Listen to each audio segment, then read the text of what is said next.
Feng Bei plummeted from the precipice, and when he next opened his eyes, the world had transformed beyond recognition.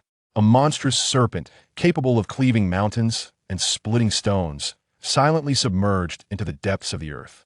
100-foot-long dragon concealed itself within the mists of rivers, while a vast multitude of cranes flitted through the storm clouds, obscuring the sun.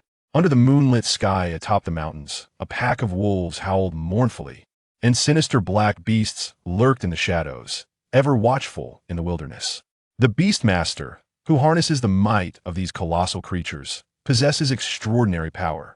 At the tender age of 15, Feng Bei became a Beastmaster, accompanied by his own beast, embarking on an unknown journey. Chapter 1. The Kwamang. In the tranquil depths of the forest, Feng Bei cautiously navigated through the dense thicket. Dewdrops glistened on his brown leather attire, rolling off the edges. His long hair obscured his vision, while verdant foliage filtered through the strands, falling into his dark eyes.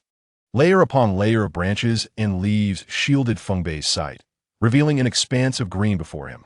Armed with a sharp blade, his keen gaze scanned the surroundings. Exploring this jungle had become one of his few sources of amusement over the past 5 years. With a swift stroke of his knife, severed vines fell before him. The blade glinted, and the buzzing insects fell silent. A chill crept down Feng Bei's spine, although it was summer. An inexplicable sense of unease enveloped him. Something was amiss. Feng Bei narrowed his eyes and slowly lowered his body. Though not far from the tribe, in the wild, any unexpected encounter could prove fatal. In this dense forest, danger lurked at every turn, for one could never predict the nature of the adversary that awaited. Roar! Suddenly, a fierce roar echoed, causing Feng Bei's heart to leap. Before him, the underbrush parted, and the head of a serpent, as thick as a water barrel, emerged from the foliage. Their gazes locked. The lifeless eyes of the creature, adorned with dark brown scales, revealed fragments of soil and stone embedded within. An acrid stench assaulted Feng Bei's senses. Startled, he wasted no time and turned to flee towards the direction of the tribe. Damn it, how could a Kwamang appear here, and in its midstage no less? In the wilderness, the Kwamang is known for its ancient bark-like skin and brown eyes, unmatched in its ability to burrow underground. This area isn't even its habitat. Thoughts raced through his mind as he continued to run without faltering. He climbed vines and leaped over branches, traversing the forested valleys. With the physique of a budding beastmaster, Feng Bei adeptly adjusted his posture, embodying the forms of various colossal beast tiger, bison, serpent, and crane, and his speed surged, leaving the Kwamang momentarily unable to keep pace.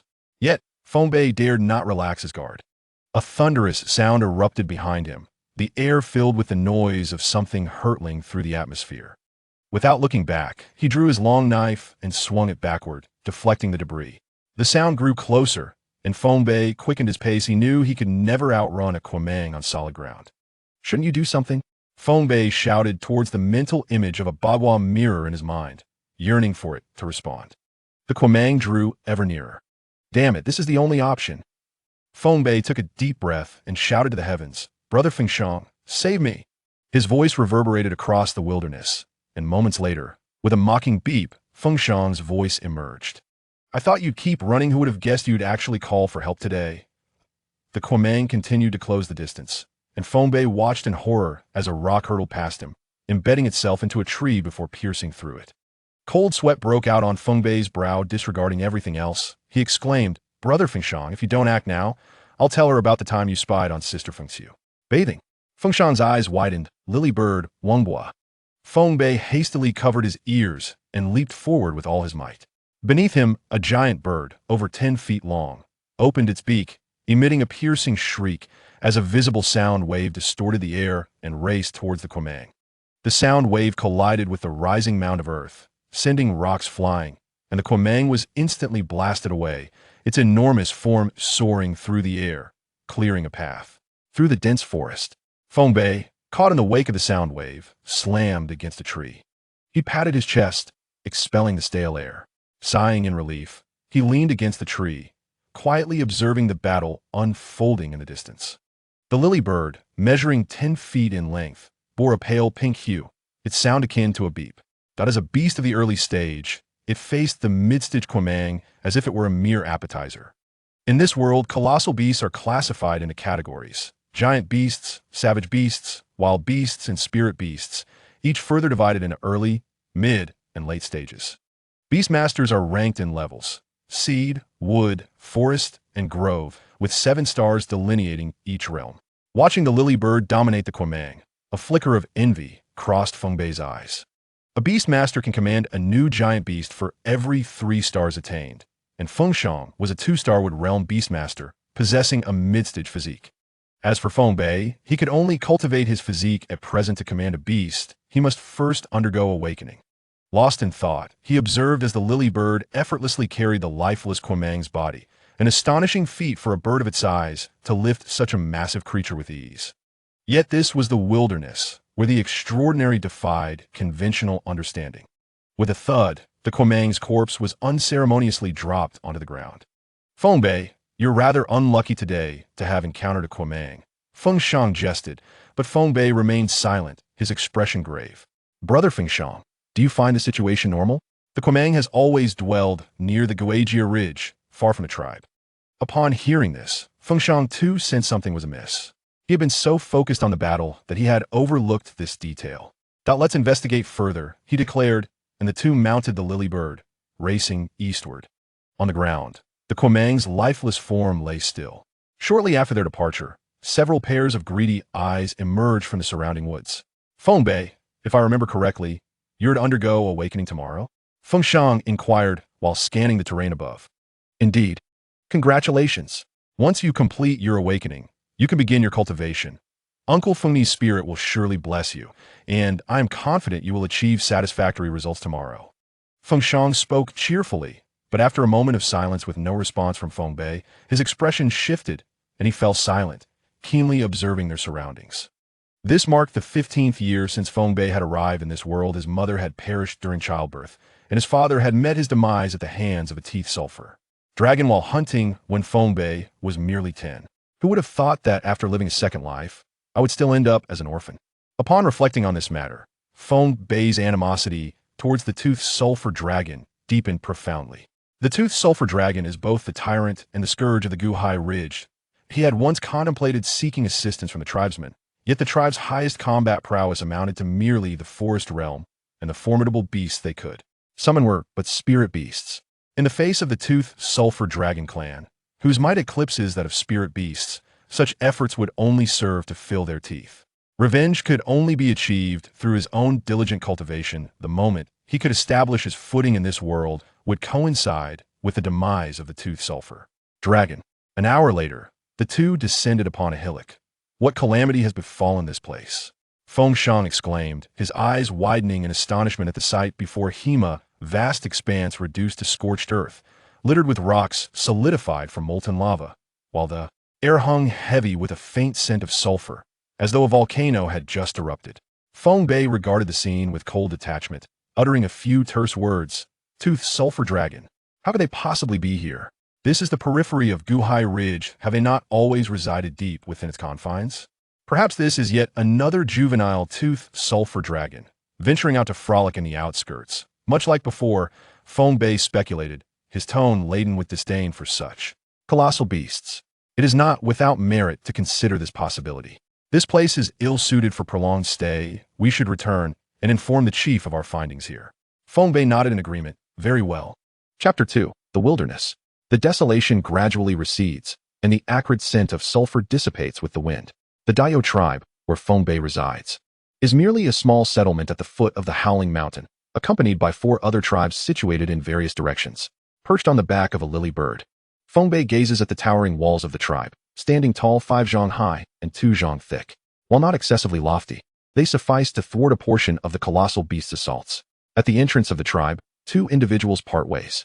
I will seek out Uncle Shou and the others. You go find the leader, Feng Shang states while retracting the lily bird. Understood. Feng Bei nods in agreement and hastily departs, contemplating the day's occurrences. An unsettling premonition lingers in his heart, causing him to furrow his brow. It is not long before he arrives at the leader's abode. Inside, faint rustling sounds are audible. He knocks thrice, and after a brief silence, a steady voice calls out, "Enter." Pushing open the door, Feng Bei immediately spots a middle-aged man poring over a scroll of beast hide and respectfully bows. Leader. Upon recognizing Feng Bei, the leader chuckles. Ah, Feng Bei. I thought you were busy teaching the children in the southern district. What brings you here? Feng Bei offers an awkward smile. Leader. I have nearly finished teaching the basics of the beast form technique, so today I accompanied Feng Shang on an outing. Ah, that is commendable. A balance of labor and rest is essential. If you have matters to discuss, do so directly, the leader replies, closing the scroll while regarding Feng Bei with a gentle gaze. As anticipated, the leader seems to possess foresight. Today, we discovered traces of the Toothed Sulfur Dragon's activities several thousand li to the east, Feng Bei reports candidly. The leader's pupils narrow slightly, yet his expression remains unchanged, pondering internally. Why are these monstrous beasts straying from their confines in the Guihai Ridge? Noticing the leader's silence, Feng Bei's eyes dart. Leader, numerous colossal beasts have also appeared to the west. The Kuei python, which has been roaming the outskirts of the Guihai Ridge, was sighted today in the west. This is manageable. They are merely colossal beasts. Inform the hunting team to refrain from venturing far in the coming days and hunt the encroaching beasts nearby, the leader instructs. Understood. Furthermore, the leader, gazing at the 15-year-old youth before him, smiles. Be sure to rest well tonight. I understand, leader. Once Feng Bei departs, the leader quietly instructs the guard. Summon the 4 elders and inform them that there is a matter of importance to discuss. Yes, in the training grounds, typically utilized for instructional purposes, a group of youths is diligently practicing, while the hunting team observes nearby. Seeing Feng Bei approach, the practicing children brighten momentarily, yet they do not dare to relax, maintaining their focus on their training. Noticing their strenuous efforts, Feng Bei declares, cease training, take a break. The children scatter, while Feng Liang and the youngest, Feng Yuling, rush over, their expressions laced with concern. Brother Abe, I heard you encountered danger. Are you injured? Gently ruffling Feng Liang's hair, he reassures, do not worry. I am quite resilient and unharmed. Go play. Dismissing them, Feng Bei turns his attention to the distance where Feng Shang and others await. Uncle Shou, Uncle Jiu, Brother Sifeng, Brother Siwu, Brother Feng Shang, Sister Feng Xiu. Greetings to you all. Feng Shang responds. Did you inform the leader? I have already reported to the leader, Feng Bei replies, glancing at Uncle Shou. The leader asked me to convey that we should eliminate the fleeing colossal beasts nearby in the coming days. Uncle Shou, leaning on his long blade, nods. All right. But you should focus on your training these next few days and refrain from wandering. I understand, Uncle Shou. As the sun gradually descends, Uncle Shou brushes the dust from his robe and leads everyone away. The golden crow sinks in the west while the luminous moon rises in the east. Feng Bei sits alone atop the city tower, silently watching the distant sunset, a habit he has cultivated over the past 5 years.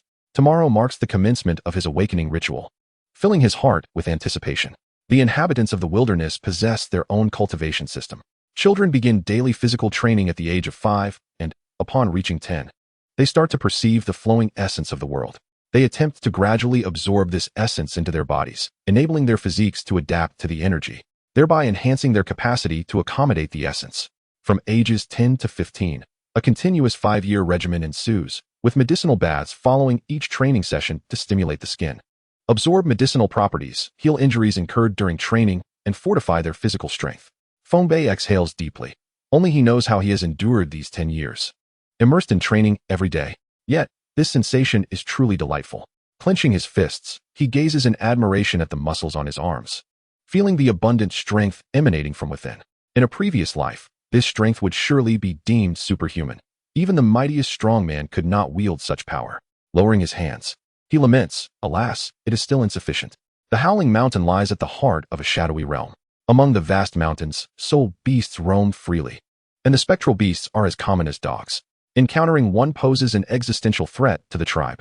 Surviving in such a precarious environment for so long is no small feat. The Dio tribe's might peaks at the 4th realm. The forest realm's warriors, possessing the combat strength of spirit beasts, are insufficient to contend with the more formidable creatures of higher realms. Each year, the Dio tribe conducts the awakening ritual for youths with sufficient physical prowess. At 15, their bodies are mature enough to perceive the essence of heaven and earth, making it the optimal time for awakening. After a decade of foundational training, their bodies post-awakening can withstand the impact of even the lowest tier of colossal beast bloodline powers. They can attempt to absorb the blood of these beasts, inscribing their bloodline patterns, and integrate their essence. Such integration results in a reciprocal enhancement of the host's physical strength and capacity to accept even more powerful spirits. What a peculiar world this is.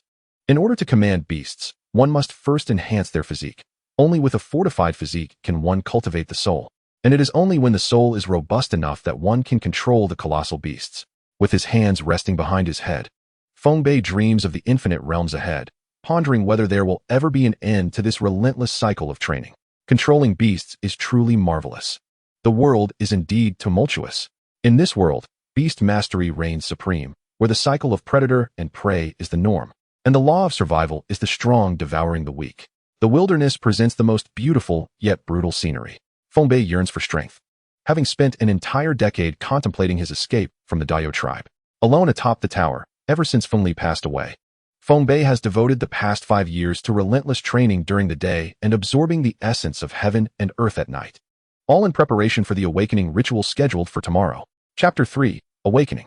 The following day, at the beast sacrifice altar in the northern part of the tribe, several hundred members of the Dio tribe gather around the altar, observing the 69 youths in front of them engaged in animated discussions. Say, do you think there will be any talents awakening for spirits or more this year? One person nudges his companion. How would I know? I'm not a prophet. Awakening relies 70% on luck and 30% on foundation. Before awakening, everything is uncertain. That's just stating the obvious, the other responds. Hearing their conversation, a nearby individual chimes in eagerly. Don't forget, this year we also have Feng Bei and Feng. One has mastered the beast form technique to a profound level, able to unleash its essence, while the other possesses innate strength, his physique honed to a remarkable degree. Even before awakening, his physical strength has reached the early stages of the subrealm. I estimate they will likely awaken 4 spirits or more. Moreover, the leader's daughter and the sons of the 4 elders are all extraordinary individuals. The hunting team leader's 3 sons have also come. One cannot expect them to be lacking in talent. As you mentioned, it has indeed come to my recollection that this year boasts a plethora of talented individuals, including that Feng Bei. Is he not the orphan of Feng and I? I have heard he serves as an instructor for the children in the southern district. Truly a remarkable young man. It is a pity that Feng and I met his untimely demise, depriving him of witnessing his son's illustrious achievements. The speaker, who had initiated this discourse, expressed a tone tinged with nostalgia. You are right. It is lamentable for Feng and I. In his prime, he had awakened 3 souls and exhibited considerable talent, yet fate dealt him a cruel hand. The audience remained oblivious to the sentiments surrounding Feng Bei. He gazed at the approaching figure, Feng Tianfeng, the most formidable youth of the northern district, endowed with innate strength, a robust physique, and flowing long hair, radiating vitality. Feng Tianfeng regarded Feng Bei with keen interest, recognizing him as a fellow clansman of the Diyu tribe and a renowned prodigy. Their previous encounters and sparring had resulted in a near-even split, with Feng Bei emerging victorious on most occasions. The awakening was an opportunity to ascertain whose talent reigned supreme. Feng Tianfeng clasped his fists in greeting, addressing Feng Bei, Brother Feng Bei, in our past encounters. You have predominantly triumphed over me. After the awakening, let us determine our standings once more. Feng Bei was taken aback. Feng Tianfeng had sought him out for sparring numerous times before. Maintaining his composure, he reciprocated the gesture. Brother Tianfeng, your innate strength is unparalleled. My victories were often mere strokes of luck, for which I owe you my gratitude for your leniency. Feng Tianfeng gazed deeply at Feng Bei and replied, luck has little to do with it. I am genuinely impressed and await the outcome after today. As they conversed, the tribe's great shaman and leader approached the altar. With the awakening ceremony about to commence, Feng Tianfeng smiled at Feng Bei, clasping his fists. Brother Feng Bei, may you emerge victorious and fulfill your aspirations. Feng Bei returned a slight smile. The same goes for you. Feng Tianfeng was momentarily taken aback, finding Feng Bei quite intriguing. Nearby, a guard stepped forward. Addressing the leader and the shaman, Chief, Shaman, all those set to awaken have assembled today, totaling 69 individuals. Chief Feng Sanshui stood firm, surveying the crowd. The time had come for the great shaman to preside over the awakening ceremony. The shaman stepped forward, declaring, today marks our tribe's annual awakening ceremony, and all eligible youths are prepared to awaken. I shall now initiate the ceremony. Upon concluding his words, the shaman scanned the assembly, exchanging a glance with the chief. He then moved to the center of the altar, raising his staff as he chanted intricate and obscure incantations.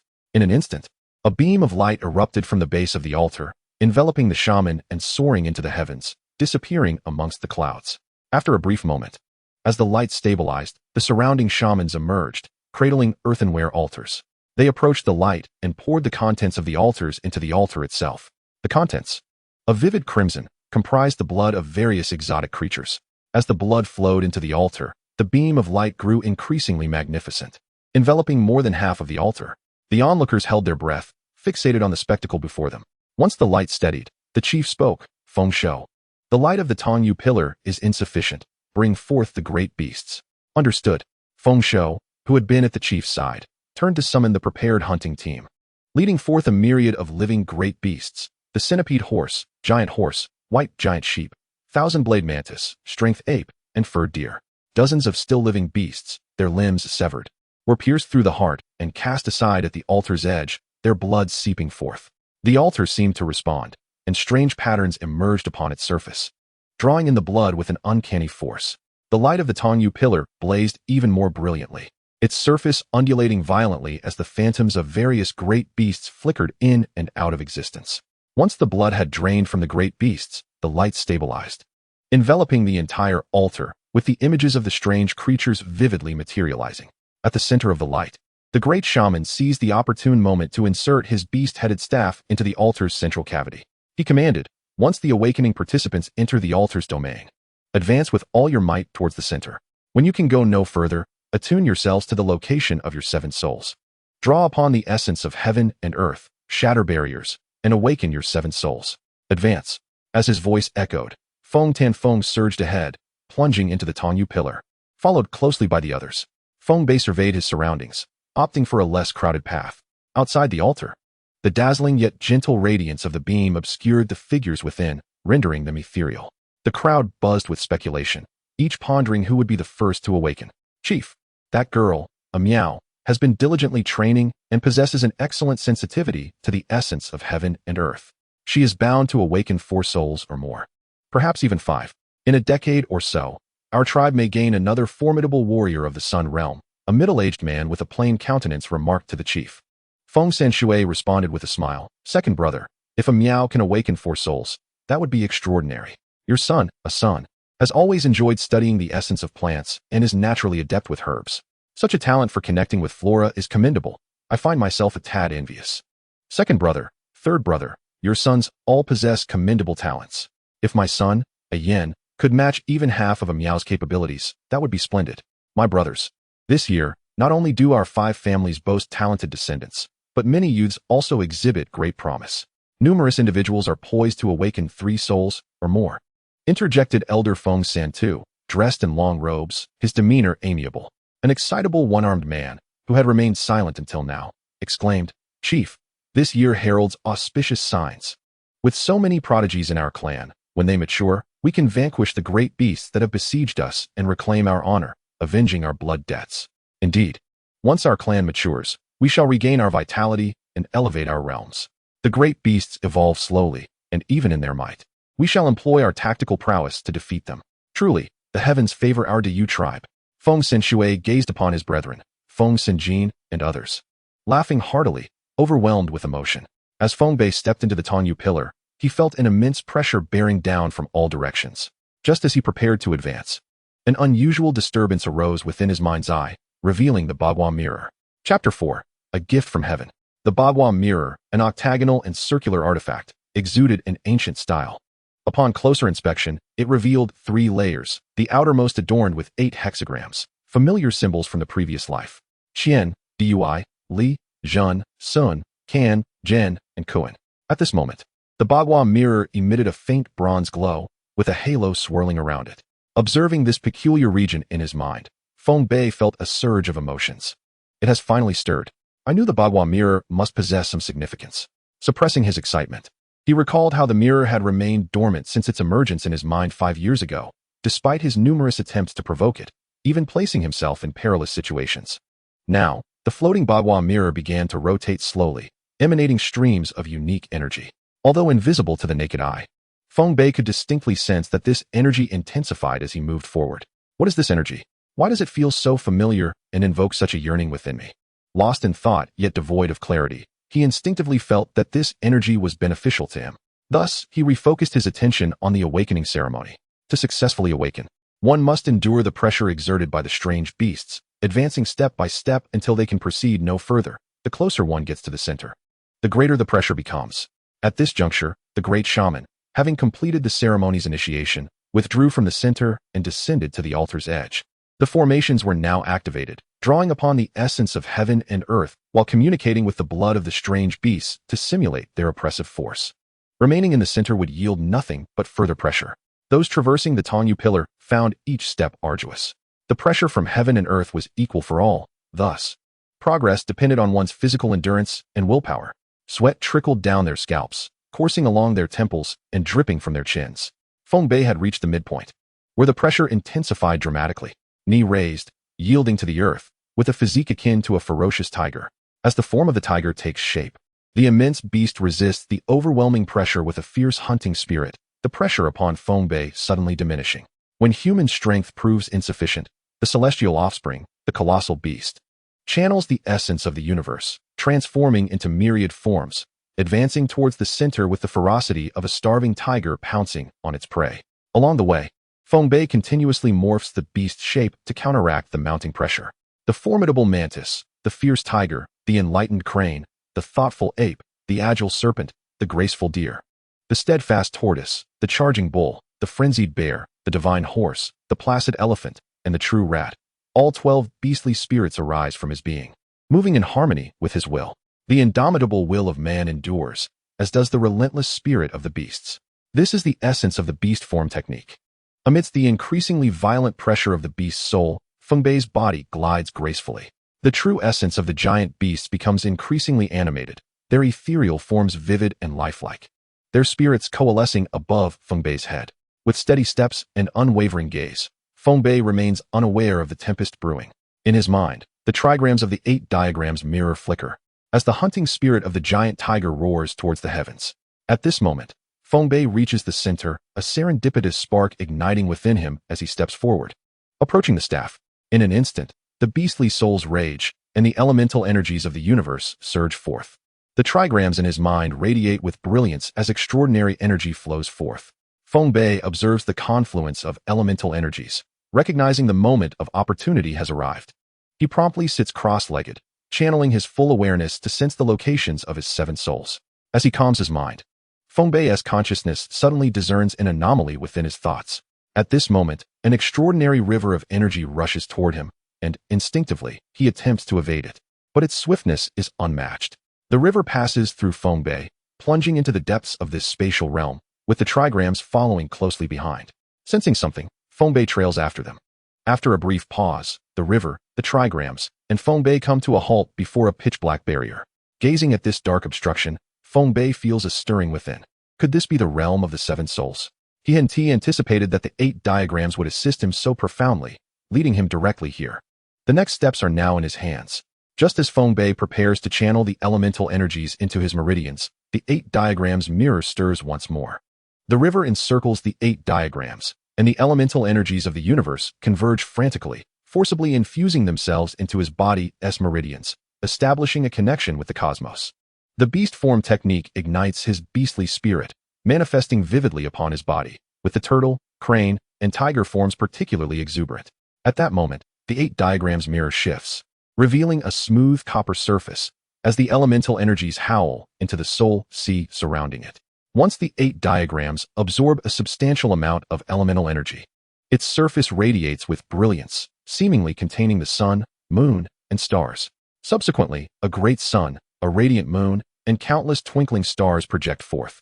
The mirror's light oscillates, and the emitted celestial bodies burst forth with resplendence. The scorching light of the sun, the luminous glow of the moon, and the dazzling brilliance of the stars converge, hurtling directly towards the dark barrier. As the 3 lights make contact with the barrier, brilliance erupts, and the obstruction dissipates. The teachings of the great shaman and the tribespeople echo in his mind, emphasizing that the 3 lights must sequentially break the barrier of the 7 souls. Yet, the scene before him shatters Feng Bei's understanding. As he contemplates, the 3 lights shatter 3 more barriers. The 8 diagrams mirror glimmers, and the shadows of the sun, moon, and stars intensify. A more powerful column of light emanates, shattering the remaining barriers under its might, revealing the 7 souls in full view. The extraordinary river, which had been circling the 8 diagrams, surges forth, passing through the corpses of the dogs, the arrows, the shadow of the sparrow, the thief, the venom, the filth, the foul lungs, and then plunging deep into the soul sea. In that moment, Feng Bei is enveloped by an indescribable sensation, a peculiar thrill coursing through him. As clarity returns, He experiences a sensation distinct from what others describe upon awakening their souls. This feeling is quite strange. Observing the now dimmed 8 diagrams mirror after the extraordinary river has vanished, he ponders deeply. He hadn't anticipated that this peculiar 8 diagrams mirror could directly reflect the images of the sun, moon, and stars within the soul sea. With the supreme 3 lights piercing through the barrier, it resembles an overwhelming force cleaving a mountain. It has certainly saved him considerable effort.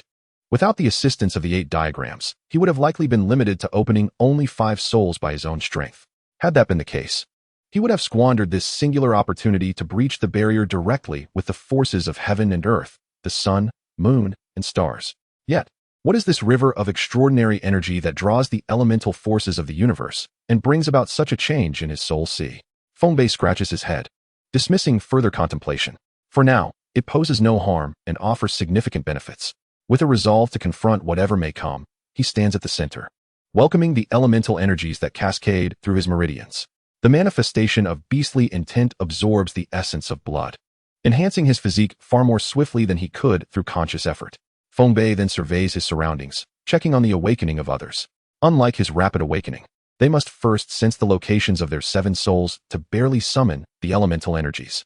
With beast blood as ink and meridians as the brush, they must invoke the sun, moon, and stars to cleave through the barriers. As he observes, Feng Bei feels an even deeper gratitude for the 8 diagrams for alleviating the burden of awakening. A figure emerges ahead, its silhouette familiar. It is Feng Qinfeng, who had conversed with him prior to awakening. Feng Qinfeng is currently manifesting the spirits of the fierce tiger, giant ape, giant mantis, and giant tortoise, pressing forward against the encroaching pressure. Chapter 5. 2 Talents of One Clan. Feng Qinfeng stands approximately 3 paces away, surrounded by the manifested spirits of the tiger, mantis, tortoise, and ape, yet cannot advance further. Having completed his awakening, Feng Bei feels his senses intensify as the essence of beastly blood fortifies his meridians, greatly enhancing his vision. He peers through the shimmering pillar to see Feng Qinfeng, who is blinded by the intense light ahead, unable to discern Feng Bei's position. Feng Qinfeng halts, bows slightly, and as his beastly intent morphs into the steadfast form of the giant tortoise, he remains as stable as a mountain. He then sits cross-legged, despite sweating profusely, yet remains resolute. Soon, he closes his eyes to center himself, delving into the inner workings of his soul sea barrier. Moments pass, and the elemental energies around Feng Qinfeng stir, with beastly souls roaring nearby, only to be drawn into his body in a continual cycle. After a brief time, streams of light pierce through the shimmering pillar and enter Feng Qinfeng's body. The streams vary in intensity, some fierce, some radiant, some dazzling. Watching this unfold, Feng Bei understands. This is the celestial energy guided by the sun, moon, and stars. Each individual has but one chance in their lifetime to harness this triad of light to breach the barriers, a profound gift from the cosmos. Drawing upon the elemental energies, channeling them through his meridians, connecting with the universe, invoking the sun, moon, and stars to cleave through the barriers. This is the journey from the mundane to the extraordinary, emerging from ignorance to enlightenment, as the 3 lights converge to shatter boundaries and return to the primordial state. Meanwhile, surrounded by the beastly souls that swiftly assimilate into his being, Feng Qinfeng furrows his brow and grits his teeth. The elemental energies accelerate their convergence, bathing him in a deluge of brilliance. In no time, Feng Qinfeng's expression softens, his hands resting on his knees as the spirits of the tiger, mantis, tortoise, and ape manifest, voraciously consuming the surrounding beastly essence. As he completes his awakening, the fluctuations of elemental energies resonate nearby, signaling that his kin are also beginning their awakening. 5 paces from the center stand Feng Miao, Feng Sun, and Njoga. 6 paces away are Feng Xian, Feng Yin, Feng Yao, and Feng Lang. Feng Hu, Feng Bao, Feng Mo, and other clansfolk are positioned beyond 7 paces. The crimson clouds swirl, and the gentle breeze wafts by. The beastly essence upon the altar has been nearly fully absorbed, and the absence of the essence has ceased the convergence of elemental energies. All present have completed their awakening. The ethereal pillar had completely dissipated. Long before the majority awoke, the radiance of the ethereal pillar had begun to wane, allowing the more formidable shamans and elder leaders present to discern the unfolding events on the stage. In a state of astonishment, they struggled to comprehend the spectacle before them. Despite witnessing it with their own eyes, the joy was simply too overwhelming. At this juncture, as the light vanished, the leader could no longer contain the excitement surging within and erupted into hearty laughter. slapping the shoulders of the nearby shamans and elders. Who would have imagined that in our lifetime, we would witness both the awakening of the 7 souls and the prodigious talent of the 6 souls? Truly, heaven has favored us.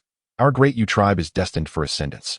The spirits of the others were equally buoyed, for the emergence of such talent during this awakening ceremony promised a significantly brighter future and enhanced security.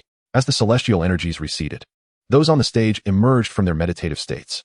While reveling in their personal awakening outcomes, they turned their gaze towards each other, only to be momentarily stunned when their eyes fell upon the center. Instantly, their pupils constricted, and a deep breath escaped as the sound of swallowing echoed around them. It was Feng Miao who first broke the silence. Remarkable. I never imagined that you two could awaken to such heights. Beside him, and Jiu Gu wore a solemn expression, equally incredulous at the discovery of such exceptional talent. In the 300 years since the establishment of the U tribe, the highest awakening had only reached the 5 souls. This occurrence was truly unprecedented. Amidst his joy, Feng Qinfeng gazed at Feng Bei, who stood 3 zhang away, his eyes wide with astonishment, soon replaced by a resolute glimmer as he addressed Feng Bei. Congratulations.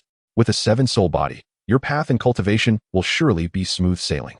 From now on, let us work together to elevate our tribe. Feng Bei met Feng Qinfeng's earnest gaze with unwavering determination. Your talent is also commendable, truly a rare gem. Your cultivation journey will undoubtedly be a seamless one. The atmosphere on the stage was harmonious and amicable. Observing the emergence of such stellar pillars among the younger generation, the leader was filled with immense joy. When the leader noticed that Feng Bei and the others had finished their discussions, he stepped onto the altar, followed closely by the shamans and elders. The younger individuals halted their conversations and turned to bow respectfully to the leader and his entourage. Thanks to the tribe's resources, we have all successfully awakened our souls, and we have not failed our mission.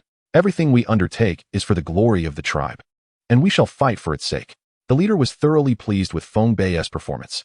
Awakening to the 7 souls, and having already cultivated the essence of the beast form technique, he was forging strong bonds with the younger generation while remaining loyal to the tribe.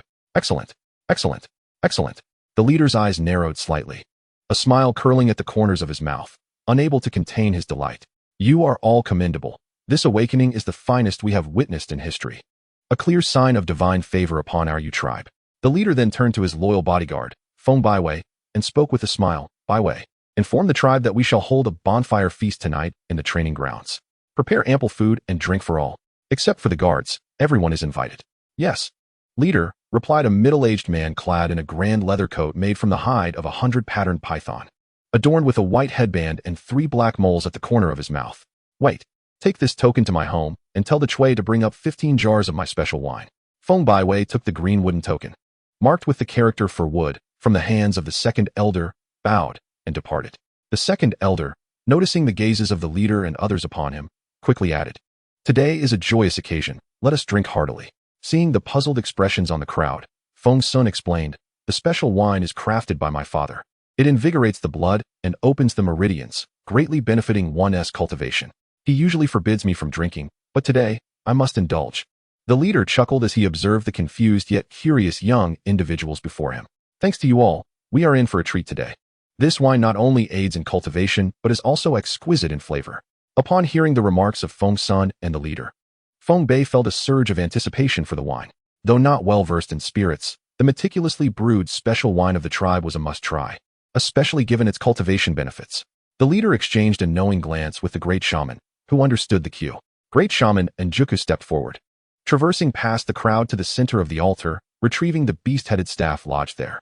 He turned to face the assembly, planting the staff firmly into the ground, and a calm, yet firm voice resonated.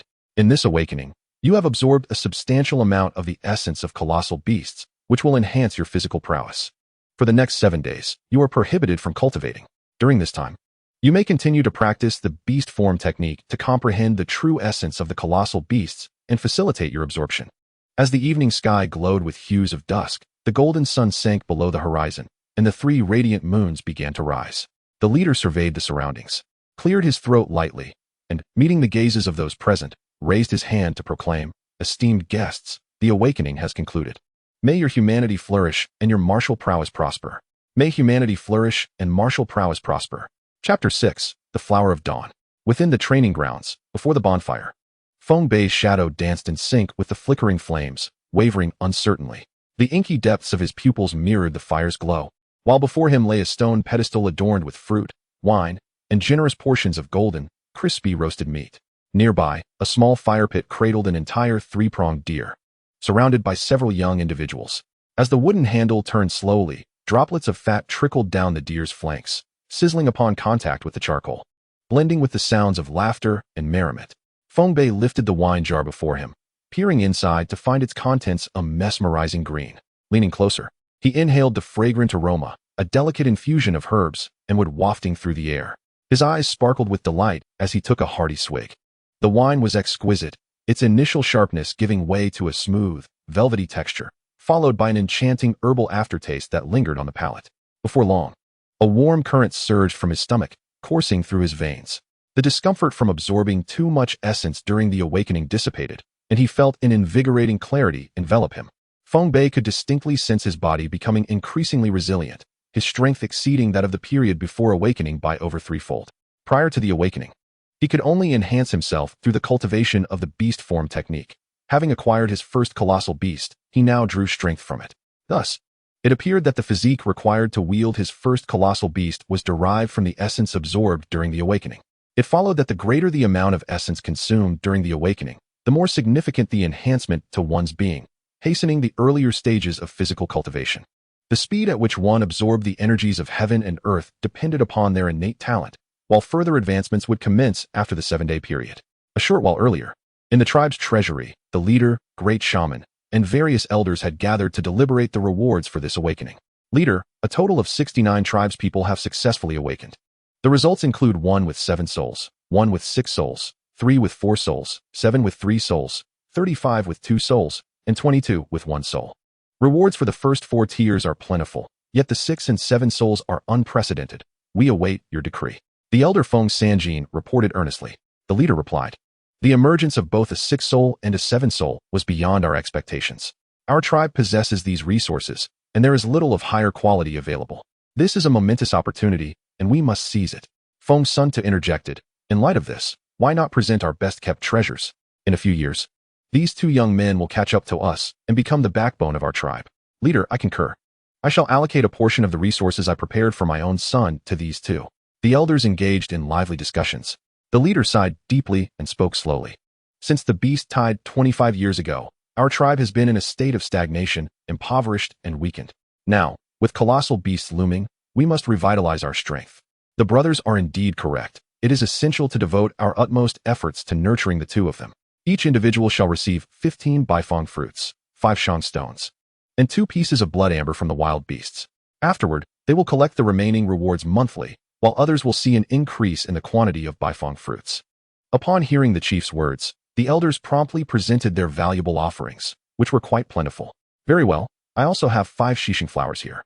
They shall be bestowed upon them. The chief felt an overwhelming sense of satisfaction upon hearing the remarks of his brothers. Chief, the efficacy of the shishing flower is extraordinary. It can enhance the comprehension of the elemental energies of the world and giant beasts, allowing first-tier giants to absorb energy ahead of time. Such a precious item. The crowd gasped in astonishment. The chief stroked his beard and chuckled, recalling how he had obtained these flowers with the hope of nurturing a genius within the tribe one day. This was the perfect opportunity for them to shine.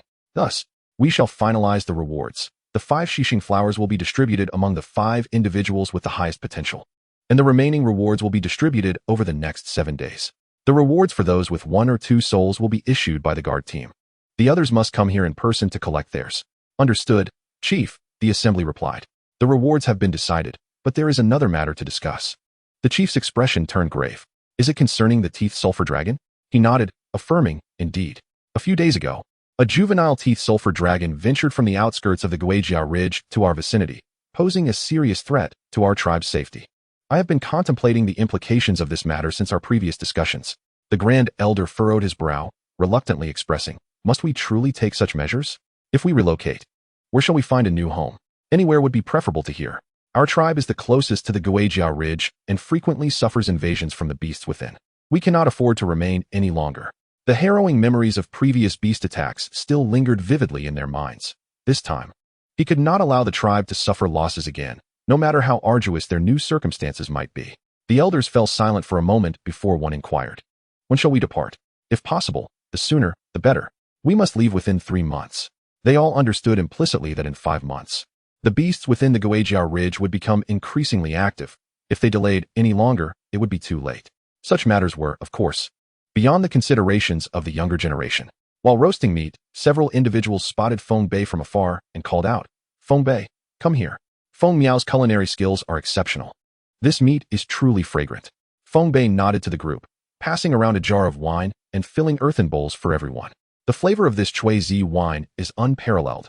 Paired with this fresh roasted meat, it is delightful. Feng Qin Feng drank heartily, alternating between bites of meat and sips of wine, relishing the moment. And Jiu Gu, who was not particularly loquacious, nodded slightly at Feng Qin Feng's words and joined in on the feast. Feng Bao, while enjoying his drink, observed Feng Miao's slightly flushed face due to the wine and discreetly nudged his older brother Feng, who with his elbow, "Brother, look at how beautiful sister Feng Miao is." Feng, who nearly choked on his food from the unexpected jab, recovering after a moment. He rolled his eyes at his younger brother and said, "Ah Bao, while your awakening of 3 souls is commendable within the tribe, Feng Miao possesses 4 souls and is the chief's daughter. Our father is merely the captain of the hunting team. The likelihood is slim." Initially, Feng Bao wanted to press further, but after hearing his brother's words, he hesitated. Reluctantly, he replied, "Brother, is it truly impossible? Unless you can surpass Feng Miao in strength or our father becomes an elder, your chances are minimal unless Feng Miao herself takes a liking to you." Feng, who patted Feng Bao's shoulder, speaking earnestly. Feng Bao felt somewhat disheartened and fell silent. Feng, who noticed his brother's demeanor and felt a pang of regret for his harsh words. He then encouraged, "Do not dwell on it. Focus on improving your strength and training diligently.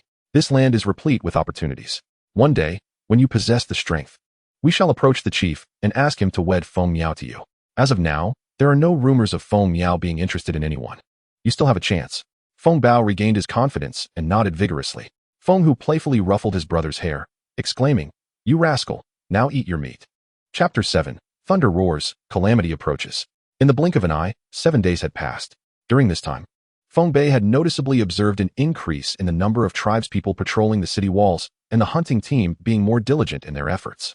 As dusk fell, Feng Bei remained within his humble abode, which consisted of a table and 2 chairs, a bed, and a chest, his entire living space. Seated on the wooden chair, he reviewed his recent gains. Ever since the evening gathering 7 days prior, he had received his awakening rewards: 15 Baifeng fruits, 11 Shang stones, 5 jars of Chui Zi wine, 1 strong bone pill, 4 pieces of blood amber from wild beasts, and 1 Xixing flower. Upon entering the treasury, he was guided by a tribesman to the chief's presence. "Feng Bei has arrived. Come and see the training resources we have prepared for you," the chief greeted warmly. As Feng Bei approached, the chief gestured towards a unique indigo-white fruit, adorned with black stripes and roughly the size of a fist. "This is the Baifeng fruit. It should be fed to your tamed giant beast. It can enhance the beast's physique and strengthen its power, effective for second-tier savage beasts. However, as the tier increases, its efficacy diminishes. It becomes useless for third-tier giants." The chief then produced a dark object, resembling ink yet not entirely so, about the thickness of a finger and the length of a palm. "This is Shangstone, derived from the trees of the Xiaofeng Cliff located in the central region of the Shaoshan Mountains." He pointed to the Shangstone while indicating a distant area of Shaoshan, explaining, "On the western side of the midsection of Shaoshan lies a perilous location known as Xiaofeng Cliff. The winds howl incessantly there, and few plants can survive in such an environment. The Shangstone is one of the rare plants that can endure such conditions." Pausing briefly, the chief continued, "As for why it is called Shangstone, it is due to its hard texture that resists damage. Moreover, its scarcity and beneficial properties for cultivation make it an excellent currency for trade with other tribes, hence its name. As for the Chui Zi wine, there's no need for elaboration. You have already experienced its remarkable effects last night." Feng Bei nodded in agreement, acknowledging the wine's potency. "This strong bone pill should be taken after 7 days. Due to the mixed giant beast blood within you, do not hastily consume any other cultivation aids until your body fully digests and absorbs it. Premature consumption may harm your meridians and organs, jeopardizing the optimal cultivation opportunity after the 7 days. Progress in cultivation should be gradual. Take 1 step at a time, and do not be overly ambitious. For haste makes waste. Remember this." Feng Bei accepted a wooden box, opening it to reveal a pitch-black pellet. Understanding the chief's words, he responded earnestly, "I will remember, chief." Now, for the main event. These 4 pieces of blood amber from wild beasts are condensed from the bodies of third-tier wild beasts. Third-tier wild beasts can utilize elemental energies as a means of attack, and this amber is formed from the energies they absorb from the world. The chief held a blood-red triangular crystal stone, solemnly stating, "Its color varies according to the energy the giant beast specializes in, and its shape depends on its tier. This triangular amber, blood-red in color, is from a third-tier wild beast adept at harnessing elemental energies to enhance its own power, and it can be absorbed by most giant beasts. There are also fourth-tier spiritual beasts and fifth-tier soul beasts. Typically, a beast master will allow their first-tier giant beast to lick it daily. Absorbing its energy can augment their physique and enhance their sensitivity to elemental energies. The second-tier savage beasts consume their prey, with a chance to prematurely give birth to blood amber, mastering the application of energy, thereby rendering their attacks more ferocious and their defenses significantly more formidable. This blood amber is acquired from the slaughter of wild beasts, and first-tier wild beasts are scarce. Within the Howling Mountains, they are often surrounded by high-level kin, making them difficult to obtain, and their numbers within the tribe are few. Before Feng Bei could articulate his thoughts, the chief produced a stone box, revealing a peculiar flower within. This flower boasts 5 petals, imbued with a yellow hue. Its stem bearing thorns and devoid of accompanying leaves, its stamen resembling dewdrops, solid yet unscattered. This flower, known as the dawnflower, was obtained in my youth. Thriving on the sheer cliffs, when consumed by colossal beasts, it allows them to comprehend the essence of the heavens and earth, enabling first-tier giants to absorb energy ahead of schedule. The chief smiled in silence after sharing this. Feng Bei understood intuitively. First-tier giants rely primarily on their physical forms, while only at the second tier can they gradually sense energy. The dawnflower can expedite the energy absorption process for these giants, saving an immeasurable amount of time. Accelerating the absorption enhances their strength, and the required time for subsequent energy absorption would also diminish. He naturally grasped the reasoning behind this. With this thought in mind, Feng Bei turned to the chief and respectfully declared, "Chief, I shall never forget the kindness bestowed upon me by the tribe and yourself in this lifetime." The chief replied, "Well, with such intent, I shall be at ease. Return now.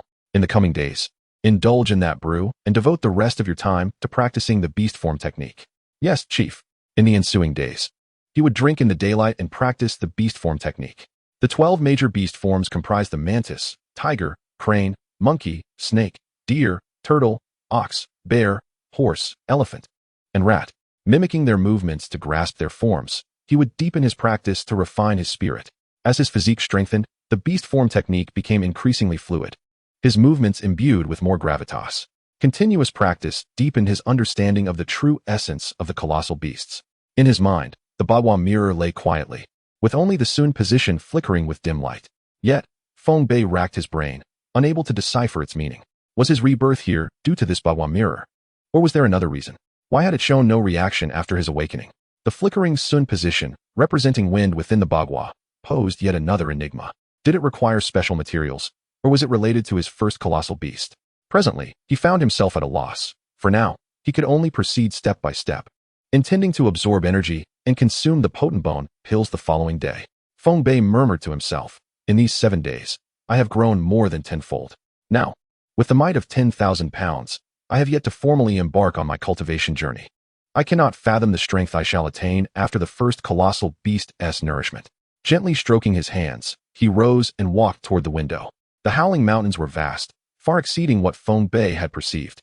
The 4 tribes, Dao, Jiuan, Fangshang, and Baimo, persisted within these narrow regions. The Dao tribe was constantly on the brink of facing a beast tide from the depths of the Howling Mountains. The chief's father had perished in the last assault. The southern banks of the Mang River concealed innumerable dangers. The moonlight cascaded like water from the heavens, illuminating the youth's face. With a hint of melancholy in his brow, strands of hair adorned his forehead, his eyes twinkling like a myriad of stars, the moon's shadow stirring a sense of homesickness. "Father, this world is indeed perilous. I vow to avenge you. One day, I shall annihilate the sulphur-toothed dragon clan." Feng Bei's gaze darkened like water, his clenched fist turning pale. From the depths of the distant forest, the roars of beasts echoed, while the Howling Mountains remained eerily silent. The wind outside whispering ominously as dark clouds began to drift across the sky. In the depths of the Guahai Ridge, a colossal dragon-shaped beast lay prostrate, exhaling plumes of yellow smoke, its blood-red eyes glowing, molten lava coursing over its body. Thunder rumbled, drowning out the beast's roars, and in that moment, only the thunder's resonating sound reverberated through heaven and earth, rendering all else silent. Chapter 8. The contest as dawn broke, sunlight streamed through, dispersing the dense morning mist. Having just finished breakfast, Feng Bei intended to seize the early hours for his first day of cultivation. Yet his plans were abruptly interrupted by the sudden arrival of Feng Feng. "Good morning, Feng Bei." Feng Feng strode over, greeting him from a distance. Approaching, he was accompanied by Ge. Noticing Feng Bei's gaze, Ge nodded in acknowledgement. "Good morning. You seem eager. Is there something you wish to discuss?" Upon realizing Feng Bei had forgotten, Feng Feng promptly replied, "On the day of our awakening, we agreed to duel again after our revival. I have come today to fulfill that pact." With that, Feng Feng fixed his intense gaze upon Feng Bei. Instantly, Feng Bei recalled their agreement. Having been preoccupied with absorbing the giant beast's blood essence and eager to commence his training, he had indeed overlooked this matter.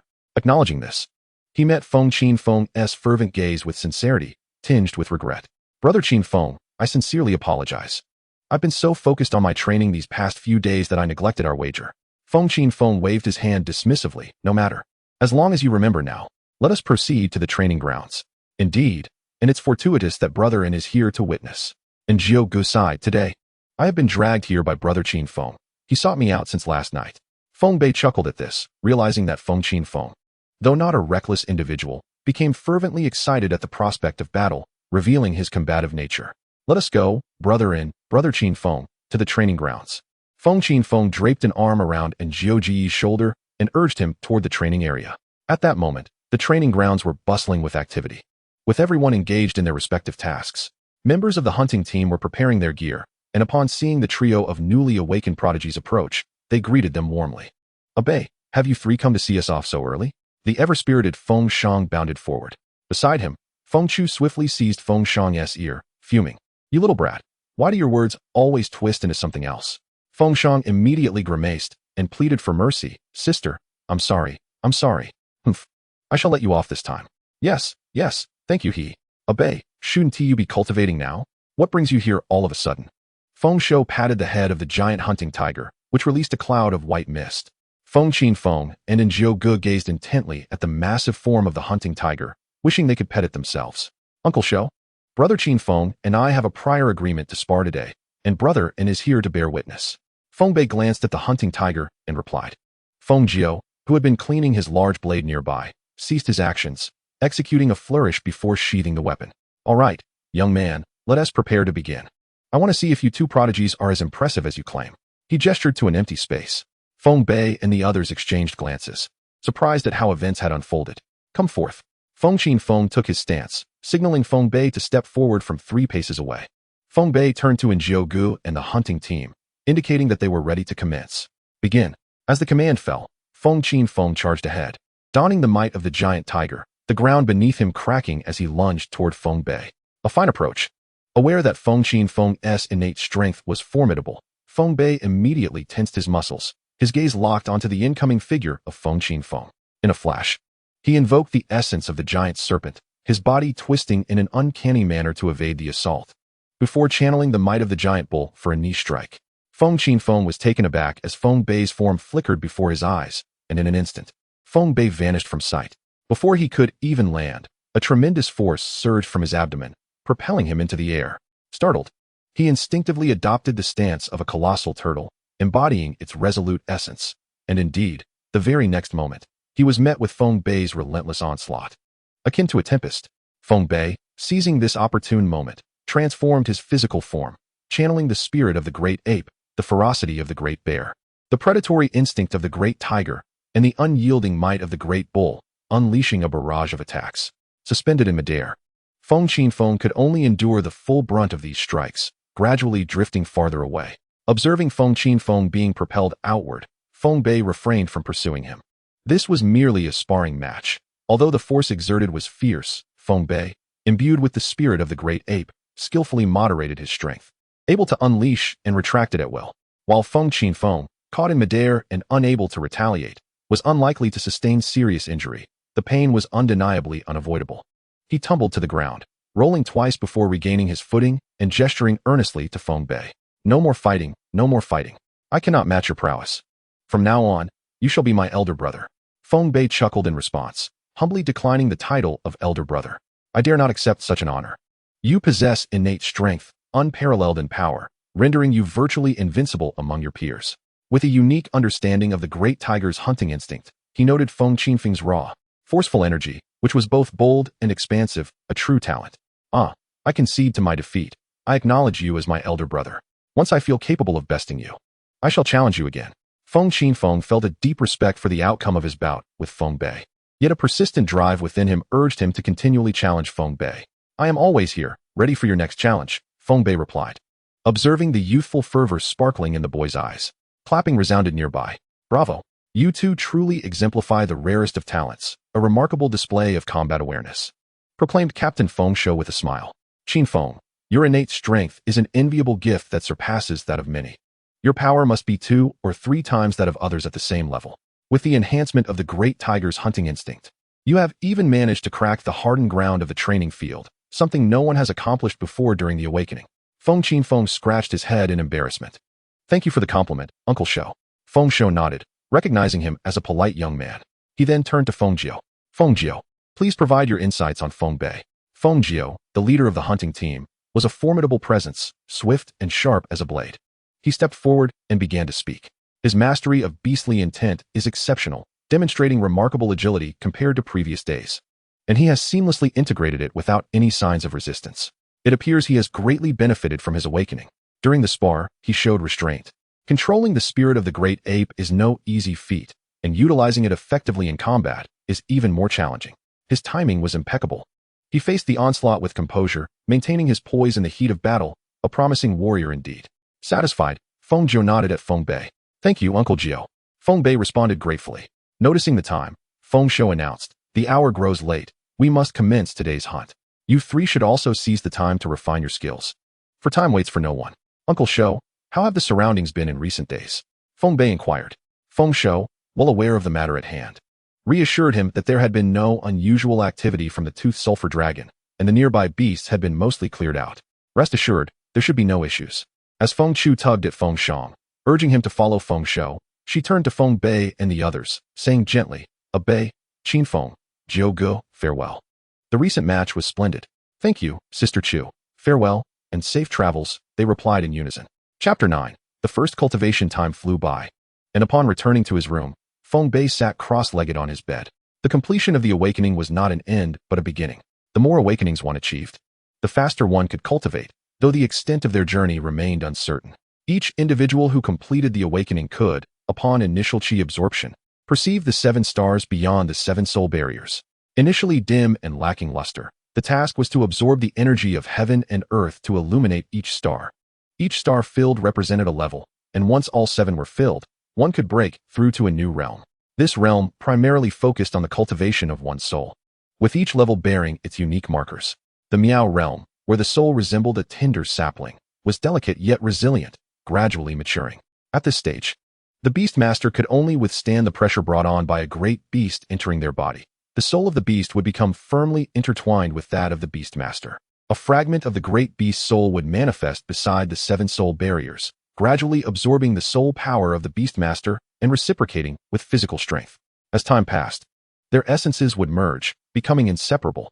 Swallowing a powerful bone pill, Feng Bei closed his eyes, attuning himself to the location of the 7 souls within his mind.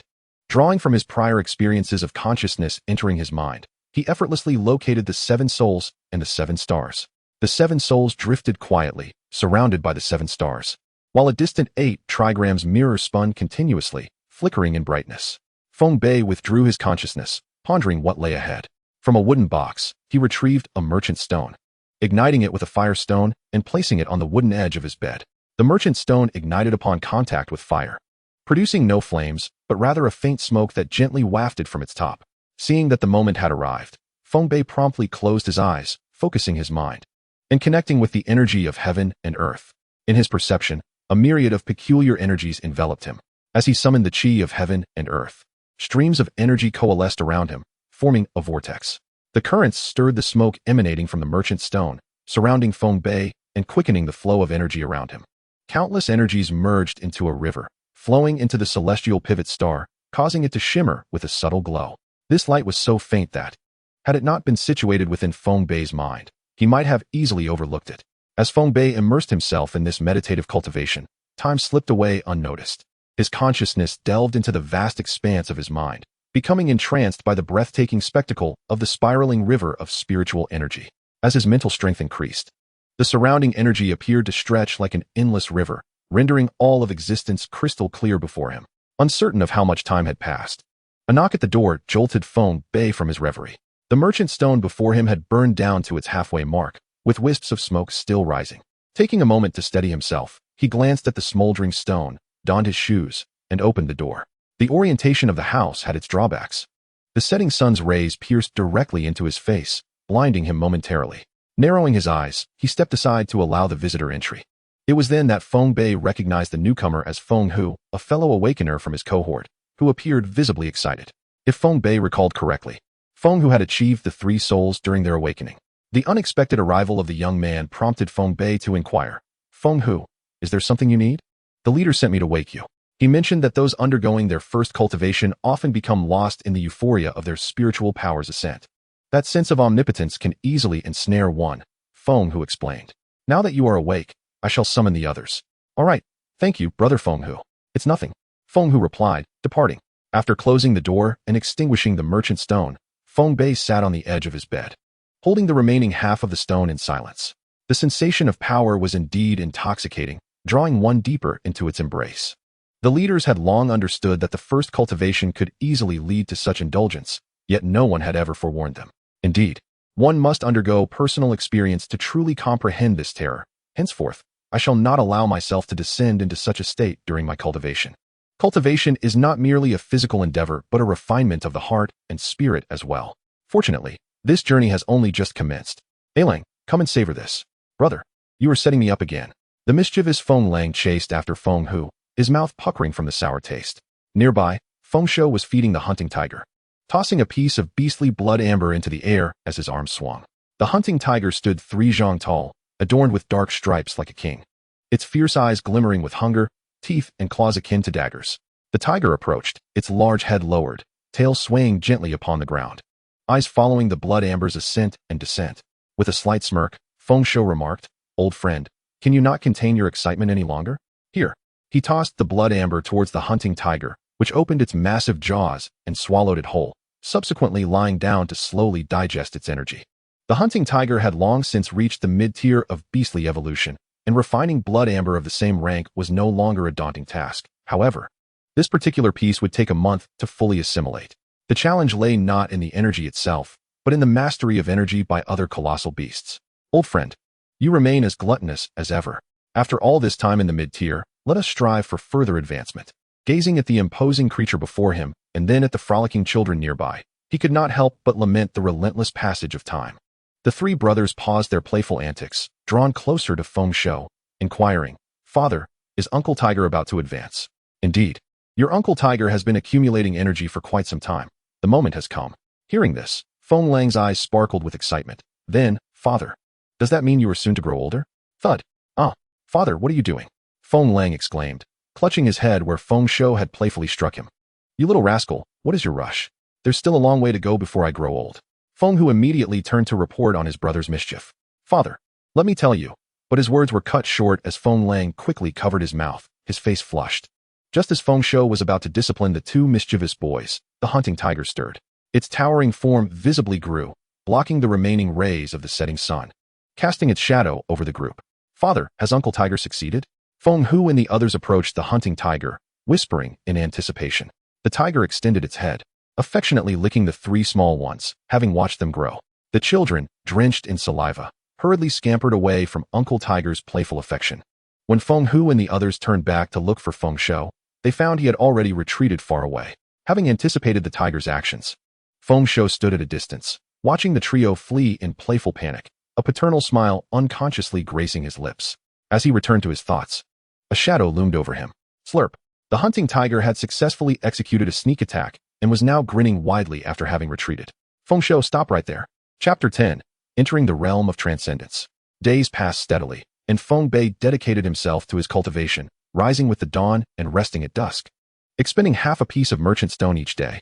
As he calculated, 35 days had elapsed since the conclusion of his awakening. With the aid of merchant stones to assist his meditation, he was poised to break through to the first star of the seed stage today. Feng Bei silently contemplated, feeling the celestial pivot star shimmer faintly, having emitted a flickering glow for the past 10 days. And today he was finally to take the final step. He ignited the merchant's stone, focusing his mind, and with the soothing smoke enveloping him, he entered into meditation. The energies of heaven and earth surged. White clouds and mist billowing as time flowed on. As dusk approached, a stillness enveloped the cyclone around him. In moments, he drew in the energy with a force akin to that of a whale. Instantly, the celestial pivot star within him shone brightly, radiating a brilliant light, and a wave of energy surged through his entire being. Feng Bei opened his eyes, which now sparkled with clarity and brilliance. His perception heightened. He could even hear the distant chirping of insects with his eyes closed. As he delved into his inner self, he noted that one of the 7 stars had begun to shine with a serene brilliance. Returning to the room, he felt a surge of joy. At last, he had reached the first star. These 30-plus days had not been in vain. After this period of intense training, without stepping outside, he planned to rest for 2 days to alleviate the tension that had built up in his mind. Ever since receiving that slap on the first day, he had remained vigilant. Although others had come to awaken him subsequently, by the time they arrived, he had already been waiting at the door. After several such encounters, no one came to disturb him again. Within this month, the celestial pivot star underwent 3 transformations, from a faint glow to a flickering light, and finally, to this bright radiance. Each star's cultivation required traversing these 3 stages, with the next step being to fill the celestial sphere. Time had flown by, and stepping outside, he retrieved the food delivered by his clan members, a couple of pounds of roasted meat, a jar of soup, and 2 roasted white yams.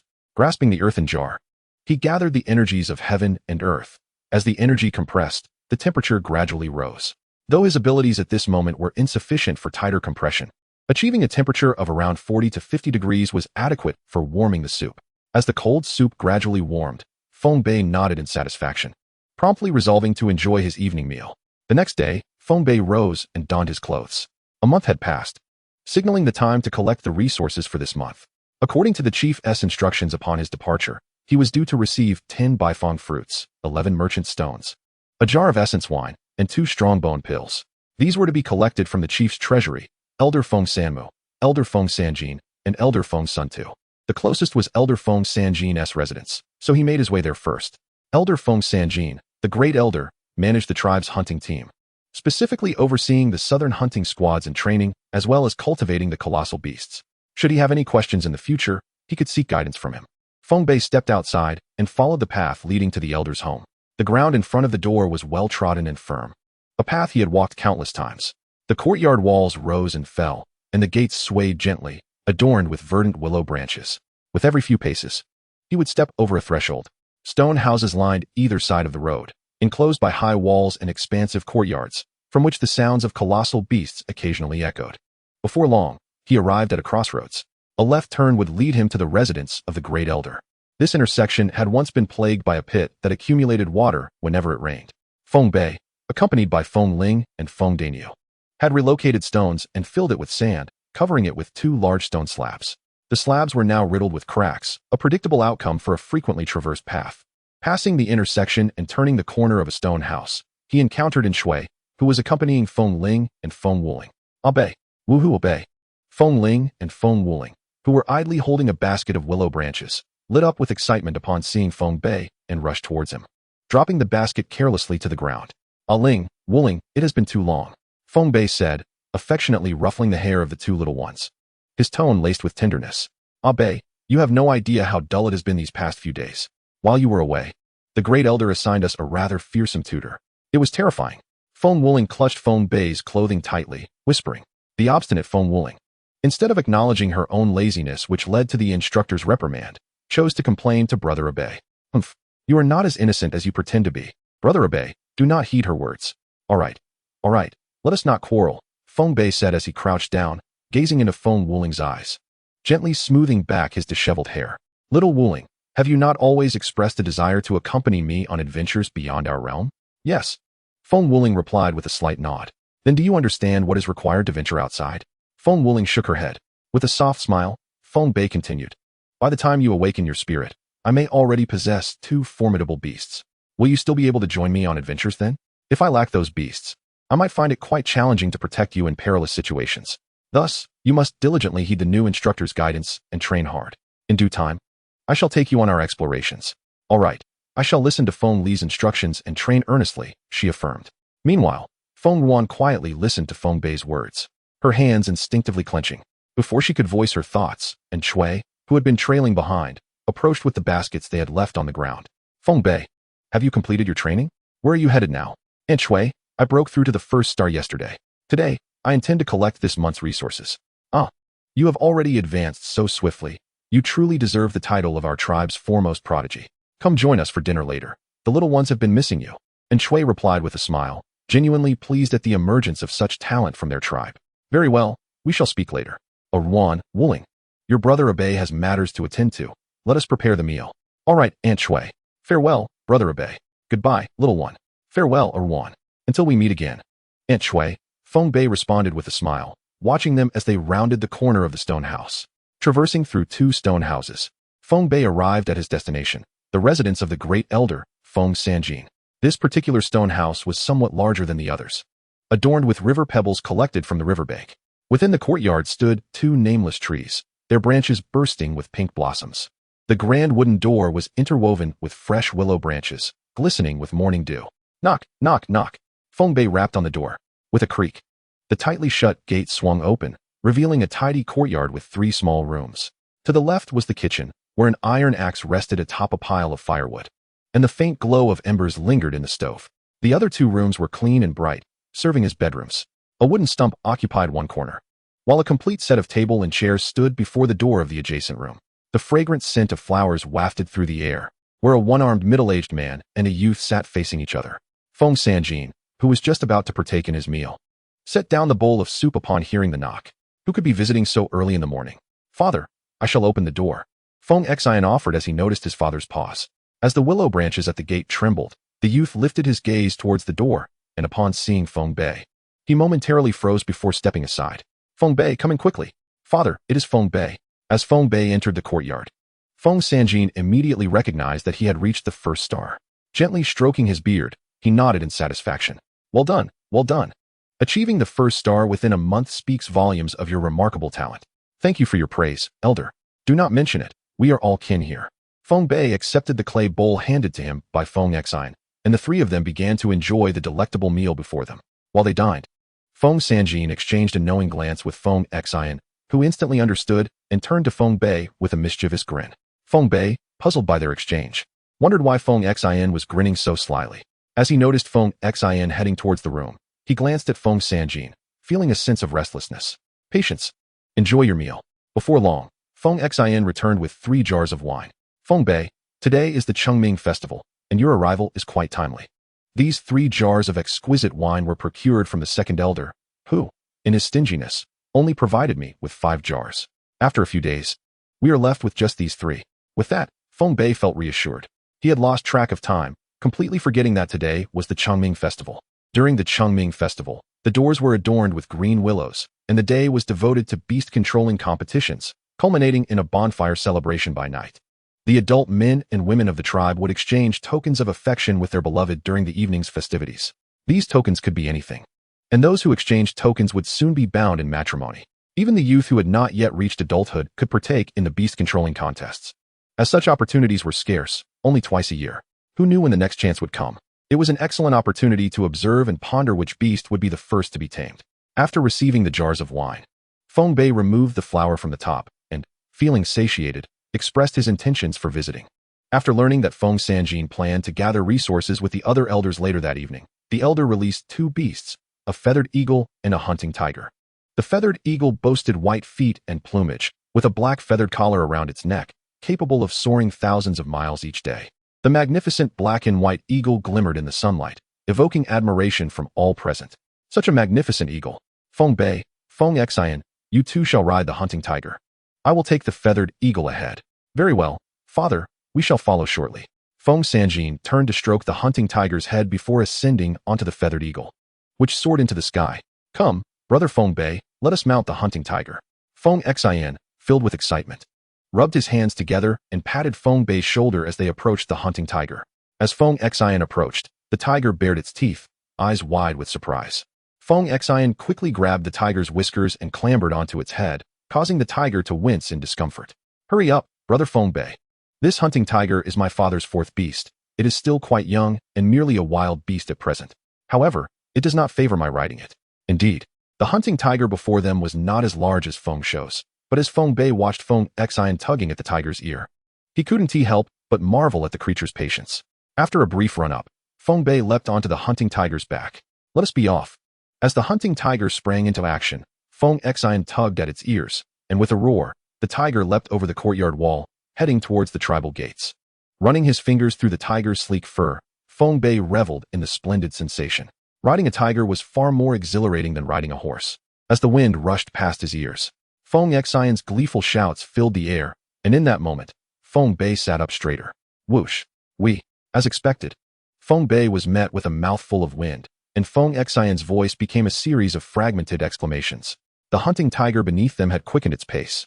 This clever little creature seeking vengeance for Feng Xian's earlier tugging at its whiskers. Regrettably, there was no time left to savor the moment. In a brief interval, Feng Bei and his companion arrived at their destination. The tribal training ground was too small to accommodate such a multitude alongside the colossal beasts, prompting the selection of a battleground situated 500 meters beyond the tribe's grand entrance. This location lay a further 5,000 meters from the nearest dense forest, alleviating concerns of a sudden beastly ambush, especially with two elders stationed for oversight. By this time, a considerable crowd had gathered, a myriad of colossal beasts congregating to exude formidable energies, most notably from Elder Feng Sanjin's feathered hawk and a mighty Kuei python.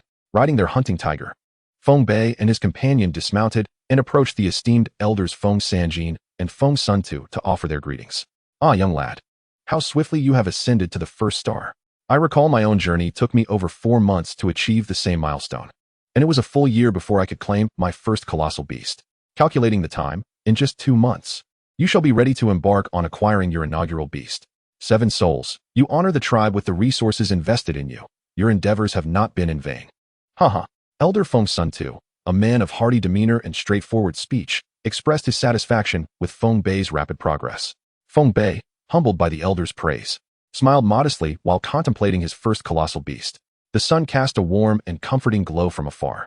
The younger generation had nearly all arrived, and at this moment, over 20 colossal beasts basked under the sun, including tigers, wolves, bears, horses, birds, deer, snakes, insects, and mice. Natural adversaries now at peace under the influence of their handlers. Nearby, beast tamers occasionally groomed their charges, whispering encouragements and fostering affectionate bonds.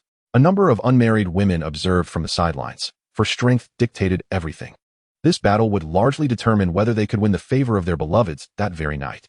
Sensing the moment was ripe, the crowd began to prepare.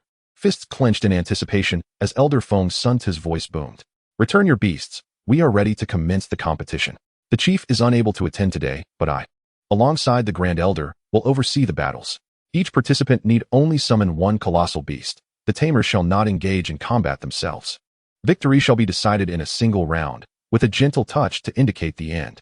Those whose names I call, please step forward." Feng Wushui, Feng Pingyu. 2 young men emerged from the throng, making their way to the center of the arena, maintaining a distance of 200 meters. It was time to summon their colossal beasts and commence the duel. A powerful aura enveloped them as radiant energies coalesced into their respective beasts. With a thunderous roar, a wolf and a bear materialized, the formidable ebony wolf standing 2.5 zhang long and 1 zhang high, while the towering azure-white bear reached 3 zhang in height, poised for confrontation. Indeed, it appears Feng Wushui and Feng Pingyu have cultivated their beasts commendably, while also advancing their own training. Elder Feng Suntu remarked with a nod of approval. The ebony wolf, known as Ju, originated from the outskirts of the Juhai Ridge, its entire form cloaked in darkness, possessing remarkable strength and adept at concealment. It was a beast of the initial stage of the wilderness, and Feng Wushui had already reached the 7th star of the wood realm, with a breakthrough imminent. The bear, named Song Pai, hailed from the Mang River, located at the southern fringes of the Shaoshan region, thriving by the waters and skilled in aquatic pursuits. As the duel commenced, Elder Feng Sanjin released his feathered hawk to soar above, vigilantly observing the proceedings. Now, the 2 voices rang out in unison. In an instant, the 2 beasts sprang into action. Ju, enveloped in an ethereal black aura, surged forward with astounding speed. Taken by surprise, Feng Pingyu quickly commanded, "Sang Shui Yu." A water shield materialized just in time to absorb the force of Ju's assault, though it trembled precariously under the impact. Before Feng Pingyu could catch his breath, Feng Wushui's voice resounded again, directing an attack towards Song Pai's flank. Ju, undeterred by its initial failure, summoned the Earth's energy, enhancing its own form as it pounced towards Song Pai, claws bared. Oh no. Feng Pingyu's pupils dilated as he realized Song Pai could not pivot the water shield in time, resulting in a hasty, yet unavoidable hit. Although Feng Wuxue gained the upper hand, his expression turned grim upon seeing only 5 faint traces of blood appear on Song Pai's side. A far cry from the severe injury he had anticipated.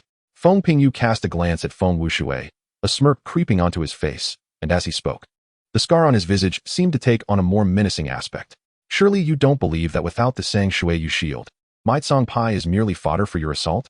Song Pai's physique is not to be underestimated. Song Pai, having endured numerous battles alongside its master, required little direction. As streams of water serpents surged forth towards Ju, caught off guard, Ju was ensnared, helplessly bound within the watery prison, struggling in vain. Its limbs flailed as if cutting through air. The water rose to Ju's neck, leaving only its head above the surface. Realizing defeat was imminent, Feng Wuxue, seeing Ju trapped and powerless, conceded gracefully. The water prison dissipated, allowing Ju to return to Feng Wushue's side. Gently stroking the wolf's head, he withdrew into the crowd. With this battle concluded, Feng Pingyu emerged victorious. The skirmish had spanned barely a quarter of an hour. Both combatants showcased formidable prowess, their respective beasts remarkable in their own rights, particularly Feng Pingyu and Song Pai, who had adeptly controlled the timing of their moves and lured their opponent into a vulnerable position, demonstrating a wealth of practical experience. Elder Feng Sanjin was thoroughly pleased with Song Pai's development, noting its commendable aptitude as it had executed 2 distinct offensive maneuvers despite being newly introduced to the wild beasts. As the sun dipped lower in the sky, the grand festivities of the Chongming festival gradually approached their conclusion. The victor must not indulge in hubris, for one cannot predict whether the vast wilderness will suddenly present a treacherous pitfall in the next moment. Conversely, the defeated should not despair, as long as they endure. Progress is inevitable, and we eagerly anticipate their superior performance at the next gathering. Elder Feng San's voice resonated with fervor, admonishing the victors while inspiring the vanquished. Yet, he seemed to overlook the fact that many would find their counterparts this evening, likely forsaking the revelry of the singletons. The bonfire banquet commenced as scheduled, and the mere 15-year-old Feng Bei mingled with the elders, indulging in food and drink. Observing as the crowd began exchanging tokens, he approached Elder Feng Sanjin to collect his resources before heading back to his abode. The 10 Baifeng fruits he received would be stored alongside the previous ones, to be utilized once he acquired a beast of his own in the future. As Feng Bei treaded the path homeward, his thoughts drifted elsewhere. Which beast should he choose as his first companion? That Song Bai's performance had been commendable, adept at controlling water and possessing formidable physical strength. The elders Ling Jiao and Shou Hu were also worthy candidates, while the poison-utilizing Pu Dai held promise for future deception. Shaking his head, Feng Bei decided to put such thoughts aside. He would assess the situation when he reached the 3rd tier of the Miao realm. After all, selecting a beast was a mutual choice, and he might encounter one that captivated him even more. Recalling Elder Feng Sanjin's hospitality with the Chui Zi wine earlier, he resolved to reserve it for future guests. He had already exhausted the 11 merchant stones he had initially received, and the new 11 he had just obtained were perfectly timed for the following day's training, filling the gap that had hindered his focus and left him susceptible to external distractions. He planned to consume the strongbone pill the next day, taking advantage of his still nascent cultivation to practice the beast form technique multiple times to enhance his physique. Before long, Feng Bei arrived at his doorstep, only to be momentarily startled by a willow branch inserted in the door. In his moment of astonishment, he noticed a wooden box resting at the entrance. Carrying the box back to his room, he lit an oil lamp, its flickering glow casting a warm light upon his face. Upon opening the box, he discovered an assortment of food alongside an oval stone, intricately carved with the likeness of a leaf. After a brief contemplation, Feng Bei tucked the leaf-engraved stone close to himself and sat upon a stool, quietly savoring the contents of the box by the gentle candlelight, chewing thoughtfully and relishing each morsel. Chapter 13, the 3rd tier of the Miao realm. As time elapsed, 2 months swiftly passed. During this period, Feng Bei diligently practiced the beast form technique by day, assimilating the essence of the bone-refining pill, continuously fortifying his physique and deepening his comprehension of the 12 beast intentions. Thanks to his exceptional aptitude, he had reached the pinnacle of understanding the true essence of the 12 colossal beasts at this stage. The only task remaining was to patiently await a breakthrough in his cultivation. A month prior, Feng Bei had witnessed the Tianxian star's luminescence transition from a flickering glow to a radiant brilliance. In the blink of an eye, another month had flown by, marking the moment Feng Bei was poised to ascend to the Tianji star. Seated in a meditative posture upon his bed, he felt the passage of time as the energies of the universe surged, illuminating the Tianji star. Upon reaching the third tier of the Miao realm, a torrent of power emanated from the Tianji star, coursing through the barriers of his realm, swiftly spreading throughout his being. Upon opening his eyes, Feng Bei sensed the transformative changes within his body and the enhancement of his mental acuity, realizing that he now possessed the means to acquire his first colossal beast. Before he could revel in his triumph, however, the elevation of his cultivation urged him not to squander this rare opportunity to enhance his beast intent. He pushed open the door, the afternoon sun casting its fierce rays. Feng Bei made his way to a large tree, seeking its shade to clear his mind. Time and again, he practiced the beast form technique, progressing from the simple to the profound. His movements varied between gentle and steady, agile and precise. Initially, his actions were merely rudimentary, accompanied by the sound of wind rushing past. With each leap and maneuver, an inexplicable essence emerged. As July's heat waned and the weather turned cooler, the winds howled down from the mountains. This gust swept from east to west, traversing the Juhai Ridge, gliding past the mountains, and rushing towards the shadowy forest. As the wind passed through the Dayo tribe, the trees rustled, leaves lifting and swirling in the breeze, only to gently descend as the wind receded. Amidst the falling leaves, Feng Bei's movements grew increasingly supple. The 12 beast intentions surged forth, echoing with the roars of tigers. The cries of monkeys, the calls of cranes, the neighing of horses, the mooing of cattle, the bellowing of deer, the growls of bears, the trumpeting of elephants, the squeaks of mice, the hisses of snakes, the chirps of mantises, as if both present and absent. The serpentine intent flowed seamlessly, leaving no trace behind. The tiger's intent swirled, transforming the scattered leaves into a flurry. As the bright moon ascended in the east, Feng Bei halted his movements. Fortune smiled upon him. His mastery of the 12 beast intentions had advanced, rendering each technique sufficient for combat. As dusk descended, he resolved to consult the chief about acquiring a beast the following day. After a hasty dinner, he retired, pulling the covers over his head and sleeping soundly until dawn. On the second day, as the first light of dawn broke, Feng Bei rose early to seek out the chief. The pathways of the tribe bustled with hurried villagers, commencing their daily tasks. "Good morning, Uncle Jing, Brother Hu," he greeted cheerfully. "Young Feng Bei, up so early. Have you made another breakthrough?" A middle-aged man, engaged with a young companion, paused his work, his curiosity piqued as he turned to inquire. "Indeed, I've just achieved a breakthrough and am on my way to discuss it with the chief," Feng Bei replied with a genuine smile, always patient with the tribe's members. "You truly are a prodigy. By my calculations, you are now capable of commanding your first colossal beast. Once you secure it, I shall treat you to a feast," Uncle Jing said, observing the robust 15-year-old Feng Bei, now standing at a height of 1.7 meters, as he chuckled and returned to his tasks. "Very well, Uncle Jing. Brother Hu, see you later." With the elevation of his cultivation, the familiar sights he had known for over a decade now appeared remarkably splendid to Feng Bei. Before long, he arrived at the chief's residence, knocking and announcing himself. Without any hindrances, he successfully found the chief and meticulously conveyed his current situation and aspirations. Upon hearing Feng Bei's words, Chief Feng Sanshui's eyes lit up, his gaze fixed intently upon the young man. After a prolonged moment of contemplation, as if organizing his thoughts, he spoke with a tremor of excitement in his voice. "A month ago, when you reached the second tier, I anticipated that you would soon break through to the third tier.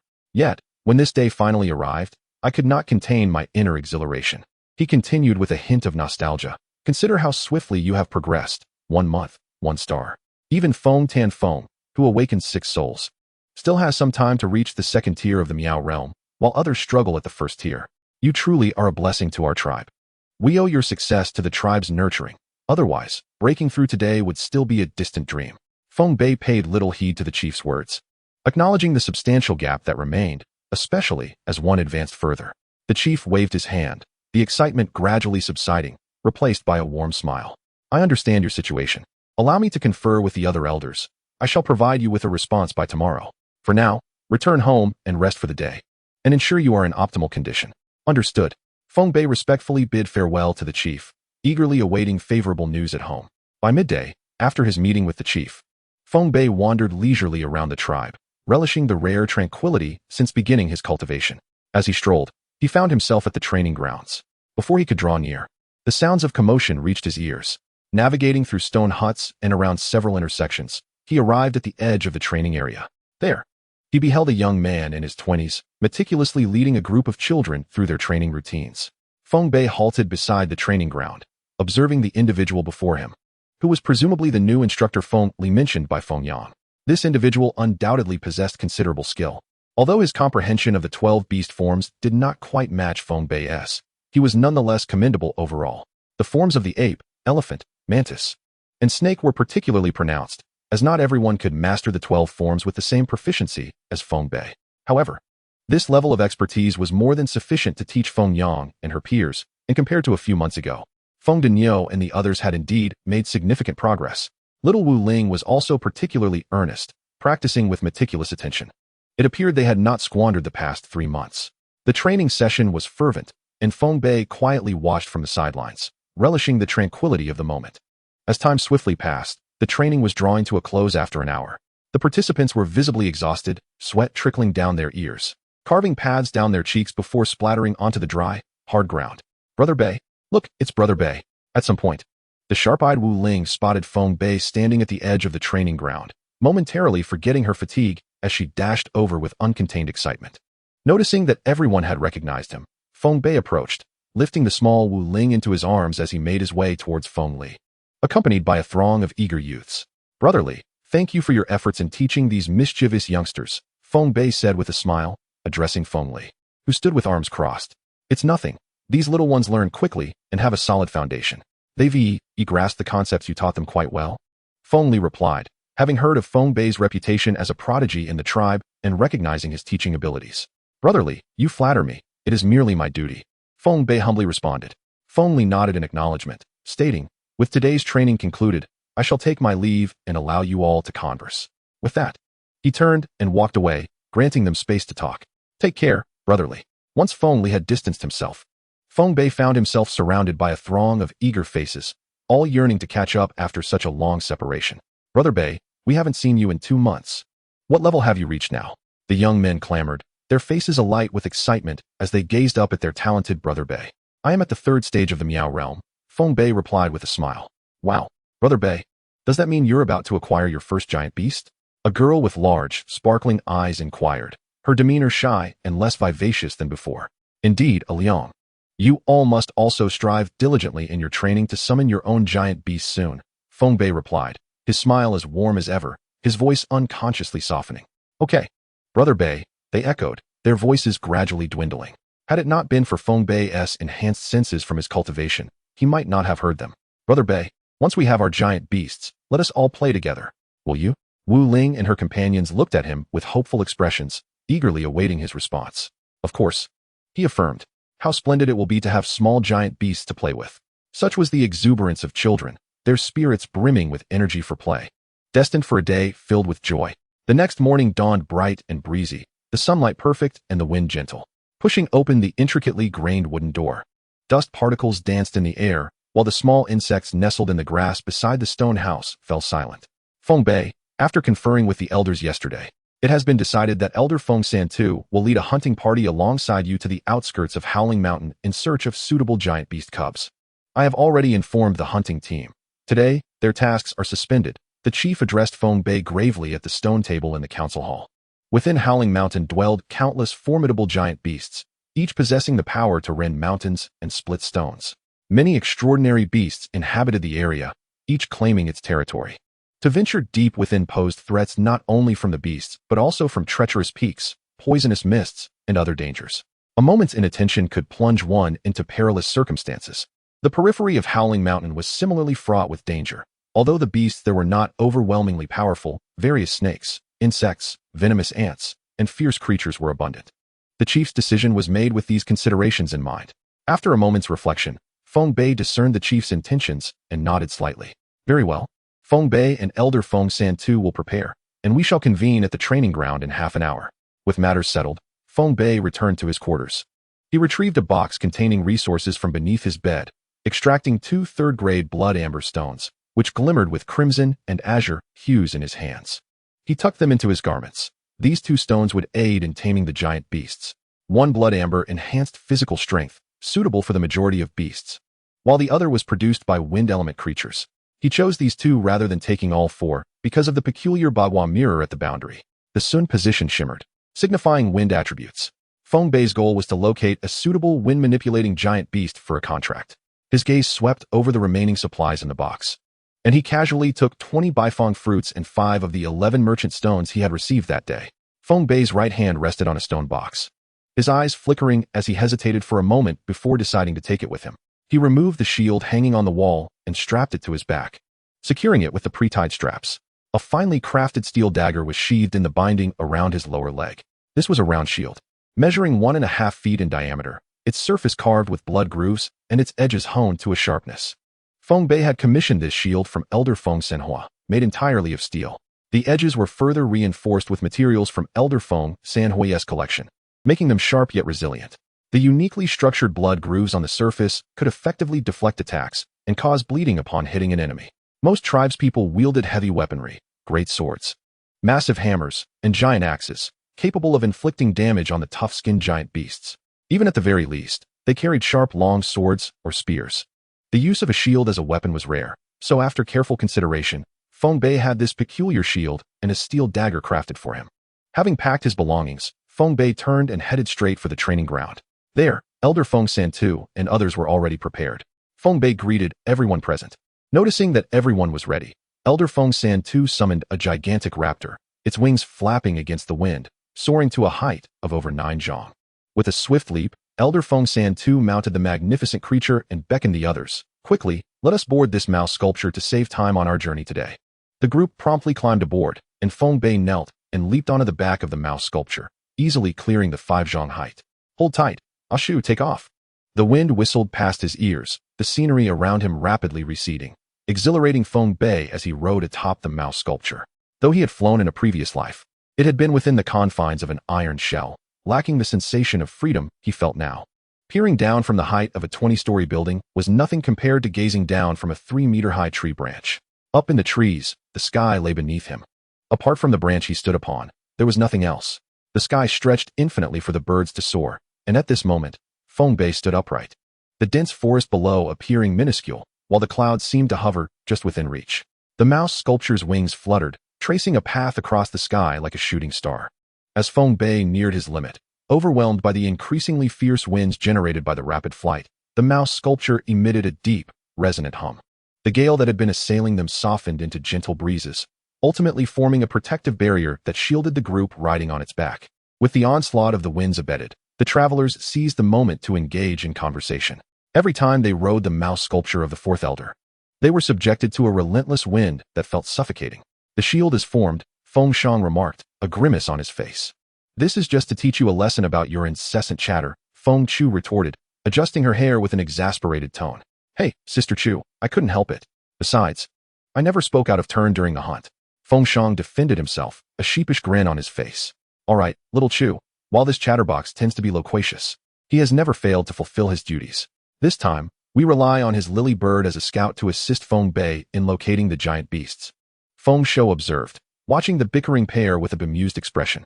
The typically gentle and composed Feng Chu often found herself needling Feng Shang whenever he was around, a dynamic that even they seemed oblivious to. Humph, consider yourself lucky this time, Feng Bei interjected, lost in his thoughts and ignoring their banter. Bei, what's wrong? Feng Siwu inquired, having finished watching the lively exchange and noticing Feng Bei's stillness. Oh, I'm fine, Brother Siwu.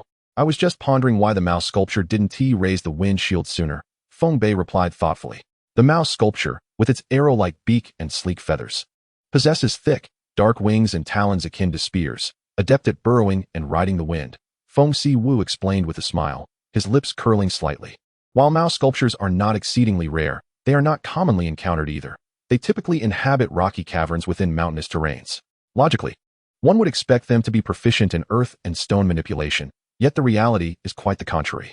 The mouse sculptures reside not in search of underground rodents, but rather in pursuit of a massive flying squirrel that dwells among ancient trees. These flying squirrels, residing in the vast canopies of towering trees, hunt airborne insects propelled by the winds at night. The insects, ephemeral in nature, engage in mating rituals at dusk, marking a grand feast for both the flying squirrels and mouse sculptures. Feng Siwu paused briefly before continuing. The mouse sculpture must swiftly hunt the flying squirrels, often requiring a moment to convert the raging winds into propulsion for its flight. The flying squirrels glide effortlessly on the winds to capture the insects, and those that survive the night will reproduce on the very trunks of the trees, finishing their brief lives in haste. Reflecting on this unique ecosystem, Feng Bei mused. It truly is a remarkable cycle of life, intricately interconnected. Without any one element, this seemingly robust yet inherently fragile food chain would collapse. Nature is indeed full of wonders. Chapter 15. Into the dense forest wait, this mouse sculpture also commands the wind, which aligns with my initial desire to seek a wind-type giant beast. However, its appearance is rather peculiar, Feng Bei pondered, feeling somewhat dissatisfied with the mouse sculpture's unusual form as he absorbed Feng Siwu's words. The vast expanse of Shao Mountain is fraught with myriad perilous wonders, not limited to just this singular type of wind beast. In the time to come, a thorough search is essential. A low hum signaled that the mouse sculpture began its descent. The trees below grew larger, and moments later, the creature hovered silently at an altitude of 1,000 meters. A voice emerged from above. Feng Shang, scout below to see if the forest harbors any dangers. Understood. A flash of light marked the emergence of a Wenzhonglong lily bird, which emitted unique sound waves that swept across the dense woodland below. After a brief moment, Feng Shang shook his head gently. Elder, the lily bird detected no anomalies. We can proceed downward. Although Feng Santu possessed the strength to perceive everything within several thousand meters with his spiritual energy, there was no guarantee that any unusual giant beasts could escape his scrutiny. The unique sound waves of the lily bird could reflect all tangible entities below. And despite Elder's formidable abilities, caution was still warranted to avoid grave missteps. With a vigorous flap of its wings, the mouse sculpture unleashed a gust of wind blades that cleared a space in the forest below. Once it touched down, everyone disembarked. The ground was marred with enormous gouges, descending over a meter deep, with the earth turned over and scattered stones strewn about. Debris lay scattered everywhere, and insects scurried in every direction. Feng Bei gazed at the devastation left in the wake of the mouse sculpture, astonished by its formidable strength. A spirit beast in its early stages, the mouse sculpture could wreak havoc with the slightest movement. This was merely a fraction of its power, and a full display would be even more devastating. Noticing Feng Bei's astonishment as he surveyed the surroundings, Feng Shou chuckled and explained, "Indeed, it's rather powerful. I hope to witness the full might of a spirit beast one day." Coming back to reality, Feng Bei turned his gaze to the massive mouse sculpture. They were now near the outskirts of Shao Mountain. To be safe, they would traverse through the forest on foot. As Feng Santu spoke, he stored the mouse sculpture away and summoned the Kuei python. Feng Shang directed the lily bird to fly into the trees, while Feng Jiu called forth the blade Wim, and the group mounted its back. As the mid-level savage beast, the Kuei python coiled its body and burrowed into the earth, causing the soil to shift and the entrance to be concealed. Only the freshly turned soil and the imprints left on the ground hinted at the passage of a colossal creature. As they journeyed, the surrounding vegetation blurred past, with countless limbs swaying rhythmically on either side, bowing low in their wake. Ancient vines clung to the towering trees, their rugged trunks adorned with vibrant green moss. The Kuei python glided silently beneath the surface, its movements undetectable. The travelers crouched low on the back of the blade Wim, gripping tightly to the gaps in its shell, remaining utterly still. For the first time in 15 years, they had ventured beyond their tribe into the jungle, and the sights before them were incomparable to anything from their previous lives. Towering trees, hundreds of meters high, loomed everywhere, their canopies intertwining and casting the forest into darkness, where sunlight struggled to penetrate. Were it not for the presence of skilled cultivators among them, clarity would have eluded their eyes. Time passed swiftly, and night soon enveloped them. The group gathered inside a hollowed-out tree, encircled around a crackling fire, having scoured the surrounding 20 li for any threats. Below, the Kuei python stood guard, while the lily bird perched high above, vigilant. The flickering flames illuminated their faces, dispelling the gloom that had settled upon them. Prolonged exposure to the dim, damp environment had weighed heavily on all, and while it was not life-threatening, the discomfort was palpable, particularly for those like Feng Bei, Feng Shang, and Feng Chu, who found themselves eagerly awaiting their turn at the fire. 2 fawns sizzled over the roaring flames, the result of an impromptu hunt during their journey, accompanied by skewers of mushrooms roasting nearby. "Ah, it's so hot. Finally, the meat is ready. Here, Sister Chu, give it a try," Feng Shang exclaimed, sprinkling fine salt over the 2 fawns and handing a leg to Feng Chu. She accepted it and retrieved 2 bright red fruits from her pouch, tossing one to Feng Shang and offering several to the others. "Taste them. I brought these from the tribe. They pair well with the meat and help cleanse the palate." Feng Bei gratefully accepted the fruit, producing a dagger to slice off a piece of roasted meat. "Feng Bei, by this time tomorrow, we will have entered the outskirts of Shao Mountain. Have you decided what type of giant beast you wish to seek?" Feng Jiu inquired, narrowing his eyes as he observed Feng Bei feasting.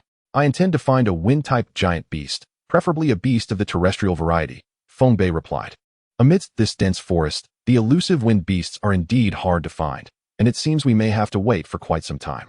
Feng Shou set down the deer's leg in his hand and spoke slowly. Indeed, however, I have heard whispers that wind beasts, particularly the elusive me-wolf, have been sighted on the outskirts. Perhaps we might encounter some fortune by venturing there. You believe in mere hearsay? Feng Chu interjected, exasperated at Feng Shang's mention of the me-wolf. This creature, although a wind beast, has been extinct for many years. Not a soul has laid eyes on one in over a decade. It comes and goes like a shadow, and its attacking prowess is formidable. This endeavor is likely to prove futile. Feng Santu, gently caressing the red fruit in his palm, reflected, these rumors are relics from more than a decade ago. Yet they still circulate today. If we ultimately fail to locate the wind beasts, perhaps the mouse eagle could serve as a viable alternative. Feng Bei remained silent, pondering the implications.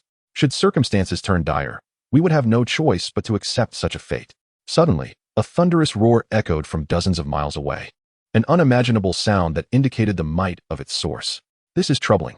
The group felt an immediate sense of foreboding upon hearing the roar. Feng Santu hastily stowed away his belongings and spoke urgently. The fact that this sound has traveled so far suggests that the beast possesses extraordinary strength, likely at the level of a spirit beast.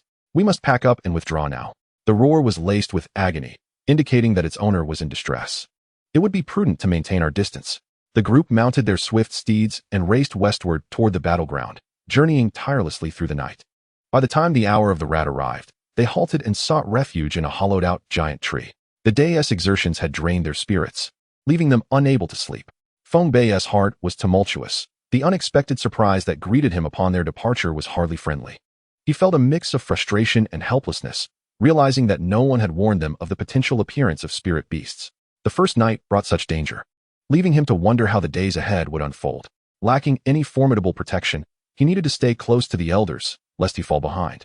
Lost in thought, he noticed that Feng Chu and Feng Shang were also experiencing their first encounter with a spirit beast, sharing the same unrest.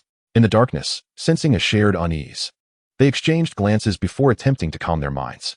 Eventually, they succumbed to slumber, though it was a deep and troubled sleep.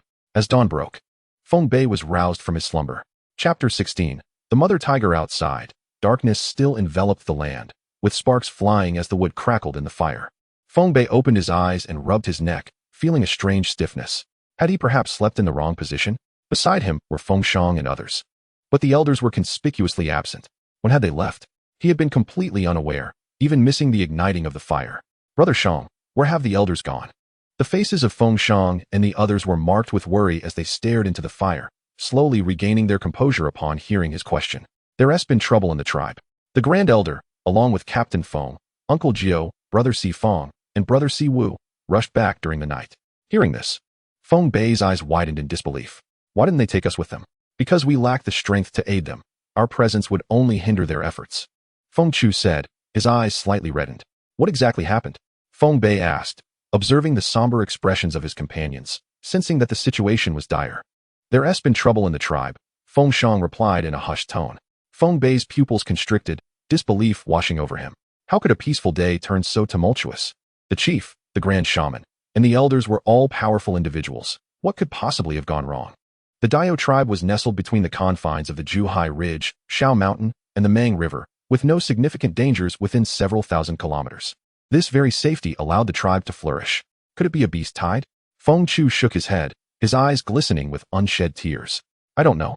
Just before dawn today, the elders awakened us and informed us they had received news from the Grand Shaman that the tribe was facing a formidable enemy. The elders couldn't rest easy, so they took the captain and others back, leaving us behind. Before departing, they struck you unconscious to prevent you from following them. They instructed us to set out westward at dawn to seek the Fengshang tribe. Feng Bei's mind was a whirlpool of chaos. If an unforeseen calamity had befallen them, even with prior precautions, countless lives could be lost. Moreover, at night, with most of the tribe resting, those remaining on guard might not react swiftly enough to a sudden attack, hindering their ability to evacuate in time. The situation was indeed grave. The Grand Shaman had advised against returning. It seemed the matter was beyond salvage. Feng Bei clenched his fists, his nails nearly embedding into his flesh. A single punch sent with splinters flying, creating a gaping hole through which a cold breeze seeped. Taking a deep breath, he inhaled the crisp morning air, the chill invigorating him with clarity. Seeing Feng Bei's intense emotions, Feng Shang hurried over to lift him up. Brother, do not despair. We must remain strong. The situation is unclear. Let us return together. It may be that the Grand Shaman's message was merely a misunderstanding, and the tribe is unharmed. A Shang is correct. Regardless of the tribe's condition, we must return and uncover the truth. If we leave now, we might still reach them in time. Feng Bei, hearing their reassurances, spoke in a hoarse voice. Let us go. Extinguishing the fire, Feng Chu summoned the spotted steed, and the group hastened back toward the tribe. The lilium birds fluttering among the towering trees. The spotted steed, neither tiger nor horse, with iron teeth and copper claws, was a force to be reckoned with. The dense undergrowth made it challenging for the steed to gallop. Feng Shang had to periodically release the lilium birds to scout ahead before recalling them. The thick vegetation proved unsuitable for the steed's pace, and by day's end, they had only covered a distance that would typically take 2 hours on the swift blades of the Wuji. Both Feng Shang and Feng Chu were at the second star level of the wood realm, and there was no other formidable beast in sight. As they journeyed, a massive boulder loomed ahead, obstructing their path. Spotted steed, split the stone.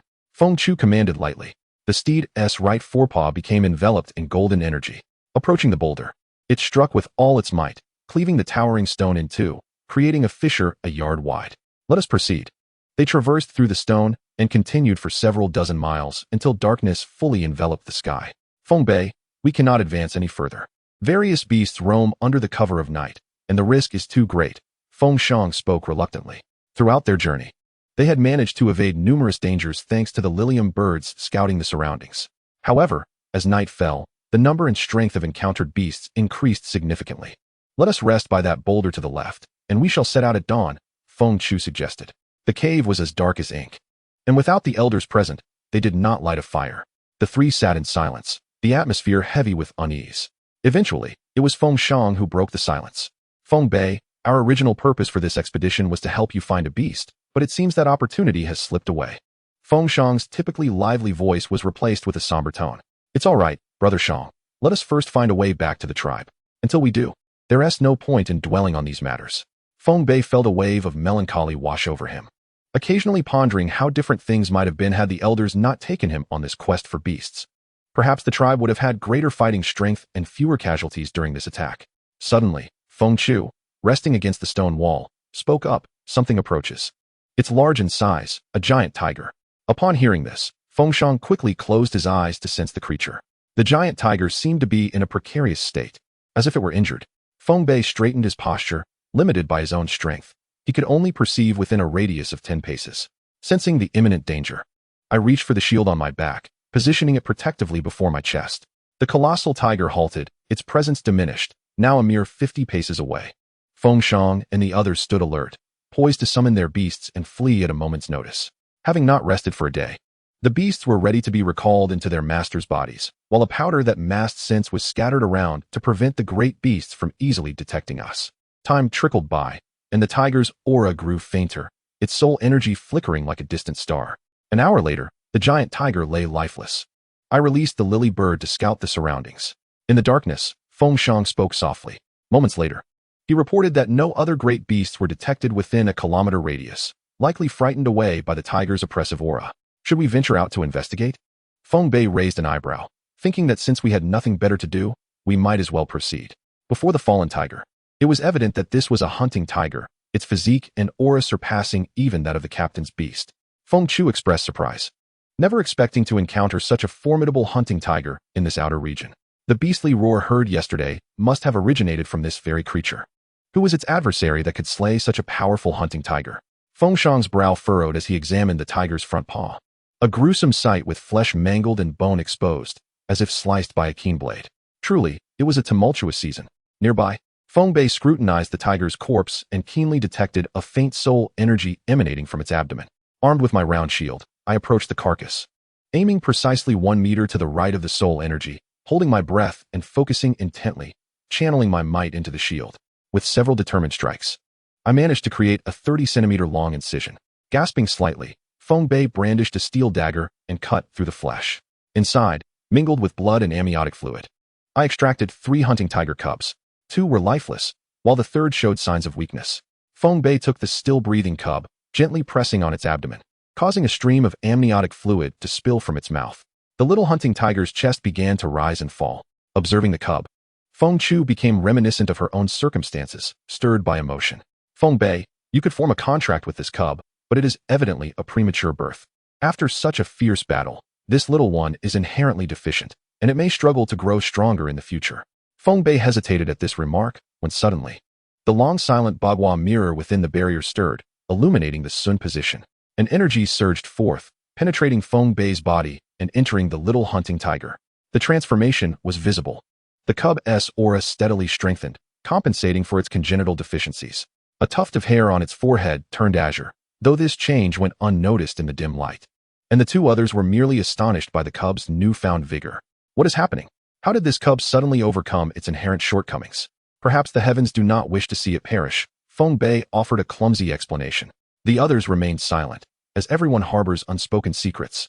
Returning to the stone cave, Feng Bei cut the cub's forehead, applying its blood to her left chest, channeling her internal energy to draw it in.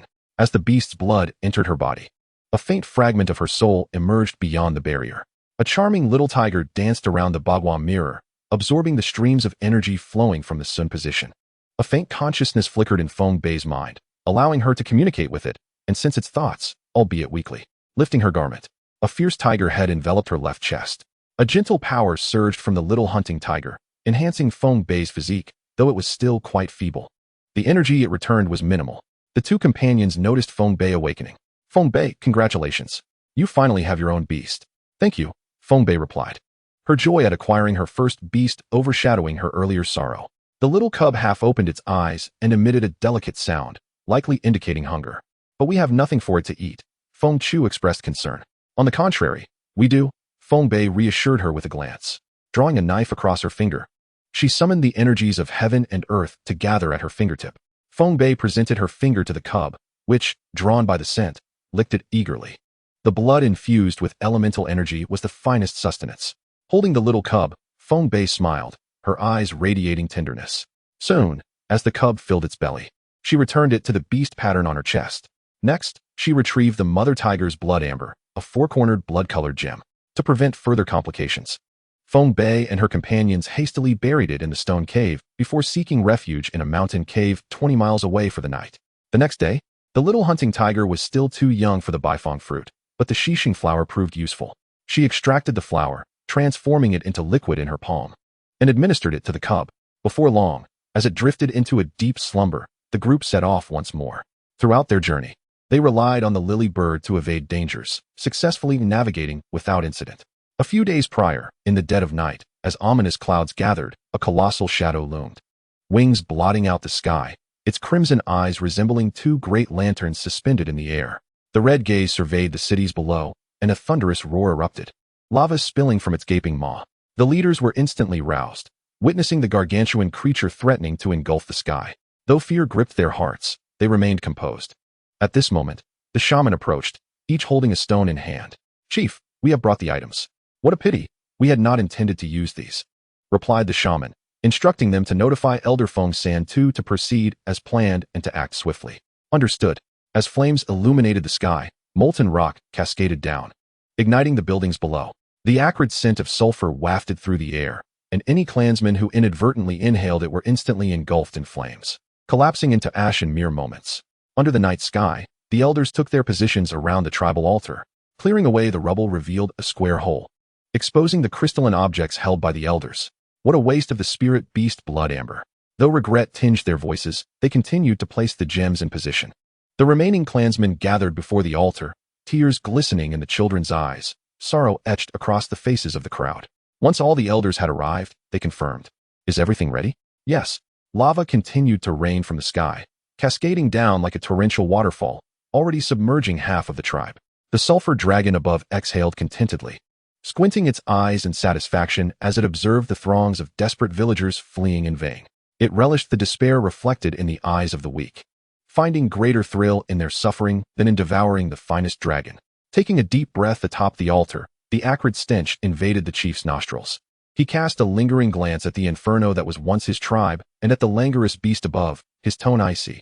What a truly wicked amusement. "Chief, the hunting team has been notified. We should depart." "Very well, let us go." In a flash, the altar glimmered, and the blood amber radiated brightly. transforming into an empty shell in an instant. Watching as their prize slipped away, the sulfur dragon erupted in fury, and torrents of lava swiftly engulfed the altar. Searching the ground yielded nothing. It stepped into the molten rock, heading eastward. At last, the three arrived at the tribe, only to be struck dumb by the sight before them. The once densely clustered stone huts had vanished without a trace. The hard ground of the training grounds lay utterly overturned, and the great tree beneath which Feng Bei had once cultivated was nowhere to be found. What remained was merely a vast expanse of ruins, resembling a field that had been plowed, scattered with blackened remnants of solidified lava. The air was thick with a foul odor of sulfur. A narrow trail led eastward, where enormous footprints faded into the depths of the dense forest. The three exchanged glances, their bodies trembling slightly. Are they still alive? Feng Shang's voice quivered with uncertainty. Feng Bei regained his composure, inhaling deeply to steady himself. I do not know. However, with countless strange beasts around, there must be one capable of reversing the forces of life and death. His voice was resolute, tinged with ambition. Yet the scene before them was too overwhelming to bear. The other tribespeople, A Ling, Wu Ling, Daniel, Feng Qianfeng, and Njioga, had all vanished, and it was feared they had already been devoured. Desperately searching in every direction, Feng Bei felt parched and anxious. For an entire day and night, the trio scoured the area, while relentless rain poured down upon them. Feng Bei retrieved a stone engraved with a leaf from his belongings, gently rubbing it. The faint scent of sulfur lingered in the air. Under the stormy night, thunder roared, and Feng Bei stared intently into the distance. Chapter 18. Obstacles at the Mang River. Time ebbed and flowed, as cicadas shed their skins in the mulberry trees. At the western edge of the tribe, by the banks of the Mang River, the hunting team searched for any sign of the three. Damn it, have those kids encountered trouble? One mused. This shouldn't be, with Feng Shang and Feng Chu here. There shouldn't be any dangerous beasts nearby. Could something truly have gone awry? Let us keep searching, they must be safe. 3 days later, Elder Feng San Tu's face was etched with despair. It's over. Something has indeed happened to them. I should never have left them alone. Feng Shou sighed softly. Given the circumstances, we must first head to the dark forest and look for the leader. If Feng Bei and the others are safe, they will surely make their way there. The group fell silent and hurried westward. Feng Bei and his companions lingered for a long time at the ruins of their tribe. Within a thatched hut, the three sat together. We must go. Let us head west towards the dark forest and seek refuge with the Feng Shang tribe. They may accept us. Feng Chu's eyes were swollen and red, the recent events having drained her spirit, leaving her unable to rest properly.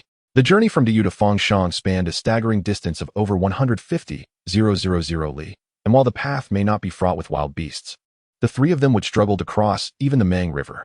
Feng Shang stirred the flames of the campfire absent-mindedly, sparks dancing into the air. In Feng Bei's embrace, the Shohu stretched lazily, having just awakened, and licked his cheek.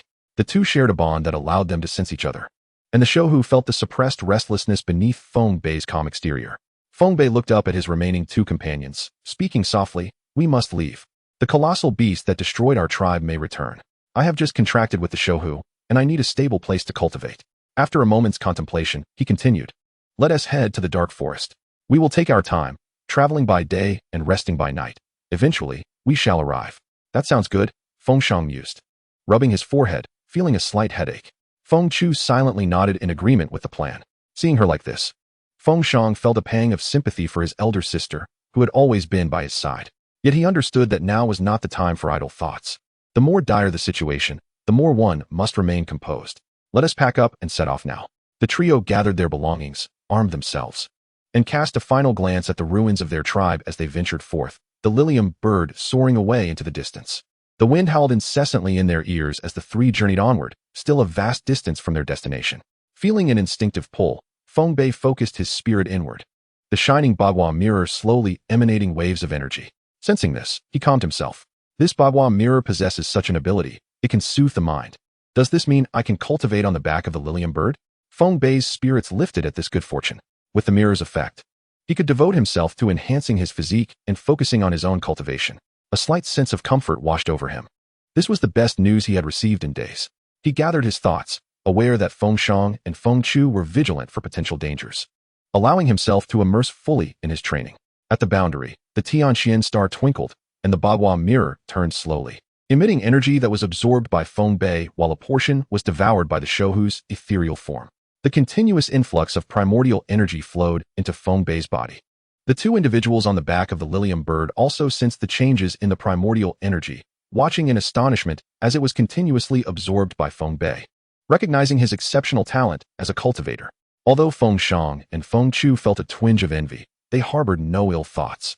Feng Bei's growing strength meant a greater chance of survival for them all. Thus, they traveled by day and rested by night. A month passed, and they finally reached the banks of the Mang River. Throughout the month, the trio hunted and cultivated as they progressed, each making slight improvements. Feng Bei practiced day and night, resting only 2 hours daily. Now, with the Tianquan star shining brightly and the Yuhing star emanating a soft glow, he sensed a range extending to 50 meters, within which nothing could escape his notice.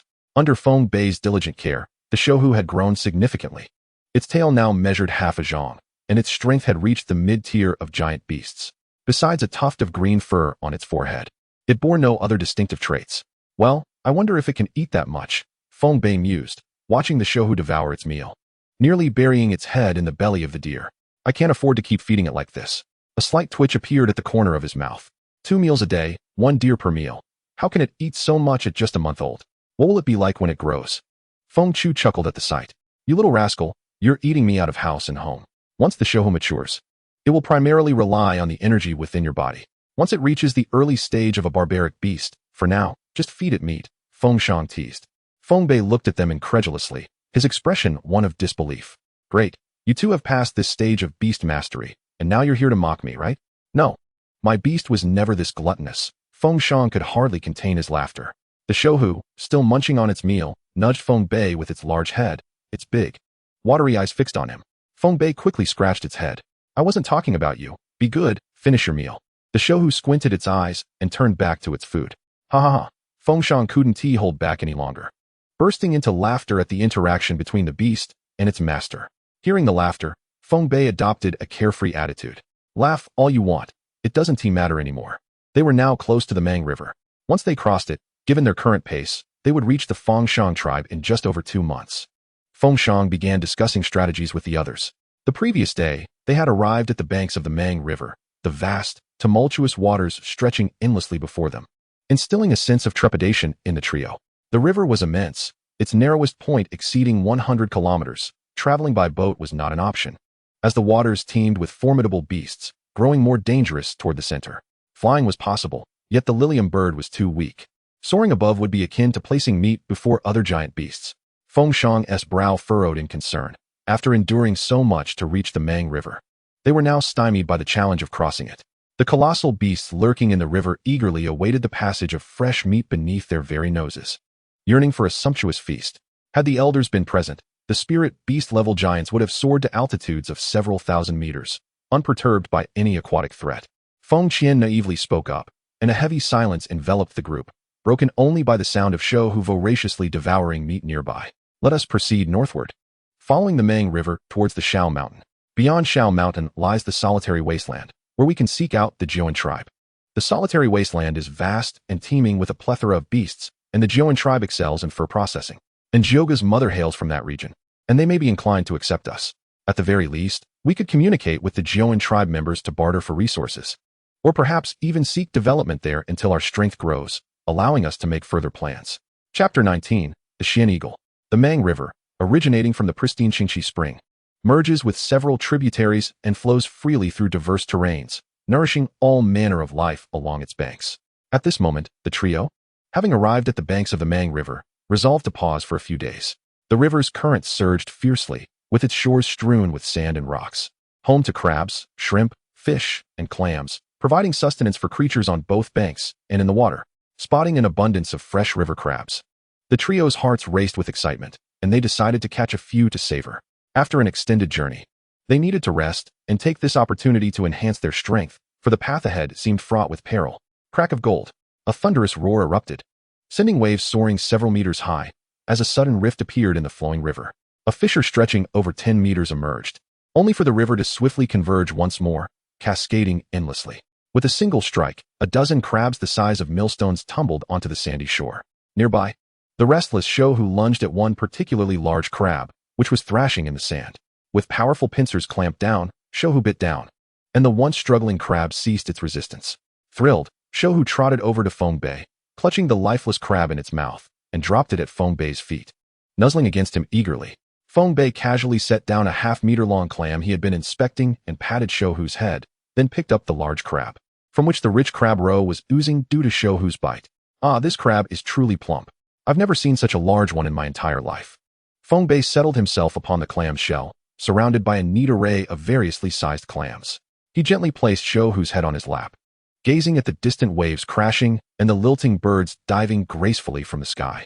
In a short span, a heap of fish and crabs had amassed on the riverbank. However, this idyllic scene was short-lived, as the abundance of river delicacies attracted predators.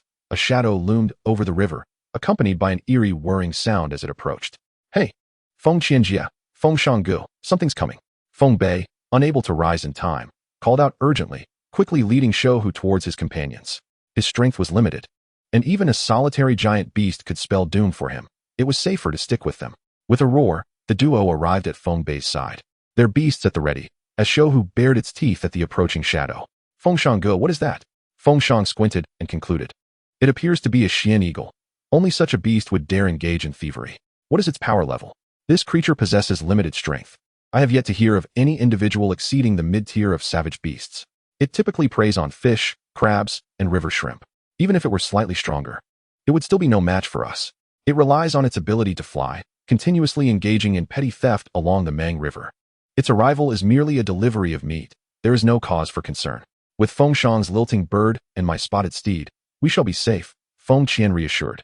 Seemingly well acquainted with the Xian eagle, the arrival of the Xian eagle did not instill fear in them. Feng Bei gently stroked Shouhu's head and nodded. That's good. As the words left his lips, the Xian eagle descended, its appearance peculiar, a tiger-headed, snake-tailed creature with 2 legs and 2 wings, an eagle's beak and upright eyes. Its feet adorned with flesh-like webbing, emitting a distinctive sound. Its unusual form suggested that it likely lacked formidable strength in terrestrial combat. A peculiar whirring sound emanated from the Xian eagle's beak, unleashing a wave of sound that enveloped the entire beach. Even the river's surface was not spared, generating turbulent waves. Before the sound waves could reach them, a loud roar rang in their ears. Lily bird, sonic wave. A powerful wave of sound, equal to that of the Xian eagle, erupted from the lilting bird that circled overhead. The 2 sound waves collided. Boom. Sand and stones soared across the riverbank, creating a long, narrow trench. As the sonic wave surged relentlessly towards the Xian eagle, with a piercing cry, the Xian eagle faced the onslaught of the lilting bird's sonic wave, its plumage ruffled. Yet it did not flee. Having long engaged in thievery in this area, the Xian eagle was unaccustomed to such an assault. Despite its proficiency with sound wave attacks, it was not significantly harmed by the diminished strike from the lilting bird. The Xian eagle regarded the 2 quadrupeds and 3 bipeds on the ground with disdain, as if they posed no threat. Another sound wave surged forth, prompting the lilting bird to swiftly evade. The previous confrontation had been endured because the attack had been aimed at their ground companions. Why would anyone choose to engage the behemoth head-on? With agile reflexes, the lilting bird darted above the Xian eagle's head under Feng Shang's command, channeling its energy into a visible sonic wave directed at the Xian eagle. The creature, caught off guard, braced for the powerful strike. With a resounding impact, the Xian eagle's unique membranous organs failed to withstand the close-range assault, resulting in a violent explosion of blood and brain matter as its massive body plummeted to the ground. The lilting bird nimbly evaded the splattered gore and landed beside Feng Shang. Wow! Feng Bei's eyes widened in astonishment. The battles he had witnessed before were mere friendly competitions within the tribe, and this was his first encounter with a fierce battle between 2 equally matched giants. The speed of the sonic wave attack was astonishing, and it became evident that they needed to consider how to counter such attacks in the future. Should they encounter a powerful beast adept in sound wave combat, escaping unscathed would be a formidable challenge. Beside him, Feng Shang affectionately patted the lilting bird's head, eliciting a series of joyful chirps. I was right, wasn't I? Currently, our strength may not suffice against savage beasts, but we can handle this level of creature with ease. Feng Shang boasted proudly to Feng Bei. Meanwhile, Feng Qian disregarded Feng Shang's words and made her way towards the Xian eagle's carcass with her spotted steed. Shouhu, unable to contain its excitement any longer, was eager to approach the fallen beast, yet remained by Feng Bei's side, awaiting his permission. Come on, Feng Shanggu, let us inspect the spoils of the lilting bird. Drawing forth a steel dagger, Feng Bei stepped forward. With his approval, Shouhu dashed toward the Xian eagle's lifeless body, leaping about in exhilaration. Indeed, this Xian eagle underestimated us. It never anticipated the lilting bird's incredible speed. Otherwise, this tough-skinned creature would have proven quite the challenge to slay. As Feng Qian expertly began to dissect the Xian eagle, her movements were deft and practiced, as if she had performed this task countless times before. Feng Bei emulated Feng Chu's actions, skillfully eviscerating the fierce hawk, extracting its heart and liver along with other viscera, as well as a portion of its tender meat. He swiftly departed with 2 large thighs and an assortment of seafood, leaving the remaining carcass to be consumed by other creatures. Chapter 20. A rare barbecue at the campsite. 30 miles away, several individuals were diligently preparing the ingredients they had gathered. The hawk's thighs, brought back by the tiger hunter, were kept for his own consumption, while the remaining items constituted the main course: the heart, liver, a single thigh, along with over 20 river clams and various fish and shrimp. Each morsel was succulent, a true delicacy. After cleansing the river delicacies of any mud, they skewered the hawk's thigh and piled the river clams, filled with numerous river delicacies, onto the grill over a roaring fire. With a selection of meticulously prepared seasonings, they sprinkled them evenly, and soon the air was filled with an enticing aroma. Regrettably, there were no beverages to accompany the feast. Otherwise, savoring roasted meat with a fine drink would have been a delightful affair. Nearby, a stone pot contained several eggs left over from yesterday, having raided several chicken nests. One couldn't help but wonder if the mother hen was anxiously searching for her lost treasures. The aroma was irresistible. The roasted hawk's leg was taut and juicy, while the meat nestled within the clamshells had also reached perfection. The heart and liver of the hawk, each larger than a meter, were diced into small pieces and simmered within, their vibrant red hue gradually fading as time passed, releasing an ever more tantalizing fragrance. The clam meat was tender and succulent, devoid of any earthy taste. At that moment, the crabs appeared more dignified, their bright red shells telling tales of their encounters. With a subtle manipulation of the elemental energies, the crab shells effortlessly parted, revealing the pristine white crab meat and the golden crab roe within. Burp. This was the most satisfying meal Feng Bei had enjoyed in days. The tension that had gripped him began to ease under the influence of such culinary delights. After a prolonged respite, feeling the gradual deceleration in the strength growth of the tiger hunter, Feng Bei sought out Feng Chu, who was grooming the fur of her mount. Feng Chu, do you have any good advice? The tiger hunter's growth has been somewhat sluggish lately, and its reciprocation towards me has diminished. Feng Chu continued her task without pausing, deftly tending to the lengthy tufts of fur on the spotted foal's back, glancing at the well-fed and now resting tiger hunter. She softly replied, "The first colossal beast we contract is always small. It is rare for anyone to bond with a beast far superior at the outset." As she spoke, Feng Chu caressed the foal's face. "Just like this foal of mine, when we first formed our contract, there was a period of rapid growth and strength. This was to expedite alignment with the realm of the Beastmaster, and during this stage, the Beastmaster tends to provide more support to their beast." "Indeed, that makes sense. The enhancement from the tiger hunter has been minimal, as its strength is far beneath mine," Feng Bei acknowledged. "Precisely," Feng Chu smiled gently. "Once the beast's strength aligns with that of the Beastmaster, the enhancement of the Beastmaster's physique will predominantly depend on the beast's reciprocation. While the beast's physical enhancement inevitably requires rare materials from nature, just like the Baifeng fruit or the blood amber from colossal beasts, these are essential for the growth of our beasts, and once their physique is strengthened, they can in turn empower their masters." Pondering her words, Feng Bei realized that the Baifeng fruit he had taken when departing the tribe had been completely consumed over the past month. Initially, he had fed one every 3 days, but as the tiger hunter's strength increased, he had started feeding 2 every 3 days. Even with the endless energy provided by the 8 trigrams mirror within him, the tiger hunter's growth had stagnated. The Baifeng fruit was abundantly found in the central region of the Howling Mountains, but they were currently situated by the Mang River, far too distant for their current strength to traverse. Gazing at the 2 pieces of blood amber from wild beasts and one from a spirit beast in his possession, Feng Bei contemplated briefly before extracting the blood-red wild beast amber and stowing the other 2 away. He summoned his beast and entrusted the amber to the tiger hunter.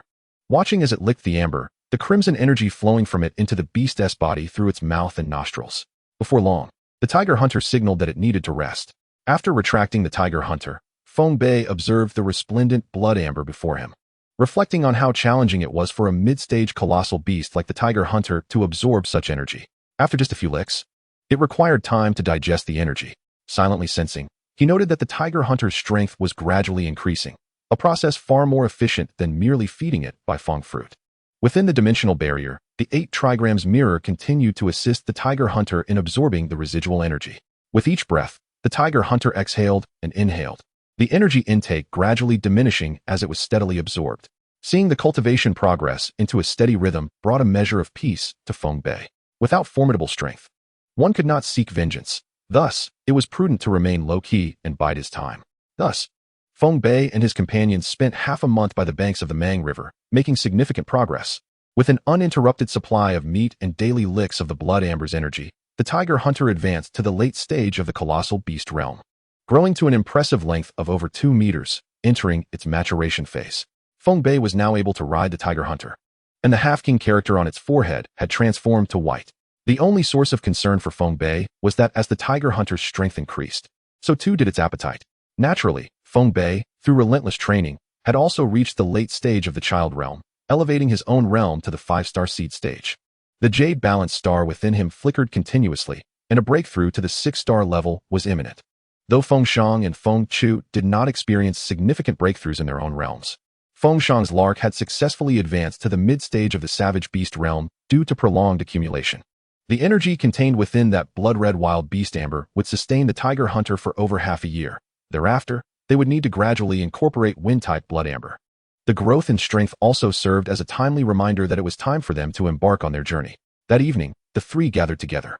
Congratulations, Brother Feng Shang, on the enhancement of your beast's strength. We shall be much safer now. Feng Bei sincerely expressed his congratulations. Were it not for Feng Shang and Feng Chu, he might have already fallen prey to the wild dogs lurking along the roadside. Feng Shang casually tossed dry twigs into the campfire, adding, "It is indeed fortunate that the banks of the Mang River are teeming with hawks, whose blood and flesh have greatly aided the lark's improvement." Feng Bei nodded slightly, a faint smile tugging at the corners of his mouth. It seemed that they had ruffled a hawk's nest in recent days. The once solitary hawks had appeared in droves, and in just half a month, they had encountered no fewer than 10, enhancing their beast's strength while also satisfying their appetites. It was all the hawk's fault. He had been feasting on their meat for days and was on the verge of nausea. They had been indulging in various culinary creations. Their culinary skills were rapidly improving. "It is time. We have lingered here long enough. Tomorrow morning, we shall set off northward," Feng Chu suggested, noticing the prolonged silence between the two. "Feng Bei, your tiger hunter has now reached the late stage of the colossal beast realm, but it is still quite young, and its practical combat experience may be lacking. For the next few days, as we travel and encounter weaker colossal beasts, I will entrust those encounters to you and the tiger hunter, allowing you both to hone your skills." "Understood, Feng Chu," Feng Bei replied eagerly. Although the tiger hunter had attained the late stage of the colossal beast realm, it was still less than 3 months old, a mere oversized infant. The understanding of energy from the blood amber it had absorbed was still lacking in comparison to other colossal beasts. Feng Bei realized he had not engaged in a proper battle for quite some time, and felt a twinge of anticipation at the prospect. Chapter 21, Hundredfold. Boom. Bang. The wolf-like colossal beast was sent sprawling by the 2-meter-long tiger hunter, crashing violently into a massive tree, which splintered with a resounding crack, succumbing to the impact. "Let you experience this move." Feng Bei let out a thunderous roar, channeling all his strength into his right arm, causing the muscles to swell and veins to bulge. With a swift motion, he hurled a shield, measuring a cubic meter, with tremendous force, which immediately embedded itself into the neck of the colossal wolf. The beast, caught off guard and dazed, was struck hard while in a state of unconsciousness. In the blink of an eye, the giant wolf's head was severed from its body, blood gushing forth like a river from the severed neck. Impressive. Feng Bei had made remarkable progress after several days of battle. Feng Shang leapt down from the back of the lark, having observed the fight from above. He was ready to intervene should Feng Bei find himself in peril. However, it was evident that his concerns were unwarranted, as Feng Bei and Shou performed far better than he had anticipated. Feng Bei, listening quietly to Feng Shang's praises, scratched his head and smiled modestly. It was merely luck, just luck. Hearing this, Feng Shang's lips twitched in irritation. He chose not to respond and turned to deal with the dismembered wolf's carcass nearby. Shou, with a light-hearted gait, approached Feng Bei and affectionately nudged him with his large head. "It's time to give you a name. Calling you just Shou is rather monotonous." As Feng Bei patted the tiger's head, he pondered over a fitting name. After a moment of contemplation, a spark of inspiration struck him. "The tiger is the king of all beasts, and you are a regal creature. I shall call you Bai Chu." Roar. "With a name now, Shou no?" Bai Chu excitedly nudged Feng Bei, lifting him onto his back and frolicking about joyfully. Feng Shang, still busy butchering fresh meat, glanced at the suddenly exuberant pair, utterly baffled. What has gotten into these two? After a while, as calm returned, Feng Bei rode Bai Chu over to Feng Shang. He looked around, puzzled, and asked, "Brother Feng Shang, where has Sister Feng Chu gone? Why isn't she here?" Feng Shang replied without looking back, "Oh, her." Boom. A thunderous sound erupted. sending a shiver down the spines of Feng Bei and Feng Shang, instilling a sense of dread within them. This is bad. Sister Feng Chu is in danger. Before Feng Bei could finish his sentence, Feng Shang had mounted the lark and sped toward the site of the battle. An hour earlier, at noon, the group had advanced 50 miles northward. As they traveled, they drew closer to the edge of Shaoshan, which bordered the Mang River. Now, near the riverbank and less than 100 miles from Shaoshan, Feng Chu gazed at the vast expanse of water before her, with a 30-meter-wide pool beside a pile of rocks. Excited by the sight, she addressed Feng Shang and Feng Bei. Feng Shang, take Feng Bei over there to find a giant beast to practice against. Remember, don't stray too far, and don't return within the hour. Feng Shang, still admiring the beautiful scenery, protested, wait, why us? What will you be doing? Seeing him act foolishly again, Feng Chu, frustrated, seized his ear. If I tell you to go, you go? Why so many questions? I'm sorry, sister. I'll go right away, just let go. Feng Shang rubbed his reddened ear, muttering under his breath, so fierce, who would dare ask for you in the future? Feng Chu narrowed her eyes, glaring at him as she threatened. What did you say? Nothing, I said nothing. She then turned to Feng Bei, giving him a playful kick on the backside, saying irritably, what is there to gawk at? Come on, I'll find you something tough to see. Let us see if you can still laugh. Watching the two bicker as they always had, Feng Bei felt a sense of relief. It seemed they were finally emerging from the shadows of their clan's tragedy. Before he could ponder further, he felt a grip on the back of his neck, followed by a sensation of weightlessness. By the time he regained his senses, he found himself riding on the lark, who had already taken off. Shortly after, Feng Shang arrived at the scene but was unexpectedly unable to find Feng Chu. Just as worry began to rise, he heard her whispering furtively, Feng Shang, come here, but keep your voice down. Feng Shang looked around anxiously and finally spotted Feng Chu hiding behind a large boulder. With a nervous expression, he grasped her hands, his voice trembling slightly as he asked, are you hurt? I'm fine, Feng Chu replied, pulling her hands away from his grasp. However, she quickly shifted the topic. Where's Feng Bei? Why didn't he come with you? He no need to search. I'm here. Feng Bei emerged, wearing a disgruntled expression as he looked at Feng Shang. Only he knew how difficult it was to navigate through the dense forest while riding by Chu. Feng Shang felt a wave of embarrassment wash over him. He had panicked upon hearing the loud crash, momentarily forgetting about Feng Bei. All right, come over here. Seeing Feng Bei unharmed, Feng Chu decided not to dwell on the matter further. The trio peeked around the rocky outcrop to observe the battle unfolding several miles away. Before them, a massive crocodile, measuring 10 zhang, was engaged in a fierce struggle with a 20 zhang long giant python. Blades of light, sharp enough to cleave mountains, shot forth from the crocodile's claws, soaring hundreds of meters to collide with the serpent. Hiss! The giant python let out a roar, its body shimmering with mystical light as a thick layer of armor coated its scales. The clash of the crocodile's attack against the python produced a cacophony reminiscent of metal grinding against metal, sending shockwaves through the air that shattered rocks and caused the mountains to tremble. In an instant, a 3-kilometer-long cliff crumbled, sending clouds of dust soaring into the air, obscuring the trio's view. My goodness, is that a spirit beast? Its power is astonishing, Feng Shang exclaimed, wide-eyed. It's not a spirit beast. They lack the oppressive aura of the elder mouse carvings. However, their aura is indeed stronger than that of Captain Shou Hu, likely a late-stage wild beast, Feng Chu analyzed. Just as Feng Bei was about to speak, the scene before them shifted once more. From within the dust, a dazzling blue light flashed. Bang, bang, bang. Accompanied by the sound of a powerful heartbeat, a colossal beam of light pierced through the haze, striking the dust-shrouded area. A tremendous shockwave erupted from the point of impact, rippling outward. Everything in its path, rocks shattered, rivers surged, ancient trees were uprooted. Watch out. Lark, brace yourself. Beep. There was no time to gather strength. The shockwave collided with the Lark's attack, dissipating much of its force in an instant. Nevertheless, the trio felt the impact, leaving them momentarily dizzy and their chests heavy. The Lark, too, was sent tumbling by the force of the blast. Chapter 22. Transformation of the Dragon. Spitting out the sand and gravel from his mouth, Feng Bei shook his head, still slightly dazed, and propped himself up against a rock. Wow, to be affected from such a distance, and the residual force is so strong. Is Shou Hu capable of this level of power? Feng Bei's eyes widened in disbelief. Feng Shang and Feng Chu fared better than Feng Bei, their physiques, being at the early stage of the ugly realm, granted them considerable resistance to the shockwave. Wiping his face, Feng Shang grumbled, of course. It's just that these two idiots are so strong. Damn it, I got a mouthful of dirt. Coughing, he continued. I didn't expect to still be affected from this far away. While you two were off training, I was here taking a bath. Before long, I heard the alert from the spotted foal and then witnessed these two giant beasts clashing. Despite the lengthy discourse, it was but a fleeting moment. The preceding battle had yet to reach its conclusion. The colossal crocodile, after executing a formidable strike, lowered its massive head, emitting a deep, resonant roar. This powerful blow had significantly drained its stamina. It was confident that this decisive attack would vanquish the audacious snake that dared to encroach upon its territory.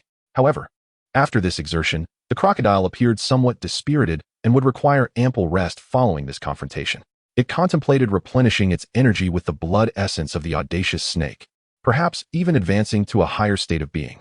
Yet, it was not alone in this ambition. The enormous python opposite harbored similar intentions.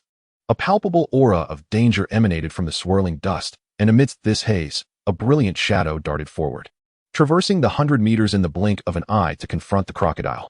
Before the crocodile could react, the python seized its neck in a vice-like grip, coiling tightly around its form. Regardless of how the crocodile struggled, the python remained steadfast, its body glowing with an ominous light. The sound of cracking bones echoed from within the crocodile, and as time passed, the crocodile ceased its thrashing. The python remained vigilant, waiting for half an hour. Upon sensing no further movement from the crocodile, it slithered closer, its mouth agape, preparing to consume its prey starting from the crocodile's head. The python bore the scars of battle, with wounds inflicted by the crocodile's previous strike rendering half of its body marred and torn. With the crocodile now ensnared, the situation had worsened for the python, which urgently needed to replenish its strength. The python has triumphed. We must depart, lamented Feng Chu, who had hoped to witness both creatures engage in mutual destruction. Even though the python was severely injured, it was not something two mere mid-tier beasts could confront. As for the tiger hunter, its involvement would have made little difference in this fierce contest. Before the group could distance themselves, a resounding roar echoed from afar. The sound was neither that of a snake nor a bull. A tempest of violent elemental energies surged forth, dark clouds gathering ominously in the sky. Streaks of lightning flickered through the clouds. Was this a thunder tribulation? As the python consumed the crocodile, it began to digest the energies contained within. With the proximity of the spirit beast now within reach, the python could ascend to the status of a spirit beast itself. Nourished by the crocodile's energy, the python's previously shattered form began to mend. Flesh and sinew regenerated at the wound sites, a new, resilient skin emerging from beneath the old, battered exterior. Once the new skin fully formed and the old was shed, the python successfully ascended to a spirit beast. Its eyes gleamed with newfound intelligence as it raised its head to gaze at the oppressive dark clouds above. This consumption of the crocodile not only facilitated its elevation to a spirit beast, but also unexpectedly allowed it to assimilate a trace of the bloodline of a dragon, resonating with its own lineage, thereby granting it the potential to transform into a dragon. However, Feng Chu recalled that Elder's mouse sculpture had not encountered a thunder tribulation during its own ascension. Something was amiss. Feng Shang, having witnessed the evolution of wild beasts before, observed the ominous storm clouds above, feeling a chill of trepidation. Typically, wild beasts did not undergo a thunder tribulation when evolving into spirit beasts, which could only imply. Feng Chu's eyes widened as she contemplated a possibility, hesitantly voicing her thoughts. The bloodline of this python is evolving, transcending into a dragon. As the storm clouds thickened, lightning struck repeatedly, the python's anguished roars resonating through the air. Time slipped by, and eventually, the thunderclouds dissipated, leaving behind a mound of ash. While the group marveled at the sheer power of nature, the pile of ashes began to stir. A torrent of elemental energy coalesced around the ashes. Distinct from the tumultuous energy that had formed the thunderclouds, this energy was gentle and brimming with vitality. As this unique energy swept past Feng Bei and the others, the Bagua mirror in Feng Bei's mind radiated with brilliance, drawing in wisps of life-giving energy. Realizing the peculiarity of this phenomenon, Feng Bei's eyes widened in alarm. If that dragon detects my presence, I might be doomed. Luckily, the energy absorbed by the Bagua mirror was minuscule, insignificant in the grand scheme of things. And Feng Bei's fears did not materialize. In the distance, as the elemental energy flowed in, an extraordinary force emerged from the ashes. A resonant roar filled the air, imbued with immense pressure, causing the hearts of those present to constrict. From the ashes, a colossal creature emerged, adorned with a single horn. Possessing 2 clawed feet beneath its belly and a fish-like tail behind, its eyes transformed into deep, blue-slit pupils. What was this? A dragon. The trio stood in awe at the sight of the newly reborn dragon, having endured the thunder tribulation, their hearts overwhelmed with shock. The distant dragon seemed to sense their presence, casting a fleeting glance in their direction, freezing them in place. After a brief inspection, The great dragon dismissed them as mere insects. It opened its mouth, releasing a mist of water, its form merging with the vapor before swiftly plunging into the distant Mang River, creating a tremendous splash. Once the dragon had vanished for some time, the group finally regained their composure, their hearts still racing. Fengshan exhaled deeply, relieved. Fortunately, this great dragon showed no interest in us, otherwise, we would have surely faced our demise today, having come to terms with the passing of their clan leaders. Fengshan was now able to confront the reality of their loss. At this moment, he spoke merely to reflect on their own inadequacies, having witnessed such an earth-shattering battle unfold before them. Feng Bei, however, remained silent, her gaze fixed on the spot where the dragon had submerged, scrutinizing the Bagua mirror, now stained with the remnants of the encounter. To her astonishment, the Bagua mirror began to rotate slowly, emanating a verdant glow, with threads of lightning flickering amidst the green light. In no time, the surface of the mirror dimmed, leaving only the Sun position and Jun position radiating brightly. Next was the Jun position, the first being Sun, associated with wind, which had manifested the green hue upon the dragon's head. The Jun position represented thunder, and colossal beasts of the lightning element were indeed a rarity. Feng Bei furrowed her brow at the brilliance of the Jun position on the Bagua mirror. Perhaps it is still too early for me. I am merely at the 5th stage of the seed realm, far from breaking through to the 6th stage and progressing further. Moreover, I must reach the 3rd star in the wood realm to command another colossal beast. Feng Bei shook her head in resignation. It is indeed premature. I should focus on enhancing my realm. However, this thread of life-infused elemental energy illuminating the Jun position led her to ponder whether similar energies would be required to activate the subsequent positions. With her thoughts swirling, Feng Bei's brow knitted once more. Why had the first position, Sun, shown so readily? Would she need such extraordinary energy to illuminate the other positions as well? Let's move on, Fengshan interjected, disrupting Feng Bei's contemplation. Very well. We shall face whatever comes our way, Feng Bei conceded, deciding not to dwell on her uncertainties. Due to the earlier disturbances, the three could not summon their beasts, forcing them to proceed on foot. Let us rest at the cliff ahead. We can continue our journey after the sun rises. The night was fraught with peril in the dense forest, prompting the trio to resolve to embark on their journey at dawn. Before them loomed a stone wall, towering 100 feet high, its surface cloaked in lush moss and entwined with ashen-hued vines. Feng Bei extended his hand, gently gliding his fingers along the slick stone, feeling the damp, smooth texture beneath his touch. Fengshan, this wall is exceedingly slippery, offering almost no footholds. It appears the vines are our only means of leverage. Ascending will be quite a challenge, he remarked. Feng Bei gazed upward at the stone face, the sun's last rays cresting over distant peaks and casting a warm glow upon the summit. The reflected beams of sunlight forced him to squint slightly. Were it not for Bai Zhu, who was valiantly withstanding the backlash of a crocodile's attack and sustaining injuries under the pressure of the great serpent, this mere wall would be easily surmountable with a flap of wings. Fengshan's voice carried a hint of frustration, acknowledging their insufficient strength. No need for discussion. Let us depend on the vines and leap up. I shall lead the way. With that declaration, Feng Chu took the initiative, leaping effortlessly to grasp a dangling vine.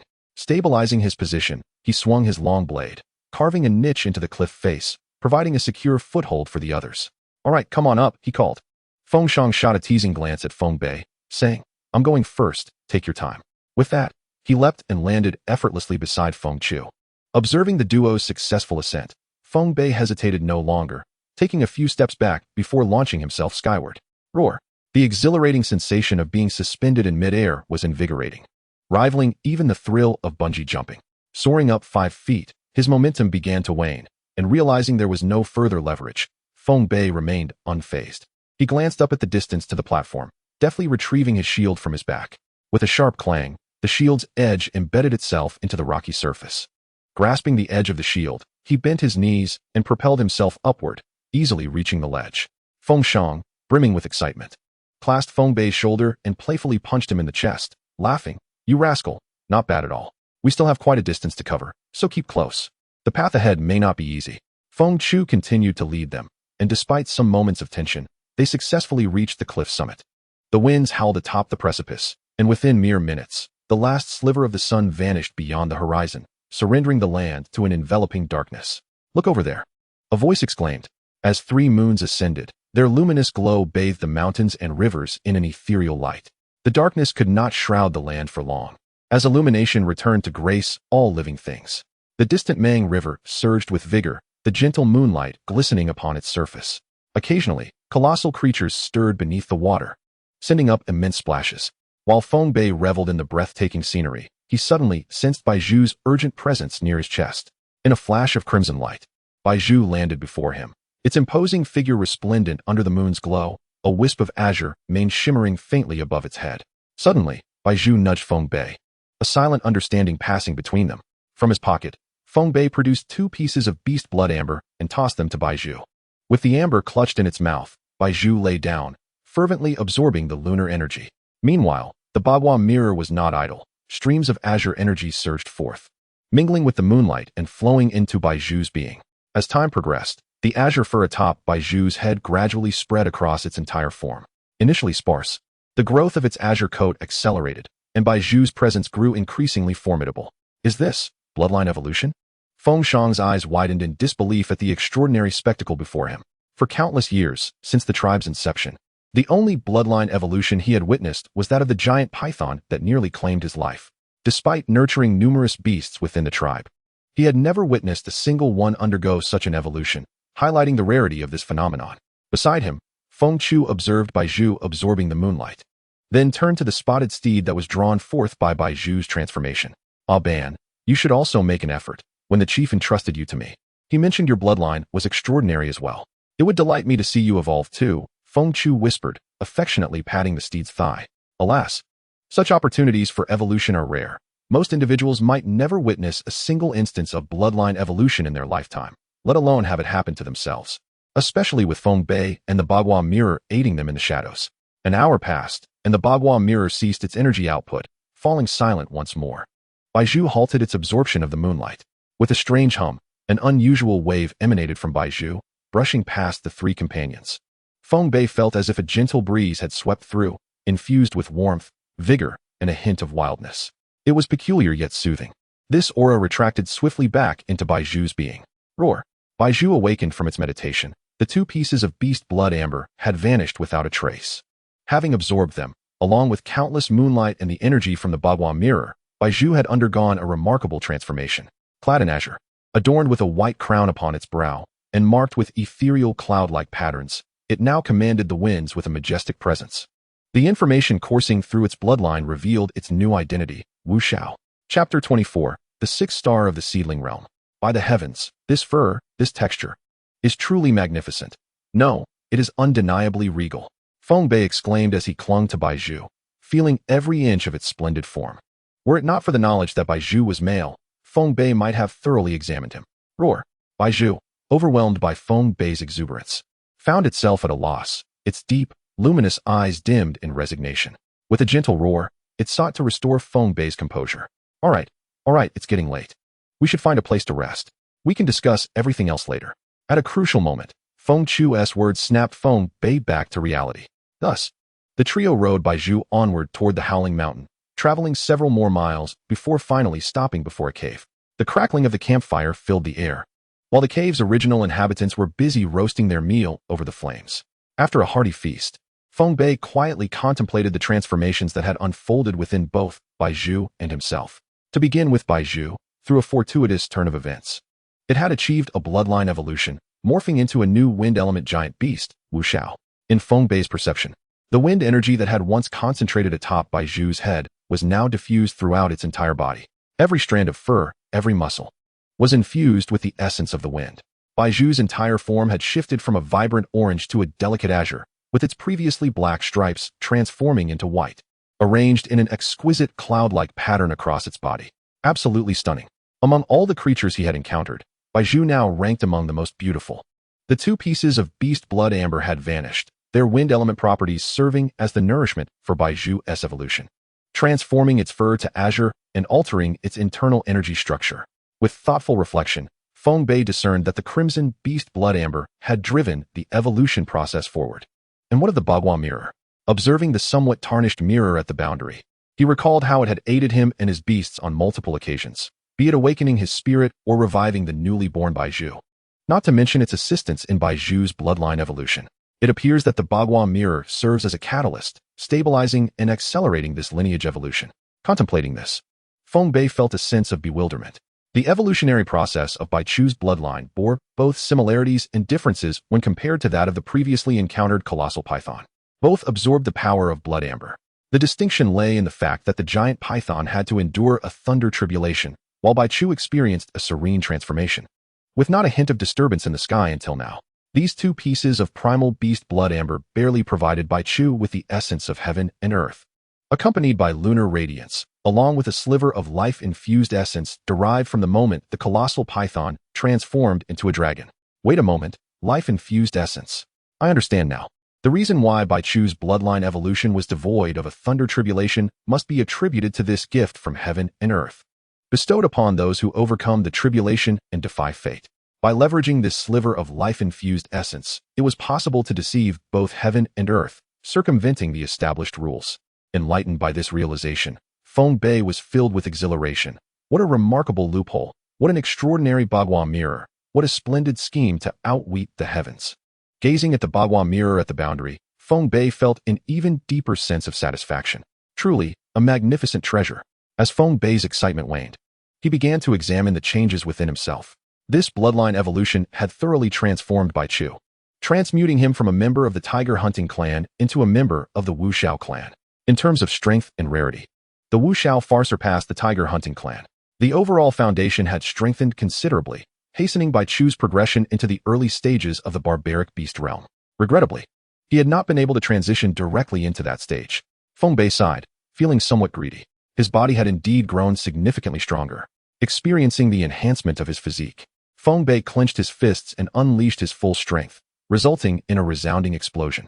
A glimmer of realization dawned upon him. With such effects, he would soon be able to enter the initial realm of the ugly stage. Yet, the thought of his cultivation realm brought him a twinge of headache. In this realm, cultivation emphasized the unity of body and soul. Otherwise, a powerful soul could overwhelm a fragile body, leading to dire consequences. A robust physique could support the main soul and the fragmented soul of the beast, while a sufficiently powerful soul was necessary to restrain the fragmented soul, allowing it to linger within the boundary. With a sigh of relief, Feng Bei acknowledged that he needed to focus on his cultivation. However, what troubled him most was the fixed speed of cultivation based on the number of awakened souls. Thus, those with more awakened souls cultivated more rapidly. For instance, during the seed stage, every star required a month of time for him. Presently, he had no means to expedite his cultivation speed and could only endure it slowly. The Bagua mirror merely facilitated a more immersive experience in his training, shielding him from external disturbances. In half a month, he would be able to reach 6 stars, officially stepping into the later phase of the seed stage. To be frank, his current accomplishments in cultivation, compared to others, were remarkable for someone his age. At not even 16, he possessed the strength of a 5-star seed stage and a late-stage beast tamer, not to mention being a rare Wu Xiao after a singular bloodline evolution. Just give me a little more time and wait for me. Feng Bei dismissed further thoughts and sat cross-legged upon Bai Chu's soft belly, immersing himself in cultivation. The following day, a beam of sunlight pierced through the clouds, warming Feng Bei's face. Awakened by the warmth, he opened his eyes, stretched his stiff limbs, and rubbed his numb legs. With a familiar routine, he gathered the essence of heaven and earth to stoke the fire. Observing the two still in meditation, he refrained from interrupting. The recent events had left them mentally and physically exhausted, and it was a good opportunity to rest, recuperate, and prepare for their next journey. Thus, the days passed, hunting in the morning, returning to cultivate, hunting again at dusk, and continuing to train at night. After 8 consecutive days, their strength had indeed increased. This afternoon, a thunderstorm raged outside the cave, while the group inside focused intently on their cultivation. As the days counted down, it was time for Feng Bei to break through to the later phase of the seed stage. With a thunderous clap, the Yu Hung star within him shone brightly, and the Kaiyang star flickered with a soft glow. Feng Bei opened his eyes, exhaled deeply, and smiled faintly. He had finally reached 6 stars in the seed stage. Beside him, Feng Shang and Feng Chu had been vigilantly watching over him until his breakthrough. "You rascal, at this rate of cultivation, it won't be long before you catch up to us," Feng Shang exclaimed, ruffling Feng Bei's hair until it became tousled, his tone laced with envy. "Sometimes, I truly envy your high number of awakened souls. You've achieved this in such a short time, while we've been cultivating for 7 or 8 years. Heh." Hearing Feng Shang's words, Feng Bei dared not respond, merely offering a sheepish grin in reply. Outside the cave, torrential rain poured down, showing no signs of abating. Feng Chu casually placed some meat on the fire and spoke softly, "We can't set out today. Let us rest well tonight and depart tomorrow." Alright then, Sister Chu. Chapter 25. The 100 Directions Fruit Tree. Once the heavy rain ceased, 3 days had passed before Feng Bei and his companions could set out again. The relentless downpour had washed over the entire region of Shao Mountain. Streams of water cascaded down the mountain, rushing toward the Mang River. At this moment, the trio traversed through the dense forest. The invigorating sound of wind whistled past them, and Feng Bei relished the exhilarating sensation of sprinting freely through the woods. Before long, they halted at the base of a towering tree, gazing at a massive fruit tree in the distance, its branches laden with an abundance of fruit. The fruits before them were strikingly familiar.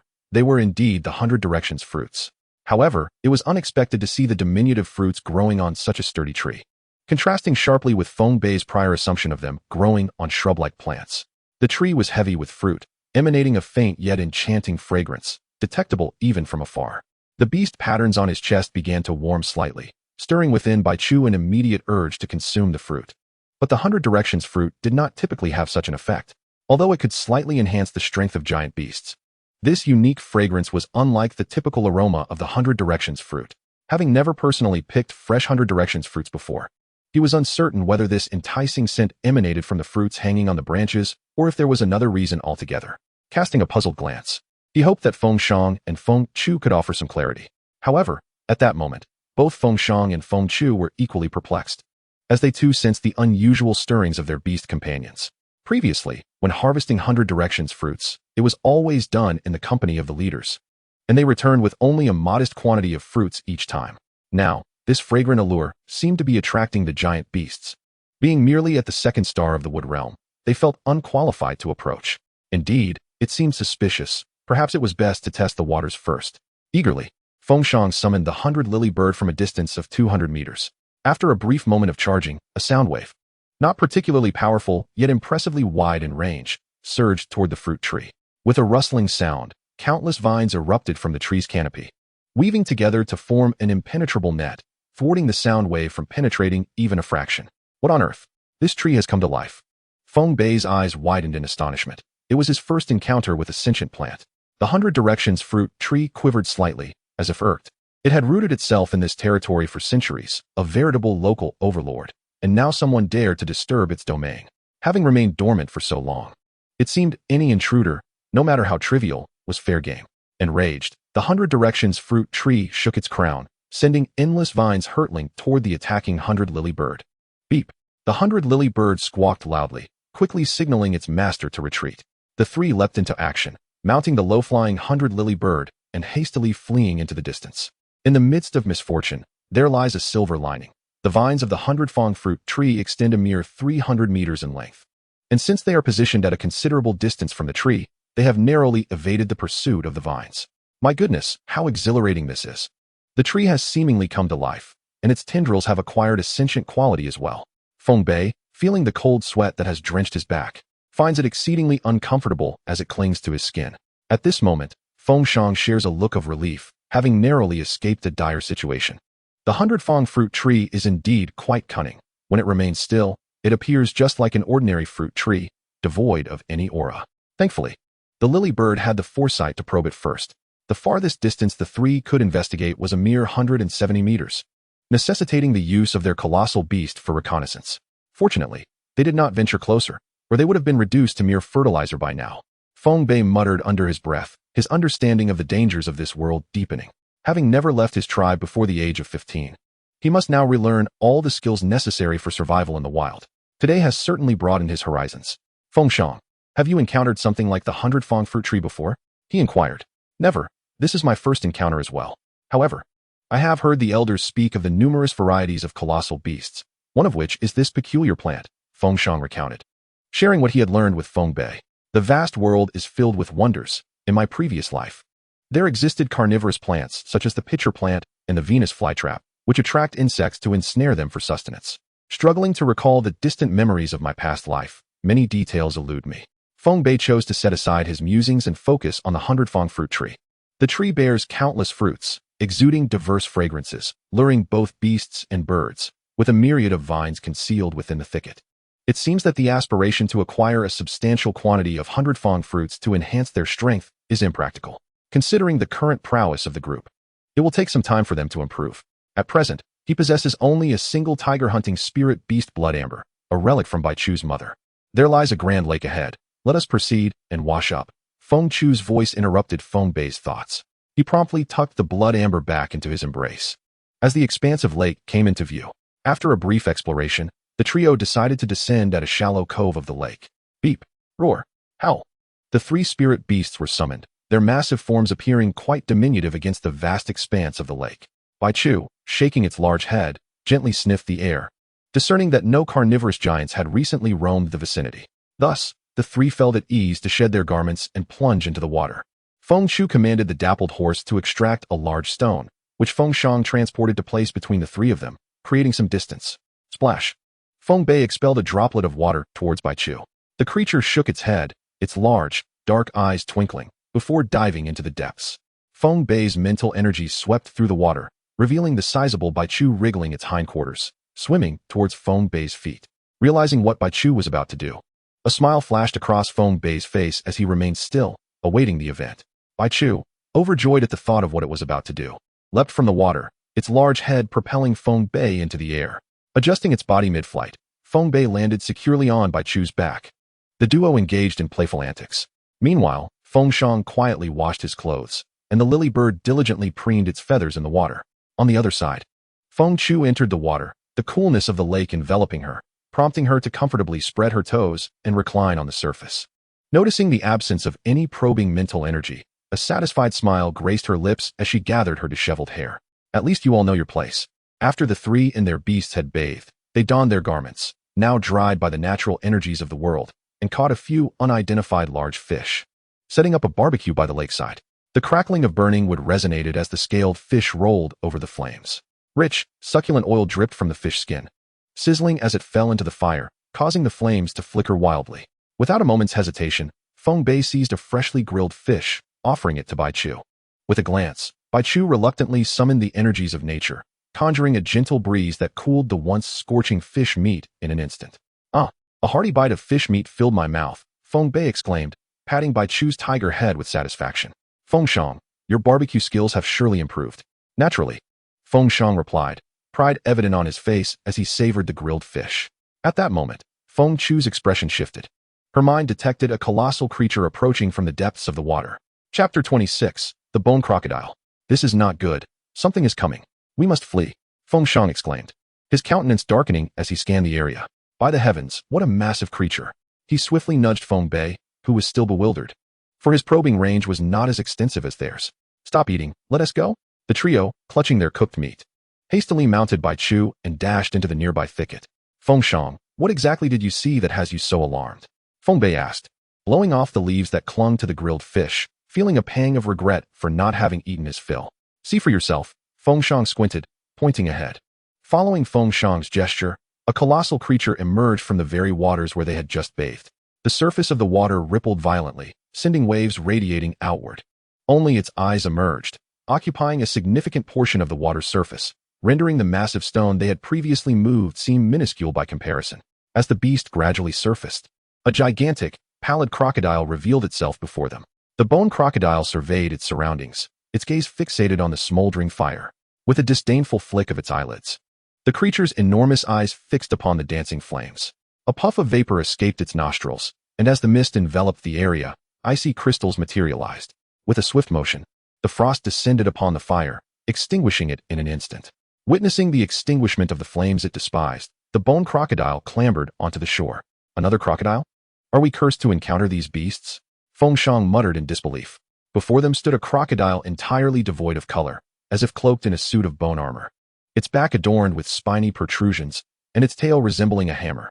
This was the bone crocodile, a creature dwelling in the depths of this lake. The bone crocodile, clad in its bony exterior with a formidable hammer-like tail, secluded itself in the deep pool, traversing the icy waters. Observing the creature before him, which had frozen a substantial portion of the lake's shoreline with a mere exhalation, Feng Shang marveled at the sight. Under the scorching sun, the ice crystals shimmered with a chilling radiance, glistening like jewels while exuding an air of frigid menace. It is said that extremes lead to reversals. Although the Shaoshan region is plagued by heat and rain, this deep pool harbors such a creature. Feng Bei recalled his earlier flight on the lily bird. Having spotted the obsidian waters from above, with its center likely plunging into great depths. The internal temperature is low, making it a suitable habitat for this giant crocodile. Henceforth, he resolved to name this unfamiliar beast the bone crocodile. Yet, what compels the bone crocodile to emerge from its watery abode under the blistering sun? Has our fire attracted it? Upon further reflection, that seems implausible. The sun's rays are too harsh, and the fire is far removed from the pool's edge. It is unlikely that the bone crocodile would exert itself to surface for such a meager flame. The bone crocodile has likely long been with child, and today marks the time of its delivery. The bone crocodile clan, inclined towards shadows and coolness, finds itself in a region marked by sweltering temperatures, where these creatures thrive.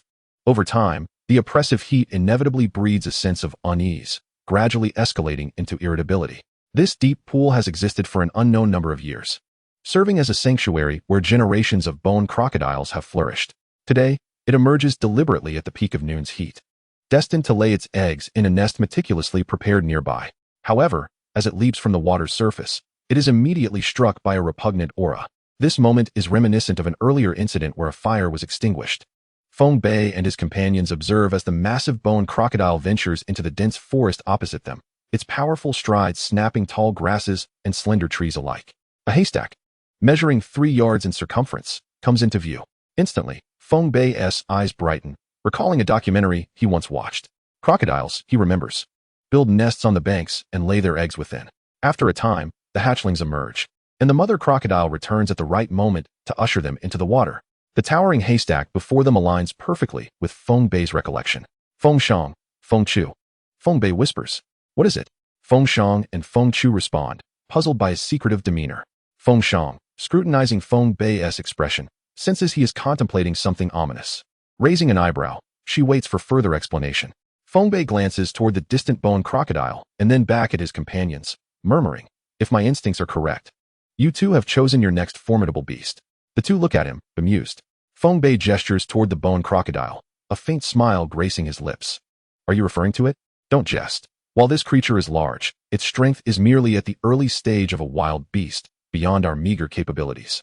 Clearly unaware of the creature's behavioral patterns, they mistakenly believe Feng Bei refers to the adult bone crocodile before them. "Look, have you seen the thicket? This bone crocodile is about to lay its eggs." Feng Shang and Feng Chu quickly connect the dots. Feng Bei continues, "We only need to wait for it to finish laying its eggs, then we can excavate its nest. A modest amount will suffice, one for each of you." "All right, let us proceed with the plan." Both are captivated by Feng Bei's words. Ice-type beasts are exceedingly rare in this region. Although they have yet to gauge its true strength, the ease with which it extinguished the fire earlier indicates its prowess. The bone crocodile begins laying its eggs, depositing a series of foot-long white eggs into the hollowed-out nest. In no time, 16 vibrant eggs rest within the haystack. This species lays eggs once every decade, typically not exceeding 20 at a time, making this a notably productive clutch. After finishing, the bone crocodile uses its claws to cover the nest, securing it beneath the grass.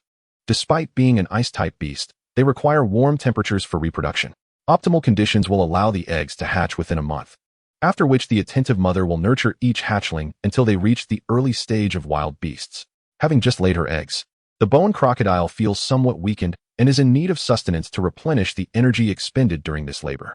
Yet, just as it prepares to depart, a massive lizard bursts forth from the adjacent thicket, colliding forcefully with the bone crocodile. With a violent impact, the bone crocodile is sent tumbling sideways. As it careens through the forest, mighty trees splinter under the force of its passage. With a thunderous crash, it lands heavily on the ground, sending dirt flying and creating a long fissure that radiates outward from beneath it. Despite the powerful blow, the bone crocodile's armored body absorbs little damage. Rising to its feet, it turns to confront the culprit, which is now voraciously feasting on its nest. Enraged, the bone crocodile's eyes blaze with fury as a frigid breath of frost surges toward the lizard, gulping down 3 of the crocodile's eggs. The lizard's forked tongue flicks across its lips before it leaps away to the left. The icy breath narrowly misses, crashing into the dense foliage behind it. Chapter 27, The Lizard vs.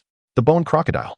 Barely evading the bone crocodile's icy breath, the lizard gazes back at the frozen forest, where sharp icicles glimmer ominously. A thick wall of ice now blocks its path of retreat. Hiss! The lizard emits a fierce roar, its formidable crown erect as it prepares to face the advancing bone crocodile, its form gradually becoming translucent. Feng Bei watches this transformation, his earlier questions swiftly resolved. No wonder he saw nothing earlier. It was a chameleon. The bone crocodile charges forward, missing its target as the lizard deftly evades, failing to land a blow. The bone crocodile whips its powerful tail, shattering trees along its path, as it diligently scans its surroundings for the elusive lizard. The distinct sound of cracking eggs reaches its ears. With blood-red eyes, it follows the sound, perceiving an unseen force extracting the eggs from the nest, devouring them. Witnessing this relentless consumption of its offspring, the bone crocodile loses all semblance of rationality, succumbing to a primal rage. No longer concerned for its own safety, it, as a newly minted mother, only desires to rend the lizard limb from limb. Arc. The bone crocodile plants its four limbs firmly, causing the earth to sink beneath its weight as a dazzling blue-white light intertwines around it. Moments later, a massive icy breath erupts forth, propelled by an unstoppable force toward the lizard. Boom. The attack collides fiercely with the lizard, sending it hurtling hundreds of meters away, freezing the trees and rocks in its path. In an instant, the battlefield transforms into a realm of ice and snow, a chilling wind sweeping towards the three observers, causing them to shiver involuntarily. That was a powerful strike. Surely the lizard must be finished now. The bone crocodile, having exerted itself for that blow, gasps for breath. Having spent considerable energy in the process of laying its eggs, the essence of a wild beast has just begun to form within it, leaving little energy reserves, now nearly depleted. Crack. The previously mundane sounds resonate ominously in the bone crocodile's ears, growing increasingly dense. Boom. The ice binding the lizard explodes, revealing its pale form before the trio. At the critical moment, the lizard uses its long, curled tail to absorb the brunt of the icy onslaught, albeit at the cost of temporarily losing a tail. Hiss. The lizard, recovering from the impact, enters a state of invisibility, the sound of heavy footsteps echoing through the air. A straight trail of footprints races towards the bone crocodile. Anticipating the lizard's approach, the bone crocodile adjusts its stance, raising its formidable tail with intent focus on the ground below. Just as the lizard reaches it, bam! The tail crashes down with tremendous force against the lizard's crown, causing the earth to shatter and the bone crocodile's limbs to sink deep into the soil. This time, forewarned, the bone crocodile does not find itself thrown aside as it was before. Feeling a sudden shift in balance, it realizes the precariousness of the situation. Without awaiting the reaction of the skeletal crocodile, its abdomen felt as if struck by a cannonball, causing a tumultuous churn in its stomach and a sensation of its very bones being shattered. Several dozen meters away, the skeletal crocodile lay helplessly on the ground, its thick armor shattered, frozen blood mingling with fragments of its innards spilling from its maw. It was now utterly incapable of sustaining its internal strength. The blow from the lurking lizard had struck precisely upon its blood amber, which shattered, releasing a torrent of energy. It was now on the brink of being frozen alive. The lurking lizard opened its gaping maw, intent on savoring the delectable prize before it. The skeletal crocodile cast one last distant glance at its half-frozen lair, acutely aware of the looming threat of the lurking lizard and the rapidly dissipating energy from its blood amber. From an unknown source, a surge of power emerged, prompting the skeletal crocodile to detonate its already unstable blood amber. The pressure within its abdomen surged, and the lurking lizard, sensing the impending danger, hurriedly attempted to flee. Alas, it was too late. In an instant, the world was engulfed in a blinding white, a thick fog enveloping the area within hundreds of meters. As the brilliance faded, a crystalline palace of ice manifested amidst the ethereal expanse. What a remarkable display from the skeletal crocodile, even at the brink of death. It could unleash such a formidable attack. Feng Bei and the others felt the impact of this energy, though fortunately, they were far enough away to avoid severe repercussions. Shaking off the frost that had settled upon them, they exhaled warm breaths, the vapor condensing into mist. This skeletal crocodile was indeed fierce, even in its dying moments. It sought to take the lurking lizard down with it.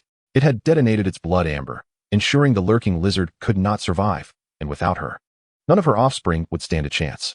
Perhaps, in this manner, there still lay a glimmer of hope. Feng Chu stared blankly at the crystalline palace, a strange feeling stirring within her.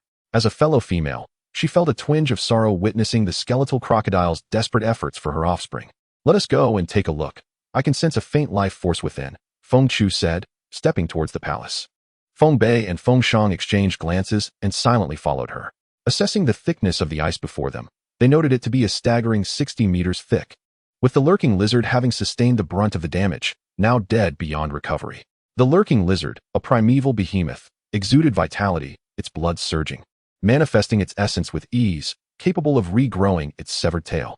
A ban, shatter the golden blade. By He Niao, sonic wave. By Chu, feral wind slash. Various elemental energies converged. Bai Chu summoned all available energy within, unleashing the feral wind slash. The strike, sound waves, and wind blades collided with a tremendous force, causing the gigantic icy palace to shatter into countless fragments. Having executed the attack, Bai Chu had exhausted all his energy, even in his current state. He had displayed extraordinary talent. Withdrawing Bai Chu back to his chest, Feng Bei and the others approached the crocodile's nest.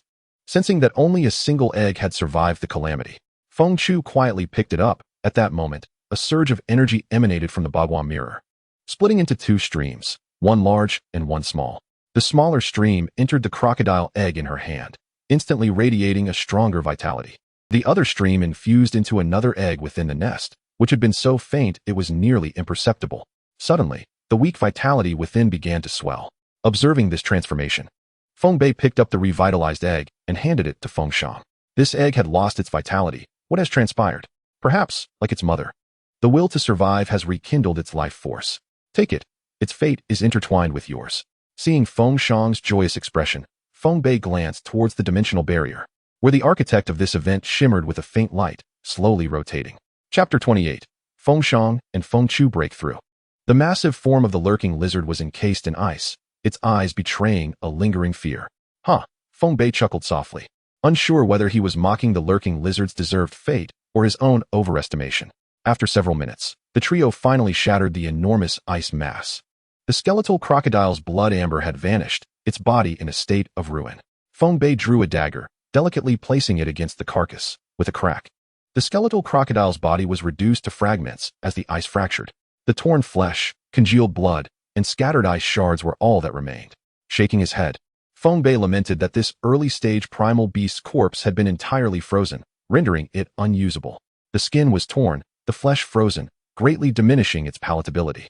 The body of the lurking lizard remained intact, a testament to its physical prowess. It had perished merely due to the extreme cold halting its heartbeat. Carefully examining it, Feng Bei sought a point of entry, intending to dismember the lurking lizard on sight. After a bit of effort, he acquired a piece of primal beast blood amber and a length of lurking lizard hide. This lurking lizard was of mid-primal beast rank, and the energy contained within the blood amber was sufficient for prolonged cultivation. Since Bai Chu's strength had stagnated, he decided to pass it on to Feng Chu. Thank you. Feng Chu accepted the blood amber without hesitation. Sister Feng Chu, we are family, no need for formality. Feng Bei spread the beast's skin, running his fingers over it, nodding in satisfaction. This will suffice. This hide is exceptionally resilient. We can each fashion a suit of inner armor from it. As he spoke, he jabbed the knife into it a few times, grinning. The defensive capabilities are outstanding. It's about time. Brother Feng Shang, Sister Feng Chu, let us depart. This commotion may attract unwanted attention. The lurking lizard's elusive energy instilled a sense of dread in Feng Bei. Had it not revealed itself, none would have noticed the formidable creature lurking nearby. The group lingered no longer, swiftly setting off towards the north. The journey ahead was long, and it was uncertain how long it would take to reach the Jiuan tribe. Regrettably, despite possessing the Bai Hinyao, they did not dare to ride it. Throughout their journey, whether it was the peculiar Baifeng fruit trees or the pervasive vines, the group remained on edge. The lurking lizard, capable of vanishing at will, represented an insurmountable challenge for them. Not to mention, they had already begun to encounter formidable spirit beasts like the great flood dragon. Feng Bei sighed deeply, lamenting the demise of the tribe's colossal beasts. Had the tribe still existed, he would be diligently cultivating under the guidance of the leaders, waiting for his first primal beast. A Ling and the others would not have perished. With matters as they were, Feng Bei's gaze grew resolute. The distant mountains were shrouded in mist, obscuring their vision, both far and unfathomable. Much like their future, it was shrouded in uncertainty and mystery. After we cross that mountain ahead, we should not be far from the Jiuan tribe. Feng Shang pointed ahead. Which one? Feng Bei followed Feng Shang's gesture, vaguely spotting a towering peak piercing the clouds, shrouded in a thin veil of mist halfway up its slope. Feng Bei's lips twitched as he pointed at the mountain, which seemed leagues away, casting a bemused glance at Feng Shang. Were it not for your keen eyesight, it would be invisible. Ha ha. Feng Shang erupted in laughter at Feng Bei's exasperation. It was amusing to see Feng Bei, who had often adopted a serious demeanor, in such a state. Considering their ages, they should be obediently cultivating within the tribe, awaiting their first primal beast. Enough of the banter, it's getting late. Let us find a place to rest for the night. Feng Chu, cradling the crocodile egg, leaned against a tree, slightly out of breath.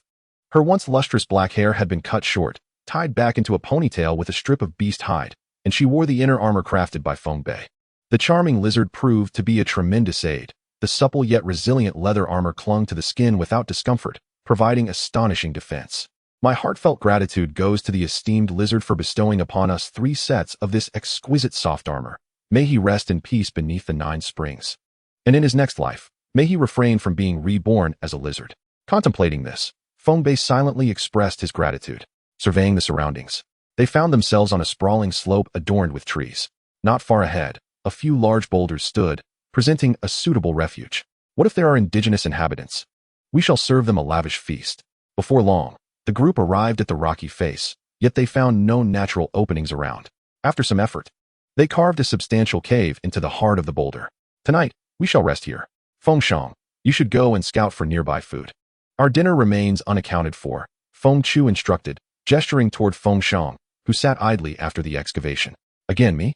Feng Shang replied incredulously, pointing at Feng Bei, who was merely loitering nearby. What about him? Feng Bei is tasked with caring for the crocodile eggs. He has no time. Feng Shang glared at Feng Bei, who was whistling nonchalantly with his head tilted back at a 45-degree angle, his irritation simmering. Here, he said, producing the crocodile eggs and placing them in Feng Bei's arms. Take good care of these. Otherwise, you'll face the consequences upon my return. His tone shifted, as if contemplating a means to intimidate Feng Bei.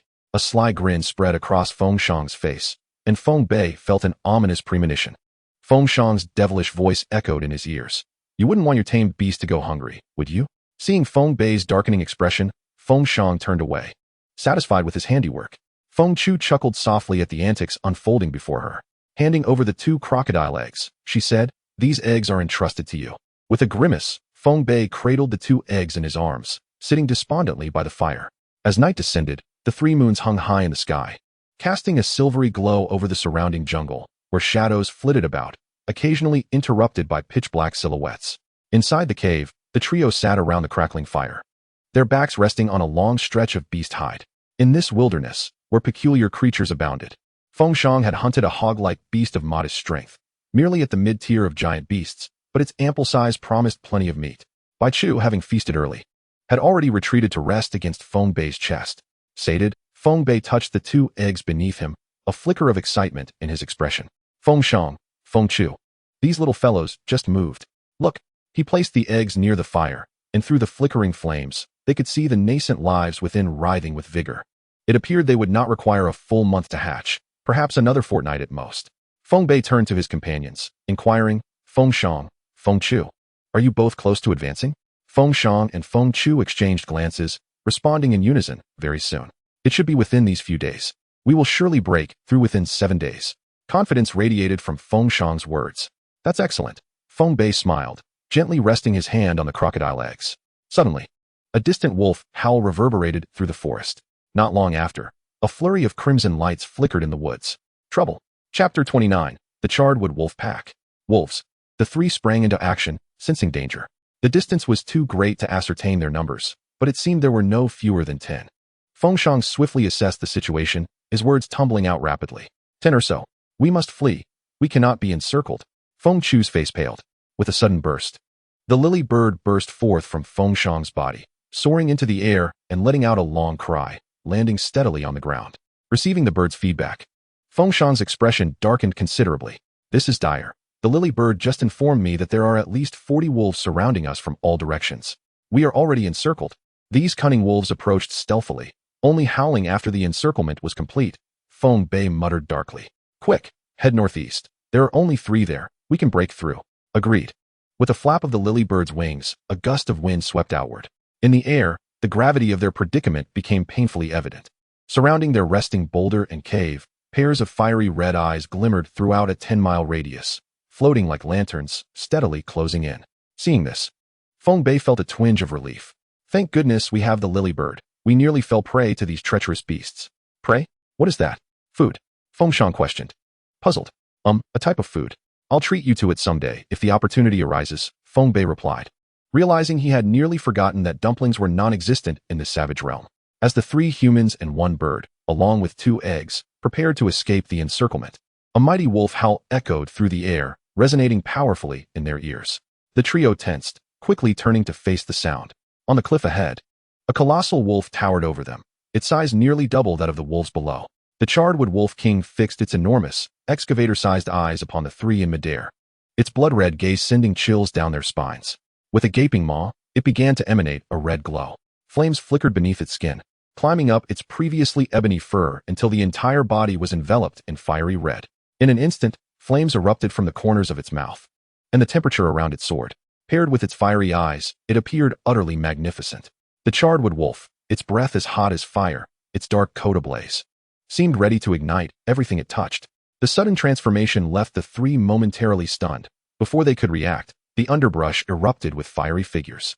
A howl erupted from the Charred-Wood Wolf King, its fur rippling like waves. Flames burst forth from its mouth, coalescing into a ball of fire in an instant. The cacophony of howls from all directions sent the trio into a panic. Run! They transformed into streaks of light, dashing away.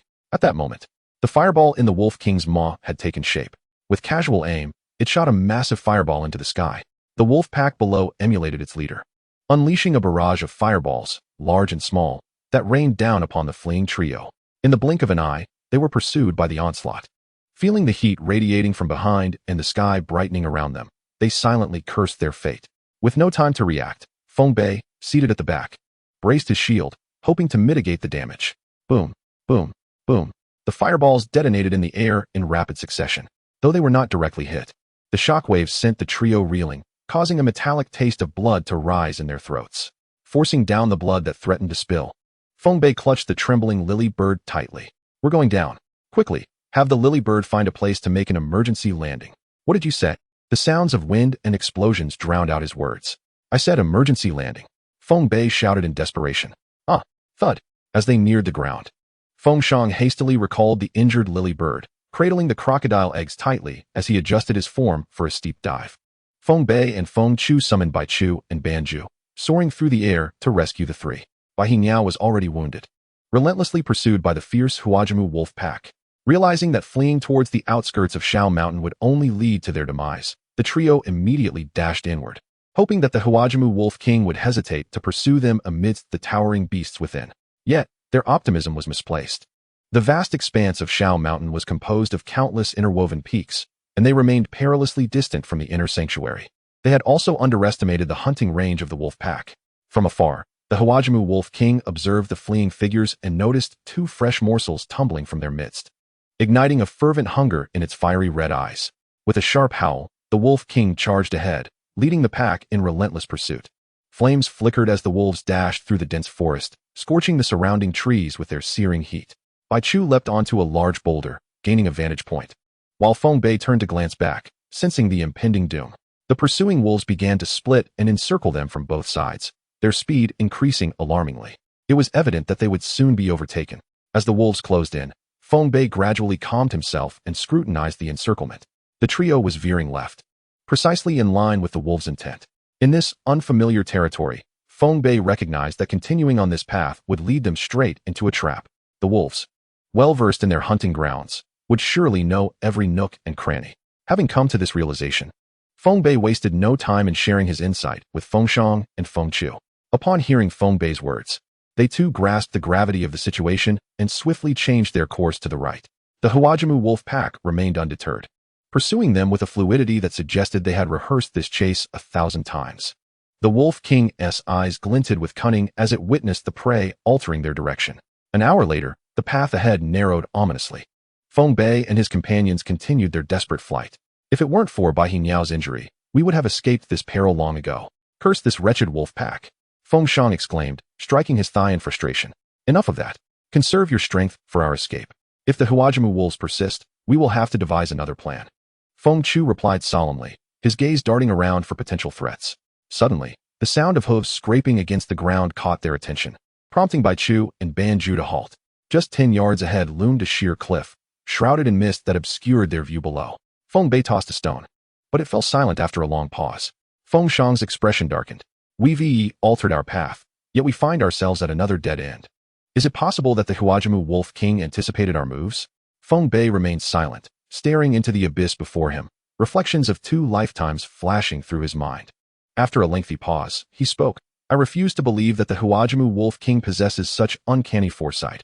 It is far more likely that both paths lead to doom. The sound of a thunderous charge approached, and the once serene forest ignited in crimson. Emerging from the thicket were the formidable Huajimu wolves, their fiery coats glistening, encircling the trio with lethal intent. Their ruby-like eyes glimmered with indifference to life and an insatiable hunger for flesh. With a cliff at their backs and a pack of wolves before them, there was no escape, only the choice to fight. Do they truly require such a grand display to deal with a few insignificant creatures like us? Fengshan glared at the advancing wolves, sparks erupting as they bared their teeth. Each wolf in this pack was formidable, none weaker than a preeminent beast, with the weakest possessing the strength of the early stages of wild beasts. Feng Bei scanned the ranks of wolves, seeking the elusive Wolf King. The Huajimu Wolf King, a powerful leader, had commanded this pack for over 2 decades, its own strength formidable. With its prowess in the early stages of wild beasts, it held absolute authority within the pack. The Wolf King lingered at the rear, for past experiences had taught it to exert full effort against even the weakest prey. After all, even a lion must exert its full strength when hunting a rabbit, especially in a land teeming with strange creatures. With a sharp howl, 5 wolves surged forward. No. This creature denies me the chance to confront the Wolf King. Feng Bei had initially intended to challenge the king, believing victory would grant them a path to safety. However, he underestimated his own strength. The Wolf King was both cautious and cunning. Attack! One of the Huajimu wolves lunged at Feng Bei, its razor-sharp fangs glinting ominously. Feng Bei's pupils dilated as he summoned the spirit of the giant serpent, twisting his body at an unusual angle to evade the wolf's assault. Meanwhile, Fengshan grappled with another wolf, his physique from the mid-stage of the grotesque realm empowering him to engage directly. In a flurry of movement, he struck twice, gutting the wolf with 2 swift blows. Feng Chu, alongside Banju, fought valiantly, their coordinated efforts overwhelming 2 Huajimu wolves. Seizing an opportunity, Feng Chu delivered a powerful kick to one wolf's head, sending it crashing into the fray where Banju awaited. Responding instinctively, Banju leapt aside, and the 2 wolves collided with a thunderous crash. A radiant blade of light sliced through the air, and the 2 wolves were cleaved in 2 as if they were mere tofu. From the outset, Baichu had been engaged with a single Huajimu wolf. With a ferocious growl, the wolf launched its attack, its size comparable to that of Baichu, who, despite being only in the late stages of the giant beast realm, relied on agility to evade its strikes. After a prolonged standoff, the wolf grew impatient, building flames in its maw, only to unleash a fireball at Baichu in a sudden onslaught. Baichu was sent soaring, and Feng Bei, witnessing the peril, quickly summoned Baichu back. He breathed a sigh of relief. Had he been a moment too late, the consequences would have been dire. In that instant of distraction, a Huajimu wolf lunged at Feng Bei, and with no time to evade, he raised his shield in defense. The impact was forceful, and he was driven back, his feet carving deep grooves into the earth. The trio had just dispatched 2 wolves and severely injured another when the Huajimu Wolf King dispatched 5 more powerful wolves into the fray. Fengshan deflected an attacking wolf, scorching his hair as the flames roared. This cannot continue. We will inevitably become wolf fodder, he gasped, frustration evident in his voice. Meanwhile, Banju held his ground against 2 Huajimu wolves, easily fending them off. Feng Bei remained entangled with one wolf. As it pounced, he seized the moment. Channeling the essence of the giant mantis and the might of the giant bull, he swung his shield across the wolf's throat without hesitation. The wolf halted, feeling a searing pain as blood gushed forth, its fur now drenched in crimson. The Huajimu Wolf King, ever vigilant, observed the ongoing battle. Seeing its wolves struggle to overpower the trio, it began to gather flames within its maw, preparing for the next phase of the confrontation. Amidst the tumult of battle, the crowd was oblivious to the subtle movements of the charred Wood Wolf King. By the time several individuals sensed the searing heat, the colossal fireball had already surged forth. Feng Bei swiftly raised his shield, and an immense explosion reverberated through the air, unleashing a violent shockwave and a torrent of heat that engulfed them. Shielded behind his protective barrier, Feng Bei first perceived a blinding radiance akin to daylight, followed by a wave of heat and force that violently collided with the shield. He felt a resounding thud in his head, as if struck by a mighty hammer, leaving him disoriented and reeling. Unable to withstand the onslaught, he cowered behind the shield, which had become almost too hot to hold, yet he refused to relinquish his grip. Cries of anguish from his kin pierced the air, and in the distance lay the charred carcasses of colossal beasts. Feng Bei coughed up blood, his world spinning in a dizzying haze. His face and body bore severe burns, hideous wounds clinging to him like parasites. He discarded the now glowing shield, though he could not discern how much time had passed, perhaps an eternity, or merely a fleeting moment. Still dazed, he felt a hand grasp him, and instinctively, He attempted to struggle, but found himself too weak to resist, surrendering to the whims of his captor. Moments later, or perhaps it was merely an instant, he was abruptly jolted back to consciousness by a profound sense of weightlessness. The fierce winds rendered his eyes unable to open, but he sensed himself cradled in someone's arms. After an indeterminate span of time, a loud crash resounded, plunging Feng Bei into unconsciousness once more. In his dreams, he wandered through a lengthy reverie where he was a prodigy of his tribe, unmatched in brilliance, basking in the admiration of the tribe's leader. A little sister, enamored with him, expressed her affection, and together they enjoyed a blissful existence. Ultimately, they stood atop the world, surveying the ephemeral past and engaging in discourse about the myriad wonders of life, living carefree on a pristine expanse with their kin. Gasping for breath, Feng Bei slowly opened his eyes, but the severe burns on his face made it difficult to fully open them. Through his partially opened eyelids, he surveyed the unfamiliar surroundings, a cavern with the entrance not far away, leading into an unfathomable abyss. Scattered on the ground were fragments of shattered stalactites, while above, stalactites dripped water rhythmically. Beneath them, the accumulated water formed a small pool. By his side lay two motionless, pitch-black figures. Finally recalling everything, Feng Bei struggled to rise, dragging his aching body to the side of the two individuals. Trembling, he placed his fingers beneath their noses. Chapter 31, Exploration.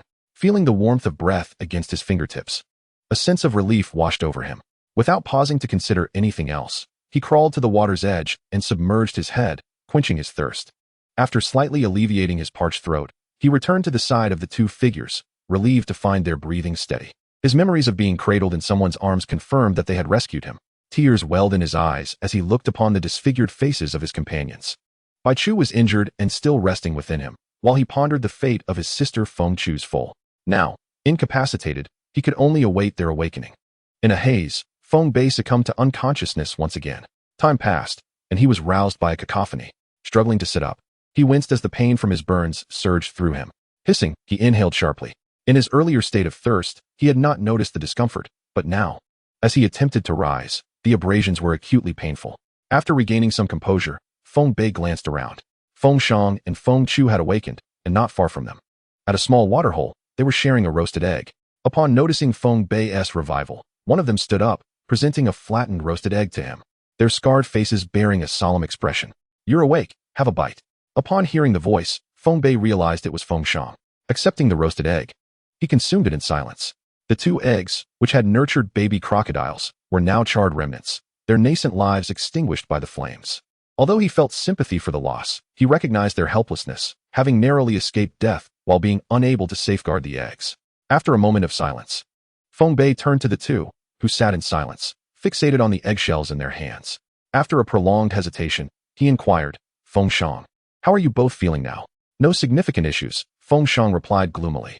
"Thanks to the inner armor you crafted from the illusory lizard, our internal organs sustained minimal damage.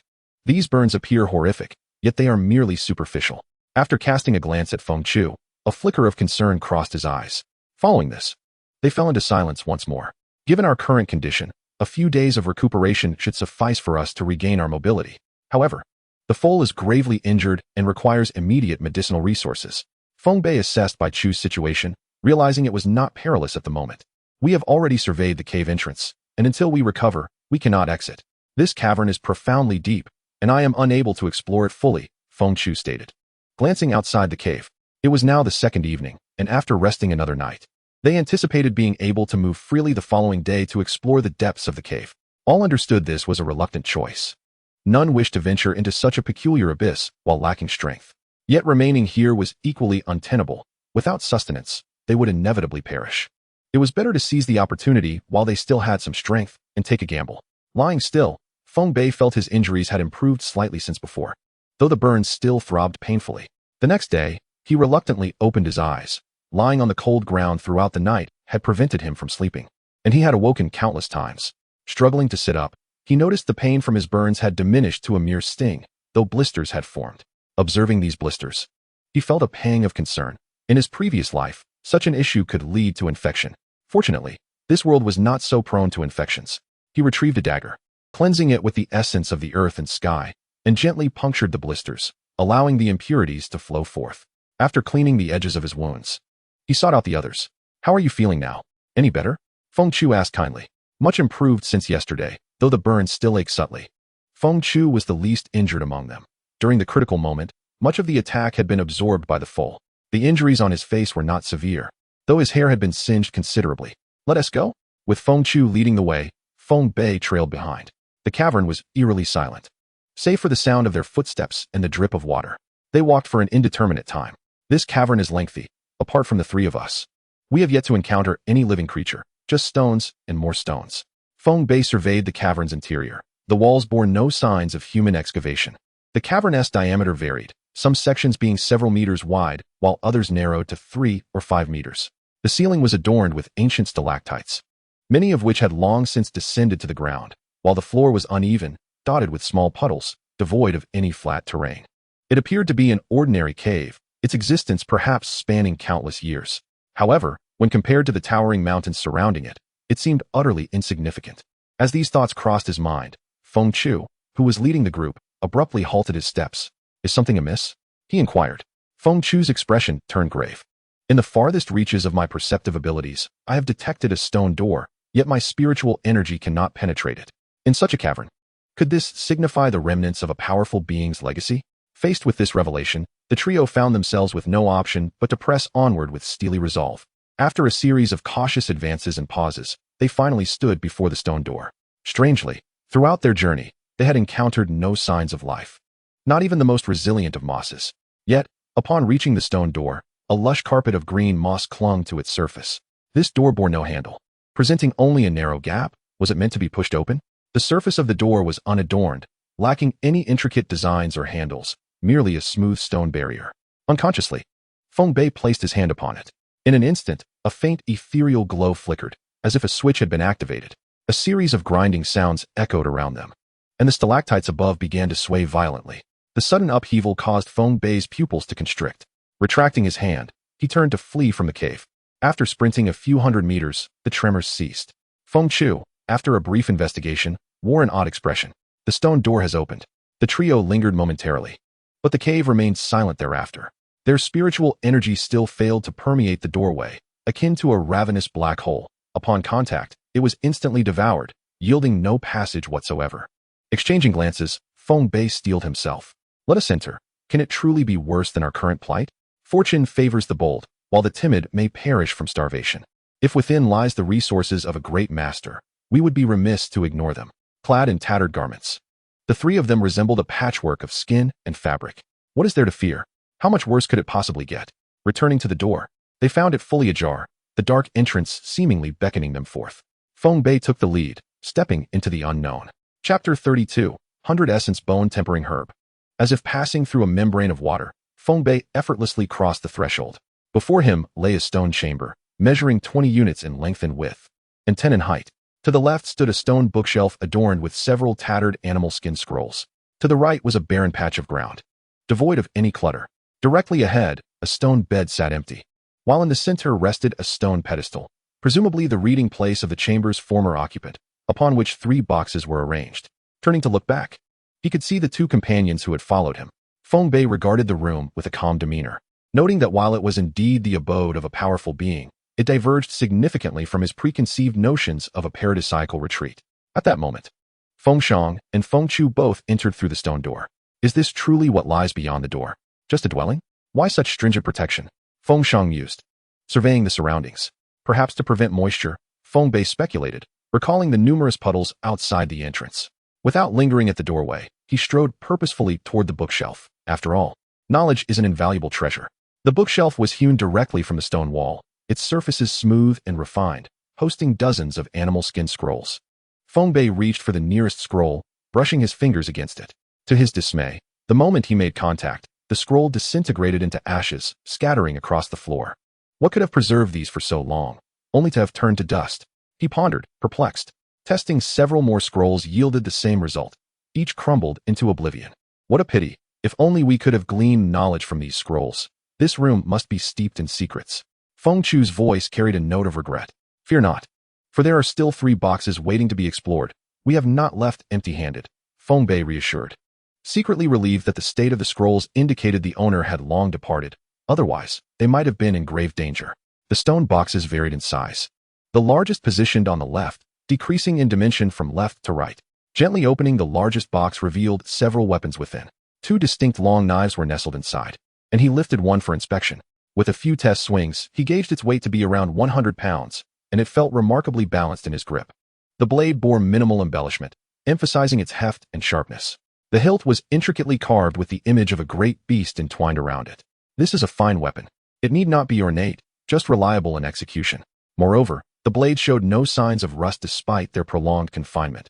The materials were evidently exceptional, as evidenced when he swung it near the table, slicing effortlessly through a corner as if it were mere tofu.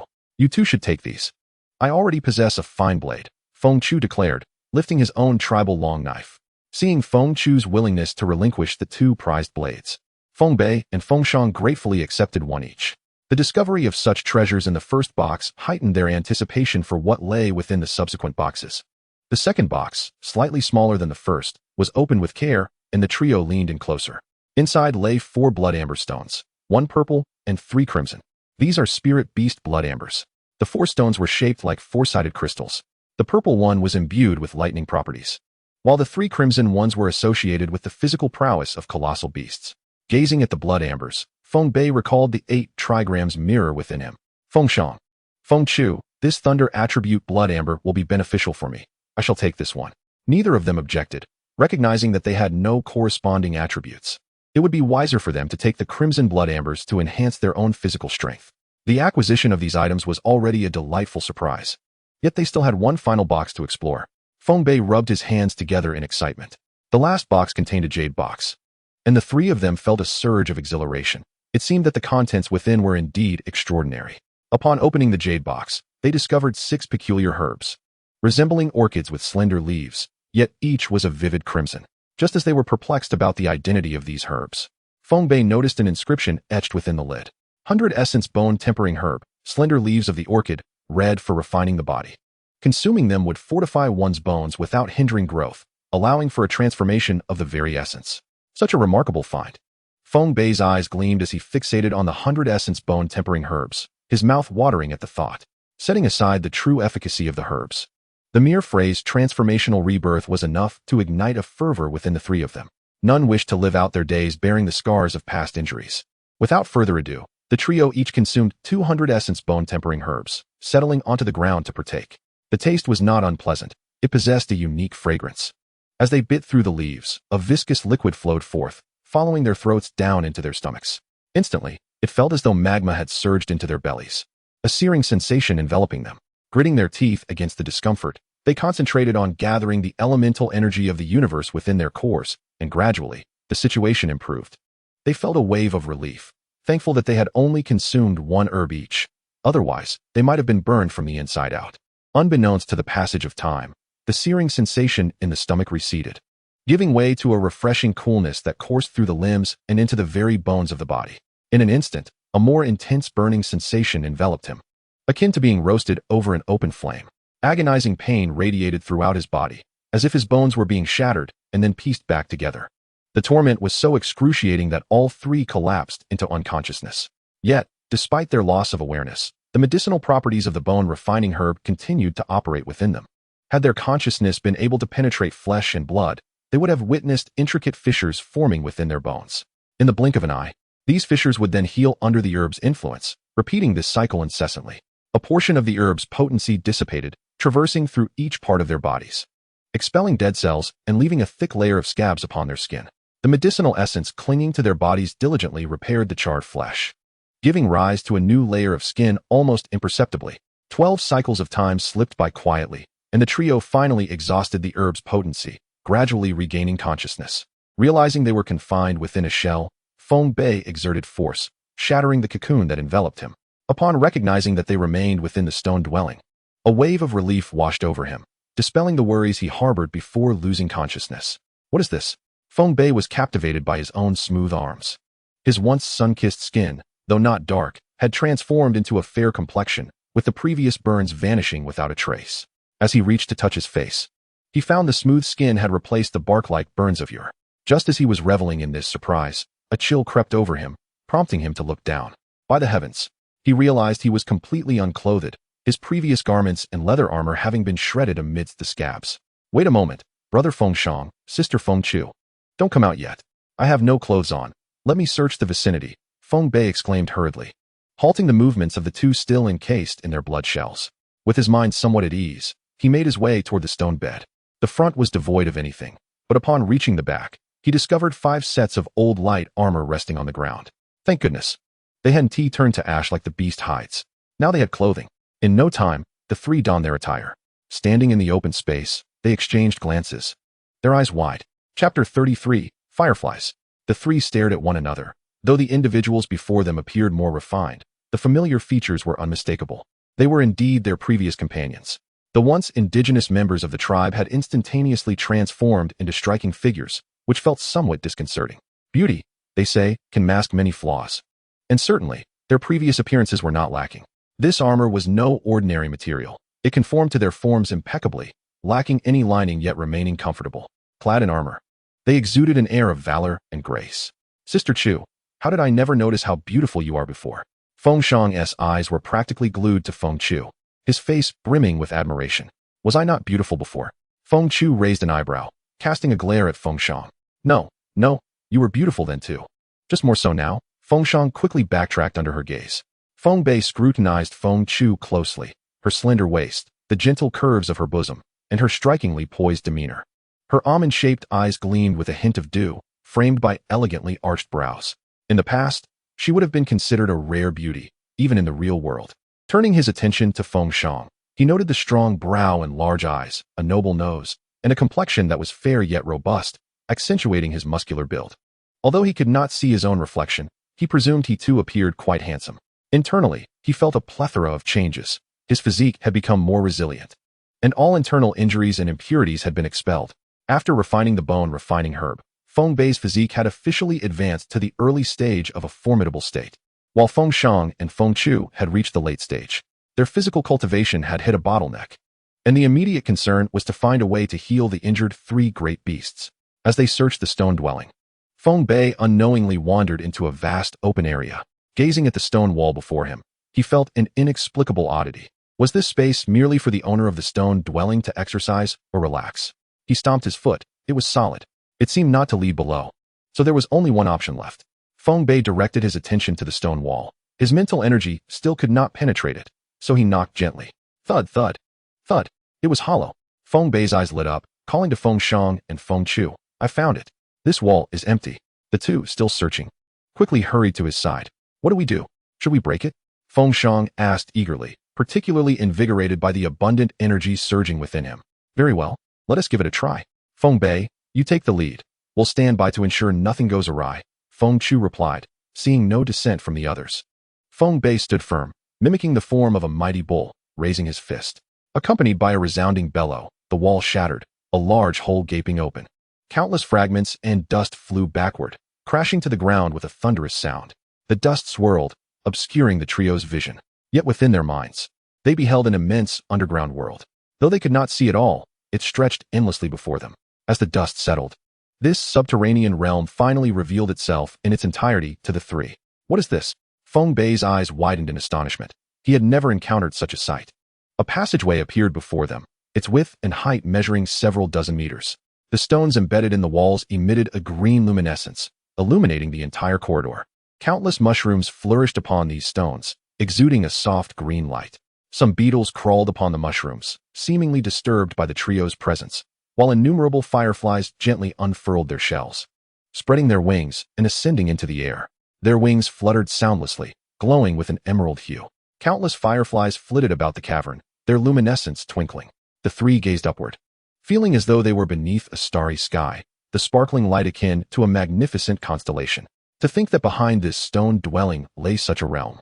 Clearly, the trio was left awestruck by the scene before them. Feng Bei plucked a piece of luminescent stone, examining it closely. Within it was a peculiar substance, the source of its glow.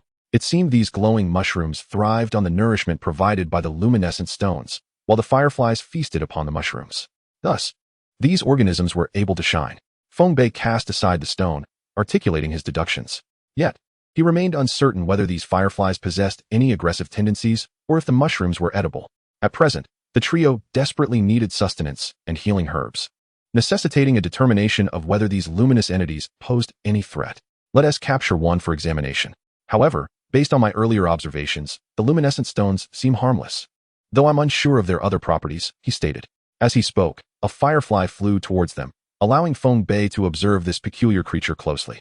The firefly bore a hardened shell, segmented into 4 sections, with 8 legs and compound eyes. The creature was about a foot long, with the glowing part primarily concentrated in its abdomen. Feng Bei focused intently on the firefly's luminous belly, and as it suddenly flapped its wings, the green light intensified, drawing him into a trance. Before him unfolded a bustling scene, with throngs of people traversing a busy street. The shops lining the streets reverberated with the enthusiastic introductions of the clerks, leaving 2 young girls utterly dazzled. The air was infused with the enticing aroma wafting from a nearby breakfast stall. Passers-by strolled in groups, their faces alight with joy. The sun at 10 o'clock shone brightly, causing Feng Bei to stand rooted in place, as curious pedestrians cast odd glances his way. What is wrong with him? Who knows? Perhaps he's lost his mind. The whispers, though hushed, reached Feng Bei's ears. Where am I, and what has brought me here? As he snapped back to reality, a sense of bewilderment still lingered. He surveyed his surroundings, and the glaring sign of the Cha-Cha-Cha wholesale market caught his eye. I distinctly recall being in a cave. How did I end up here? Feng Bei scratched his head in confusion. Hey, brother, care to try some beef noodles? Golden cow beef noodles. You've been standing here for ages. Are you hungry? Come on, uncle treats you. A voice from a nearby man drew Feng Bei's attention, and feeling the pangs of hunger, he licked his lips. I'm coming, uncle, but I have money. Meanwhile, in the cave, Feng Shang and Feng Chu looked at the motionless Feng Bei, who stood frozen in place, both feeling a twinge of alarm. What has happened? Why has he suddenly stopped responding? Feng Shang reached out to check his breath and pinched Feng Bei's cheek. He felt warmth. There was still life in him. Feng Chu glanced at the flickering light of the firefly and then back at Feng Bei, stating, he may be trapped in an illusion, which explains his immobility. What should we do? Should we shake him awake or knock him out? Feng Shang asked, anxiety creeping into his tone. No, we cannot act rashly. We don't know his current condition, and taking hasty action may only exacerbate the situation, Feng Chu replied, his almond eyes filled with concern. Drawing his knife, a firefly fell to the ground. We should retreat back to the stone chamber with Feng Bei. All right. Chapter 34, Bewilderment. Within the realm of illusions, time slipped away swiftly, and night had fallen. Feng Bei casually sought out a hotel, now standing by the window, gazing at the myriad of distant lights. What is this inexplicable sense of unreality? After taking one last drag of his cigarette, he extinguished the embers. As he felt the nicotine coursing through his veins, he exhaled deeply. The thick smoke blurred the world before him, enveloping it in a haze. The following day, Feng Bei stepped out of his room and closed the door behind him with a soft click. At that moment, a sound emanated from the opposite room. A figure appeared, one he did not recognize. Dad, hurry, we're going to miss the bus. A clear voice chimed from behind the man, a voice Feng Bei found hauntingly familiar. Yet he could not recall when he had last heard it. Peering intently, he saw a figure in a dress emerge. This is, my head. It hurts so much. Feng Bei clutched his throbbing head, his eyes fixated on the familiar face. Ailing, seeing the man before her clutching his head in distress. The little girl retreated fearfully behind her father. Little brother, are you all right? No, something is amiss. I shouldn't be here. Fragments of memories flashed through his mind.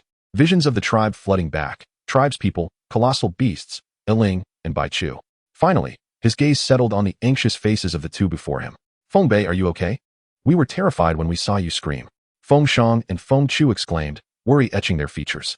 Taking a moment to gather himself, Feng Bei spoke softly, his tone laden with regret. I'm sorry for worrying you. I'm fine now. That firefly had the ability to ensnare one in an illusion, but fortunately, I managed to escape. An illusion?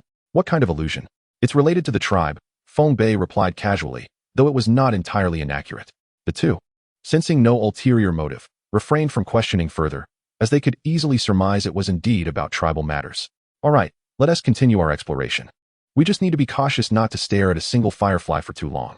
Those mushrooms are edible, and the energy from the fireflies can aid in restoring our beasts. Are you truly all right? I'm perfectly fine. Let us go.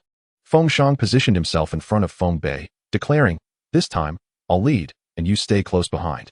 Observing the sturdy form before him, a warmth surged within Feng Bei. Okay, unlike their first encounter, they maintained silence this time. As they traversed the route, they diligently collected firestones and mushrooms, striving to avoid disturbing the fireflies. Half an hour later, Feng Shang halted in his tracks. I've discovered that we are nearing the exit. Just a few hundred meters ahead. Be cautious. Not only that, but the trio also heard the sound of rushing water crashing in the distance. Their eyes brightened. The presence of water suggested a high probability of fish, promising a hearty meal ahead. Yet, before indulging, they needed to find a spot to allow their beasts to recuperate. As they ventured deeper, the passage widened, and they soon found themselves in an area devoid of fireflies. As long as they exercised caution, there should be no significant problems. They discovered a clearing and summoned their 3 beasts, with Bai Chu sustaining the least injuries. Having been cooped up for several days, they were eager to leap onto Feng Bei, their excitement palpable. Although the beasts typically resided within their masters, they existed in an independent space within the beast markings, untouched by the medicinal effects of the Bai Jing Zhuanggu herb. Can we use this Bai Jing Zhuanggu herb for our beasts? Feng Shang mused, holding a bundle of firestones, suddenly recalling the 3 remaining herbs. Perhaps. Feng Bei's eyes sparkled with realization. How could he have overlooked this? The trio quickly gathered firestones, laying them down in thick layers. Bai Chu, lie down. A-Ban, absorb it well. Feng Chu gently instructed as he summoned the injured A-Ban to rest atop the pile of firestones. Go ahead, Bai Hinyao. After consuming the Bai Jing Zhuanggu herb, waves of energy surged from the firestones into the 3 beasts. Before long, the herb began to exert its medicinal properties. The beasts emitted cries of agony as the potent effects of the Bai Jing Zhuanggu coursed through their bodies. Every vein, every blood vessel, every muscle, and every bone felt the violent onslaught of the healing powers. The excruciating pain shattered their bones, rendering them unable to vocalize their suffering. Their formidable willpower prevented them from losing consciousness. They could only endure the torment helplessly. Witnessing the anguish of the 3 beasts, Feng Bei felt a pang of sympathy. After pondering, he stepped forward. Thud! The skull that had just begun to mend fractured once more. Bai Chu cast a disbelieving glance at Feng Bei before succumbing to unconsciousness. You, what? Feng Shang stammered, shocked by Feng Bei's actions, rendered speechless. Feng Bei looked at the 2, shrugged, and wore an expression of resignation. I saw Bai Chu in such pain, I thought it best to help him. If he just passes out, he won't suffer so much. The 2 exchanged glances, their hearts stealing as they witnessed their beasts in agony. Bang! Thud!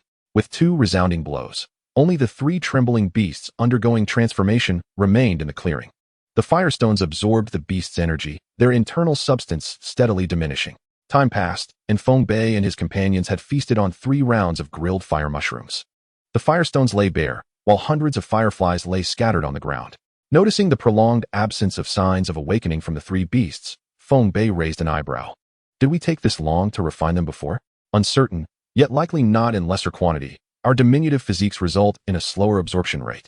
As I took a bite of the luminescent mushroom, dried by the essence of the heavens, Feng Shang hesitantly spoke. However, given the circumstances, it appears we are progressing swiftly. Feng Bei surveyed the grayish remnants of the luminous stones scattered on the ground, alongside the now stabilized beastly forms. During this interval, the presence of the 3 beasts has been steadily amplifying, with Bai Chu having advanced to the early stage of the savage beasts. Banju and Bai Hinyao, on the other hand, have successfully ascended to the late stage of the savage beasts. A formidable energy surged within the trio, as the vitality reinvigorated from their beasts bolstered their physical forms. Nevertheless, Feng Bei himself did not experience significant advancement, having previously consumed the 100 essence bone refining herb. He had already reached the early stage of the ugly realm, a feat accomplished much faster than that of his beast. The nourishment from Bai Chu merely enhanced his physique, leaving a considerable journey ahead to breach into the mid-stage of the ugly realm.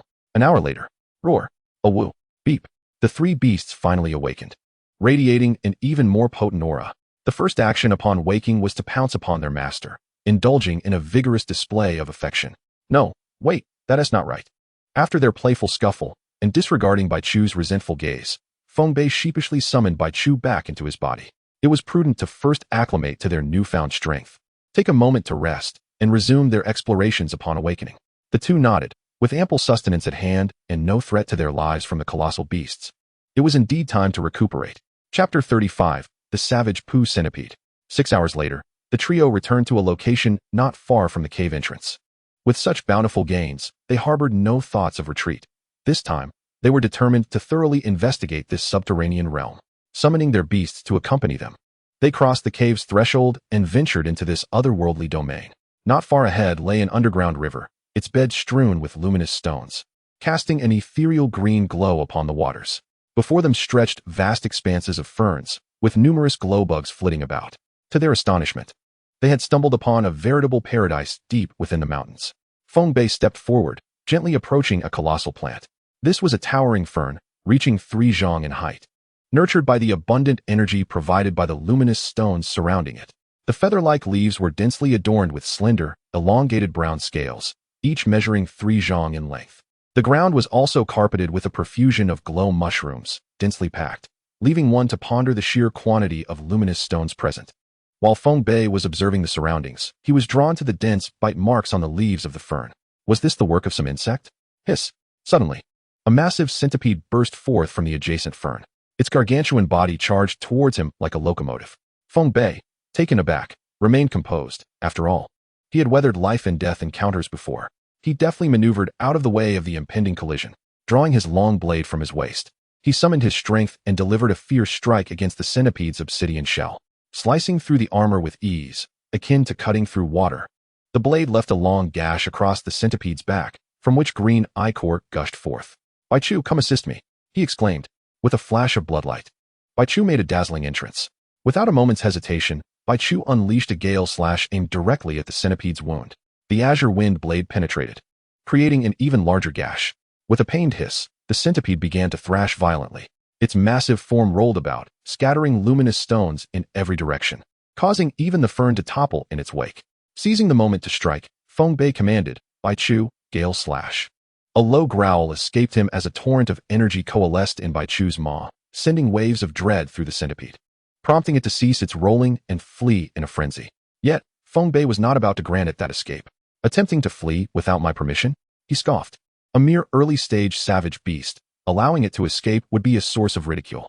With bent knees, the phantoms of a colossal mantis and tiger materialized, their eyes fixated intently on the centipede. Boom! The earth trembled beneath their might. With a single strike, Feng Bei's blade cleaved into the centipede, the blade sinking deep, momentarily halting its movements. At that moment, Bai Chu's attack arrived as promised. The wind blade, a span of 10 zhang, sliced through the centipede, severing it in two. Even with half its body lost, the centipede continued to writhe in desperation. Is it not dead yet? The tenacious creature persisted, clearly in need of decapitation. Bai Chu pounced, pinning the centipede's head, while Feng Bei leaped atop the creature's head. Steadying himself, he gripped the hilt of his blade, the tip aimed downward, muscles taut. Without resistance, the long blade plunged deep, infusing the centipede's head with the essence of the heavens, a force bursting forth from within. The centipede ceased its struggles, finally succumbing to death. Having observed from the sidelines, remaining vigilant, Feng Shang and the other two approached. Clap, clap, clap. Well done, Feng Bei. You've effortlessly dispatched an early-stage savage beast. Feng Shang praised, clapping his hands in admiration. And yet, it was merely a beast of the same realm, and it took us quite some time. 2 against 1. And we almost let it escape. Feng Bei was acutely aware of his own circumstances. Had he not reacted swiftly, the outcome could have been drastically different. As he affectionately patted Bai Chu, who had now entered the early stage of the savage beasts, he realized he could utilize gale slash several times. If he conserved his energy, he could make even more use of it. After a moment of camaraderie, the trio began deliberating how to deal with the colossal beast. The fierce battle had left Feng Bei without a thorough examination of the creature before him. Its head bore a large maw, with 4 diminutive eyes barely discernible, and 2 pairs of limbs to assist in feeding. The savage Pooh centipede, with its ink-black armor, measured 10 zhang in length, possessing brute strength, and was known to roam freely, devouring ferns and mushrooms, its flesh delectable and savory. Observing the bite marks on the leaves, Feng Bei mused. This creature seems to prefer the fern leaves. What is the purpose of its small forelimbs? Prodding the 2 pairs of limbs beneath the centipede's maw with his knife, Feng Shang voiced his confusion. Upon hearing Feng Shang's words, Feng Bei scrutinized the creature intently. A glance at the abundant glow mushrooms scattered about sparked an epiphany in Feng Bei. The 2 pairs of forelimbs, being too small to transport heavy objects, were likely adapted for plucking the glow mushrooms that flourished in this area. Feng Bei's analysis resonated with the others, though Feng Shang couldn't resist a quip. It's rather particular, I senti it. It knows to pick its food up rather than simply gnawing at it on the ground. The other two fell silent, contemplating the gravity of life and death, while Feng Shang, having come to terms with it, occasionally interjected with humorous remarks. At that moment, they approached the severed wound, where green innards spilled out, and the ground was coated in emerald blood. The robust shell concealed a thick layer of white flesh, albeit obscured by the blood. Feng Shang swiped his knife across, revealing a layer of translucent protein exposed to the air. His eyes gleamed, and he beckoned the others over. Xiao Jia, Feng Bei, come quick. I've discovered something marvelous. The two, engrossed in examining the centipede's head, promptly approached upon hearing Feng Shang's excited voice, pointing at the pristine white flesh. His tone brimming with enthusiasm, he exclaimed, "Look at this. This meat is surely edible." Feng Bei glanced over and called for Bai Chu, intending to test for toxins. Bai Chu merely leaned in for a sniff before opening his massive jaws and taking a hearty bite. Feng Shang was instantly alarmed. "Hey, you little rascal. Why are you so eager when you find something tasty? Go. The latter part is all yours." Bai Chu, unperturbed by Feng Shang's reprimand, turned and began to dig into the remaining portion of the centipede's body. To his surprise, the centipede's flesh was quite delectable. This trip had not been in vain. The trio gathered a selection of withered fern leaves and excavated some insect flesh, preparing a barbecue at the cave's entrance. After severing the legs of a centipede and making a few adjustments, a splendid skewer for roasting was accomplished. The white meat was threaded onto a large skewer and placed directly over the flames. In no time, it was transformed into a golden, crispy delight, releasing a tantalizing aroma. Indeed, the flavor of this meat was exceptional. Although the three of them had fallen from the cliff and lost their salt supply, this meat was delectable even without seasoning. It would have been delightful to share this roasted delicacy with Bai Chu and the others, but regrettably, they only relished their meals raw and could not stomach cooked fare. With a hand resting on his round belly, Feng Bei reclined on a makeshift cushion of fern leaves, gazing at Bai Chu, who was still grappling with the insect remains in the distance. Who could disagree? "What a pity," he remarked. Feng Shang, nearby, absent-mindedly picked at his teeth in agreement. In the distance, Bai Chu's robust green figure rummaged and nibbled, his rear end elevated towards the heavens. "How did I end up with such a clumsy beast?" Feng Bei lamented, covering his eyes with his hands, unable to bear the sight. Laughter erupted from Feng Shang, who seemed oblivious to the situation. Suddenly, a thunderous crash resonated from the riverbank.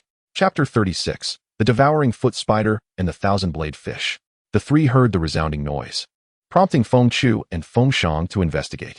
Feng Bei observed quietly. With his current cultivation, he could only extend his perception to 60 meters, rendering him blind to the situation, relying solely on the abilities of Feng Shang and Feng Chu. Moments later, Feng Chu furrowed his brow and gently shook his head at Feng Bei. "It's too far. We can't discern the situation." Seeing the expressions of his companions, Feng Bei inquired, "Shall we go take a look?" "Let's go." They set off immediately, their path through the fern-laden forest uncertain. The sound of flowing water grew louder as they approached the riverbank. Occasionally, violent crashing noises and splashes mingled with eerie hisses reached their ears. Soon, Feng Shang and Feng Chu halted abruptly, their faces pale. "What is going on?" Feng Bei asked anxiously. Ahead lay a swarm of giant spiders hunting, led by a formidable beast. Feng Shang's voice trembled. He had feared spiders since childhood, and now the sight of such enormous creatures was more unbearable than anything else. Thousands of spiders, of varying sizes, were fishing under the direction of a formidable beast. Feng Chu patted Feng Shang's back and added, "Those fish are not defenseless either. They can expel powerful jets of water from their mouths, occasionally breaking through the webs to knock small spiders into the water for consumption." After envisioning the scene in his mind, Feng Chu continued, "There are currently no other giant beasts in the water, only these two types," making it an opportune moment for observation. Seeing the unease on his companions' faces, Feng Bei suggested, "Shall we retreat?" "No need. Let's check from a distance. There are no other giant beasts nearby, just these two kinds." "It's a good opportunity to observe closely," Feng Shang insisted, suppressing his discomfort. Without further ado, the trio continued their journey. Finally, amidst the roars and thundering sounds, they reached the periphery of the hunting ground. The scene before them was far grander than described. Had they not witnessed it firsthand, disbelief would have ensued. The entire cave ceiling was densely populated with menacing spiders. The smallest of these arachnids was larger than a grinding stone, while the leader appeared to tower 5 stories high. Its 8 compound eyes scanned the battlefield, assessing every movement. Clad in a glossy green exoskeleton, with 8 slender legs adorned with hardened spines, its abdomen was particularly large, trailing a silk thread suspended in midair. The devouring foot spider, born in caves, with its sharp appendages and colossal green abdomen, exuded a deadly toxin, ensnaring all living beings in its web. Behind this fearsome creature, a horde of smaller spiders surrounded a cocoon, voraciously feeding. As they devoured, the cocoon visibly shrank. Before long, the completely drained cocoon plummeted from the air, creating a splashing sound upon hitting the water. Feng Bei felt a shiver run down his spine. In just a short while, several new cocoons had formed nearby. He watched intently as the gigantic devouring foot spider swiftly spun a colossal web. With its 8 eyes darting, it targeted a 3-meter-long fish. The legs coiled tightly, focusing on the prey. In an instant, The legs sprang forth, the massive web expanding to ensnare the giant fish. Before the fish could struggle, the spider's sharp fangs pierced through its scales, injecting venom. In the blink of an eye, the giant fish ceased its thrashing, and another cocoon materialized beside it. Is this spider truly so terrifying? Feng Bei swallowed hard. With such slender legs, it effortlessly lifted such a massive fish, showcasing immense physical strength. As the fish breached the surface, he caught a glimpse of its full form. Its entire body shimmered silver, streamlined, with a blade-like fin extending from its head to its tail. The thousand-blade fish, its silver scales glinting, sliced through the water with finesse. However, the thousand-blade fish was no pushover. It would not allow the devouring foot spider to feast unchallenged. Jets of high-pressure water shot from its mouth, swiftly traversing the gap to strike at the smaller spiders. The diminutive devouring foot spiders could not withstand the assault, plummeting from the air, only to meet a gaping maw upon reaching the water's surface. Shall we retreat? Feng Shang's face was ashen, his legs trembling. Feng Bei too felt a pang of hesitation. Though he was not particularly fearful, the sight of such creatures was unsettling. He vividly recalled the revolting drool dripping from the spider's mouth as it injected venom. Let us go back, Feng Chu urged, grabbing Feng Shang, who had reached his limit. Upon returning to their original position, it took Feng Shang a while to regain his composure. What manner of creature thrives in this subterranean world, fishing no less? Why doesn't he ascend to the surface? He exclaimed in frustration. Well, in a certain sense, they are indeed suspended in the air, Feng Bei mused, recalling the sight of the devouring foot spider hanging above. Can you refrain from undermining my point? Feng Shang replied, exasperated. What should we do now? Feng Bei inquired, momentarily at a loss for ideas. The underground river was currently occupied by those fish and thousands of spiders, making it inaccessible unless they had the confidence to withdraw unscathed. Feng Shang pondered, resting his chin on his hand. Given our current strength, we might have a slim chance against that beastly spider alone. The real trouble lies with the throng of smaller ones behind it. Many are mid to late-stage savage beasts. If they swarm us, we won't even have a chance to flee. The notion of such a collective of giant beasts reminded the trio of the true culprit behind their presence here, the charredwood wolves. With only a few dozen of those wolves, the sheer number of spiders, thousands, made the situation dire, especially with a man among them who harbored a deep-seated fear of spiders. This is quite the predicament, Feng Bei sighed, contemplating. Suddenly, an idea struck him. He pointed towards the direction where they had previously slain the Mampu centipede and suggested, let us head this way. It's the opposite of the underground river. Perhaps we might find something else of value. Upon reflection, retreating was not an option, as outside lay the territory of the charredwood wolves, and venturing further would undoubtedly lead to encounters with them. As they ventured deeper, they entered the inner realm of the Howling Mountains, a territory dominated by savage beasts, where even the wildest creatures were less fearsome than dogs. One could never know when they might encounter a wandering spirit beast, ready to extinguish life in an instant. The mere thought sent shivers down their spines. Thus, this enigmatic underground world felt comparatively safer. For the trio, the dangers lurking outside were glaringly evident. Inside, the worst they might face would likely be a savage beast at most. With a newfound objective, they resolved to rest and cultivate their skills before setting off again. Chapter 37, Shinfeng Jade. After a considerable time, they pushed aside the fern leaves and penetrated the fern forest. The forest was devoid of light, illuminated only by the glow of luminous stones and mushrooms scattered across the ground, which rendered this peculiar fern grove less oppressive. As they advanced cautiously, they utilized their probing abilities, the countless luminescent mushrooms making their path difficult to navigate. With such an abundance of mushrooms, it was no wonder the savage centipedes grew to such enormous sizes. Food was plentiful. Feng Bei, having gone several days without sustenance, hesitated to step on the luminous mushrooms, fearing the pangs of hunger once more. Who could blame him? If only their tribe had access to such luminous stones, they would never suffer from food shortages again, and perhaps even sustain a bafang fruit tree, thought Feng Shang, his mind racing with possibilities. Brother Feng Shang, what a splendid idea. If the energy contained within these luminous stones can be absorbed by Bai Chu and the others, surely it can also be harnessed by exotic plants, Feng Bei remarked, his eyes lighting up. Regrettably, he lacked any storage equipment. If only he had a storage pouch to carry some of these luminous stones outside, it would be a veritable treasure trove. Long before, when Bai Chu and the others were refining the Beijing forged bone grass, the trio had experimented and found that the energy from these luminous stones was not absorbable by the human body, which was indeed a pity. With this thought in mind, Feng Bei inquired, Brother Feng Shang, Sister Feng Chu, have you heard of any means to gather large quantities of items? Feng Shang stroked his chin, pondering for a moment. Actually, I do know of something.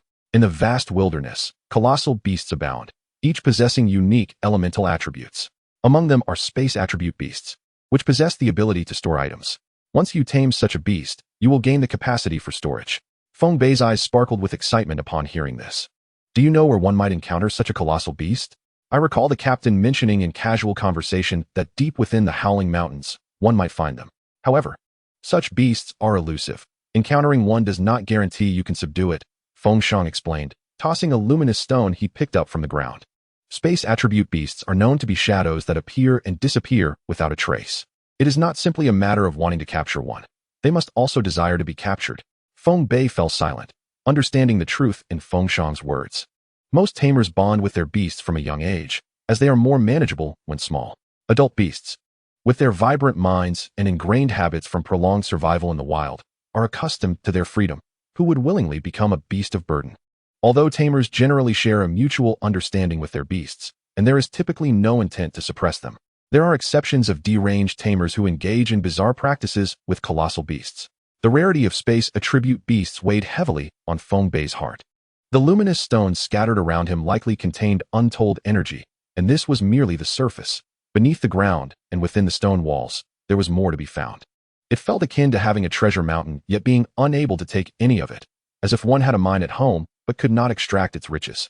Feng Bei donned a mask of agony, pressing his hands against his chest, feeling as if he had lost billions. Observing his distress, Feng Chu teased, I never imagined our tribe's little genius would possess such a greedy side. Do tell, when did you become so obsessed with wealth? Her arched brows and bright almond eyes regarded Feng Bei with amusement. It's simply that I've never had the chance to encounter so many valuable items before. Naturally, I wish to gather as much as possible. Having grown weary of poverty, he lamented once more. Just remember this spot. We can return when the opportunity arises. Feng Chu laughed. How easy it is to say. Feng Bei sighed, reflecting on the 2 months since they departed from the tribe. Still wandering around the outskirts of the Howling Mountains. Without a doubt, it would take more than half a year to reach the Jiuan tribe. Yet, looking on the bright side, despite facing numerous dangers along the way, they had also encountered countless opportunities. Had they remained confined to the tribe, painstakingly cultivating their skills, it would have taken ages to achieve their current level. Feng Shang raised his prized sword in consolation. Feng Bei understood the rationale, but his heart remained restless. If all else fails, we can cultivate our skills while on the road, just as we have been doing, he suggested. Feng Shang, with his hands behind his head, chewed on a dried luminous mushroom, muttering, It doesn't matter where we cultivate. Once we reach the desolate wilderness, the Jiuan tribe might not even accept us. As they spoke, a heavy silence enveloped them, broken only by the sound of their footsteps and the occasional crunch of mushrooms beneath their feet. A tribe that had fallen into ruin now possessed only the strength of late-stage savage beasts, without the backing of spirit beasts, who would take them seriously. They couldn't help but wonder if their plan to venture into the desolate wilderness would indeed prove feasible. I've discovered something intriguing that may be of use to you, Feng Bei. Feng Shang suddenly halted, casting a mysterious smile at Feng Bei. Feng Bei felt puzzled. This was the downside of lacking sufficient cultivation. Places others could easily sense felt utterly out of reach to him. Follow me, Feng Shang urged, quickly leading the way. As they passed by, Feng Chu, with a playful glint in her eyes, remarked, You're quite lucky to stumble upon such wondrous items, and in considerable quantities too. Suppressing his confusion, Feng Bei quickened his pace, growing weary of riddles. Soon, the trio halted in a clearing, gazing at a small, pointed jade stone protruding from the ground. Thank goodness I was attentive. Otherwise, we might have missed this treasure, Feng Shang proclaimed, eager for praise. Indeed, they had unexpectedly discovered the Xianfeng jade in this location. Feng Chu, too, felt a surge of excitement. What is this Xianfeng jade you speak of? What are you two talking about? Feng Bei asked, realizing from their reactions that it was indeed something valuable, yet he remained unfamiliar with it. Feng Shang crouched down, digging through the surface layer of luminous stones to reveal a dark greenish-black jade beneath. Xianfeng jade contains a wealth of wind attribute energy, enhancing the understanding of wind energy for wind attribute beasts and aiding in their energy recovery. Gently tapping the surface of the jade, a sound reminiscent of wind echoed forth. Indeed, this is Xianfeng jade. The last time I saw a small piece was with Elder Feng San too. He cherished it dearly, allowing the mouse sculpture to absorb it from time to time. Yet here lies a much larger piece. Feng Bei's excitement grew with each word, promptly releasing Bai Chu from his confines. The moment Bai Chu touched the ground, it was irresistibly drawn to the Xianfeng jade, the pure energy within stimulating its senses. With a jubilant howl, it eagerly clawed at the jade, and a gentle breeze swept through, leaving the jade spotless. The Xianfeng jade was about a meter in diameter, and Bai Chu cradled it in its embrace, continuously absorbing its energy. Chapter 38. The Great Toothed Razor Worm. Just imagine how much energy this enormous piece contains. I recall Elder Feng Santu's piece was only the size of a palm, and it took him several days to utilize it. Feng Shang felt a tinge of envy, lamenting the fact that the lilac bird was not a wind element beast, rendering such resources unusable. Bai Chu, step aside, he commanded, shooing Bai Chu away. As Bai Chu walked off, he could not help but fixate on the Xianfeng jade, his gaze practically glued to it. Was the allure of the Xianfeng jade truly this potent for Bai Chu? Observing Bai Chu's fascination, Feng Bei approached the jade. Its exterior was a deep azure black, occasionally shimmering with a faint glow. Feng Bei placed his hand upon it. It felt warm and soft to the touch. Such a sizable piece would not be easy to carry. He certainly could not have Bai Chu lug it around indefinitely. He lifted it and weighed it in his arms. Thankfully, it was not heavy. With a sigh of relief, Feng Bei decided that cutting it into smaller pieces for easier transport would suffice. Without further ado, he drew his treasured blade and meticulously sliced the jade into even segments, securing them to his back. He leaped up to test the load. It was satisfactory, and he felt quite pleased, casually tossing a fragment to Bai Chu. Brother Feng Shang, having walked for so long, shall we find a place to rest? Feng Shang rubbed his stomach, realizing that after such a prolonged journey, hunger had set in. Very well, but let us press on a bit further. Today, I intend to feast on a mampu centipede like the one we had yesterday. The mere thought of the delectable flavor from yesterday's meal made Feng Shang salivate. How could such a colossal creature be so delicious? Before long, with the trio's diligent search, they discovered the trail of a slightly smaller mampu centipede than the one they had encountered previously. Who will take the lead? Feng Shang inquired. Allow me. Feng Bei responded confidently. This time, with seamless cooperation between Feng Bei and Bai Chu, they swiftly subdued the creature without much effort. The crackling fire illuminated the surroundings, dispelling the pervasive green glow of the cave. A fire is indeed preferable. All these caves look the same, a monotonous sea of verdant hue. After gazing at it for days, one could easily feel nauseated, Feng Bei remarked with a hint of sarcasm, observing the flickering light that banished the luminescence around them. That is true. I too find it rather unbearable, especially with everything draped in a single hue. It appears quite peculiar, Feng Shang admitted, glancing at Feng Bei, whose head was enveloped in a greenish aura. It was indeed strange, resembling an expanse of lush grass atop his head. However, Feng Bei refrained from voicing this thought, as they were all uncertain of its implications. Within a radius of several dozen meters, the aroma of roasted meat wafted through the air, and the three indulged in a hearty feast. I must admit, I will miss this mampu centipede once we leave. Such exquisite flavors will linger in my memory, Feng Chu said, rubbing his stomach with a look of satisfaction. Thanks to the robust physiques common to this realm, they possessed formidable digestive systems, allowing them to fully metabolize the majority of meat consumed. Over the past 15 years since his rebirth in the tribe, Feng Bei had encountered creatures of all shapes and sizes, yet he had never seen a fat one.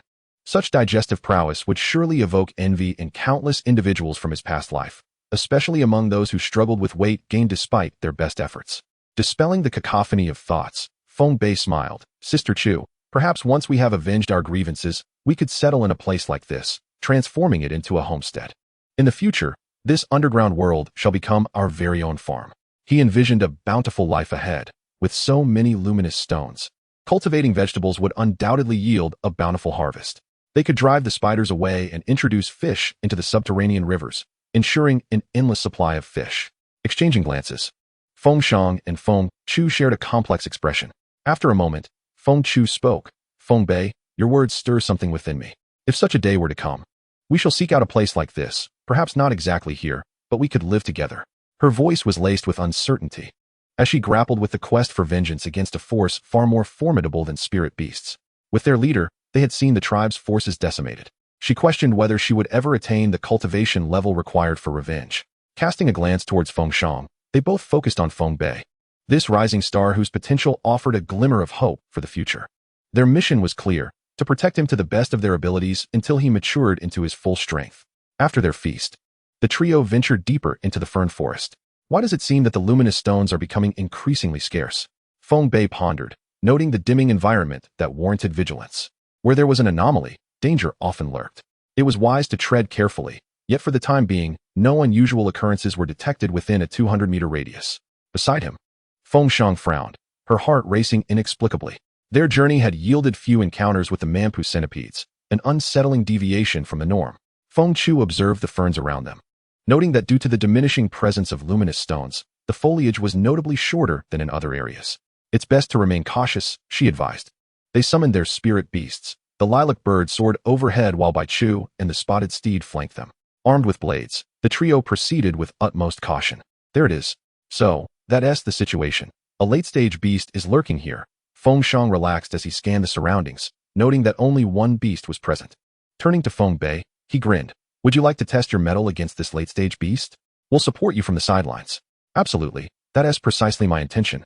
Feng Bei replied eagerly.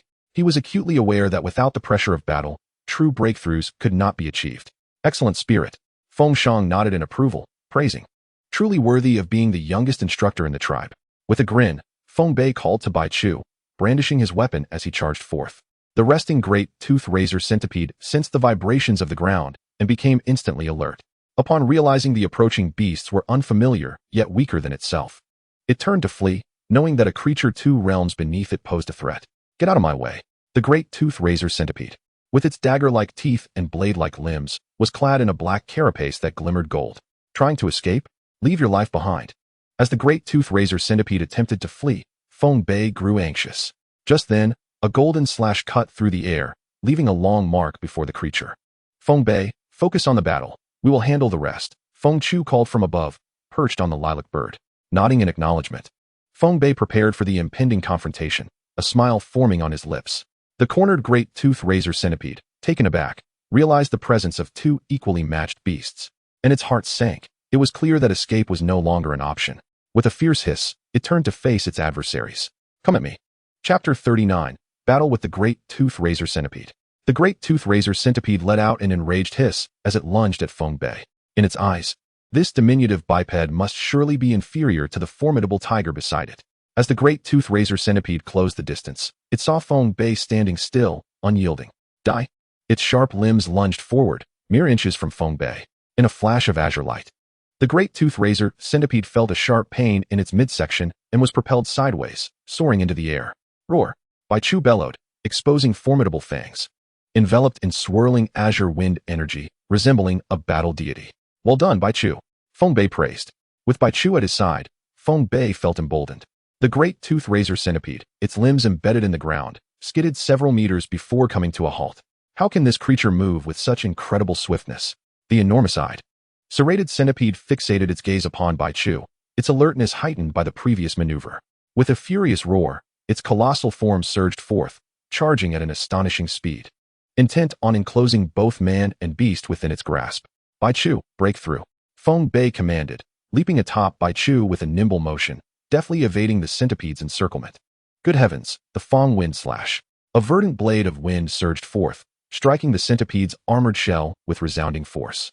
The creature recoiled in shock, pushed back several meters.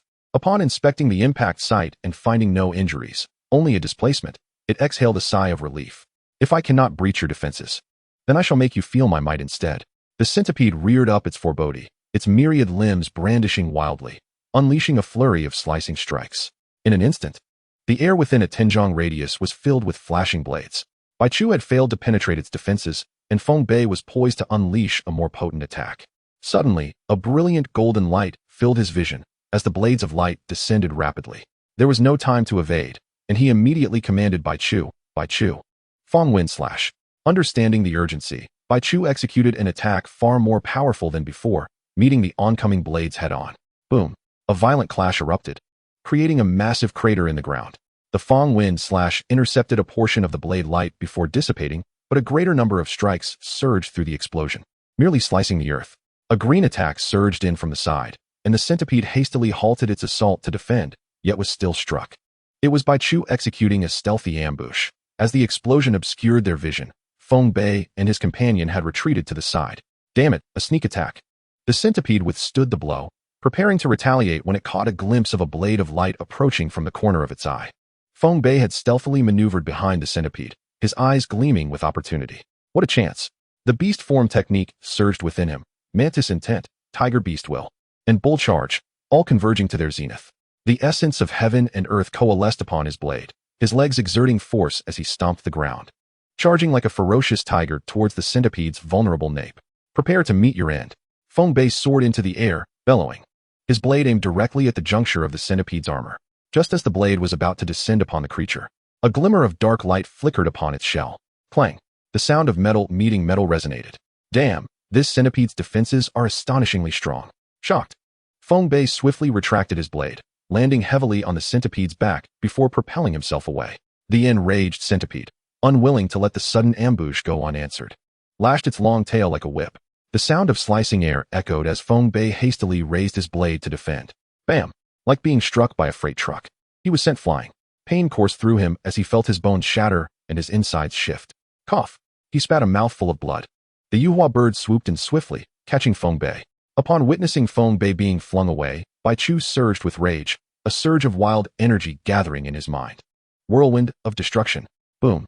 The sound of explosive energy erupted as a towering column of energy shot forth, sending the serrated centipede hurtling away, landing far off without a hint of movement. After the strike, Bai Chu, drained of energy, rushed towards Feng Bei, who had been rescued.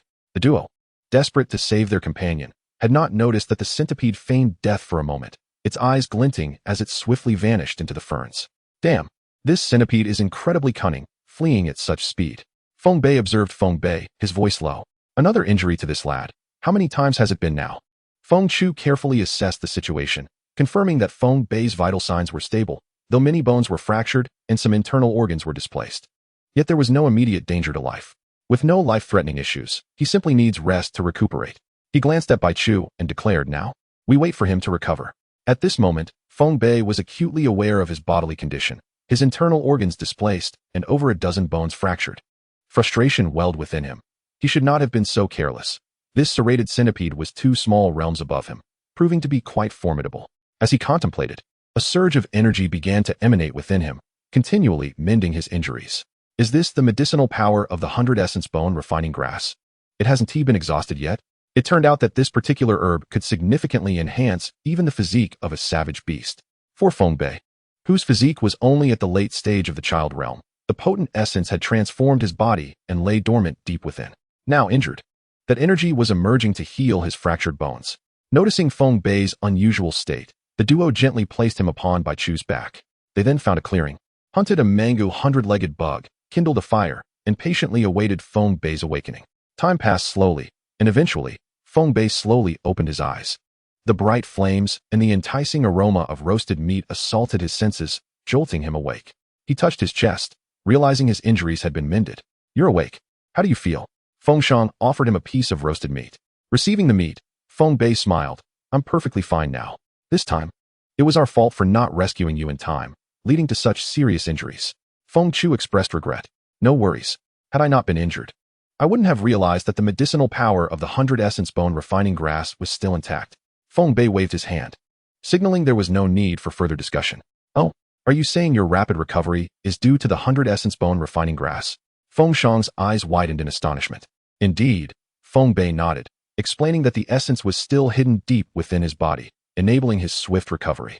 "Then, it stands to reason that the medicinal power within us is likely still intact as well?" Feng Shang inquired.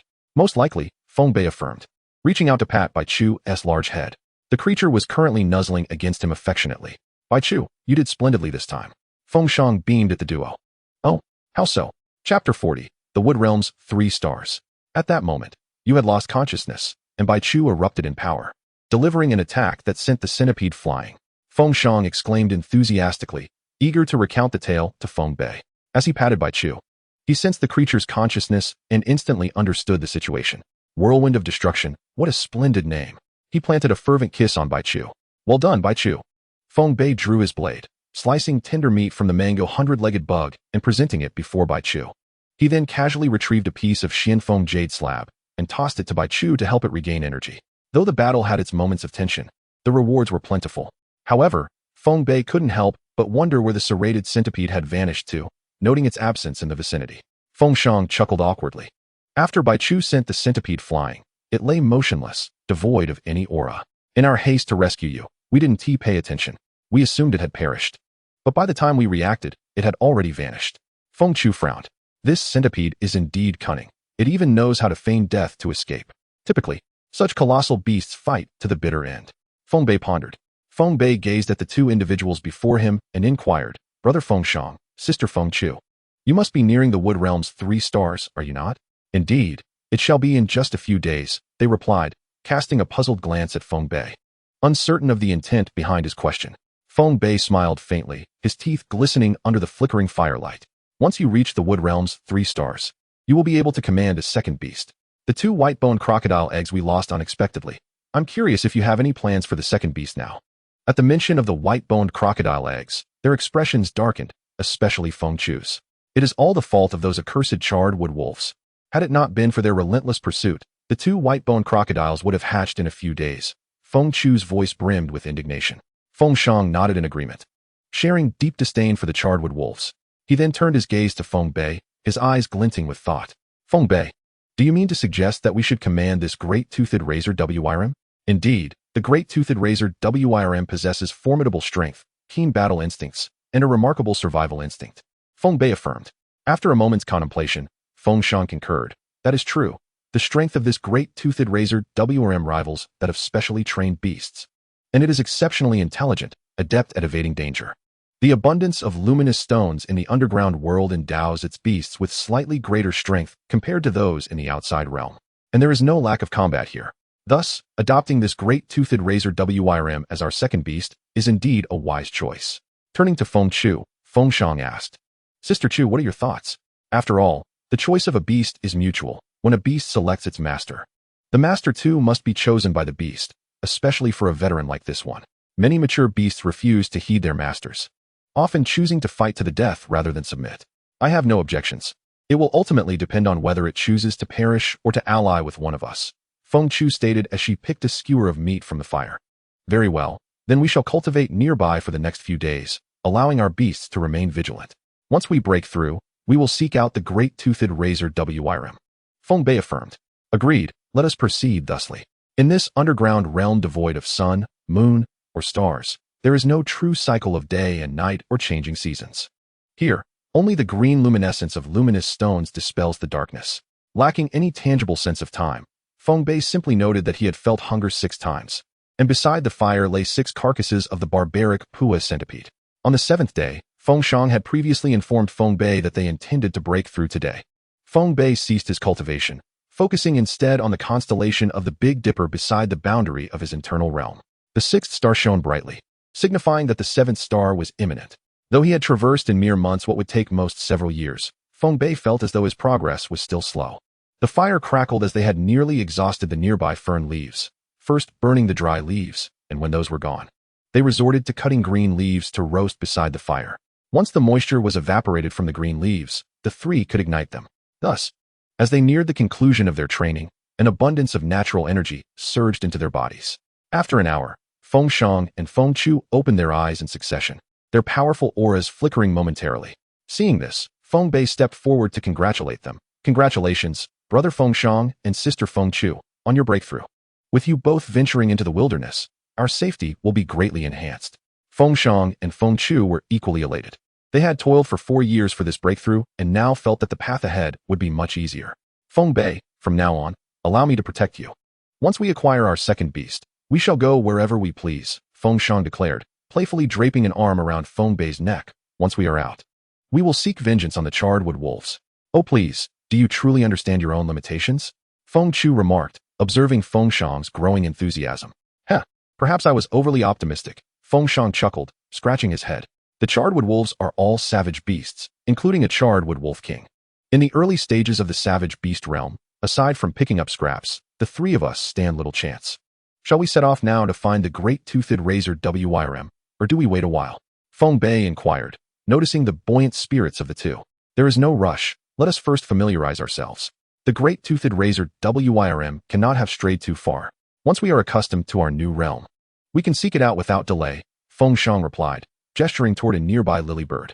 With the lily bird around, locating a giant beast will be a simple task. Feng Bei glanced at the lily bird, now at the late stage of the savage beast realm, feeling its burgeoning power, and nodded in agreement.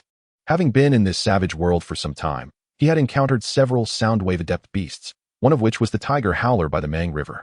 Yet none possessed the exceptional scouting abilities of the lily bird. With a mere call, all creatures within a radius of several kilometers would be exposed. Indeed. With the lily bird, our efforts will be minimal. I shall hunt a barbaric Pua centipede. You both stay put and do not wander, he instructed. Without waiting for their response, Feng Bei mounted the lily bird and swiftly departed, leaving the two with puzzled expressions. Is there something amiss with that statement? Why do I feel it sounds so strange? Feng Shang remarked, his face a mix of surprise as he watched Feng Bei's peculiar expression before he left. I am unsure, but I sensed an inexplicable excitement in Feng Bei when he spoke those words. Just now, I noticed him give the lily bird a playful slap on the rear as he departed, Feng Chu added. Unfathomable. Let us focus on familiarizing ourselves, Feng Shang concluded. Agreed. Chapter 41. The Cave.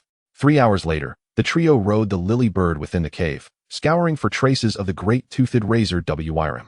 Logically, the great-toothed razor WIRM should reside within this area, yet having traversed several kilometers, they had yet to catch sight of it. Feng Shang remarked, looking somewhat disheartened. Let us venture further ahead. If it remains elusive, we can check to the left where there is water. We should be able to find its tracks there, Feng Shang suggested, craning his neck to peer ahead. In the distance, a faintly discernible fern forest beckoned, where the great-toothed razor WIRM was likely concealed.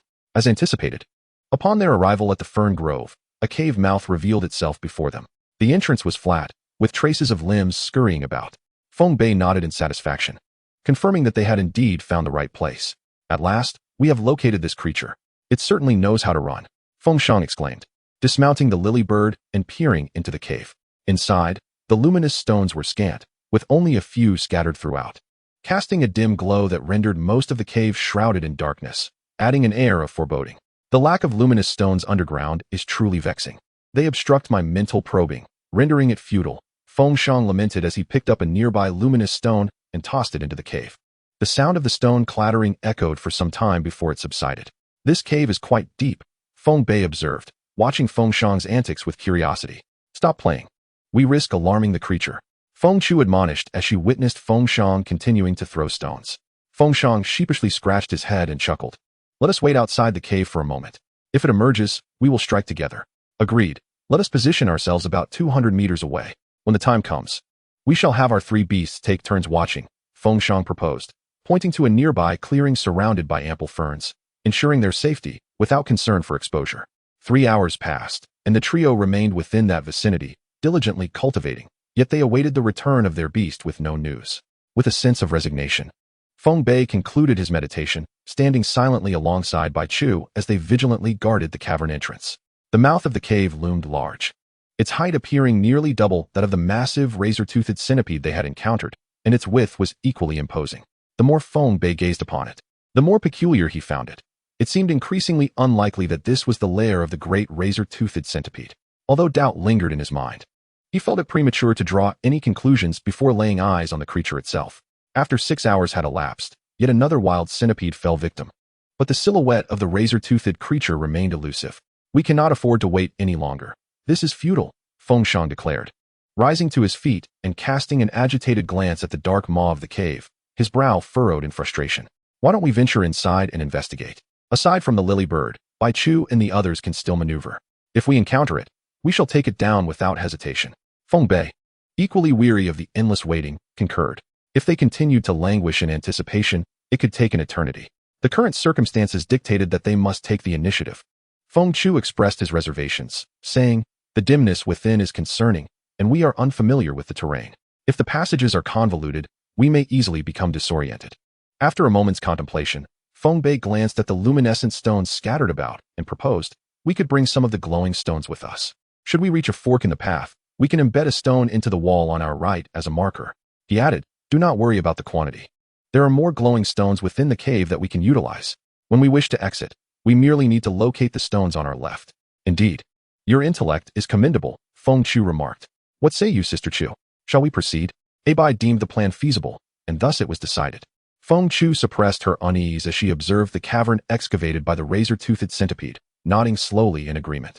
The trio gathered several fronds to wrap around 20 or so glowing stones, securing them upon their backs before entering the cave in single file. As they delved deeper, an odd, pervasive odor enveloped them, thick and unsettling. The cave's darkness rendered the sparse sources of light ineffectual, and the ground was littered with foreign debris. Truth be told, I somewhat regret entering this place, Feng Chu admitted, feeling the slickness beneath her feet, where each step felt akin to treading through a quagmire. interspersed with protruding stones, leaving them to navigate a precarious path. Feng Chu covered her mouth and nose, striving to suppress her breath as she discerned the ground beneath the feeble green glow of the glowing stones. The damp earth was strewn with grayish foreign matter, a tangle of gray-green substances resembling creeping vines, extending into the depths of the cave. The three, having hunted wild centipedes for several days, were all too familiar with the disheartening sight before them. The ground was saturated with the viscera of countless slain wild centipedes. Despite having witnessed the innards of wild centipedes numerous times, this grotesque sight was unprecedented, and Feng Chu fought back her nausea as she traversed the sea of entrails. Bai Chu, trailing closely behind, could no longer endure the foul stench and slippery sensation beneath her feet, which was intolerable for her cleanliness-loving disposition. Almost in a panic, she dashed into Feng Bei's interior, sending a mental message as she departed: "Do not release me unless there is combat." The feline's innate aversion to filth and its acute sense of smell rendered its experience far more vivid than that of the trio. The overwhelmingly potent aroma prompted it to bare its teeth in distaste. Not long into their journey, they arrived at the first fork in the path. 3 passages lay before them, which to choose. The central route was the most chaotic, mirroring their current path in its repugnance, yet it was also the widest. The rightmost tunnel exuded a particularly noxious odor, surpassing even that of their entryway. The left passage, however, displayed a greater abundance of glowing stones, offering slightly improved illumination, revealing only a sparse amount of filth on the ground. Gazing deeper into the cave, they observed scant evidence of contamination. Upon seeing the left passage, their eyes brightened in unison as they exclaimed, "Let us proceed this way." With a swift motion, they embedded a glowing stone into the cave wall and dashed into the left tunnel. Life surged anew within them. Feeling the dry ground beneath their feet and the less oppressive atmosphere, they were invigorated. Suddenly, a thought struck Feng Bei, and with a hint of regret, he exclaimed, "Bai Chu is of the wind element. How could I have forgotten?" I too was dazed by the stench upon entering. "I had forgotten as well," came the murmured replies from his companions. They exchanged glances, silently continuing deeper into the cave, and this time, disregarding Bai Chu's protests, Feng Bei released her from his grasp. With a sullen expression, Bai Chu cautiously lowered her head, trailing the trio as they advanced with measured steps. Chapter 42. The Glowing Stone Sunday. As they ventured further into the cave, it began to widen, and the glowing stones became increasingly luminous, multiplying in number. Could it be that we have stumbled upon a vein of glowing stones? Feng Shang mused, holding a particularly radiant stone that emitted a deeper glow than those found outside. Feng Bei observed with intrigue. It appeared that the razor-toothed centipede had constructed its lair atop a veritable treasure trove of glowing stones, a formidable source of energy ripe for cultivation. Yet, as this realization dawned upon him, Feng Bei was struck by another question. The freshness of the soil upon the cave's interior walls suggested it had been here for quite some time. Why then was this razor-toothed centipede only at the late stage of a wild beast's evolution, falling short of even that of a savage beast? As the cavern continued to expand, Feng Bei sensed that this expedition would yield significant rewards. Turning a sharp corner, they were greeted by a breathtaking sight. A long corridor composed of glowing stones stretched before them, an endless array of luminescence illuminating the surroundings, casting a radiant glow that transformed the cave into a realm of light. The multitude of glowing stones pulsated with powerful energy, a seemingly endless stream of vitality radiating outward in a steady rhythm. Have we indeed reached the heart of a glowing stone vein? Feng Shang pondered, his eyes wide with astonishment. Had we treated our beasts here earlier, the potent energy might have elevated them to new heights. Indeed, it appears so, Feng Bei replied, though uncertainty lingered. I am unsure whether this is a main vein or a tributary. If it is the main vein, then these glowing stones could be considered a small-scale deposit. If it is merely a tributary, Feng Bei hesitated, the implications weighing heavily on his mind. The energy emanating from the glowing stones intensified, their brilliance becoming almost blinding. This cannot be the work of the razor-toothed centipede. With such overwhelming energy, it would not be able to traverse this far, Feng Bei mused, shaking his head as he gazed into the unfathomable depths of the luminous cavern. The energy from the glowing stones had a profound effect on the beasts, compelling them to tread cautiously from this point onward. Bai Chu, return, Feng Bei commanded. Under the oppressive energy, Bai Chu struggled to endure. Upon hearing Feng Bei's call, she immediately complied. Observing the withdrawal of the beast, Feng Shang felt a sense of relief and remarked, "Fortunately, the energy from these glowing stones poses no harm to us. We can withstand this pressure." The trio squinted as they pressed forward amidst the waves of compressive force. As the sensation of pressure enveloped them, Feng Bei was taken aback. This penetrating force elicited a delightful exhilaration throughout his very cells. The three of them flushed slightly, their skin radiating warmth, resembling perfectly cooked shrimp as they bent against the pressure, advancing step by step toward the increasingly intense glow ahead. They continued onward for an indeterminate duration, until the surroundings exploded with resplendence, a dazzling brilliance assaulting their eyes. An unparalleled fluorite sun emerged from the depths, exuding an inexhaustible surge of energy, causing the surrounding space to warp and undulate continuously within this colossal force. At that moment, an extraordinary transformation occurred, as a resonant voice echoed deep within Feng Bei's being. The Bagua mirror trembled violently, and in an instant, it manifested outside his body. Feng Shang and Feng Chu remained blissfully unaware, while only Feng Bei, who had the mirror residing within him, perceived its movement. The Bagua mirror radiated brilliance, yet in this place teeming with fluorite, such luminescence was hardly noticeable. Enveloped in light, the Bagua mirror surged towards the fluorite sun, swiftly merging with it. The mirror's glow became subdued, and the disk began to rotate, its surface resembling a black hole, forming a vortex that turned languidly. An endless stream of energy and light was drawn into the vortex by the Bagua mirror's allure. Goodness! This time it isn't merely following, it's outright seizing. Feng Bei was astounded by the mirror's actions, but the ensuing events demanded his full attention. As the Bagua mirror continued to absorb energy, the cave quaked violently. Fluorite began to rain from the ceiling, akin to hailstones plummeting. Fluorite, formed by the convergence of earth vein energy, often results in various products akin to volcanic eruptions. This fluorite sun represented the very epicenter of the earth vein's energy accumulation. As the Bagua mirror persisted in absorbing energy, massive chunks of fluorite cascaded down, hurtling towards the trio. With a swift motion, Feng Bei struck a falling piece of fluorite away, urging the others to flee. Hurry, this place is about to collapse. Run outside. The three of them leapt and bounded, hastening their escape, fearful of being buried beneath the earth. Amidst the chaos, as they tumbled and crawled, a long figure burst forth from a nearby passage. Feng Shang's eyes widened, and he bellowed, "You long worm, stand right there? Damn it, the enemy's path is narrow. After waiting outside for so long, you finally show your face." Enraged, Feng Shang accelerated, pursuing the figure of the great tooth razor centipede. As his silhouette receded, a voice echoed back, "I'll go deal with this guy first, you all follow me." "Wait, let's all strike together," Feng Bei shouted. The memory of being struck just days prior was still vivid, and he was eager to vent his frustrations. Behind them, the cave had already collapsed. The fate of the Bagua mirror was now uncertain, but Feng Bei deemed it unnecessary to worry about it. Reflecting on recent events, this minor inconvenience was hardly worth his concern. What mattered most was administering a sound thrashing to this creature. Feng Bei cracked his knuckles and traversed the gruesome passage filled with entrails, his anger mounting. As he and Feng Chu emerged from the cave, it collapsed with a thunderous roar. This time, the wretched centipede had nowhere to escape.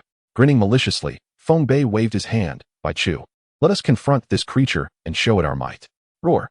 Sister Feng Chu, come join us." Following the trail, they soon found themselves amidst a fierce battle involving a human and two beasts. The air was filled with piercing sound waves, as a vast expanse of fern forest was leveled to the ground.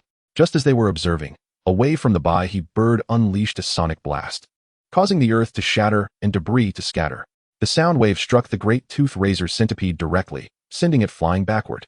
Boom! It crashed heavily to the ground, its body twisting as it tumbled and rolled for several cycles, crushing a patch of ferns. Hissing, the great tooth razor centipede roared in anger, though to Feng Bei, it sounded somewhat feeble. The creature appeared somewhat disheveled, a long gash torn through its side by the sound waves, exposing its inner flesh. Injured, the centipede raised its front half, sending forth blades of light. Buzz! Boom! The clash of energies ignited a cloud of smoke. Sensing the danger, the great tooth razor centipede turned to flee. Trying to escape? Did you consult me first? Bai Chu, prepared for this moment, unleashed a gale slash, targeting the centipede's retreat. The creature hastily halted. Feng Shang, Feng Bei, Feng Chu, Bai bird, Bai Chu, and Ban Ju converged from all directions. Realizing it was surrounded yet spared from immediate execution, the great tooth razor centipede quickly prostrated itself, emitting low whines. This creature possessed a semblance of intelligence, promptly surrendering upon realizing the dire situation. Feng Bei chuckled, "Who among you shall take it?" "I refuse. This creature's lair reeks." "I'll take it." Feng Shang stepped forward, approaching the great tooth razor centipede and placing his hand near its wound.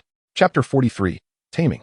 The two observed silently as Feng Shang successfully tamed the great tooth razor centipede, which submitted to the overpowering aura emanating from the trio, making the process remarkably smooth.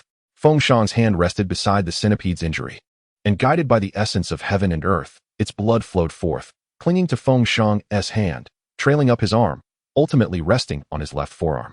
A colossal, sinister centipede pattern materialized on his arm as the great tooth razor centipede transformed into a radiant beam, merging into Feng Shang's left arm. Success! Feng Shang exclaimed with exhilaration, followed by a hint of nostalgia. It's been 4 years. Do you know how I've spent these years?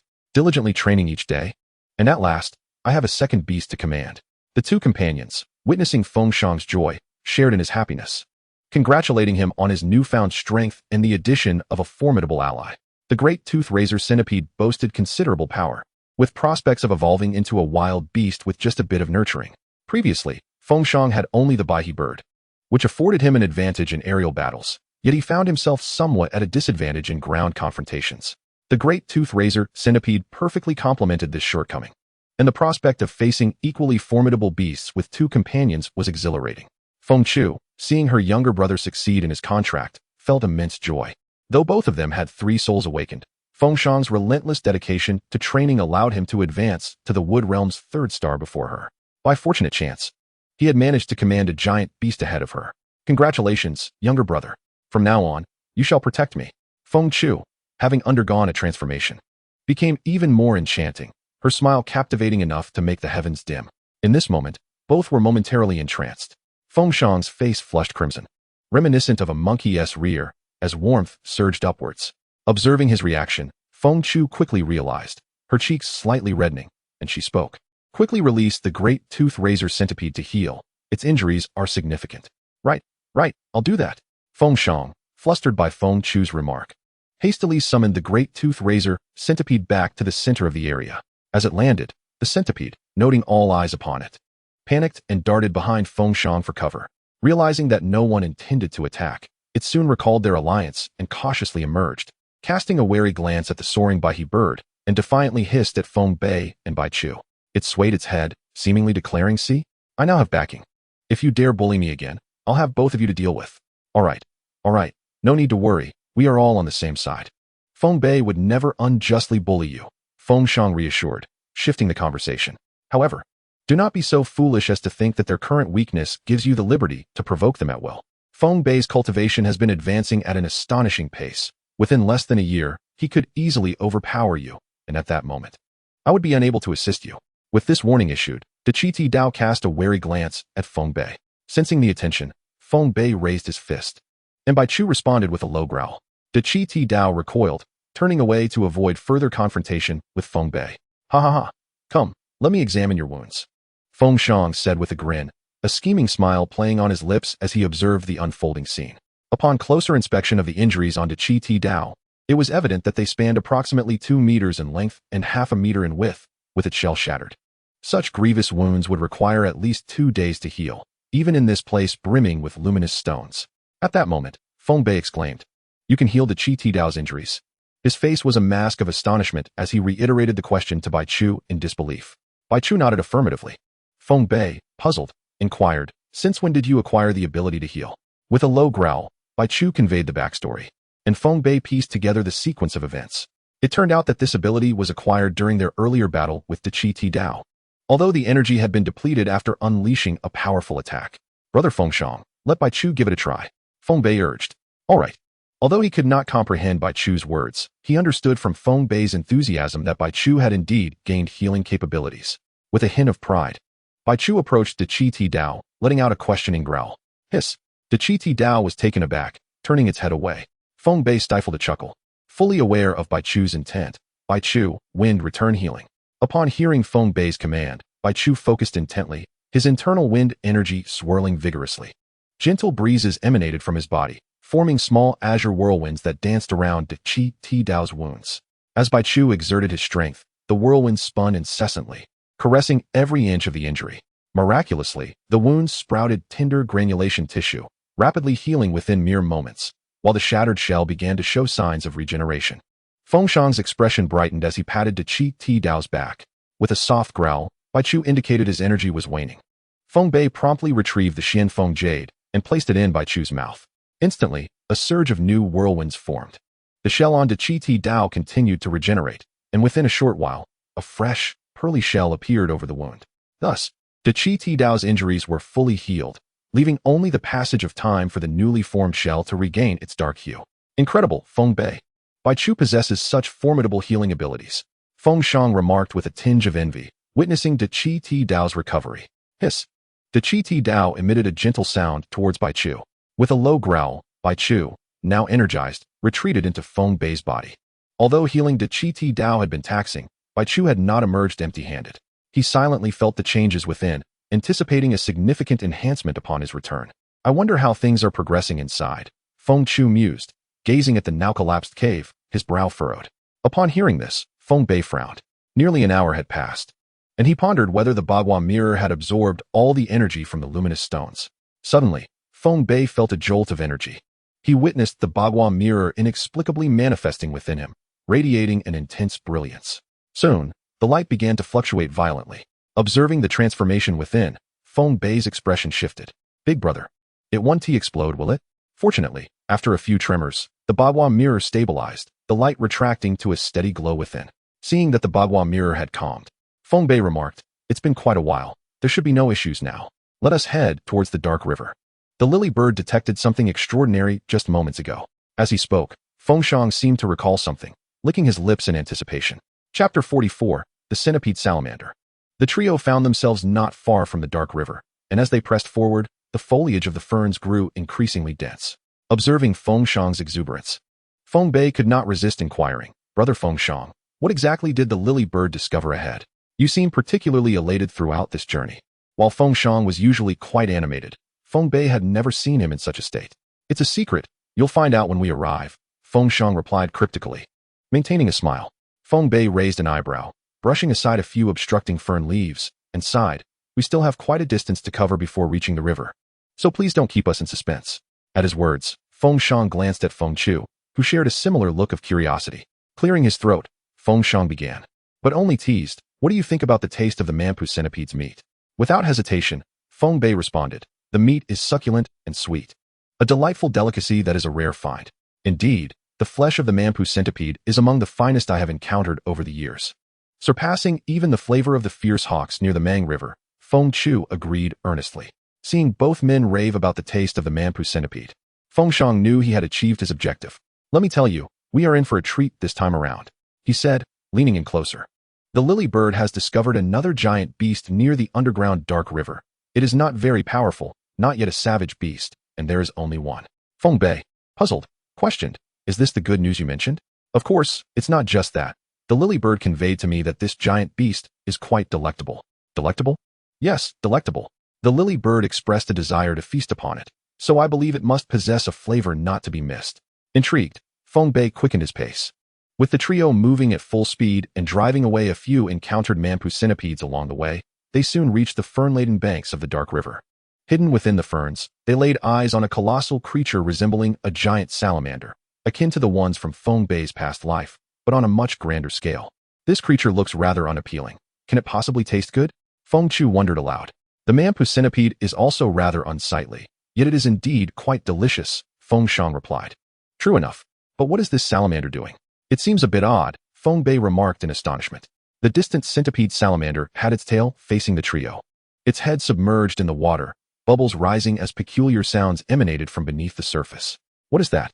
A series of electrical crackles echoed, sending a chill down Feng Bei's spine. "I have a bad feeling about this." His expression turned grave as he pointed towards the water's surface. Following his gesture, they witnessed the water breaking apart, revealing numerous silver-bellied fish leaping out, exposing their bellies to the air. "Good heavens, electric fish!" Feng Bei's lips twitched. A sight like this would surely infuriate the anglers from his past life. It seemed this encounter would not only yield a feast of salamander, but also the opportunity to savor the electric fish, a double delight. "I just hope this salamander is not too difficult to handle. After all, it possesses the ability to electrocute," Feng Shang murmured, staring intently at the unfolding scene. "Do not fret, I have a plan," Feng Bei exclaimed, a sudden inspiration striking him. "Now, listen closely, first you do this, then that."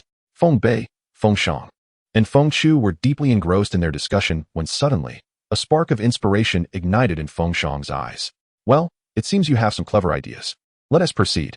The trio quickly reached a consensus, stealthily unleashing the colossal beasts, their gazes fixed on the horizon as they awaited the opportune moment. By the riverside, After discharging a jolt of electricity, a sense of weakness enveloped the creature, leaving it feeling somewhat drained. However, the day's hunt ensured it could forego the need to feed for the next fortnight. Gazing at the pale, floundering thousand-blade fish before it, a droplet of saliva trickled from the corner of its mouth. Tentatively, it raised its somewhat unaccustomed right hand, the centipede salamander cautiously dipping its appendage into the water. Now was the moment. Buzz. Beep. A violent sound wave surged beneath the centipede salamander. Boom. A chilling cry, mingled with terror and agony, reverberated. A powerful shockwave created a large crater, causing the river to swell and form a small lake. The centipede salamander was propelled backward, crashing heavily into the nearby fern grove, leaving a long trail in its wake. Great Feng, Centipede's golden blade.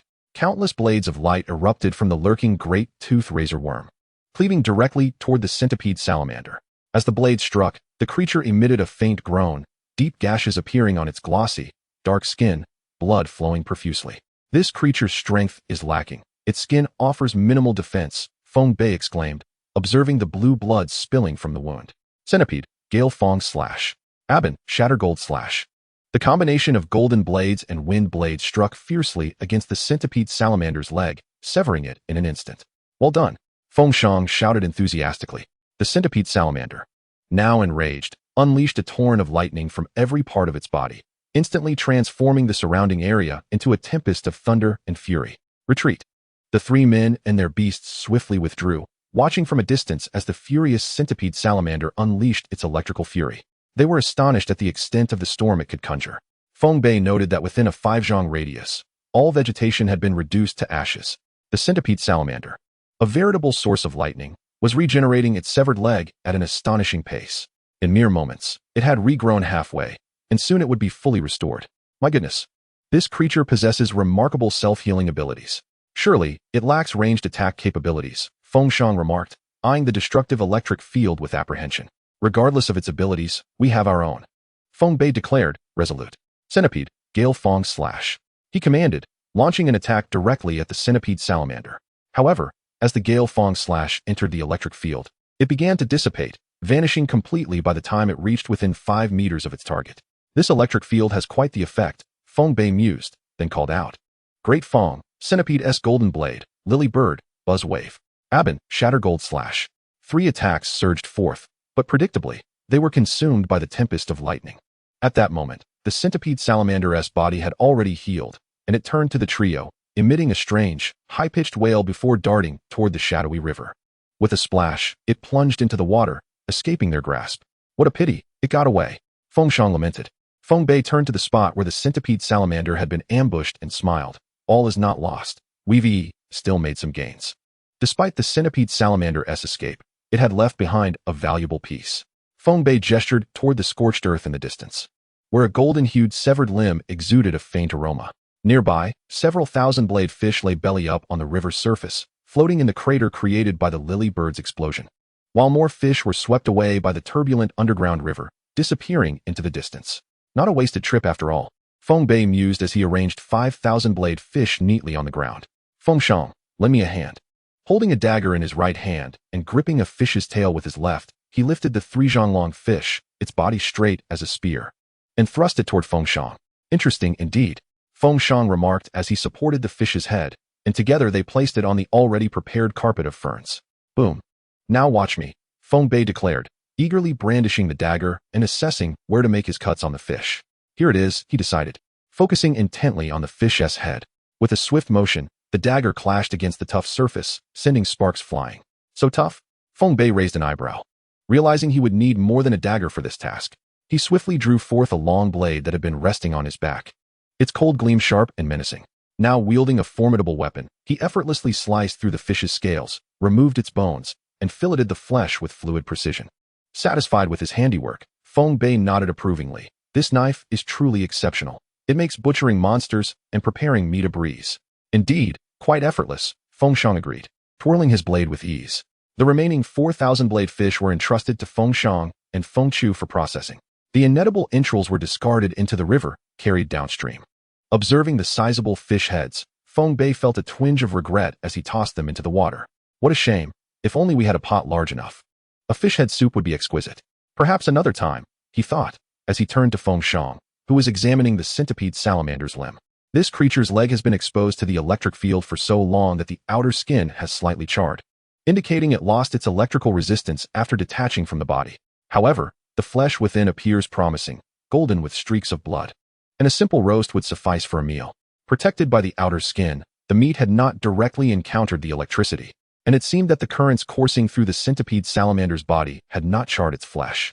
An unusual aroma wafted from the meat, enticing them further. Feng Shang. This beast's leg is nearly cooked. A quick roast will do, Feng Bei suggested, unable to resist the mouth-watering scent. Agreed. Let's roast the fish together, Feng Shang replied. Equally tempted by the aroma, he tossed 4 of the prepared thousand-blade fish for the colossal beasts to consume. The trio gathered around the campfire, each holding a thousand-blade fish and the beast's leg. The fish was enormous, prompting them to cut down a large fern and peel away the excess skin to skewer the fish meat. As for the centipede salamander's leg, Feng Bei suddenly had an idea. With a mysterious glint in his eye, he announced, I have a splendid method for preparing this beast's leg. It will surely be delightful. Feng Shang and Feng Chu exchanged puzzled glances.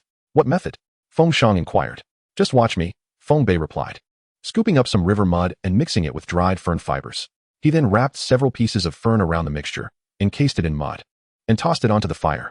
After washing the mud from his hands, he grinned, and just like that, we have a roasted beast leg. Does this method have a name? Feng Chu asked curiously, eyeing the muddy leg. Wiping his hands on the leg of the centipede salamander, Feng Bei replied proudly. This technique is called beggar's beast leg, my unique specialty.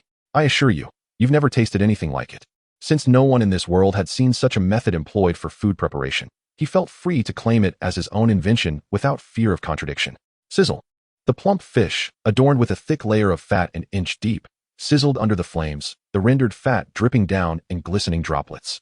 This oil, a natural fuel, ignited the fern leaves, the flames licking at the fat, while the dripping oil fanned the fire, creating a cycle of heat and aroma. However, Bai Chu and his companions showed little interest in the roasted meat. Instead, the fresh, blood-tinged beast meat catered more to their appetites. Yet, as he watched the nearby zebra foal gnawing greedily at the fish belly, Feng Bei felt an unsettling dissonance. This creature, resembling a zebra from his past life, but magnified several times, bore a mouthful of steel teeth. Its claws dug into the fish flesh, and with each gaping maw, sharp fangs effortlessly tore away large chunks of meat. The sight reminded him of a creature mentioned in the ancient tome Shanhai Jing, which bore a striking resemblance. Though he could not ascertain any connection between the two, he shook his head gently and smiled self-deprecatingly. One was a dubious tome of mythical tales, while the other was this bizarre and untamed world. What possible connection could there be, a parallel realm akin to the world of Shanhai? Perhaps, he mused, but could not articulate the thoughts clearly. In his mind, the gossip mirror spun silently, and Feng Bei focused on the object he had only just perceived upon awakening, suspecting it to be the root of his translocation. Casting a glance at the two individuals still grilling fish, Feng Bei sighed heavily. Since it brought me here, why not let me live a simple life? The sulphur-toothed dragon of the restrained ridge, just wait. A glimmer sparked in his narrowed eyes. With such talent and opportunity, if he did not annihilate the sulphur-toothed dragon clan, he would reverse his surname. Feng Bei, come here. The meat is almost ready, Feng Shang called out. The aroma of roasted meat wafted through the air, the fish golden and glistening with fat. I'm coming. The deceased are beyond redemption. The living must carry forth the will of the departed, seeking survival and opportunities to avenge. Feng Bei, take this skewer. My roasting skills are quite commendable, wouldn't you agree? Feng Bei accepted the skewer, the fragrance intoxicating, and could hardly contain his eagerness to take a bite. It was delicious. The initial heat was overwhelming, soon giving way to a delightful, chewy texture that slid smoothly down his throat. Exquisite indeed. Eat more if you wish. There is plenty left, Feng Shang said with a smile.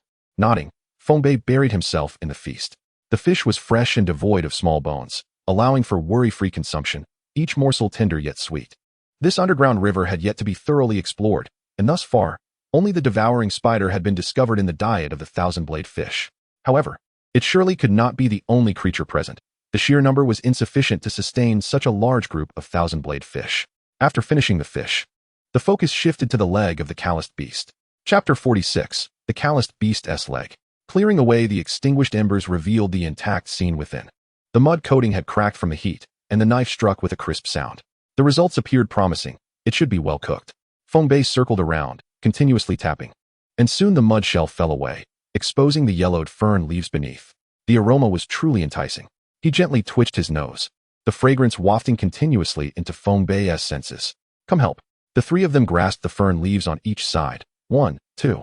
With a flourish, the golden beast leg presented itself before them. Let us dig in. I can hardly wait.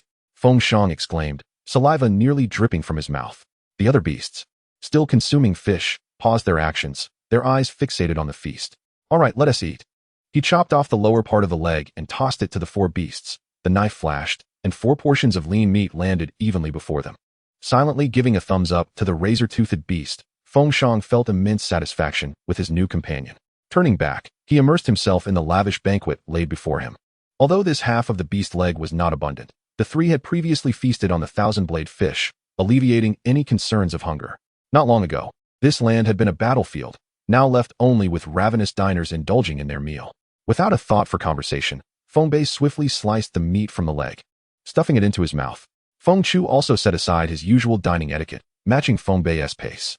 As for Feng Shang, his chopsticks moved like a whirlwind, devouring mouthfuls with an intensity that suggested he might just lay upon the feast to gnaw at it. A long, satisfied belch escaped Feng Bei's lips as he wiped the grease from the corners of his mouth, his round belly resting heavily on the ground. Struggling to prop himself up, he glanced over at Feng Shang and Feng Chu, who were no better off than he. So comfortable. Feng Chu rubbed his belly, filled with regret for having joined Feng Bei in this endeavor. Now, he would require a long recovery before he could move again. What a sweet burden. Delicious, delicious. In a few days, let us prepare another leg. After all, the 100-footed salamander can regenerate, and we won't lose anything while helping him lighten his load. Feng Shang mused, still yearning for more. Perhaps not. I fear I might burst next time. Feng Bei lay quietly on the ground, only his lips moving. As he shifted slightly, the stone beneath him became uncomfortable. Baichu, come here. Reassured, he lay back against Baichu's soft, warm belly, pure bliss. Watching Feng Bei's actions, Feng Chu and Feng Shang mimicked him. However, Feng Shang glanced at the lily bird and then at the great tooth, feeling increasingly uncomfortable on his back. Observing Feng Chu comfortably sprawled on the zebra foal, Feng Shang's eyes lit up as he moved beside Feng Chu. Sister Chu, I sent the great tooth and lily bird out to stand guard. Can I lie here with you? Feng Shang gazed at Feng Chu with hopeful eyes. After pondering for a moment, Feng Chu glanced at Feng Shang, then at Feng Bei from a distance, and gestured subtly. The implication was clear. Feng Bei's space was ample, so go there. Pretending not to understand the meaning conveyed in Feng Chu's gaze, Feng Shang shifted his body. Sister Chu, your silence indicates consent, so I'm coming. Tentatively lying beside Feng Chu, they nestled together, and upon sensing no resistance, Feng Shang exhaled in relief. It seemed Sister Chu had permitted him to rest here, otherwise, he would have been kicked away by the zebra foal long ago.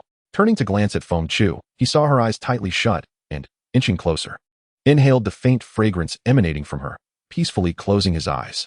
Beside them, Feng Chu, seemingly asleep, felt her ears involuntarily flush red, but showed no other reaction. Sensing movement in the distance, Feng Bei's lips curled in a smirk.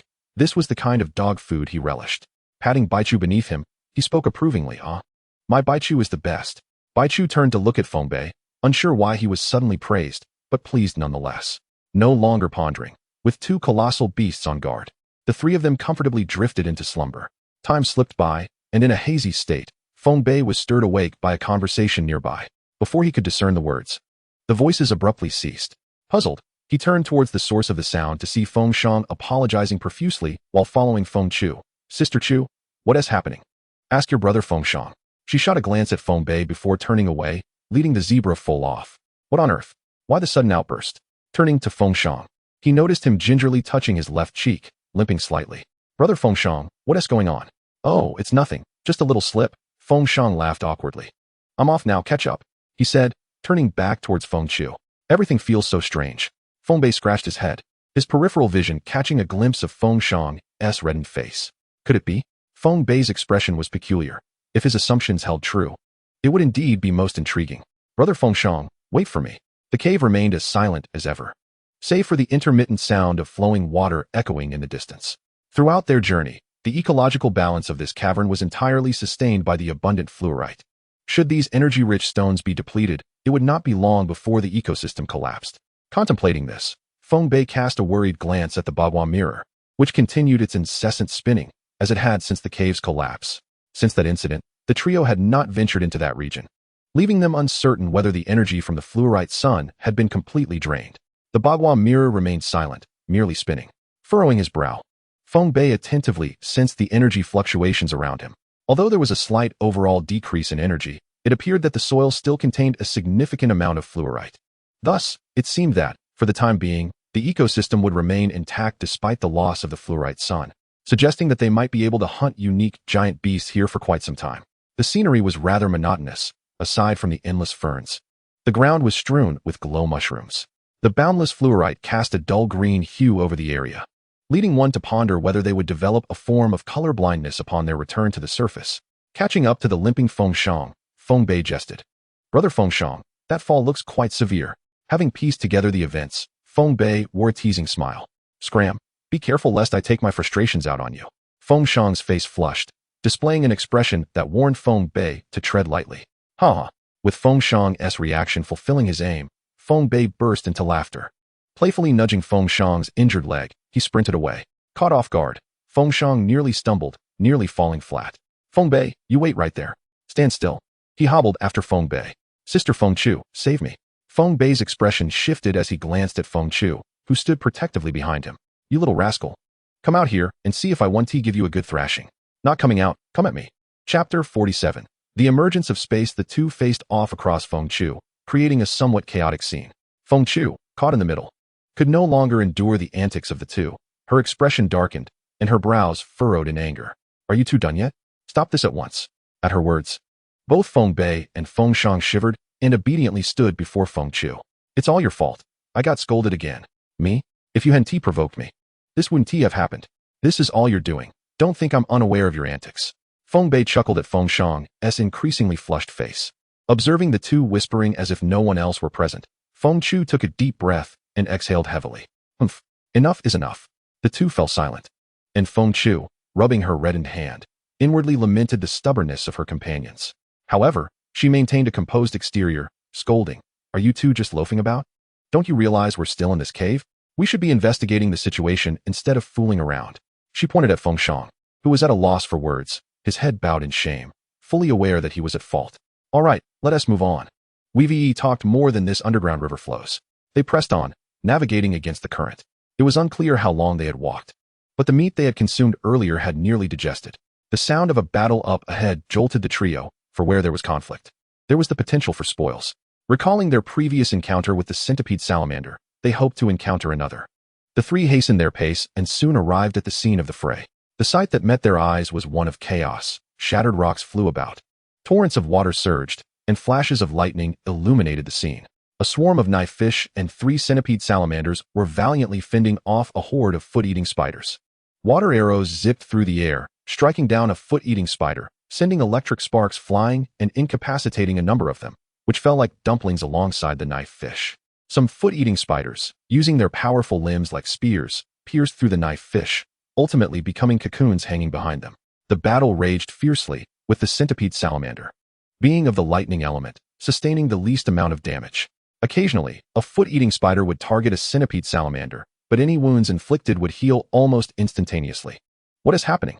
The fighting is so intense. Feng Shang squinted, reluctant to gaze too long at the foot-eating spiders. Feng Bei, observing the battle from the side, casually voiced his conjecture. From the looks of it, the knife fish and centipede salamanders seemed to be hunting the foot-eating spiders together.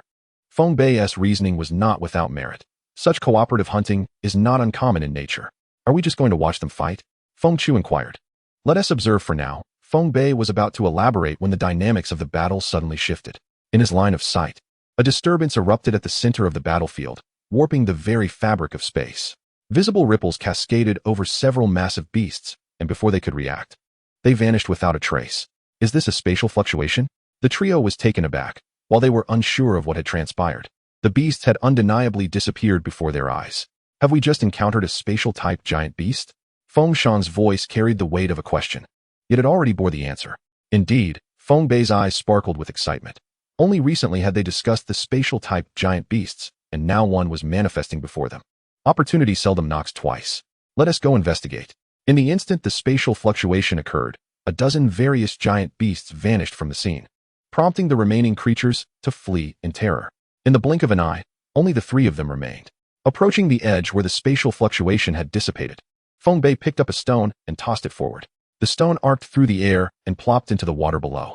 Gazing at the surface, it appeared that the recent fluctuation had been fleeting. Whether it was an unconscious release of energy or a predatory action remained uncertain. Yet, Feng Bei leaned toward the latter explanation. After observing the space for a considerable time, Feng Bei extended his hand, testing the area, but felt nothing distinctive. Let us go. It seems we've already departed. His voice carried a hint of disappointment. We've reached the end here. Let us press onward, Feng Chu suggested. Just a few kilometers ahead lay the boundary of this subterranean world, as well as the source of the underground river. Streams of clear water gushed forth from the caverns beneath the stone walls, the surroundings damp with humidity. It seems this is as far as we can go. Who knows what lies at the depths of this underground river? Feng Bei mused, fixating on the continuously erupting cavern, peering intently into the water below. The water was relatively shallow, allowing Feng Bei to see the bottom clearly. To his disappointment, he found nothing remarkable. Just as they were about to retrace their steps, an unexpected event occurred. The Bagua mirror suddenly quivered, and with a violent motion, a fine stream of energy surged through Feng Bei's body, reaching the depths of the cavern. In an instant, the water floor illuminated as if bathed in the blazing sun, bright as day. The abrupt change in their surroundings heightened the trio's alertness. Ignoring the cautious tones of his companions, Feng Bei stepped forward. Fixing his gaze, he saw that beneath the beam of energy, a stone slab at the bottom of the water shimmered with a radiant white light. At this moment, energy shifted, coursing through the cavern and plunging deeper into the waters below. Feng Bei furrowed his brow. Could this truly be the way out? He turned to the Bagua mirror, yet received no response. Frustrated by the silence of the mirror, an old adage echoed in his mind. Practice is the sole criterion for testing truth. We shall descend, he declared earnestly. Are you certain? Came the hesitant reply. I am resolute. I will lead the way. Adjusting his attire, Feng Bei leapt into the depths, closely followed by Feng Shang and Feng Chu. As they plunged into the water, a powerful current swept Feng Bei downwards. But this time he resolved to swim against the tide. You cannot catch a tiger cub without entering the tiger's den. With great effort, he drew forth his long blade, thrusting it into the rock as he pressed onward, diving into the watery abyss. Feng Shang and Feng Chu followed suit, entering one after the other. Time became an indistinct blur until, just as Feng Bei felt his last breath nearing, a glimmer of light appeared ahead. With all his strength, he broke the surface, gasping for air like a drowning man who has finally seen the sun. The fresh air was intoxicating, a welcome reprieve from the damp, dark cave. Feng Shang and Feng Chu emerged closely behind him. There's something over there. Hurry to the shore, Feng Bei urged, striving towards what could barely be considered a rocky platform, a semblance of land. Upon reaching the stone ledge, Feng Bei finally had the opportunity to survey his surroundings. The trio stood upon a 2-meter-wide stone platform that extended far into the depths of the cave. The source of the underground river remained elusive, as the water only flowed in this brief stretch of less than 50 meters, the remainder buried deep beneath the rocks. Before they could catch their breath, an exquisite light emerged from the far end of the platform, illuminating the cave's ceiling above. Chapter 48. The splendor of the cavern deep within the cave. A radiant brilliance surged, casting an ethereal glow. Indeed, there is something here. This journey through the water has not been in vain. Drying their soaked garments, the trio cautiously advanced.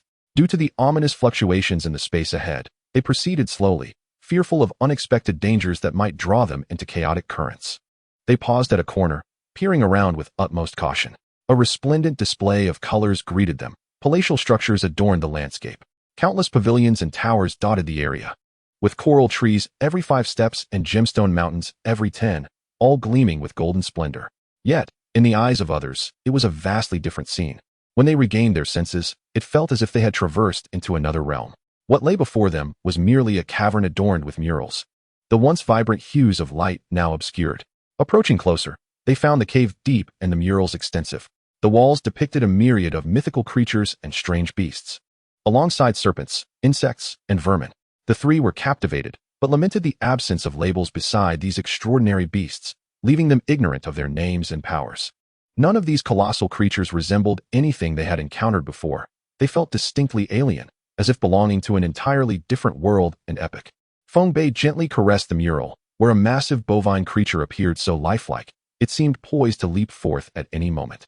Continuing deeper into the cave, the images of beasts diminished, gradually revealing scenes of human activity.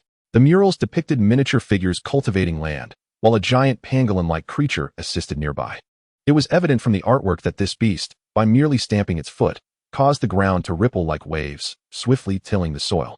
Above, avian giants were depicted sowing seeds, while nearby, scenes of communal hunting unfolded. Goodness, the scenes depicted here resemble our tribe. Though we do not cultivate such a variety of crops, Feng Shang exclaimed, wide-eyed in astonishment. Indeed, look here, Feng Bei pointed out. The mural showcased an expansive ocean, prominently highlighted in blue. Countless massive creatures surged within, while some crab and turtle-like giants had made landfall, engaging in battle with the people on shore. An invasion by sea beasts? Feng Bei remained silent, his gaze fixed further down. The next mural illustrated the aftermath of this conflict.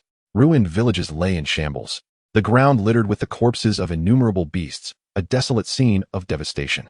This war seemed to conclude with a Pyrrhic victory for humanity. Moved by the sight, Feng Bei's fingers traced the mural, his heart heavy with melancholy. Before he could dwell too long on his sorrow, the subsequent mural unveiled new information. Survivors encircled an altar, a towering shaman at the forefront, as a crowd sang and danced, engaged in a mysterious rite. The content of this ambiguous mural was easy to surmise, an appeal for blessings and protection. However, the next mural shattered Feng Bei's assumptions. Again, an altar was depicted, but now the people gathered not around a sacrificial platform, but rather a gigantic beast. The details of this mural were hazy, rendering the creature indistinct, though it bore a resemblance to a lizard-like giant, strikingly reminiscent of a four-legged reptile. Fixated, Feng Bei lost himself in contemplation, inexplicably drawn toward the creature in the mural. The Bagua mirror flickered violently in his mind, yet he remained unmoved, indifferent to its ominous signals.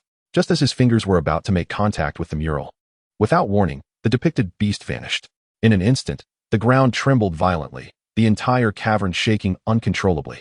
The trio struggled to maintain their footing to avoid falling. What is happening? To seek a treasure and encounter such turmoil. Feng Shang lamented, at a loss. Quickly, we must flee. If we don't leave now, it will be too late. Feng Bei shouted, seizing both their arms as they dashed toward the cave's exit. Yet, it dawned on them that the chance to escape had already slipped away. Amidst the violent upheaval, the ancient cavern, which had stood for countless years, collapsed with a resounding crash. The three were swiftly buried beneath the rubble. As the situation worsened, the Bagua mirror shone brilliantly, only to revert to its original state in the blink of an eye. A subtle silhouette of a beast flitted past, delicate yet striking, with large eyes and a slender tail. The apparition emitted peculiar waves of energy, enveloping the trio, and in the next moment, they vanished without a trace. The cave's collapse and the destruction of the murals transformed them into mere memories. Yet, none of this turmoil affected the world outside. Everything remained orderly and serene in the underground realm. In the dilapidated remains of the great Tooth Razor Cave, the dim glow of the fluorite sun continued to radiate energy outward. Time shifted, and all was in disarray. Caught within a bizarre, kaleidoscopic tunnel, Feng Bei felt as though the heavens had spun into chaos, an overwhelming discomfort flooding his mind. The internal tearing sensation tormented him, as if dozens of merciless hands were incessantly caressing and tugging at him, occasionally flinging him into the void. His stomach churned violently, but after an indeterminate duration, he finally acclimated to this disorienting sensation. Suppressing the last remnants of discomfort, he opened his eyes to a vibrant tapestry of colors swirling around him. Landscapes morphing and stretching as if about to collide at any moment, yet retreating just as swiftly to seemingly distant realms. The figures of Feng Shang and Feng Chu had vanished from sight, instilling a pang of concern for their safety within him. However, upon scrutinizing his surroundings, a self-deprecating smile crossed Feng Bei's lips.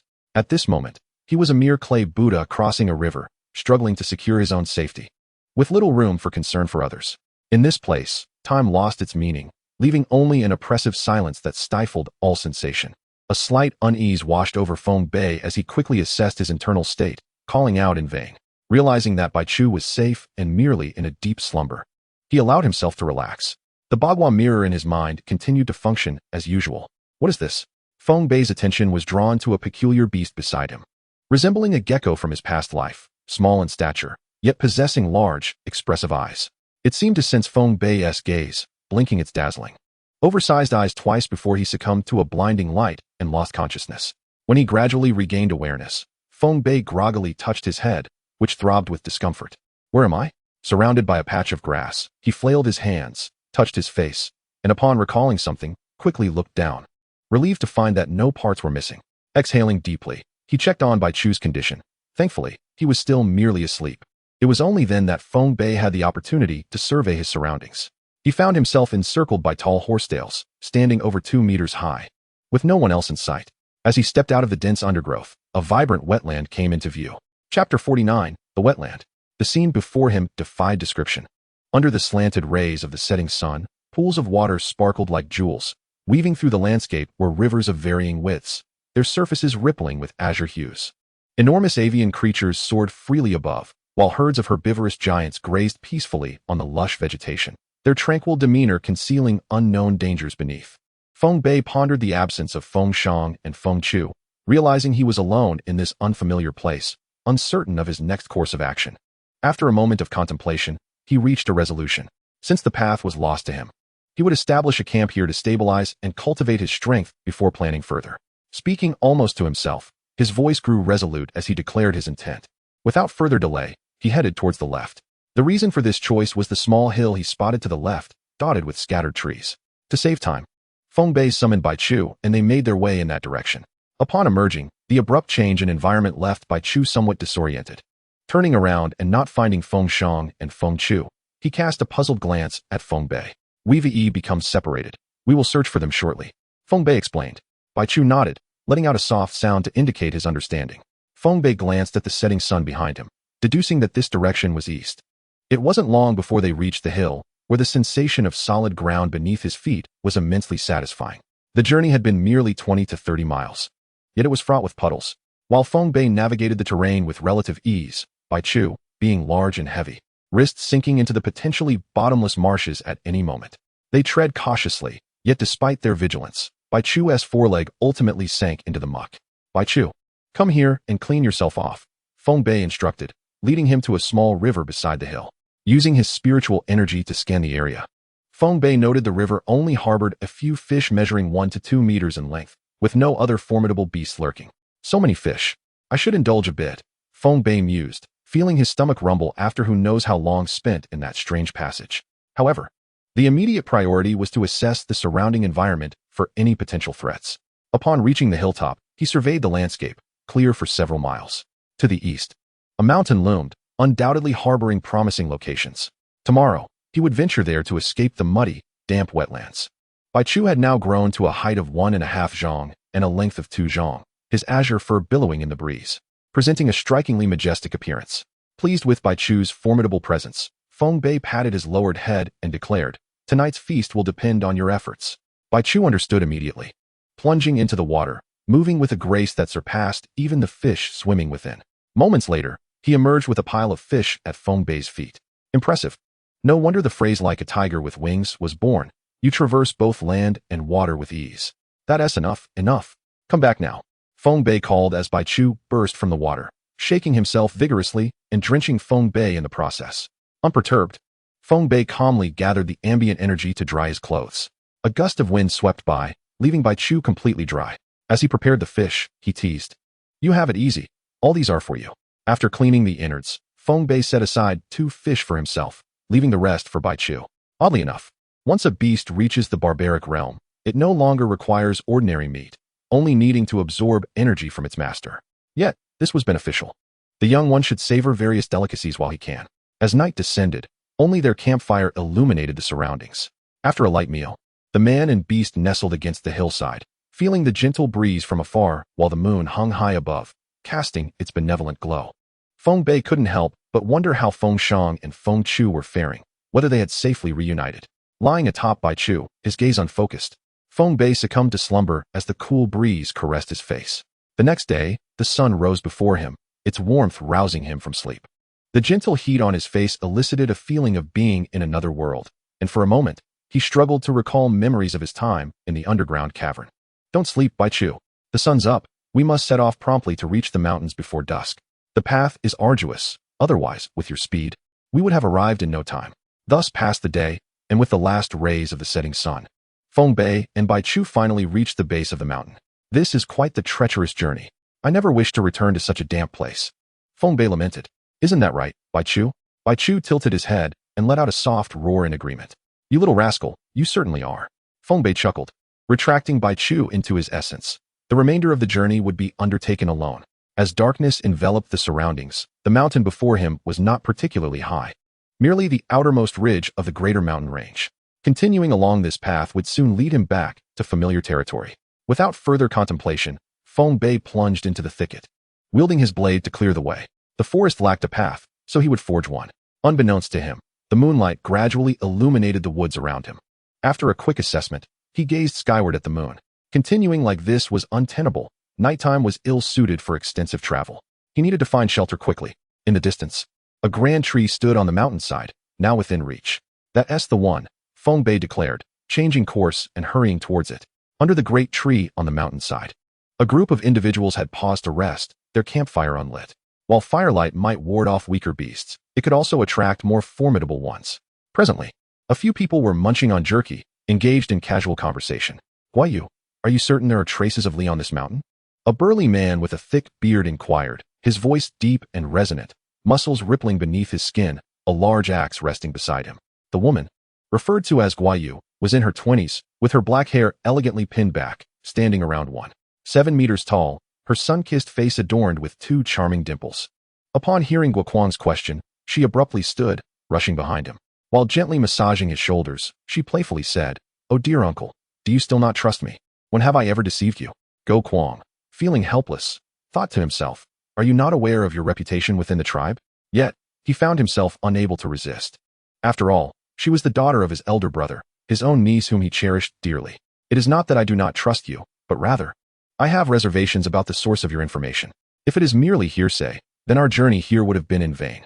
The source of the information is undoubtedly reliable. Let us search again." Very well, we shall search for another month. If we find nothing, we will return." Guoyu quickened the pace of her shoulder massage, replying, "All right then, uncle." Just as Guoquang was about to speak, he suddenly sensed something amiss. "Who goes there?" Stepped forth. Alarmed, Feng Bei, who had been hiding nearby, felt a chill run down his spine upon being discovered. In an instant, he made a decision, raising his hands in surrender as he stepped into the open. Bathed in moonlight, the youthful visage of the boy appeared warm and refined, strikingly handsome. "Who are you? Why do you lurk in the shadows?" Guoquang scrutinized the boy before him, who looked no older than 15 or 16, with a complexion as fair as jade. Feeling a twinge of suspicion, for he had never heard of anyone like him in this vicinity, Feng Bei bowed respectfully and explained, "I am not from this land. Due to an unforeseen incident, I found myself here. I did not mean to intrude. It has simply been so long since I encountered anyone, and I became a tad too excited." Guoyu, who had been hiding behind Guoquang, interjected, "You say you come from elsewhere. What is that place called? What kind of incident brought you here?" She gazed at him with wide, unblinking eyes. Guoquang furrowed his brow, but refrained from further comment, instead shielding Guoyu behind him. Knowing that this inquiry could lead to complications, Feng Bei pondered for a moment before recounting his tale, omitting any mention of his tribe's demise. Given the uncertainty of the opponent's strength, it was best to keep this information to himself, as the existence of his tribe served as a deterrent against hostility. Upon hearing that Feng Bei's tribe resided in a place called Howling Mountain, Guoquang's expression turned quizzical. Having lived in the wilds for 36 years, he had never encountered such a place. Could it be that he is fabricating a tale to deceive us? Guoquang's eyes narrowed, but Feng Bei's subsequent words caused him to frown deeper. Feng Bei continued, "My people and I accidentally stumbled upon a cavern adorned with murals. To my astonishment, when I reached out to touch a depiction of a colossal beast, I was transported to this location." "What manner of beast was it?" Guoquang inquired. Feng Bei, slightly taken aback, responded without hesitation, "It was a lizard-like creature, no larger than a foot in length." His tone was casual, yet his words plunged Guoquang into contemplation. Guoyu, who had been fixated on Feng Bei, seized the moment to ask, "And where is that beast now?" Feng Bei shook his head in resignation. "It vanished the moment I arrived here." "Then you have no evidence at all. Could this not be mere fabrication?" Guoyu challenged. Before Feng Bei could respond, Guoquang interjected, "Enough, you are. This young man does not appear to be lying." Turning to Feng Bei, he continued, "Since you claim to come from elsewhere, what of your beast?" Feeling the weight of their gazes, Feng Bei refrained from further banter and raised his hand. In an instant, a verdant figure appeared before him, a magnificent creature. Upon seeing so many strangers, the beast, Baiju, became alert, eyeing them with keen intensity. The sight of the creature captivated Guoyu and the younger ones, who were instantly drawn to its imposing size and striking appearance. Admittedly, among all the beasts, Baiju's beauty was indeed remarkable. Noticing the envious glances cast by the others, a subtle smile graced Feng Bei's lips, indicating his satisfaction with the moment. Guoquang, observing the scene, recognized the value of the young boy. Possessing a remarkable beast at such a tender age was indeed rare and spoke of exceptional talent. In many cases, Tribes often integrated outsiders through marriage to prevent deformities within their lineage. With the ice broken, Goyu promptly invited Feng Bei to rest with them. Feng Bei, come join us. There is no rush to find your kin. Go Kuang laid aside his hefty axe, grumbling, come then. Your command is my honor. I shall not decline. Feng Bei replied, a hint of formality lacing his tone. Must you be so formal? A nearby youth in rugged attire chimed in, having remained silent until now, his gaze frequently drifting toward Goyu. Pay him no mind. He is always like this. Come sit. Goyu gestured enthusiastically. Gozi, fetch me some jerky. Uft. Upon hearing that name, Feng Bei burst into laughter, though he quickly stifled it, yet the rugged youth caught wind of it. Infuriated, he snapped, are you mocking me? Feng Bei quickly adopted a serious demeanor, shaking his head fervently. No, I am not laughing at you. I merely recalled something amusing. Gozi, stop dawdling. Hurry up with the bag. Uft. Feng Bei could not contain himself once more. You still claim you are not laughing at me. You will pay for this. Gozi seethed, boiling with anger. Although unsure of the source of Feng Bei's mirth, he was certain it was not benign. My dear Gozi, I meant no offense. I simply remembered something that brought me joy. If I have inadvertently offended you, I sincerely hope for your understanding. Feng Bei stood, pressing his lips together, speaking earnestly. Gozi, taken aback, hesitated, glancing at the onlookers, his retort caught in his throat. Gritting his teeth, he finally spat out a single word. Fine. Feng Bei, come. Try this. Thank you, Miss Goyu. Oh, there's no need to be so formal. Just call me Yuer. Go Kuang, witnessing the unfolding drama, could no longer remain passive. Yuer, Feng Bei is new here. Do not frighten him. Understood, uncle, Goyu replied nonchalantly. This child, Go Kuang sighed, feeling exasperated. Gozi returned, his face darkened, wordless, glaring at Feng Bei with a long knife gripped tightly in his hand, as if he wished to devour him whole. Feng Bei, cognizant of the animosity, chose to disregard it, recognizing that this was not a matter of life and death. For now, it was more crucial to gather information. And he turned to Go Kuang. Uncle Go Kuang, did you come out here to hunt? Go Kuang shook his head gently. No. We ventured out primarily to find a beast for you. It has been half a month, yet there has been no sign of one. Feng Bei nodded, having overheard snippets of their conversation before being caught. It must be nearby. The information is surely accurate. Goyu maintained her confidence. Let us hope so. We shall remain here for another month. Young brother Feng Bei, if you are not in a hurry, why not accompany us? After a month, we can assist you in seeking news of your kin. Feng Bei, in agreement, nodded eagerly. Chapter 51, The Floating Blade. A night passed in silence. The following day, Feng Bei accepted the food handed over by Goyu, concluding the breakfast under Go Zi's predatory gaze. During the meal, Feng Bei gleaned the objective of their expedition. Go Kuang and his companions had been searching the mountainous region known as Bai Nan for an entire month without any success. And now they needed to venture to another mountain. Along the way, Feng Bei inquired, what manner of colossal beast are you seeking? He was aware that the creature was called Li, yet he remained ignorant of its characteristics. Goyu, with her hair elegantly styled, furrowed her brow and replied, the Li is a type of serpent, resembling a white ribbon, with blue eyes. A serpent? Do you know its elemental affinity? Ice. Is there an environment here suitable for an ice element beast? You've been searching this perimeter for so long? Feng Bei questioned, puzzled. Indeed, there is. Although this place is not covered in snow and ice, it hosts a peculiar plant known as. At this juncture, Goyu winked at Feng Bei. What is it called? Feng Bei hurriedly asked. Seeing her objective achieved, Goyu grinned mischievously. Bai Lingzhu. Bai Lingzhu? What characteristics does this plant possess? Goyu beamed with delight at Feng Bei's question, for she had anticipated it. This plant continuously emits cold air, creating an environment suffused with chill. Perfect for the Li's habitation. However, regrettably, we have scoured this area thoroughly and found nothing. She sighed, her little face puffed in frustration. Does anyone among you possess a flying beast? Feng Bei asked. Yes, my second uncle has one.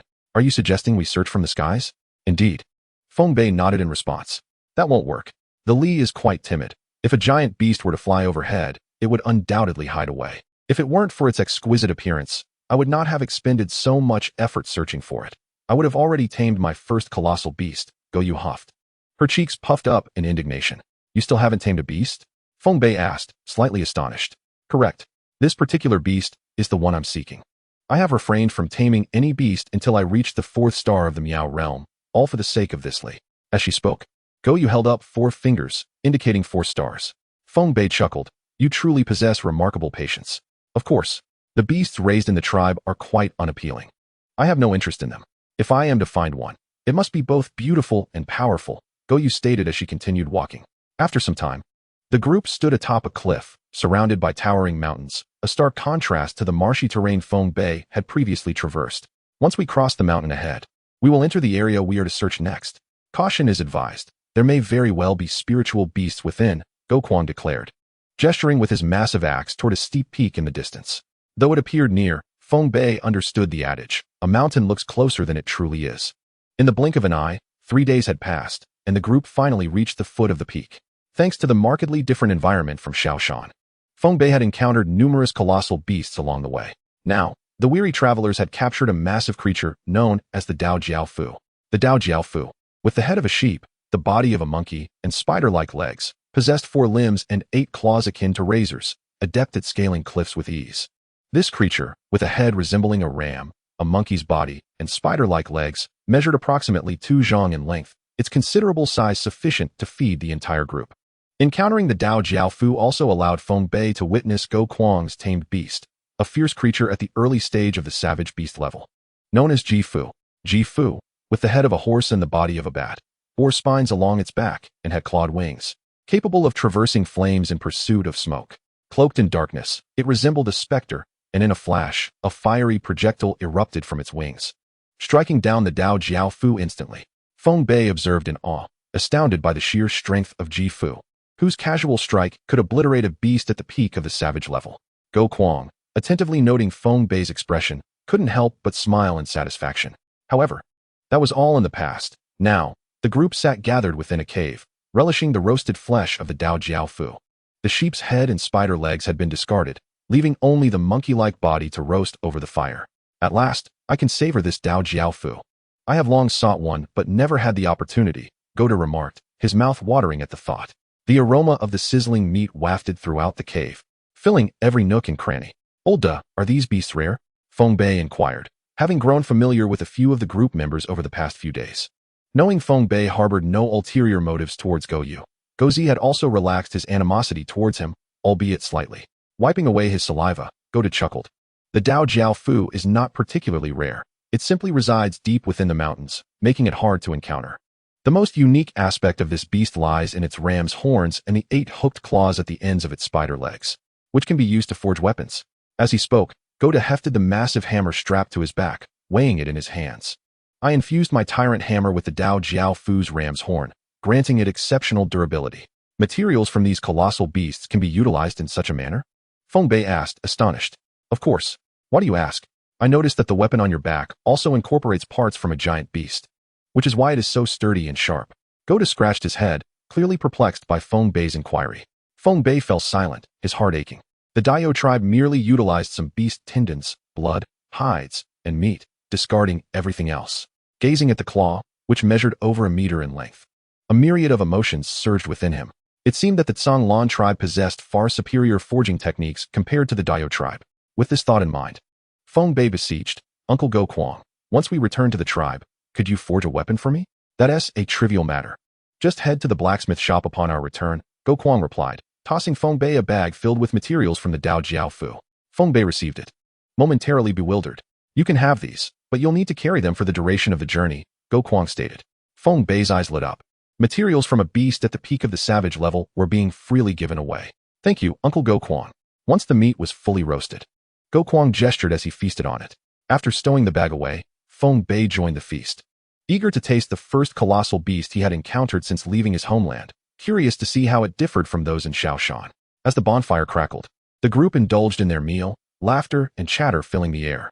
Suddenly, a thunderous sound echoed from a distance. Chapter 52, Torrential Rain.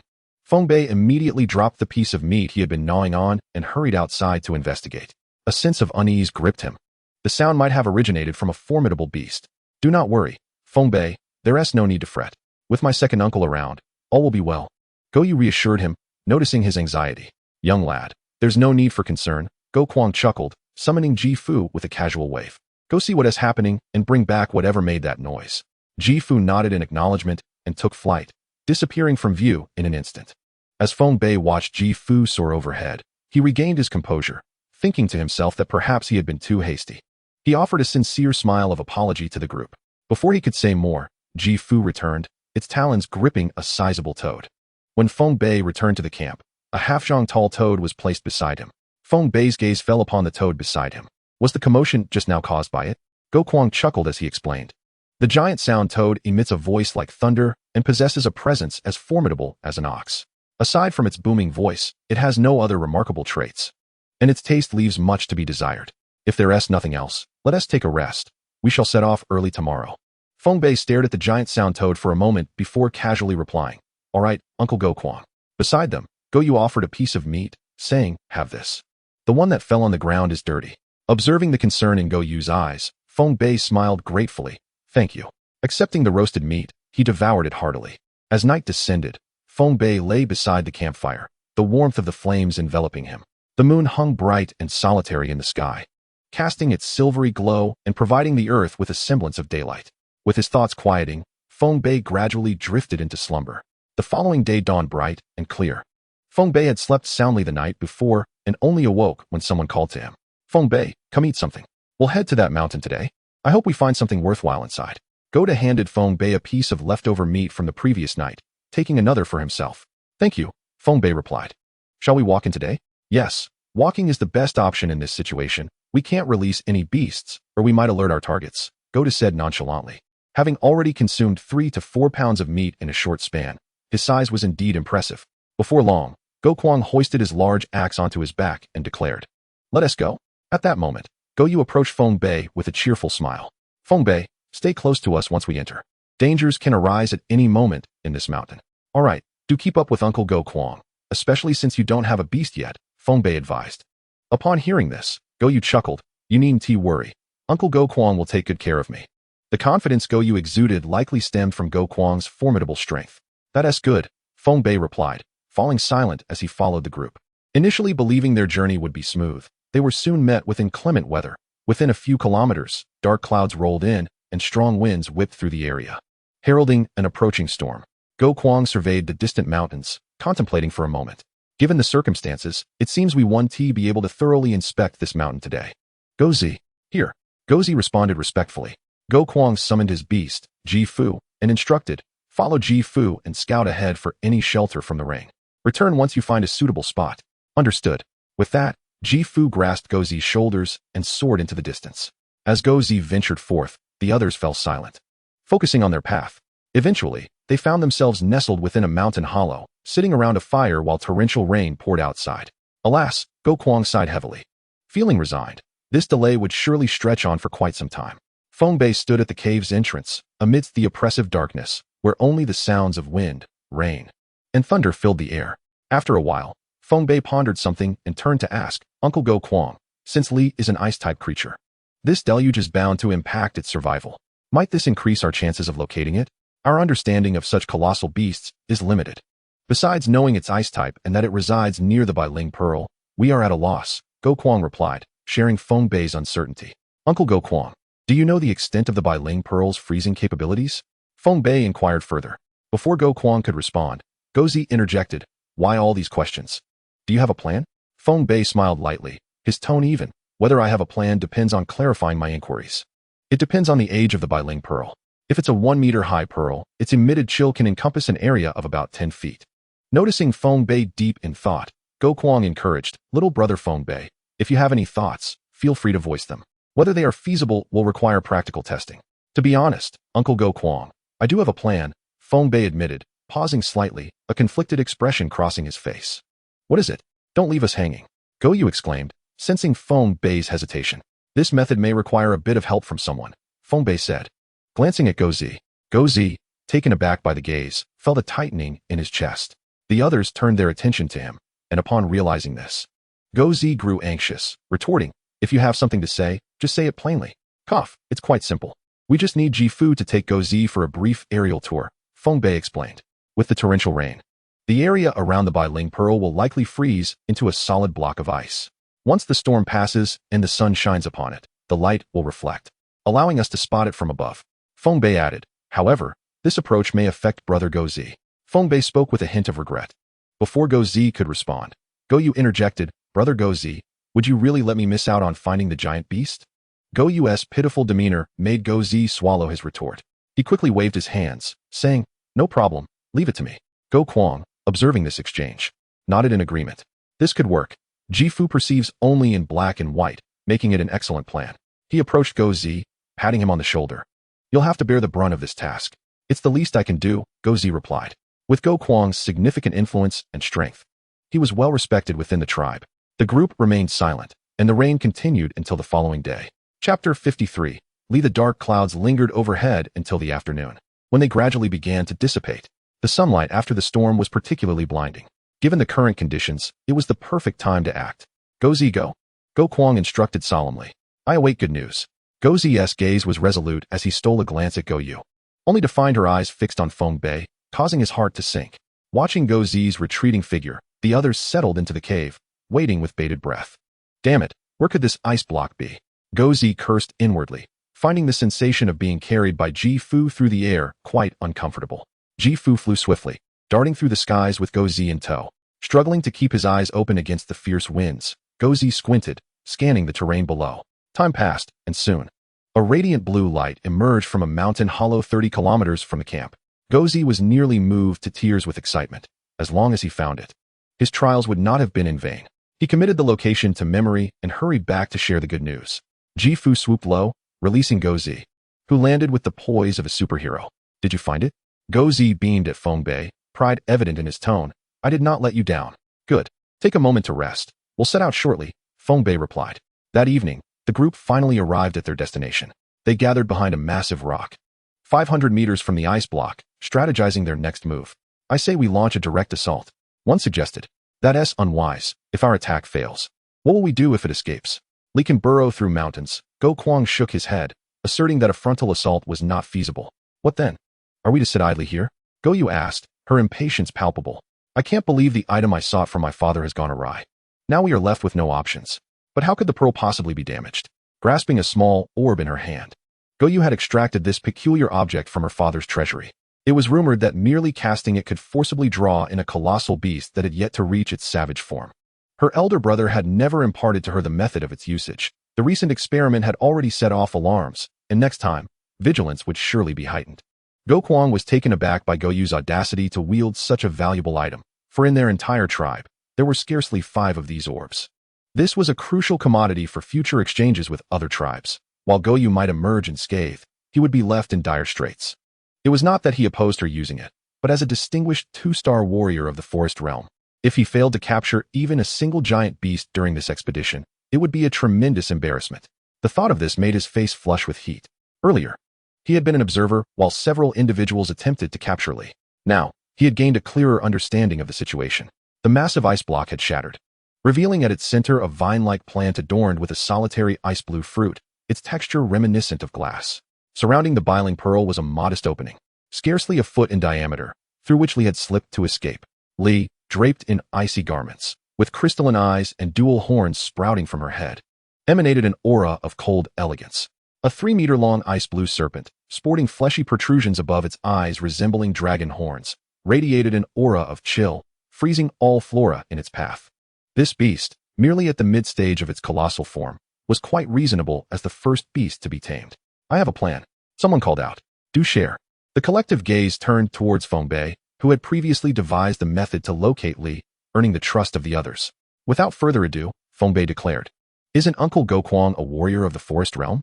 The moment he emerges, he can harness the essence of heaven and earth to seize it directly or block its escape route before capturing it. However, Go Kwang shook his head in response. That won't do. Li possesses a remarkable resistance to the essence of heaven and earth. Unless a hill realm warrior intervenes, our efforts would be in vain. Feng Bei was momentarily taken aback. Hill realm?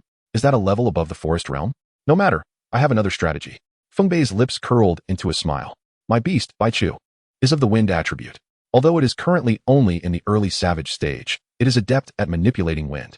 I can summon it to create a wind formation to ensnare Li. The others furrowed their brows at this suggestion. Go Kwang interjected. The energy available within a savage beast is exceedingly limited. Capturing Li for any duration would prove challenging. Go Yu chimed in, Brother Feng Bei, it's not that I doubt your abilities, but I have witnessed early savage beasts and their energy reserves are indeed insufficient. Fear not, for I possess this. With that, Feng Bei reached into his garments and retrieved a small piece of Xianfeng jade. This jade was diminutive, no larger than a fist, and was something Feng Bei had secretly acquired. Is that Xianfeng jade? Where did you procure such a treasure? Go Kwang exclaimed, astonished, for only two similarly sized pieces existed within their tribe. Noticing the expressions around him, Feng Bei smirked inwardly. If they were to discover that he was laden with Xianfeng jade, they would surely be in uproar. The realization of the immense value of these items made him want to grin, especially thinking of how several pieces lay beneath his leather armor. Yet, wealth must not be flaunted, and he quickly suppressed his smile. Feng Bei, this item holds great significance in our Kanglan tribe. Should you use it to restore energy for your beast? I will speak to my elder brother upon our return and ensure he takes you to the treasury to select something of worth. Go Kwang, familiar with the properties of the Xianfeng jade, immediately offered his support. No need, Uncle Go Kwang. You have already promised to forge me a weapon upon our return to the tribe. That is sufficient. Besides, not much energy will be required. Hearing Feng Bei's words, Go Kwang ceased to insist further, increasingly satisfied with the young man's character. Exceptional aptitude, remarkable intelligence, and a prudent understanding of circumstances and sacrifices, he mused, stroking his chin in approval. Upon our return to the tribe, I shall ensure your weapon is made from the finest forging materials available. You have my word. Thus, the plan was set in motion. Feng Bei, accompanied by Bai Chu, concealed themselves behind a great stone while the others kept their distance. Feng Bei had already fed Bai Chu the Xianfeng jade, and they awaited Li's arrival. As the moonlight grew hazy, Feng Bei did not have to wait long. From the cave's mouth, a figure resembling ice crystal emerged. Here it comes. Bai Chu, get ready, Feng Bei whispered. With unwavering focus on Li, Bai Chu crouched low, its rear elevated high, clutching the Xianfeng jade in its mouth. Li began to crawl out, drawn to the biling fruit, absorbing the emanating chill. Bai Chu, roar! An unbridled tempest erupted from the ground, enveloping Li in an instant. Startled, she attempted to break through the barrier, but it was far too late. As the whirlwind formed, her chances of escape evaporated, all while the Xianfeng jade continuously supplied energy. The chill emanating from Li surged forth, only to be swiftly torn apart by the howling winds. Now, in a flash, Jifu plunged into the vortex. And in Li's incredulous gaze, a single sweep of his wing knocked her unconscious, rendering her as pliable as a strand of noodle in his grasp. Fantastic! Feng Bei, you are truly remarkable. Go Yu exclaimed joyously as she rushed forth to embrace him, leaving Feng Bei momentarily stunned. Blast it! How can one so young develop so quickly? The subsequent events unfolded seamlessly, mirroring his previous experiences in the Dio tribe, save for the fact that Go Yu did not draw blood, but instead tore open Li's icy armor. From her small satchel, Go Yu produced a brush, lightly dipped it in the blood, which immediately soaked through, transforming it into a cold ice jade brush radiating chill. Next, she retrieved a small brass mirror, tracing peculiar serpentine patterns upon her forehead. The ritual that followed mirrored what Feng Bei was familiar with regarding the taming of colossal beasts. In a matter of moments, the unconscious Li was successfully contracted by Go Yu, becoming a radiant streak of light that merged into the more vivid beast pattern on her forehead. However, Feng Bei was puzzled by Go Yu's action of drawing on her forehead with the brush, prompting him to inquire, Uncle Go Kwang, I noticed Go Yu used a brush to draw patterns on her forehead during the contract. What is the purpose of this? Go Kwang was momentarily taken aback, surprised that Feng Bei would pose such a question, which seemed like common knowledge. Yet, considering Feng Bei hailed from an unfamiliar place, he patiently explained, indeed. For ordinary contracts with young beasts, this method suffices to facilitate the bond. However, Li is already at the mid-stage of a colossal beast. Having lived independently in the wilderness for an extended period, her intellect is more developed, and her instincts are wilder, unlike the na-vet of younger beasts. The brushwork serves as a preliminary guide, aiding in the successful contract. Ah, I see, Feng Bei acknowledged, now understanding the rationale behind the action.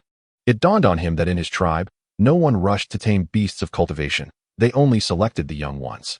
Perhaps this method had been abandoned in Dio? Nevertheless, with the mission accomplished, Feng Bei had successfully tracked down the individual they sought. Go Yu had also obtained the beautiful and powerful beast she had long desired. The mid-stage colossal beast, already exuding a formidable chill, would effectively resist the essence of heaven and earth, truly a rare find. After capturing Li, Go Kwang promptly harvested the biling pearl, which, upon detachment, quickly retracted its chill, transforming into a cool, blue pearl. Subsequently, Go Kwang made a promise to provide Feng Bei with various attribute materials upon returning to the tribe, which naturally delighted Feng Bei. In the tranquil surroundings, Go Yu was engaged in a fierce mental struggle with Li, employing both coercion and temptation, as any success in this endeavor would suffice. During this process, a look of anguish gradually emerged on Go Yu's face, revealing that her attempt to dominate Li was fraught with difficulties. The air around them felt heavy, And after an indeterminate period, Goyu slowly opened her eyes.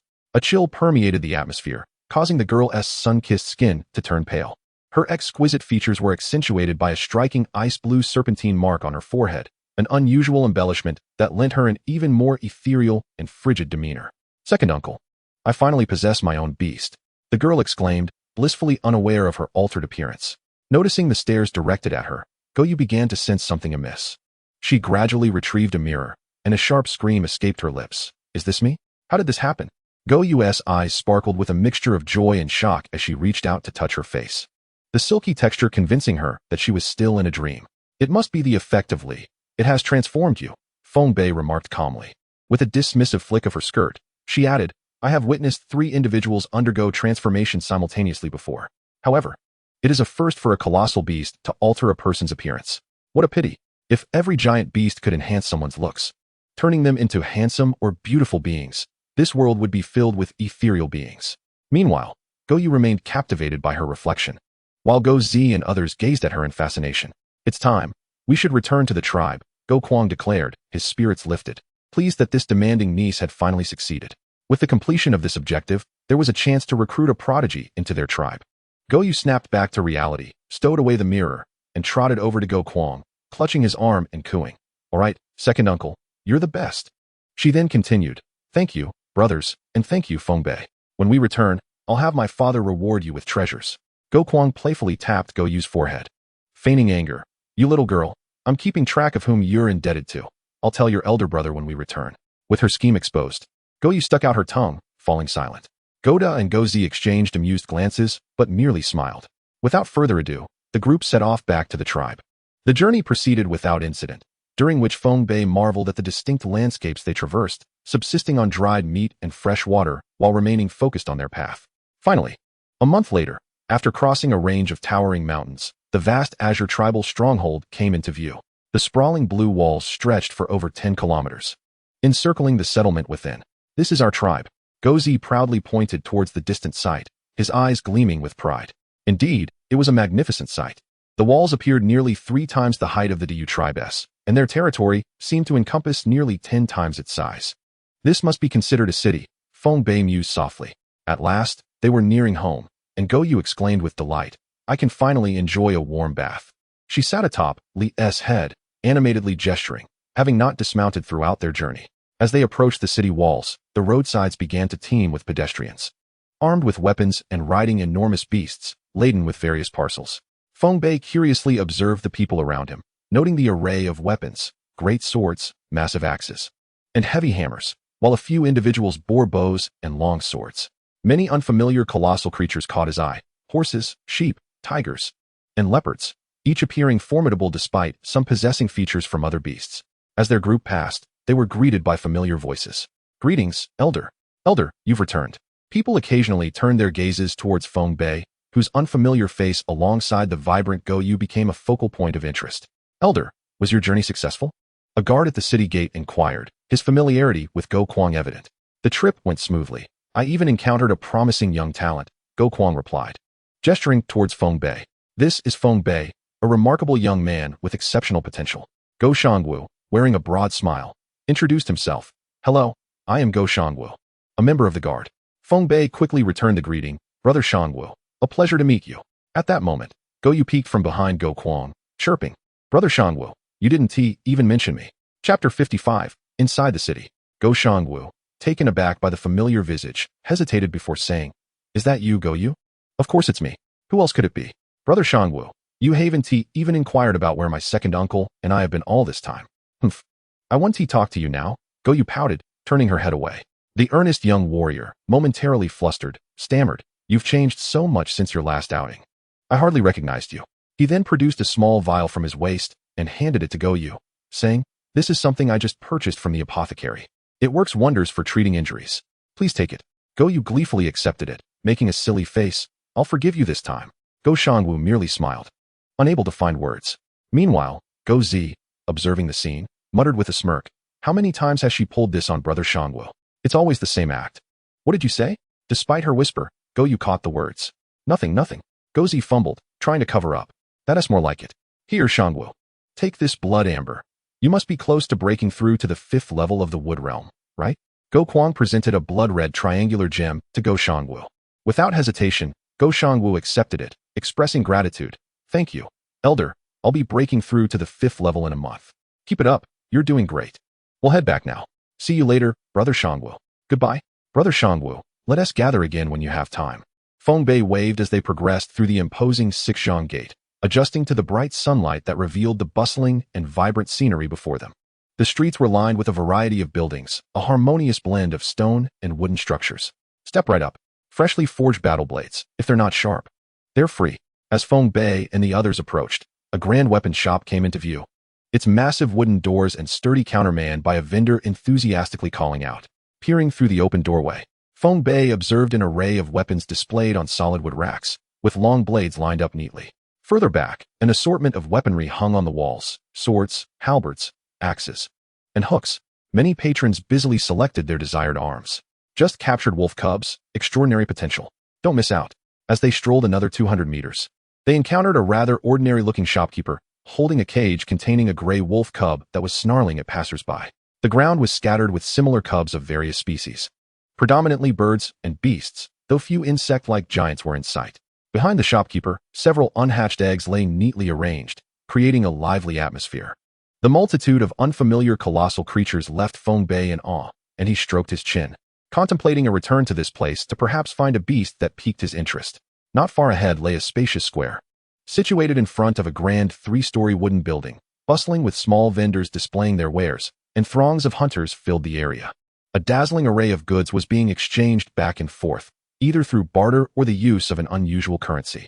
Feng Bei, intrigued by the spectacle, eagerly inquired of Go Kuang, "Uncle Go Kuang, what are those items they are holding?" Go Kuang glanced briefly and replied, "That is a form of currency we implement within our tribe, known as Fuzi. It serves as a trading voucher, though most members of the tribe prefer bartering." Feng Bei understood. It was akin to the shell currency that emerged in ancient Huaxia. "Uncle Go Kuang, are these materials priced definitively?" "Indeed, but most of the time, it is not particularly applicable. People often find themselves in urgent need of certain items or may offer their own prices for materials they particularly desire." "I see," Feng Bei said. "I have no use for so much of this material from the knife-footed creature. I would like to exchange some, if it's not too much trouble." After all, being in an unfamiliar place, having someone familiar to guide him was certainly beneficial. "All right, it's not far anyway. There's no rush," Go Kuang readily agreed.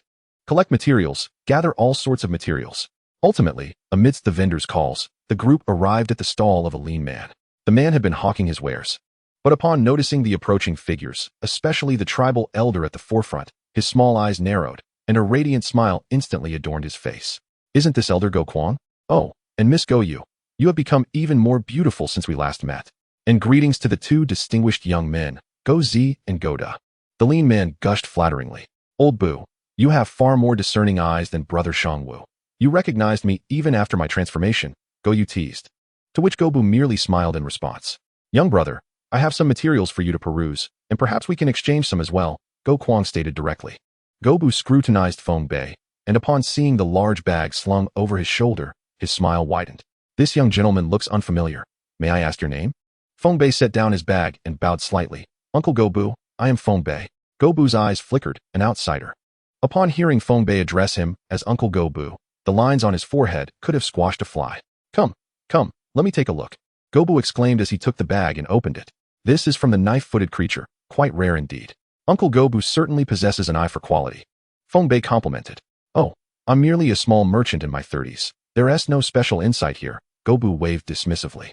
"Now tell me, what materials are you seeking to exchange?" Feng Bei slowly articulated his requirements. "I intend to forge a round shield, requiring materials that are hard, sharp, and resistant to impact." After considering Feng Bei's requests, Go Bu replied, "I do not have impact-resistant materials, and the entire tribe may lack them. However, I can offer some of the other types." With that, Go Bu turned and headed toward a large wooden house at the back, instructing, "Please wait a moment. I shall return shortly." "Uncle Go Kuang, is he the owner of that building?" Go Kuang nodded. "Everything here belongs to him, and by extension, to the tribe." Before Go Kuang could finish his thought, he added, "In the event of a beast tide or natural disaster, the materials here will be made available to the tribe free of charge, and the tribe will compensate him afterward." Feng Bei nodded in understanding. It appeared that the tribe held the highest authority here. Ultimately, This place did not belong to any one individual, but rather to the entire tribe. Feng Bei. Do not be fooled by old Bu's demeanor. He is quite shrewd. We all prefer to conduct business with him, Goyu remarked. Yuer is correct. I brought you here to meet him today, so in the future, you can directly approach him for material exchanges. As they conversed, Gobu returned, carrying a box. Come. See what you think of these items. Chapter 56. The otherworldly blessing. Gobu placed the large iron box on the ground. And a gust of wind whisked away the remaining dust. The box was forged from pure iron. Gobu grasped the edge and gently lifted it. The group peered inside to find 3 stones quietly resting within, 1 red, 1 blue, and 1 white. Upon seeing the minerals, Feng Bei noticed a hint of envy on the faces of those beside him. Before Feng Bei could ponder this further, Gobu spoke. This blue stone is called lapis lazuli. It is incredibly hard and heat-resistant. When forging weapons, placing it within will render them fireproof and less prone to melting. He then pointed to the white stone, its color creamy and texture refined, explaining, this is gypsum, known for its excellent thermal insulation properties. And this red stone is called cloth stone, which possesses remarkable flexibility and can effectively disperse impact when affixed to a weapon's surface. Feng Bei fell silent. If he could forge a shield using these materials, the battle against the charred wolf pack would likely turn in their favor. Seeing Feng Bei deep in thought, Gobu assumed he was concerned about the difficulty of working with these materials, and thus he reassured him. Our tribe has skilled blacksmiths dedicated to the crafting of all manner of weapons. In the future, you need only hand them over to them for forging.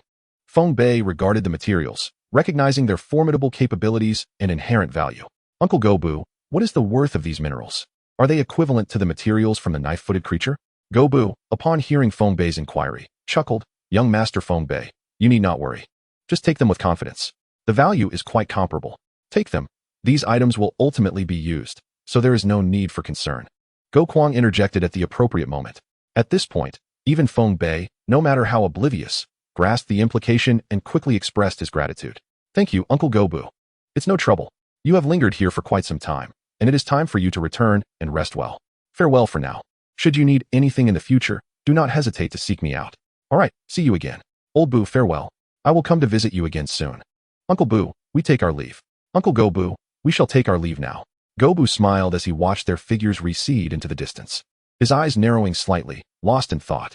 After exchanging a word with his attendant, he turned and returned to his shop. Meanwhile, Feng Bei followed alongside the others, observing the streets around him, his heart brimming with admiration.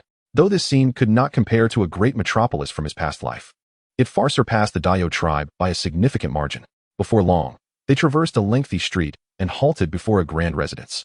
At the entrance stood 2 statues of colossal beasts that resembled sharks, and the imposing black gate exuded an air of authority. Though it may not rival the grandeur of the purple gold-adorned buildings, it nonetheless exuded a sense of magnificence. Upon arrival, Go Kwang turned to the accompanying individuals and instructed, Go Da, Go Z, you 2 go find the 3rd elder to register, and collect your rewards while you're at it. Yes, 2nd elder. The 2 complied with the order, bidding farewell to the group as they made their way towards a side entrance. Go Kwang glanced at Feng Bei and Go Yu, commanding, Yuer, I have matters to discuss with your elder brother. You take Feng Bei to find a room to rest. After days of travel, he deserves a proper respite. Feng Bei, please accompany Yuer for now. Once I conclude my discussion with the elder brother, I will attend to your rewards. Go Kwang's tone was robust yet gentle. Feng Bei nodded. I understand. Go ahead, Uncle Go Kwang. As Go Kwang's figure vanished around the corner, Go Yu became animated, tugging at Feng Bei's arm as she exclaimed, Come, come. Feng Bei, let me show you around. All right, but slow down, please. Feng Bei was taken aback as she hurried him along. On the other side, Go Kwang traversed the hall and walked down a long corridor until he reached a room. Pushing open the door, he found the interior was not dark. A middle-aged man clad in fine garments sat at a table, deep in thought over a beast skin map, with several open scrolls beside him. Brother, I have returned. The deep and somber voice echoed, revealing the figure of Go Chong, the leader of the Blue Tribe. Startled by this sudden intrusion into his reverie, Go Chong quickly regained his composure. Brother, it has been nearly 2 months since your departure. How have things transpired? Go Kwang casually poured himself a cup of water and drank it in one gulp. Refreshing. Brother, allow me to recount the events in detail. Go Kwang spoke animatedly while Go Chong listened attentively, resting his chin on his hand. Brother, this is the situation at hand. Go Kwang exhaled deeply. Go Chong nodded. Yuer has been rather unruly during her recent excursion. I shall instruct someone to inform her to devote herself to training for a month, without venturing outside. As for Feng Bei, We shall observe this young talent for a few more days before welcoming him into our tribe. Tomorrow, take Feng Bei to select some materials. At this, Go Chang paused before continuing. If Feng Bei truly possesses the qualities you describe, one item will not suffice. Take my token, 2 items. Go Kwang accepted the white jade token that Go Chang offered, its surface engraved with the character Chang and adorned with a depiction of a shark-like beast. Understood, brother. Go Kwang silently mused about the stroke of fortune that awaited him, for within that token lay several invaluable treasures. Go Chang adjusted his robe, his expression turning serious. The pleasantries concluded, let us discuss matters of importance. During your journey, did you encounter any anomalies? Upon hearing Go Chang's inquiry, Go Kwang's demeanor shifted to one of gravity. I traversed tens of thousands of miles, and throughout the journey, everything appeared normal, with no signs of a beast tide. Go Chang's gaze shifted to the map spread out before them, where the location of Feng Bei's initial appearance was marked in bold letters. Zhouza. Brother. The beast tide occurs once every 10 years. This year marks only the 9th. Surely we are safe? Go Kwang, noticing Go Chang's troubled expression, attempted to reassure him. One cannot regard the beast tide with mere reason. The number of colossal beasts has been increasing over the years. Based on my deductions, the tide is likely to arrive ahead of schedule. Scattered across the table were several beast skins detailing past occurrences of beast tides. In the first year of the Zhongyuan era, with the aid of foreign beasts, we secured a 100-mile territory for survival. In the 10th year, the beast tide struck, and we were nearly defeated by the soul beasts, saved only by the intervention of foreign beasts. In the 391st year, our chief, Go Qianyang, led his subordinates in battle against the soul beasts, repelling them in the tide. This year marks the 459th. Closing the scroll, Go Chang felt a tinge of melancholy. It had been 3 centuries since the foreign beasts had vanished, and fortunately, the tribe had managed to withstand the beast tide on their own. Yet, uncertainty lingered regarding the fate of his father. Brother, our father is surely alive. It is all that wretched giant bug's fault. Otherwise, he would not have gone missing. Go Chang shook his head at Go Kwang's words. While he wanted to believe it, deep down, he understood that their father was likely facing dire circumstances. You should rest now. All right, brother. As Go Kwang departed, Go Chang retrieved a portrait from beneath the map, depicting a colossal beast. If Feng Bei were present, he would undoubtedly be astonished to recognize the very lizard beast that had delivered him to this place. The inscription beside the image read, Extraordinary Blessing of the Lizard. Chapter 57, Go Ming. Go Yu led Feng Bei through the winding paths, heading in the direction opposite to that of Go Kwang. Before long, they navigated through the dense wooden structures and arrived at a modest dwelling. Pushing the door open, Go Yu stepped inside first. Feng Bei, come in quickly.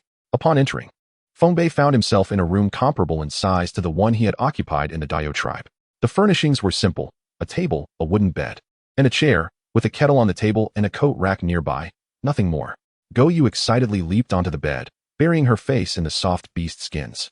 Feng Bei, take a look. This will be your home from now on. Feng Bei surveyed the surroundings. Compared to the stone house he had previously inhabited, this room was indeed spacious, especially after enduring the elements outside for so long. Nodding in satisfaction, he smiled. It is splendid here, much better than being homeless in the wilderness. That's wonderful. Go Yu beamed with joy. Come, come, I shall take you to dine. I am weary of roasted meat, and our beasts require sustenance as well. This time, the two were not in a hurry. They leisurely strolled past several houses until they reached a large structure at the western edge, its doors wide open and bustling with activity. This is it, the tribe's dining hall. What do you think? Not bad. The dining hall measured 30 meters in both length and width, presumably designated for the chief's household to enjoy their daily meals. Just as they were about to enter, a tall young man approached, exuding an aura of confidence. Upon seeing Go Yu, he initially appeared puzzled, then his face lit up with surprise. Little sister, Go Yu, engaged in conversation with Feng Bei, turned at the familiar voice and exclaimed, second brother. She dashed forward and enveloped Go Ming in a warm embrace. You finally returned. You have no idea how long you've been gone. I missed you dearly. Go Ming affectionately ruffled her hair and replied, I am here now, safe and sound. That is good to hear. Go Yu nodded obediently. Who is this? Go Ming inquired, glancing curiously at Feng Bei, whom he did not recognize as a member of their tribe. Second brother, this is Feng Bei, the one we found during our excursion. Go Yu tilted her head, addressing Go Ming. Feng Bei felt a twitch at the corner of his mouth upon hearing this. Oh, Go Ming scrutinized Feng Bei closely, noting his pale complexion, leather armor, long knife at his waist, and the dark hair tied back.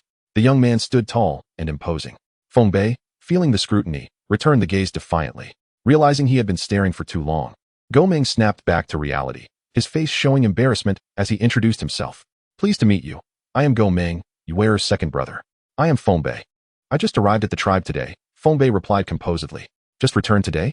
Come, let us go inside and chat while we eat. With that, the three entered the spacious dining hall, which was not overly crowded. They found a corner and ordered a variety of dishes. Go Ming poured each of them a cup of water and then addressed them. I just heard from Yuere that you've returned from outside the tribe. What transpired? Go Yu froze, her hand holding the cup hesitating. After a moment, she lowered her head, feeling guilty. Second brother. I merely asked uncle to accompany me to seek out a beast. We were gone for 2 months. Oh, did you find the beast? Go Ming inquired, intrigued. Relieved that Go Ming did not scold her, Go Yu replied, of course, look at this. She gestured to her forehead, where faint blue serpentine patterns had manifested. What kind of colossal beast is this? I have never seen such a thing, Go Ming remarked, furrowing his brow after scrutinizing the markings. Hee, second brother. Have you heard of Li? Yes, an ice-type serpentine giant beast, quite rare. After a pause, he asked incredulously, you control a Li? Of course. Isn't it impressive? Go Yu proclaimed proudly, oblivious to the growing displeasure on Go Ming's face as she rambled on. Meanwhile, Feng Bei observed the scene quietly. Go Yu was animatedly speaking, while Go Ming's expression darkened with every passing moment, leaving him hesitant to interject. So, you persuaded uncle to take you that far, braving dangers. All for the sake of finding a beast?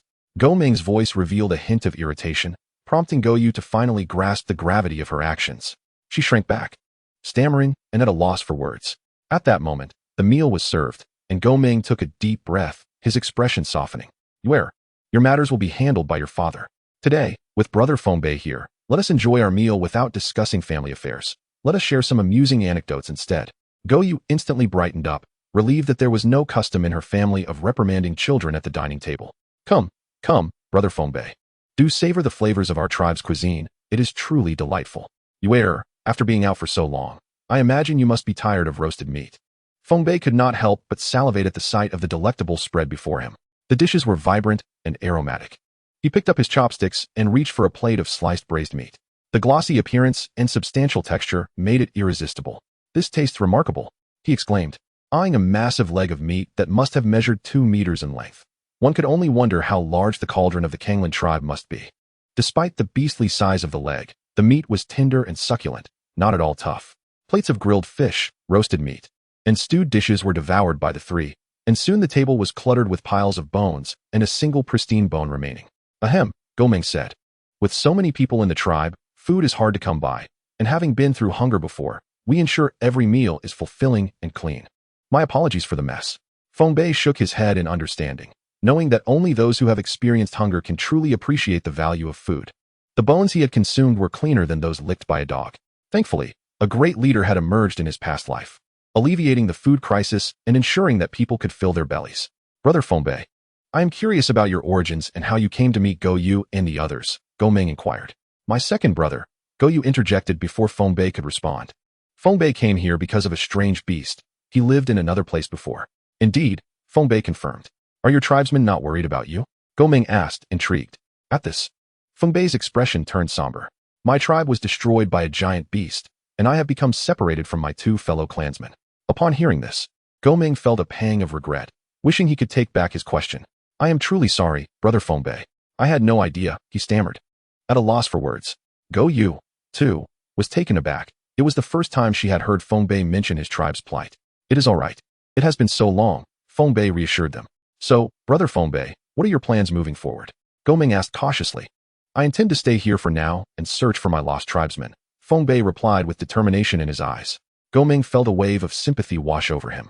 Do not feel constrained. Consider this place your home. We will assist you in gathering information about your tribesmen. Thank you, Feng Bei replied gratefully. Chapter 58, The 7 Spirits. The atmosphere grew heavy as the group fell silent. After a moment, Go Ming suggested, why don't we go to the giant beast enclosure? We can feed the beasts and exchange experiences. Both Feng Bei and Go Yu nodded in agreement, eager to proceed. Go Yu excitedly led the way, with Feng Bei and Go Ming following closely. Before long, they arrived at the chief's residence and headed north. After a quarter of an hour on foot, they reached a massive enclosure. Feng Bei inhaled deeply, the scent of blood wafting toward him, causing him to frown slightly. Go Ming, is the giant beast enclosure just behind this gate? Indeed, Go Ming confirmed, furrowing his brow as he acclimated to the pungent aroma. A sweep of his mental energy revealed nothing but emptiness beyond the gate. This place is rather expansive. Let us proceed.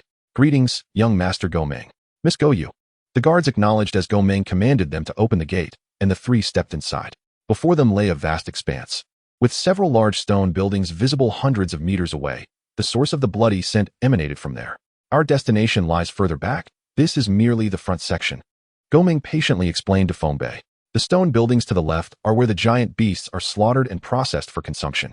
As he spoke, Gomeng gestured, summoning a towering wolf-like beast, its menacing spines and sharp claws radiating ferocity. This is a violent wolf, known for its fearsome nature and relentless combat prowess. Shortly thereafter, a frigid blue beast appeared, exuding an air of chilling intensity, having reached the late stage of giant beast evolution. The violent wolf shivered at the sudden drop in temperature. Gomeng continued, the giant beast enclosure is one of the few places in the tribe where one can release beasts. Here, you can summon them. He fixed a fervent gaze upon Feng Bei. Without hesitation, Feng Bei called forth a brilliant red light, and a towering beast, known as Bai Chu, materialized before them. Its azure body was adorned with white cloud patterns, surrounded by a gentle breeze. The white royal mark on its forehead further accentuated its majesty, standing a whole head taller than the violent wolf. Upon seeing Bai Chu, Gomeng's expression shifted. Although this beast was merely at the early stage of the barbarian beast level, its presence was undeniably formidable. Brother Feng Bei, I have never seen or heard of such a beast. Could you enlighten me on its identity? Gomeng inquired. Feng Bei waved his hand dismissively. This beast has undergone a bloodline evolution and is called Wu Xiao. It was originally just a hunting tiger, but it evolved through fortunate circumstances. Gomeng promptly summoned his second beast, a hunting tiger, albeit one at the late stage of giant beast evolution, standing only a meter tall. Brother Feng Bei, could you share how one might achieve such evolution? Gomeng asked with earnest curiosity. Feng Bei felt a sense of helplessness. Bai Chu's evolution was due to the unclean hands of the Bagua mirror, which now resembled a lifeless object. He glanced at the mirror, which remained unresponsive. However, such matters could not be disclosed to others, so he decided to fabricate a story. Thus, Feng Bei embellished the tale, omitting the existence of the Bagua mirror, stating instead that Bai Chu had fortuitously absorbed a breath of life-infused celestial energy, combined with moonlight and blood essence, which allowed for its evolution. Upon hearing Feng Bei's account, Gomeng sighed. It seems I am not destined for my hunting tiger's evolution. However, Brother Feng Bei, you are indeed fortunate to have encountered a transforming beast and emerged unscathed. At this point, Gomeng's face displayed awe as he gave a thumbs up. You are remarkable. Such flattery, Gomeng, Feng Bei replied, feigning modesty, though internally he was elated. Brother Feng Bei, what is your current cultivation level? Gomeng asked curiously. 7th star of the seed realm, with a foundation at the early stage of the body realm. Feng Bei responded. Gomeng scrutinized Feng Bei's appearance and suddenly sensed something amiss. How old are you? Feng Bei pondered for a moment before replying, 16. Gomeng's voice trembled slightly. Could you share your spirit count when you awakened your spirits? Halfway through the question, he realized it might be inappropriate to inquire so directly and quickly amended, of course. If it is inconvenient, you need not answer. Feng Bei shook his head. Seeing Gomeng's expression dim, he added, it is no trouble, there is nothing wrong with sharing. I have 7 spirits. Feng Bei's nonchalant statement struck Gomeng like a bolt from the blue. He stood agape, unable to find his voice. Goyu, too, was taken aback, staring at Feng Bei in disbelief. After a moment, Gomeng snapped back to reality and turned to the dazed Goyu. You err, did you not inquire about Feng Bei's talents? Swallowing hard, Goyu stammered. No, we always assumed he was a 5 spirit. If he were a 6 spirit, which tribe would allow him to roam freely? You err. You and Feng Bei can explore here for a while. I will go inform father and the others. With that, without waiting for a response, Gomeng mounted the Shohu and swiftly made his way towards the chief's residence. Watching Gomeng's rapidly disappearing figure, Feng Bei remarked, did he not just say that one cannot summon their beasts at will within the tribe? After speaking, he cast a puzzled glance at Guoyu. Oh dear, Guoyu sighed. My second brother is going to be scolded by father again. After pondering for a moment, Guoyu managed to conjure a flimsy excuse. Perhaps, maybe, he simply forgot. Feng Bei fell silent. As Gomeng raced along, fortunately, there were no pedestrians along the way. In less than half a minute, he arrived at the chief's residence, hastily dismounting only to encounter Guoquang, who was just stepping out. What is going on? Are you unaware that one cannot summon their beasts at will within the tribe? Guoquang questioned, his expression filled with ire. Elder, I have urgent news for the chief. In my haste, I forgot the rule regarding beast summoning, Guomeng replied. Guoquang glanced at the guards nearby and said, Come in, the chief is present. He will deal with you shortly. As the two entered, one of the guards whispered, "This has happened several times now. The second young master becomes reckless whenever he is in a hurry. Shu, be quiet. Did you not hear that the second young master has important matters to report to the chief? Keep an eye on your door." Fine, fine. On the way, Guoming asked, "Uncle, do you know how many spirits Feng Bei has awakened?" "What? I've never asked. It should be 5 spirits, right?" Guoming inhaled deeply. "Not just that. He possesses 7 spirits." Guoquang was taken aback and quickly inquired, "Is that true?" Guoming replied solemnly, "It is highly likely. Let us inform elder brother." Inside the room, Guchang was poring over recent accounts when suddenly, he heard Guoquang's voice calling from outside. Elder brother, elder brother." Putting down the animal skin scroll, Guochang looked at the two rushing in with a bemused expression. "What now?" "Elder brother, I cannot explain it clearly in a moment. Guoming, you take it from here." Guoquang clapped Guoming on the shoulder, pulling him forward. "Menga, you're back. What urgent matter do you have to discuss with me?" Guochang asked, a smile spreading across his face as he saw Guoming. Guoming bowed respectfully and then quickly said, "Father, I just encountered Yuer and Feng Bei at the tribe's dining hall and shared a meal together." Guochang raised an eyebrow. "Oh, how is Yuer?" "That child has returned, but hasn't he come to see me?" "Father, Yuer is doing well. However, during a conversation with Feng Bei, I discovered a significant secret." Guoquang, unable to contain himself, interjected, "Let me speak. You're dragging it out." He continued, "Elder brother, Feng Bei might possess 7 spirits." Guochang's expression briefly flickered with shock, yet his tone remained composed. "Is this information accurate?" Guoming nodded vigorously, his fist clenched in excitement. "It surfaced during our casual conversation at dinner." Feng Bei appeared completely unfazed when he mentioned it. After listening to Guoming, Guochang contemplated for a moment before waving his hand. "Menger, you may go and rest. I need to discuss something with your second uncle." Guoming glanced around, noticing his father's calm demeanor, and instantly understood that his father likely had his own considerations. Without further words, he bowed and exited. Upon Guoming's departure, Guoquang's expression turned grave. "Elder brother, it seems we need to deliberate carefully on how to handle Feng Bei." Guochang remained silent, gazing at the map for a long while before retrieving a drawing depicting the. Seeing his brother take out a painting, Guoquang felt puzzled, especially as he noticed the depiction of a colossal beast. "Elder brother, what is this?" Guochang took a deep breath, exhaling slowly, and said with gravity, "Second brother, it is time for you to learn certain truths." Guoquang, observing his elder brother's demeanor and the 4 characters inscribed on the painting, felt a sense of contemplation. "Elder brother, is this related to the giant beast in the painting?" Guochang nodded but then shook his head. Yes and no. Guoquang felt helpless. Why had his elder brother begun to speak in riddles? Before Guoquang could respond, Guochang continued, as if posing a question. "Do you know why our Kanglan tribe's totem is the Howlong shark?" Without waiting for an answer, he added, "You do not know. This secret is known only to each generation of tribe leaders. Father revealed this information to me before the great battle." Guoquang's pupils constricted as he silently absorbed these hidden secrets. Guochang's calm voice gradually transported Guoquang back to a battlefield from long ago. Amidst an endless expanse of azure ocean, a grand island stood at the center of the sea, where the Kanglan tribe had lived for generations in tranquility and harmony, with most tribe members summoning sea beasts. They relied on these beasts for fishing and farming, living a stable and comfortable life. However, fate took a turn for the worse when an unprecedented underwater earthquake shook the entire ocean, impacting the island where the Kanglan tribe thrived, causing the ground to collapse and mountains to topple.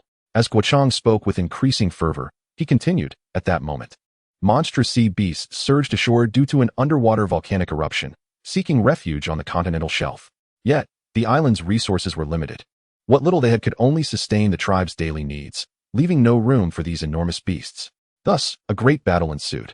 Guoquang's eyes sparkled with excitement as past scenes seemed to unfold before him. He had not anticipated such a tumultuous history for the tribe. Before Guoquang could dwell on this revelation, Guochang continued, "The entire tribe fought valiantly, yet they could not withstand the relentless onslaught of the oceanic behemoths. This was not merely a battle, it was a war for the survival of our race.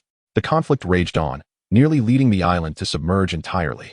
At this point, Guochang shifted his narrative. During this time, a miraculous giant beast appeared in the tribe. The tribe's great shaman communicated with it, and ultimately led the remaining few of our people to Chimon, giving rise to the present-day Kanglan tribe. This giant beast was rumored to possess the ability to traverse time and space, one of the ancient 5 barbaric entities. You know the rest. The Kanglan tribe has continued to thrive here since then. Guochang cleared his throat and poured himself a glass of water to soothe his dry throat after such extensive storytelling. The weight of Guoquang's expression reflected astonishment and gravity. He had not realized that their tribe had such a convoluted history. Guchang glanced at him and casually remarked, "This tale is purely fictional. Just listen and do not take it to heart." "Wait, elder brother, are you jesting with me?" Guokuang exclaimed, slightly flustered. Guchang awkwardly coughed twice, while Guokuang's eyes almost sparked with indignation. He quickly added, "Let us not dwell on these trivial details."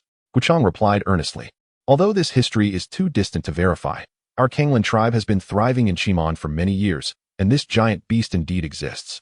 The reason we do not allow our people to know about the vast world outside is to prevent anyone from venturing out and facing the multitude of giant beasts, which would only lead to unnecessary casualties. Furthermore, the routes leading out have never been discovered." Guochang's gaze fell upon the table. Following his line of sight, Guokuang looked at the painting of the. He began to grasp his elder brother's implication. "Elder brother, do you mean that Feng Bei was brought here by the?" Guochang nodded. "Exactly. And do you remember the great battle 9 years ago?" "Of course, I remember. That was when father disappeared." At this juncture, Guokuang abruptly lifted his head.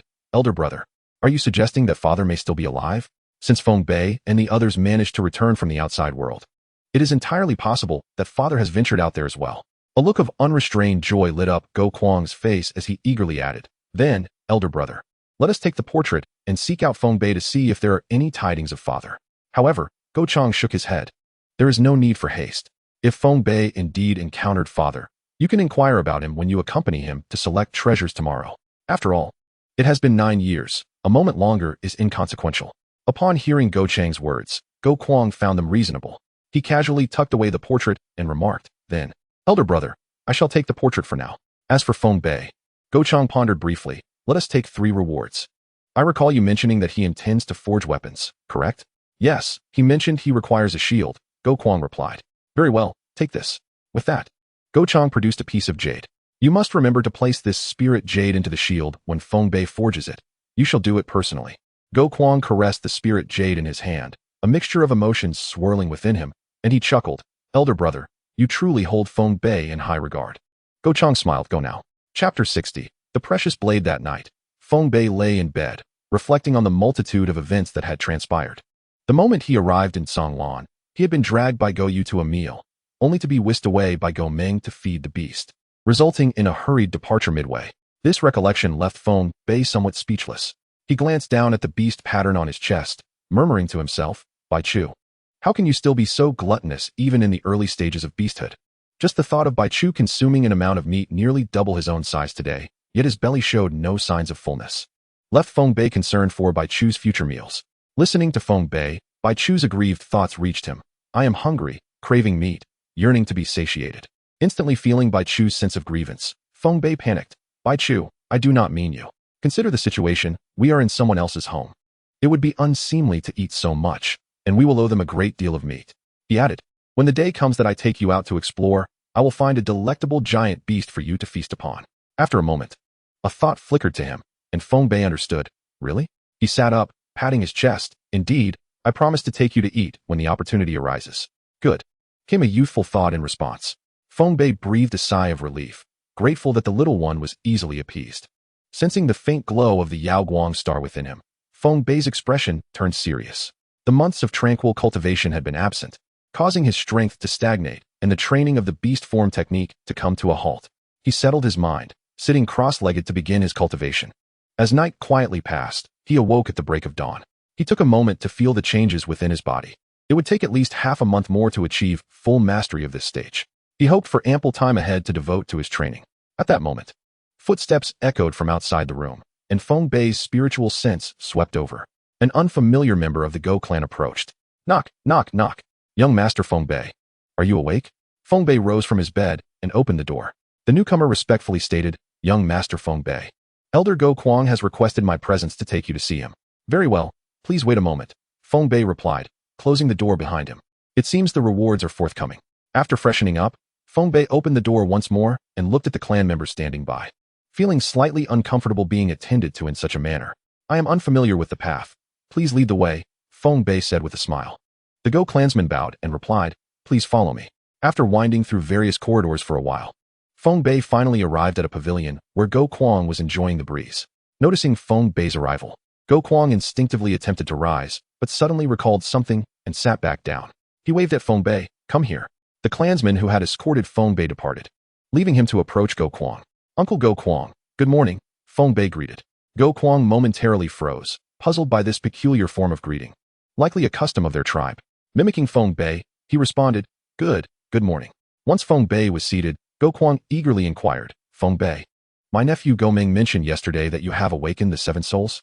His gaze was intense, burning with expectation. Feng Bei was taken aback. That gaze felt oddly familiar.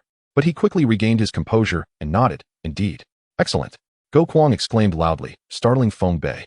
Without awaiting a response, he produced a hide scroll and spread it across the table, speaking urgently. Then you must have encountered this giant beast. His voice brimmed with anticipation. Feng Bei leaned over to examine the scroll, exclaiming, isn't this the very creature that brought me here? Its name is the otherworldly Zhu Yan.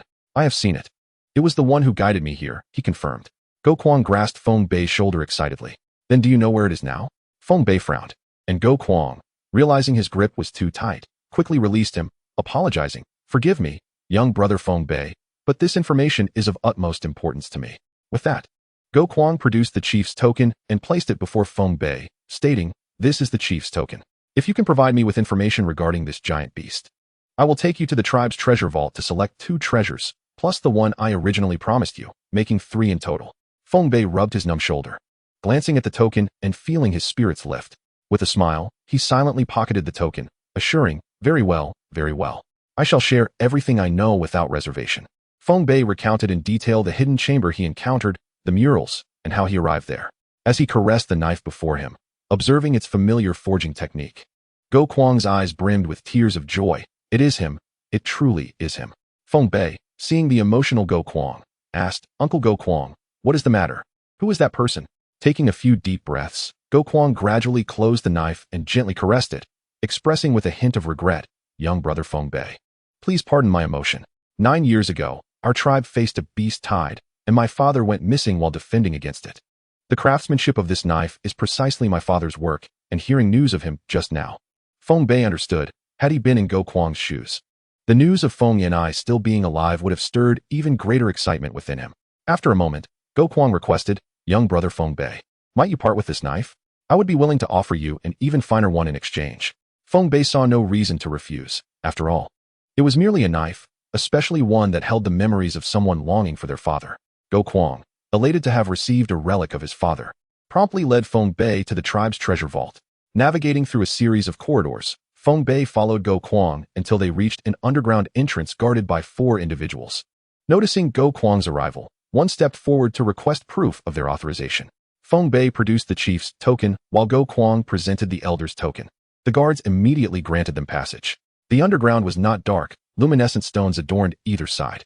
They descended at a 45-degree angle for about 50 meters until they arrived at a stone door, where an elder sat nearby. Go Kuang respectfully bowed, Great Elder. The elder, squinting and dozing, lifted his head. Ah, young Kuang, what brings you here this time?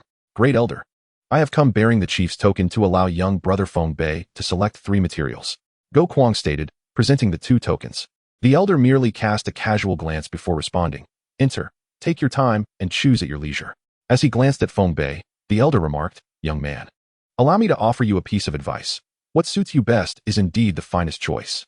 Now, step inside. I shall continue my rest. The grand doors creaked open slowly. A pang of anxiety gripped Feng Bei as he firmly etched the elder's words into his memory. He and Go Kuang exchanged polite bows. Let us proceed, Go Kuang declared, taking the lead into the interior. Observing this, Feng Bei cast a final glance at the Grand Elder before following closely behind. The doors gradually closed, and the Grand Elder's voice resonated. What an intriguing little fellow. Chapter 61. The Thunderling Seed. As the doors behind them gently sealed shut, Feng Bei, filled with curiosity, inquired of Go Kuang's retreating figure. Uncle Go Kuang, you referred to the elder at the entrance as the Grand Elder. I find it somewhat puzzling. Shouldn't the Grand Elder be attending to tribal affairs? Why is he stationed here as a doorkeeper? Without turning around, Go Kuang replied in a low hum. The Grand Elder possesses formidable strength, a survivor from my grandfather's generation.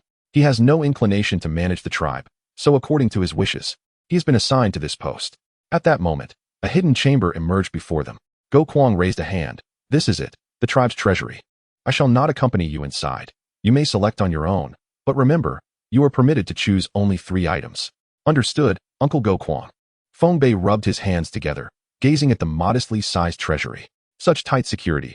I am eager to discover what treasures lie within.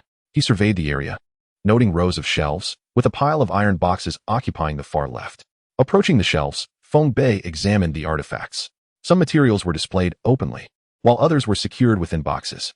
Faced with a multitude of treasures, Feng Bei found himself at a loss, prompting him to summon the Bagua mirror. Little 8. Stop pretending to be inert. It's time to get to work. He had named the Bagua mirror Little 8 after realizing it possessed its own consciousness. Though he had often spoken to it without receiving a response, this time, the mirror responded promptly, flickering before sending forth a strand of energy that penetrated the treasury. A grin spread across Feng Bei's face. I knew you wouldn't let me miss out on such a splendid opportunity. Excited, he rubbed his hands together. Treasures, here I come. Following the guidance of the Bagua mirror, he soon halted before an ancient wooden box. The box exuded an aura of antiquity, crafted from a material unlike any Feng Bei had encountered.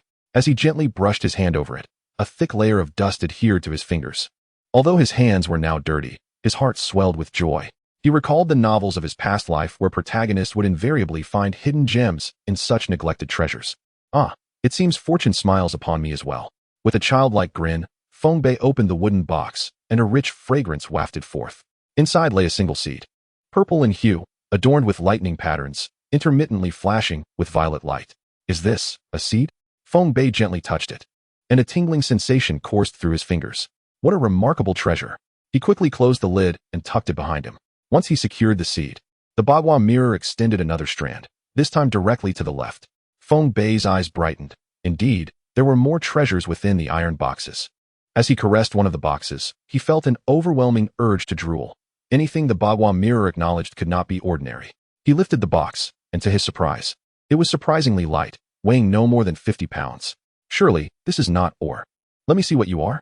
The chamber was dimly lit, illuminated only by a few stones, creating a tranquil atmosphere that, combined with the thrill of unboxing, gave Feng Bei the sensation of unveiling a bride's veil on their wedding day. With a firm grip, he gently lifted the lid. Inside lay a stone egg.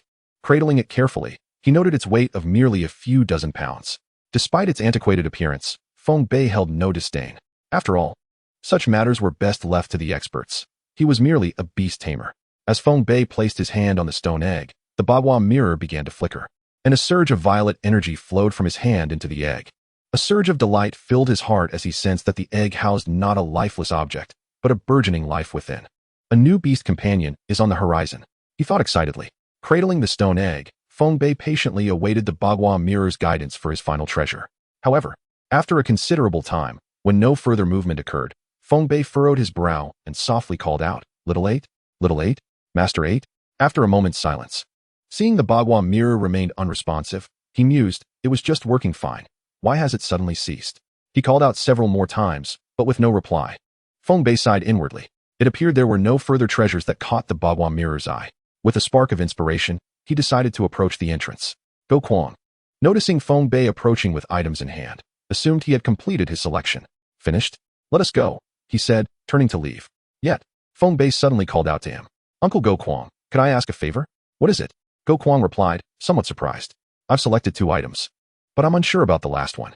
I would appreciate your assistance in selecting a wind attribute treasure. Feng Bei offered a shy smile. Go Kwang hesitated, then said, though I am generally not permitted to assist in such matters, I find myself in a good mood today. Without hesitation, Feng Bei exclaimed, thank you, Uncle Go Kwang. As Go Kwang turned back toward the treasury, he soon emerged with a box, opening it to explain, this is falling blossom grass. It aids beast tamers in better controlling their attributes.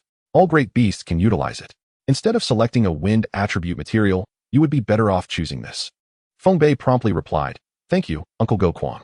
Elated, he accepted the box from Go Kwang. Such foundational items for beast taming were indeed invaluable. With the Bagua mirror inoperative and his unfamiliarity with materials, had he not thought to enlist Go Kwang's help for the last selection, he might have overlooked this splendid opportunity. Silently commending his own cleverness, he exited the treasury and approached the elder to register their findings. The elder, still drowsy, merely glanced at them, his expression unchanged, and waved them away. Go on, take your things and leave, do not disturb my rest. As they emerged from the underground passage, both were left somewhat dazed. Go Kwang scratched his head in confusion, pondering, what has gotten into the grand elder today? He has never been so eager to rush me away before. Surely, something must be amiss. He cast a suspicious glance at Feng Bei. Meeting Go Kwang's doubtful gaze, Feng Bei felt a twinge of embarrassment. knowing he had taken the two finest treasures. Surely the Grand Elder is simply having an off day, he stammered. Perhaps he did not rest well. That must be it. Go Kwang conceded, retracting his gaze as they walked outside. Meanwhile, within the treasury, the Grand Elder stood in a state of deep vexation, pondering the whereabouts of the seed he had previously placed. How did that impudent boy manage to find the Thunderling seed so effortlessly? What could he possibly want with that lifeless egg? Yet, to have obtained the Thunderling seed suggests he possesses more discernment than I had anticipated. Could it be a stroke of luck? At last, the Grand Elder let out a deep sigh, resigning himself to the whims of fate, muttering to himself that it was none of his concern anymore. Chapter 62, Abyss. Outside the workshop of Feng Bei, Go Kwang called out, Feng Bei, once you've secured your belongings, bring along your 3 pieces of ore. I shall take you to forge a weapon. Coming. Feng Bei replied, a heavy bag slung across his back. Yet, he moved with the agility of one unfazed. Uncle Go Kwang, let us set forth. The weighty ore in the bag pressed uncomfortably against Feng Bei, its sharp edges a constant reminder of his burden. This cannot continue. All the other protagonists have already amassed their own vast pocket realms, while I am left lugging around these cumbersome items. The disparity is disheartening, Feng Bei lamented inwardly, pondering where he might procure a spatial beast. After a brief while, they finally arrived at the bustling weapon shop by the city gate. As soon as they approached, a keen-eyed attendant greeted them. Grand Elder Go Kwang, what can I assist you and this young master with today? Go Kwang waved his hand dismissively. We are here to see Go Gong. Upon hearing that they wished to meet the owner, the attendant promptly replied, our esteemed owner is inside. Please follow me. The duo followed the attendant through the weapon shop, traversing a corridor that led them to a forge. Several craftsmen were working fervently, the flames roaring, accompanied by the sounds of clashing metal echoing in the air. Once they arrived, the attendant excused himself, leaving Go Kwang and Feng Bei to observe the blacksmiths at work. Soon, the sound of red-hot metal hitting water filled the air with a hissing noise. Old gang, I've come to see you, have you missed me? Go Kwang boisterously called out. The middle-aged man, whom Go Kwang referred to as Old Gang, tossed aside his rag, recognizing the familiar voice, and retorted with a playful scold, the moment you arrive. I know you have some mischief brewing. Speak, what do you need me to forge this time? He shifted the conversation, but let us make it clear. I shall not be providing materials this time. You still owe me for the last weapons. Upon hearing this, Go Kwang's face flushed with embarrassment as he hurriedly replied, come now. We are brothers. Why quibble over such trivialities? Don't try to butter me up. Even blood brothers keep accounts. If you can settle your debts, we can discuss new matters. Old Gang said, scrutinizing the child Go Kwang had mentioned. Looks decent enough, though his face is a tad too pale for my taste, he remarked bluntly. Feng Bei, taken aback by the candidness, found himself at a loss for words. However, the muscular man before him, with his chiseled features and sun-kissed skin, spoke with such directness that it did not feel out of place. Seeing his old friend's straightforwardness, Go Kwang quickly interjected, my friend speaks rather candidly. Do not take it to heart. Feng Bei shook his head earnestly, replying, I believe Old Gang has a point. One must confront their own flaws to become a better version of themselves. At these words, Go Kwang's expression shifted slightly. Old Gang laughed heartily. Aside from that pale face, I find your spirit quite agreeable. Since I'm in a good mood, what weapon do you wish to forge? Before Go Kwang could respond, Old Gang added, materials are your own responsibility. I will not supply them. Not at all. The chief has asked me to bring him here. I have the materials, but I need to use some fine steel from you. Upon hearing it was a request from the chief, Old Gang's interest was piqued. The chief's token, you say? Huh, you doubt me? Go Kwang retorted, producing the chief's token. Recognizing the familiar insignia, Old Gang nodded and turned to Feng Bei. Speak, what weapon do you wish to forge? Feng Bei set down the bag and retrieved the ores, addressing Old Gang. Boss Go Gong, I wish to forge a shield. These 3 stones will serve as the crafting materials. Lapis lazuli, gypsum, and bluestone, fine materials indeed. The chief is quite generous this time, he remarked, casting a glance at Go Kwang. These were provided by Gobu. The bluestone, however, is not available from the chief, Go Kwang clarified. Old Gang nodded and regarded Feng Bei, his tone remaining firm, yet softened slightly. What are your specifications? For the next half hour, Feng Bei reiterated all his requirements for the shield. That can be arranged, but incorporating a blood channel into the shield will affect its overall structural integrity. It may deteriorate over time, Old Gang advised, displaying his expertise as the clan's master craftsman. Adjust the patterns slightly, make the blood channel shallower and denser, and add more curvature, he instructed. Ultimately, Old Gang took charge, melting quality steel and purifying the ores, infusing them with essential elements. A day passed, with the high-temperature resistant lapis lazuli causing the forge's surroundings to reach extraordinary heat. Finally, at the stroke of midnight, Old Gang completed the final shaping. At that moment, Go Kwang produced a spirit stone and called out to Old Gang, "Add this in." Cautiously examining the stone, Old Gang cast a disbelieving glance at Go Kwang and then at Feng Bei, carefully placing the spirit stone at the center of the shield. As soon as it made contact, the spirit stone dissolved like water into the shield. Instantly, the once molten shield cooled rapidly, its silver surface gleaming softly, adorned with elegant satin patterns, the edges visibly sharp. Old Gang scrutinized the shield before him. At that moment, it resembled a work of art, especially with the faint aura of spirituality it exuded. "Is it finished?" Go Kwang inquired, noticing Old Gang's transfixed expression, regretful that he could not capture the moment. "Completed.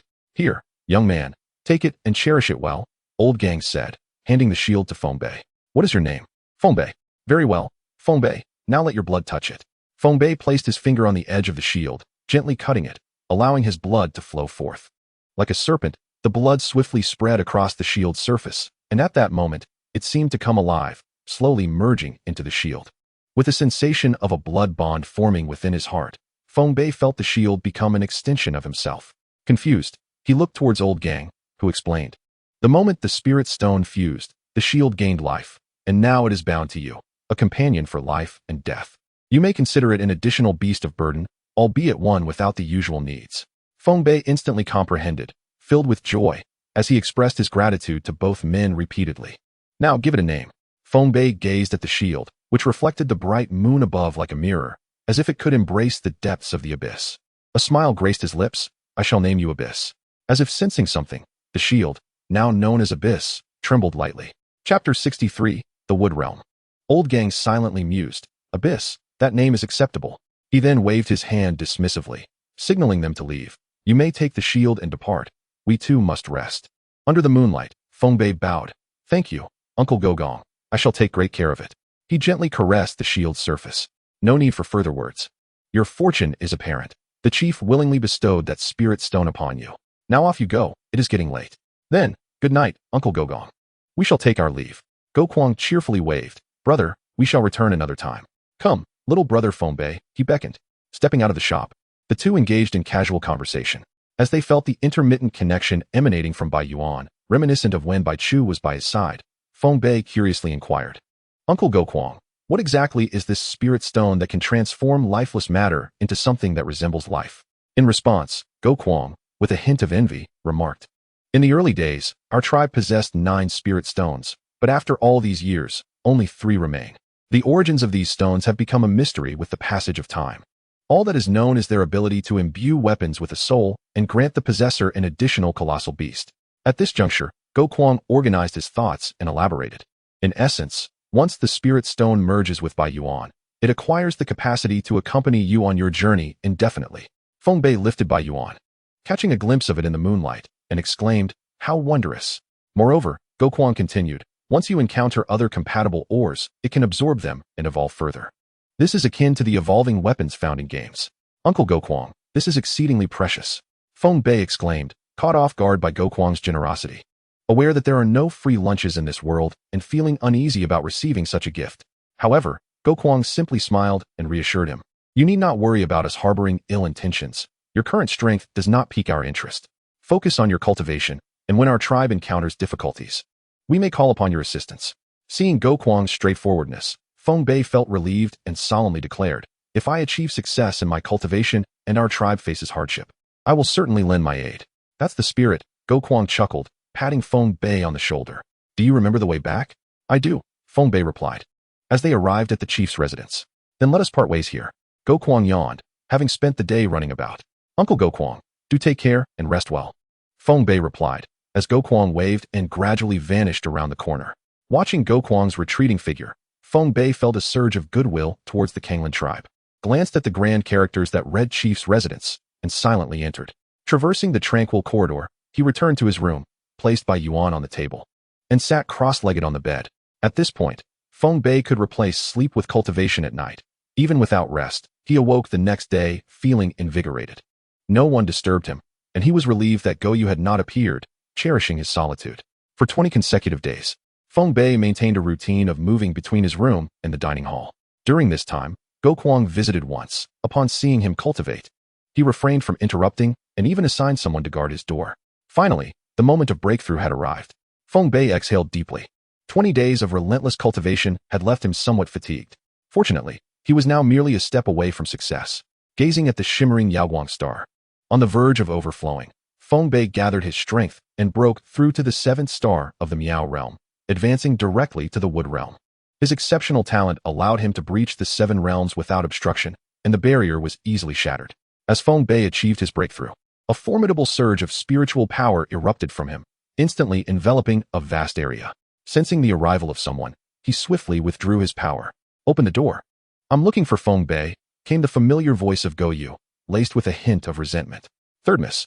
Elder Go Kuang has instructed that no one is to disturb young Master Feng Bei during his cultivation. I don't care, open the door now. It truly cannot be done. Third miss, please understand my predicament. If Elder Go Kuang finds out, he will surely have my head. The guard's voice was laced with helplessness. Feng Bei opened the door and said to the guard, Thank you, brother. You need not stay on guard any longer.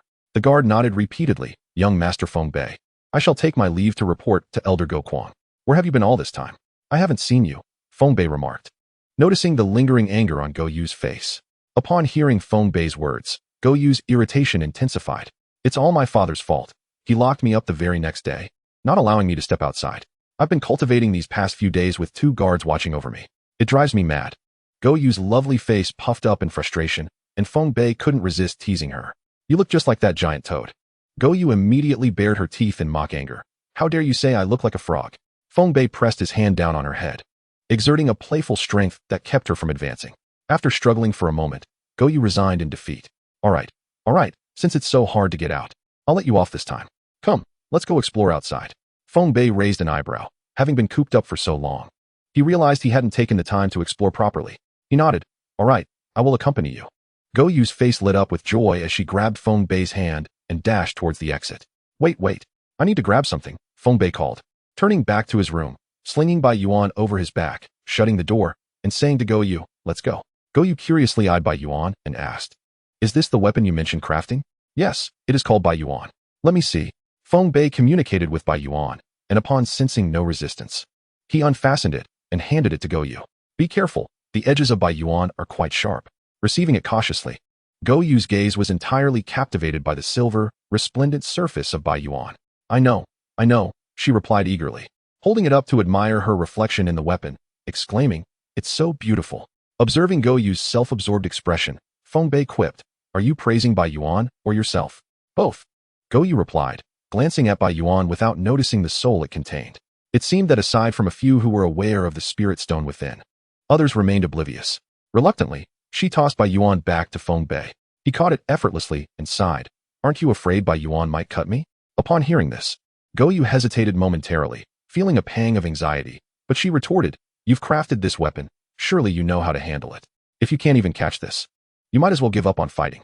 With Bai Yuan secured on his back, Feng Bei, taken aback, replied, You make a compelling point. He stepped forward, walking alongside Go Yu. You've lived here all this time. Haven't you grown weary of wandering about? He inquired, observing Go Yu's exuberance. Not at all.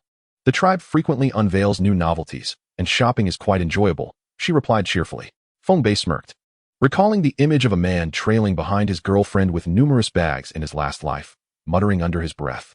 Of course it's easy to enjoy wandering when you're not carrying anything. Go Yu's ears perked up. What did you say? Nothing. Let's move on. We've arrived, Feng Bei said, relieved as they approached a bustling marketplace. Exciting news, exciting news. A jubilant voice suddenly pierced the air. What is happening? Ahead, a crowd had gathered, and the voice was emanating from within the throng. Go Yu pointed excitedly at the crowd. Do you see? This is what I was telling you about, the new thing. Come on, let's check it out. As they walked past stalls selling food and trinkets, Feng Bei found himself uninterested, experiencing a mild sense of aesthetic fatigue. However, the unexpected commotion piqued his curiosity. As they drew closer, the voices became clearer. Exciting news, exciting news. Our store is opening today. Buy one, get one free. Finally squeezing to the front, they beheld heaps of enormous stones awaiting them. Brother, how did you come by these? The individual beside him inquired, prompting Feng Bei to glance towards the speaker. The latter offered a slight smile and enthusiastically elaborated. Look, these stones have just been transported from the southern mine. Are you familiar with the southern mine? It is known for its high probability of yielding rare materials. With just a handful of items, one can exchange for a rare material. Quite a bargain, isn't it? Feng Bei immediately grasped the situation. It was a game of chance involving stone betting. A wry smile played at the corners of his mouth as he mused internally about the ubiquity of such practices. However, it appeared that this trend had only recently emerged within the tribe. Yet, what was the story behind the southern mine? Goyu, who had been rather excited about this activity, suddenly lost interest upon hearing that the stones were from the southern mine. At that moment, Feng Bei's voice rang out. Goyu, do you know anything about this southern mine?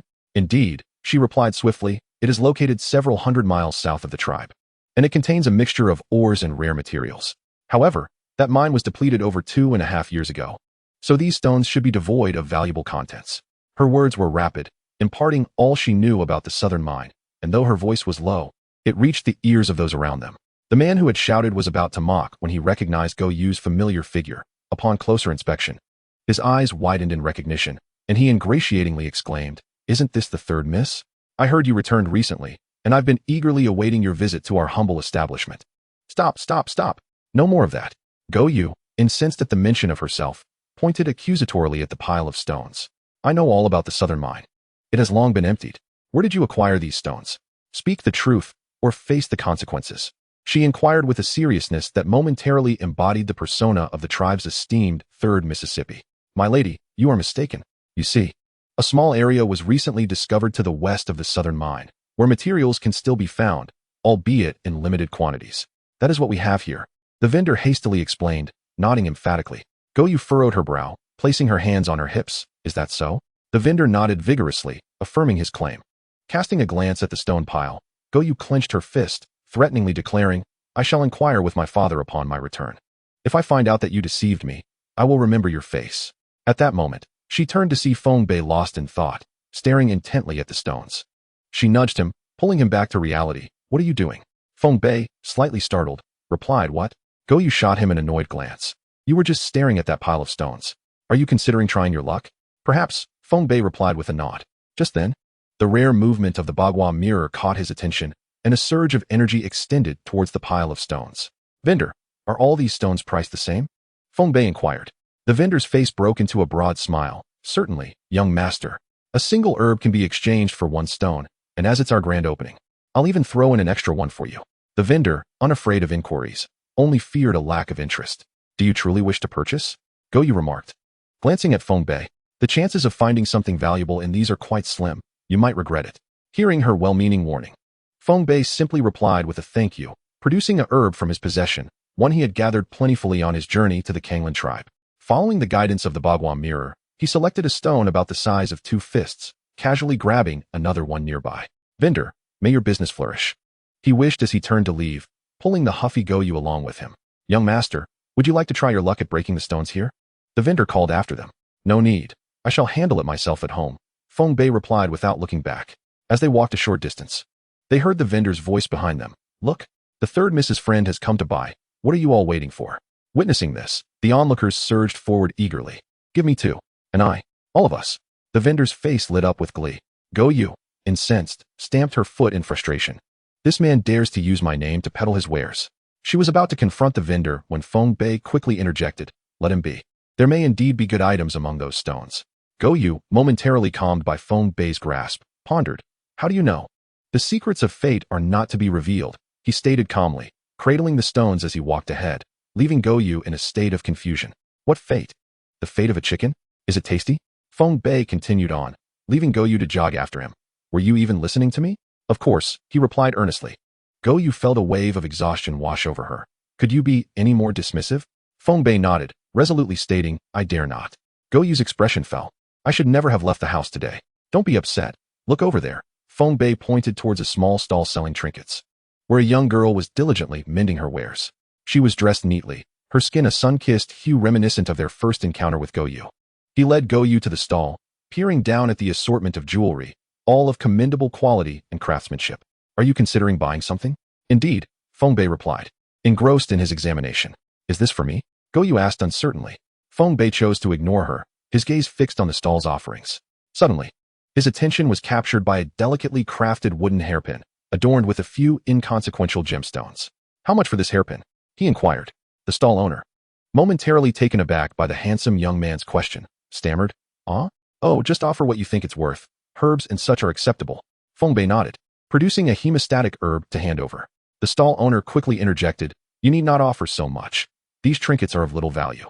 Then I shall take another." Feng Bei mused, recalling something, as he tucked a hairpin with jade leaves into his pocket. Seeing the girl still hesitating, he urged, "Just accept it.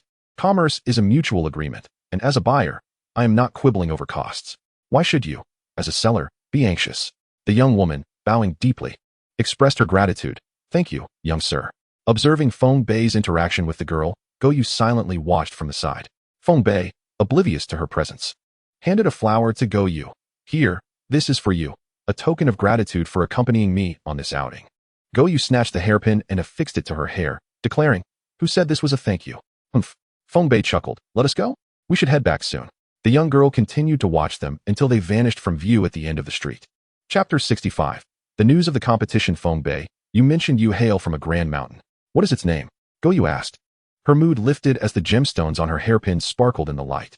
Feng Bei pondered for a moment before replying, Shao Mountain. And what was the name of your tribe? Who are your family members? Feng Bei spoke with a distant tone. My mother passed away at my birth, and my father was slain by a colossal beast when I was 10. As for relatives, a fleeting image of a small figure crossed his mind. Upon hearing Feng Bei's tragic tale, Goyu quickly apologized. I'm so sorry, Feng Bei. I had no idea such things had transpired in your family. Feng Bei returned to the present, shaking his head. It's nothing. It has been so long that I've largely moved past it. Is there anything you desire? Or anything you wish to do? I can assist you, she offered. Feng Bei turned, ruffling Goyu's hair with a smile. At present, my greatest wish is to find my two kin. They endured the same encounter with that beast, and are likely scattered in this wilderness. Unconsciously, Feng Bei recalled the extraordinary, noting that its demeanor towards him was relatively amiable, and it had refrained from devouring him. He surmised that it would not pose a threat to Feng Shang and Feng Chu within that passage. With this thought, Feng Bei let out a sigh. Observing his sigh, Goyu inquired curiously, Are you worried about your kin? What is their strength like? Wood Realm, 3 stars. The beast taming strength is at the late stage of the savage beasts. Goyu tilted her head in contemplation. They must be much stronger than you. If you are thriving, they will surely be fine. The corners of Feng Bei's mouth twitched slightly. Her words implied that he was rather weak. Well, that is indeed the case. Nevertheless, Goyu meant well, and he hoped she was right. The remaining streets offered little in terms of amusement. After their meal, Feng Bei returned home, cradling 2 stones. He placed his hand upon one of the stones, the very one that had caught the attention of the Bagua mirror. Channeling the primordial energy of the heavens and earth into his hand, he proclaimed, Let me unveil your true visage. With a resounding crack, the outer stone shattered under the pressure, revealing a mineral encased within. Picking it up, Feng Bei scrutinized it closely and employed his mental strength to investigate further. This stone appears rather unremarkable, he mused. Just as he intended to inquire about it with Go Kuang the following day, Bai Yuan beside him suddenly expressed a yearning. Approaching Bai Yuan with the mineral, he asked, Do you desire this? Bai Yuan quivered slightly. A sly smile crept across Feng Bei's face. It seemed serendipitous that he had just mentioned Bai Yuan's potential for growth through the consumption of minerals. Truly, an unexpected boon. But how will you absorb it? Feng Bei pondered, examining Bai Yuan from various angles. Bai Yuan trembled, sending forth a thought. A moment of clarity dawned upon Feng Bei. He vaguely recalled that during Bai Yuan's forging, Go Gang had also placed a spirit stone at the center of the shield. He laid Bai Yuan flat upon the ground and gently placed the fist-sized mineral atop it. The essence of the mineral began to be slowly refined and infused into Bai Yuan. After observing the fusion progress for a while, he realized he would need to wait until the next day. However, Feng Bei was not overly anxious. There was no point in haste. He quietly settled onto his bed and gradually entered a state of cultivation. The Bagua mirror in his mind turned languidly, its positions shimmering, as the Wood Realm's celestial pivot star flickered with a dim light. The following morning, after concluding his cultivation, Feng Bei resolved to seek Go Kuang to inquire about the whereabouts of Feng Shang and Feng Chu. However, as he opened the door, he unexpectedly encountered Go Meng, who appeared elated, his smile radiant as if a chrysanthemum were in full bloom. Feng Bei looked at Go Meng, puzzled. Go Meng, what brings you here? Go Meng exclaimed excitedly. Feng Bei, I have splendid news for you. Feng Bei's heart leapt. Do you have news of my kin? Go Meng's expression stiffened momentarily, and he awkwardly replied, My uncle informed me yesterday that there is currently no news regarding your kin. The investigation is still ongoing. Oh. Upon realizing it was not news of the two, Feng Bei's enthusiasm waned.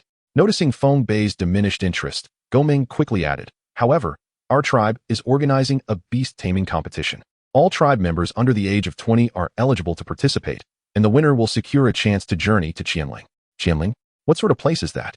Goming smacked his forehead, exclaiming, "How thoughtless of me. I forgot that you are relatively new to the tribe and might not be familiar with it. Allow me to explain." With that, Goming seized Feng Bei's arm, and they settled inside the room. Qianling is no ordinary mountain. It is a wondrous location discovered by our tribe over a century ago. Such wonders are not uncommon in this world, akin to the Perilous region of Shaoshan, which is rich in merchant stones, rife with fierce winds and extraordinary resources accumulated over the years. Just as the environment of the mouse sculpture nurtures unique beings, Qianling is similarly exceptional. What characteristics does this wondrous place possess? Feng Bei inquired, now intrigued. Goming took a sip of water and smiled. Patience, let me elaborate. Qianling lies 6,000 miles east of our tribe. It is a solitary peak. Though it stands alone, its expanse is vast, approximately 30 times the size of our tribe. Hearing this, Feng Bei felt puzzled. There were indeed solitary peaks in the Shaoshan territory, comparable in size to Qianling. Goming continued. However, Qianling is enveloped in lightning. Approaching within 10 miles results in frequent thunderstrikes. Ordinary beings of the child realm cannot withstand even 20 strikes, and the deeper one ventures, the more potent the thunder becomes. Feng Bei remained silent, listening intently. Noticing Feng Bei's silence, Goming remarked, "Our tribe possesses a method to access the depths of Qianling." Feng Bei still remained nonverbal as Goming added, "Within Qianling, there are numerous extraordinary minerals." Feng Bei's eyes brightened, "And many formidable beasts of the lightning attribute, with numerous cubs residing within." Feng Bei's eyes shone even brighter at the mention of lightning attributes, strength, and cubs. However, he recalled the stone egg he possessed. He had already chosen a second beast.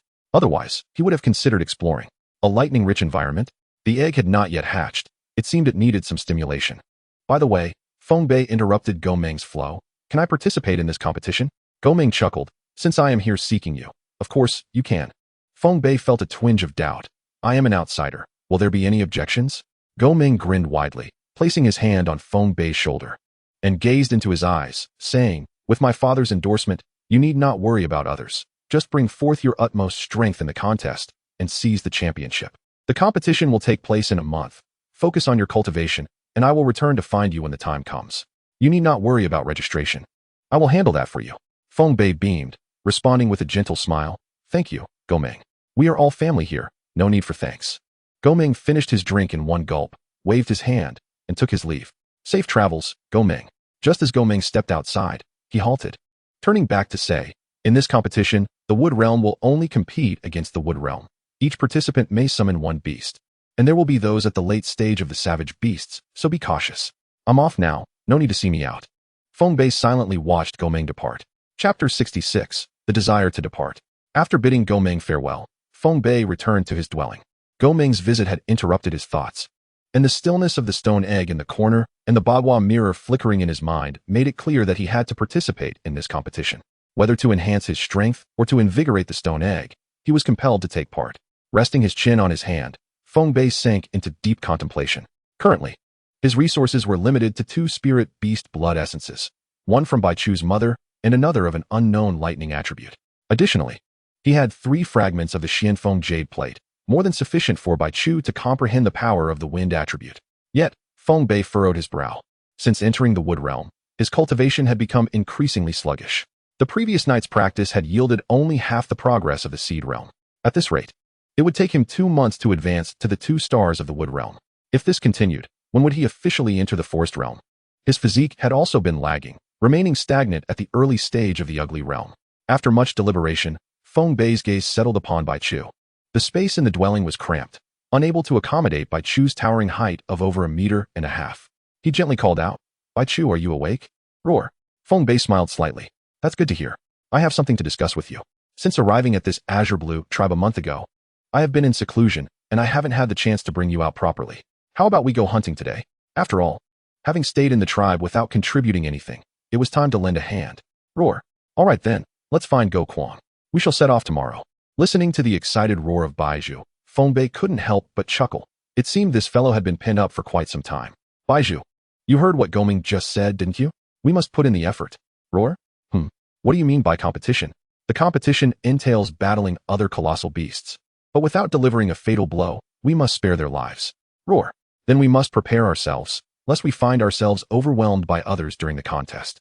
With your current strength, You won't stand a chance against those at the late stage of the barbaric beast realm. Roar.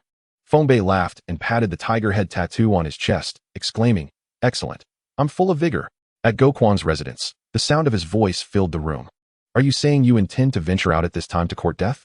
Upon seeing Gokwang's incredulous expression, the skepticism in his eyes was unmistakable. Feng Bei sighed, "Uncle Gokwang, it's not about courting death, it's about honing my skills." Honing your skills? With your current abilities, going out alone is tantamount to courting death. If you seek real combat, I can accompany you. I believe my battle experience could be of assistance. Gokwang couldn't comprehend Feng Bei's intentions. To him, leaving the safety of the tribe to wander alone was an unwise decision, akin to marching toward death. "Uncle Gokwang, I have made up my mind. Baizhu is also on the verge of a breakthrough. Perhaps this journey will provide an opportunity for me to achieve my own." The experiences of fleeing since the tribe's downfall had taught Feng Bei that without confronting slaughter and death, he would never grow. Gokwang sighed in resignation. "I understand you wish to find your two tribesmen. After all, anyone would feel the same in your position." He then let out a heavy sigh. "Since you are determined to go, I won't try to dissuade you. But are you certain you wish to do this alone?" Feng Bei nodded. "Very well, take this." Gokwang retrieved a long knife from a nearby rack and handed it to Feng Bei. "I promise to provide you with a weapon. This is what I had Gogong forge for you a few days ago. Its quality surpasses the one you previously received." Feng Bei accepted it, drawing the blade from its sheath. The blade was long, one side honed to a sharp edge while the other was robust and thick, glinting with a cold light. Sheathing the knife, Feng Bei raised his hand and said, "Thank you, Uncle Gokwang." Gokwang waved his hand dismissively. "Go on, I will inform the chief on your behalf. But do not let Go know about your departure." "I understand." As he prepared to leave, Gokwang tossed a scroll of animal hide towards him, which bore the large characters record of beasts. This contains information about the colossal beasts residing near the tribe. Remember, if you cannot defeat them, flee. Gokwang's expression was serious. Understood. After departing from Gokwang's residence, Feng Bei savored a hearty meal in the dining hall, knowing that such delectable food would be scarce for a month to come. After satisfying his hunger, he visited the beast feeding area to generously feed Baizhu. Standing quietly beside, he observed as Baizhu devoured its meal with gusto. One of the Go clansmen working there remarked, "Brother Feng Bei, I see your beast has reached the early stage of the barbaric beast realm. Why do you come here so frequently?" The Go clansman was puzzled. Having spent considerable time here, he had seen others visit occasionally for a feast, but never one like Feng Bei, who came every few days. Feeling slightly embarrassed, Feng Bei replied, "My wuxiao is still quite young, and thus tends to be a bit gluttonous." Upon hearing this, the Go clansman quickly realized, but curiosity got the better of him. "May I inquire, how old is this colossal beast?" Feng Bei pondered for a moment before answering, "Not yet a year old." "Brother Feng Bei, you are impressive.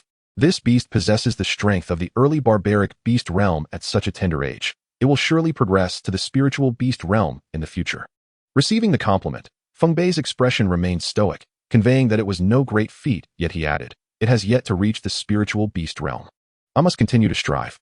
Meanwhile, at the chief's residence, Gokwang was in conversation with Gochang.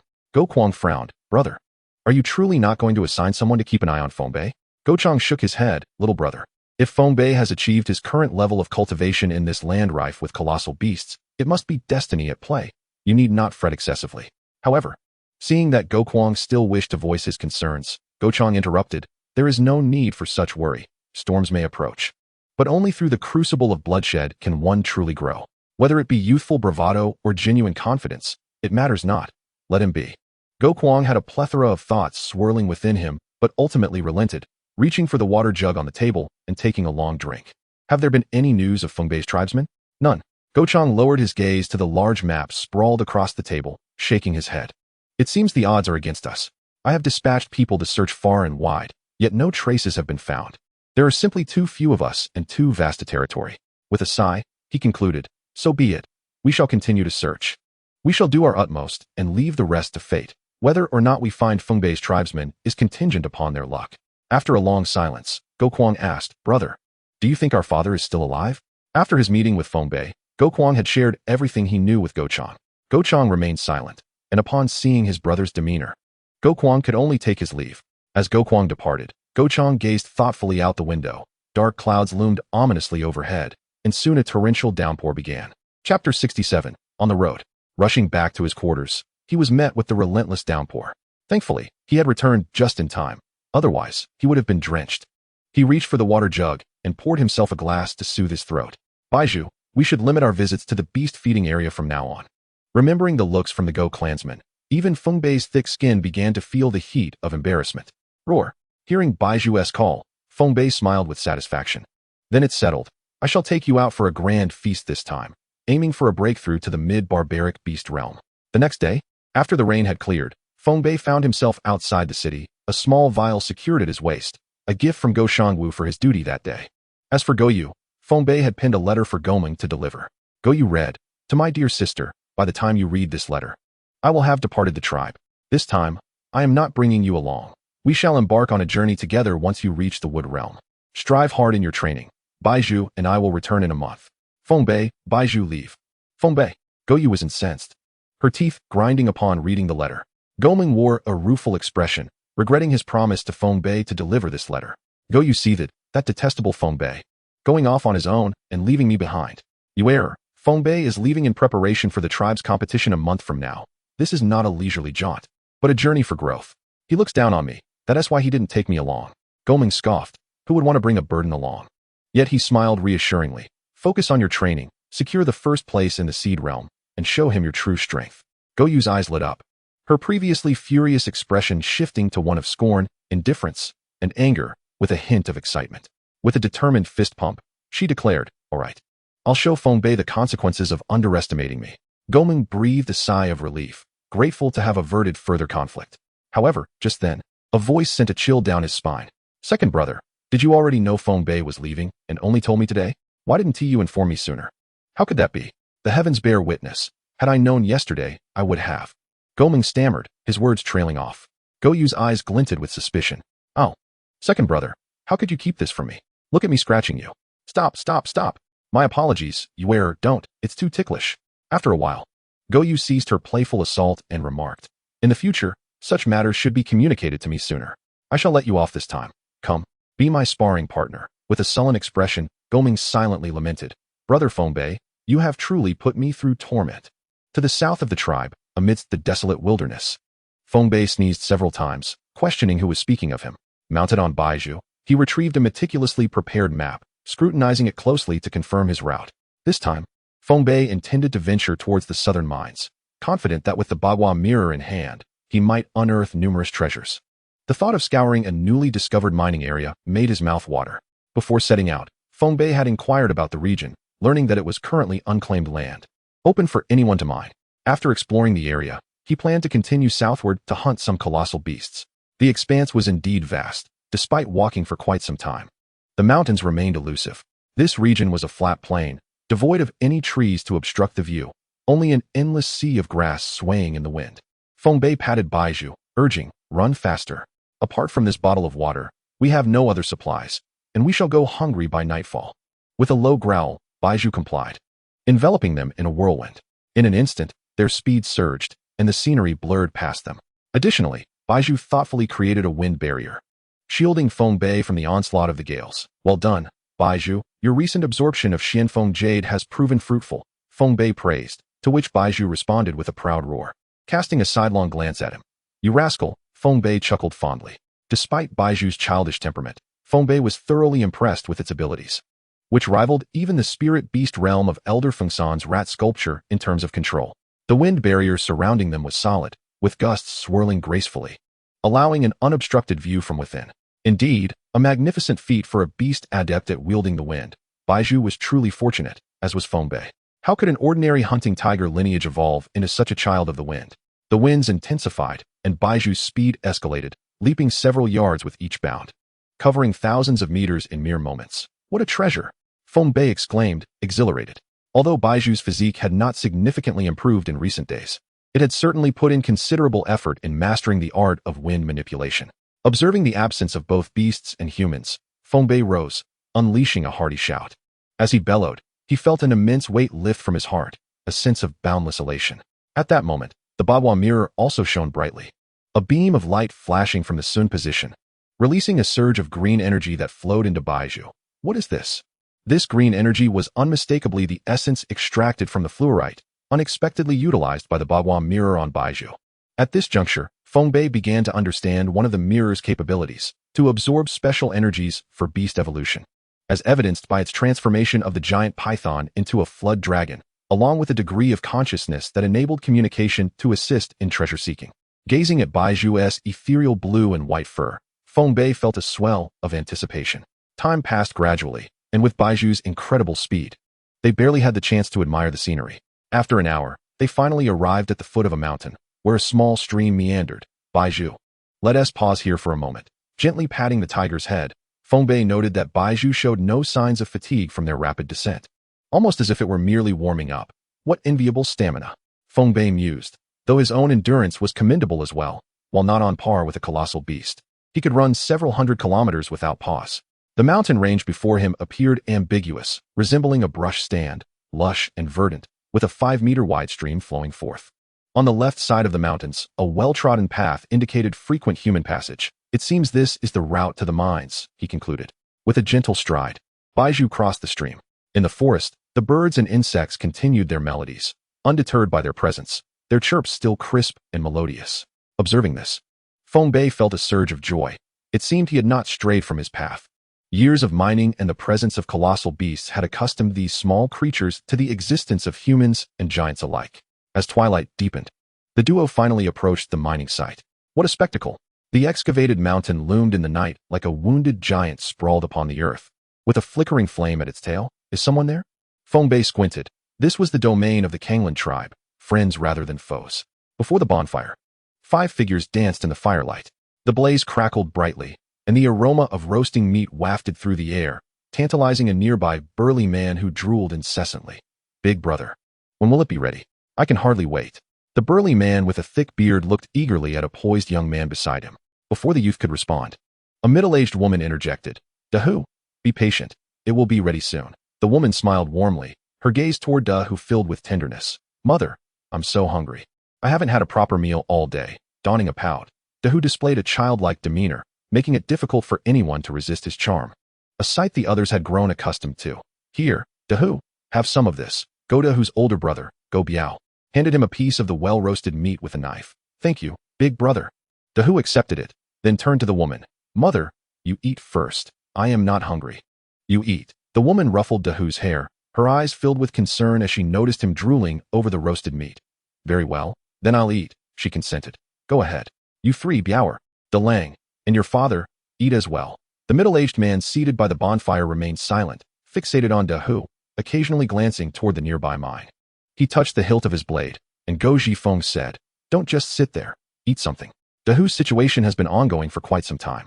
We'll search again tomorrow. Eventually, we will find a solution. His voice conveyed a mix of resignation and a desire to shield his family from his burdens.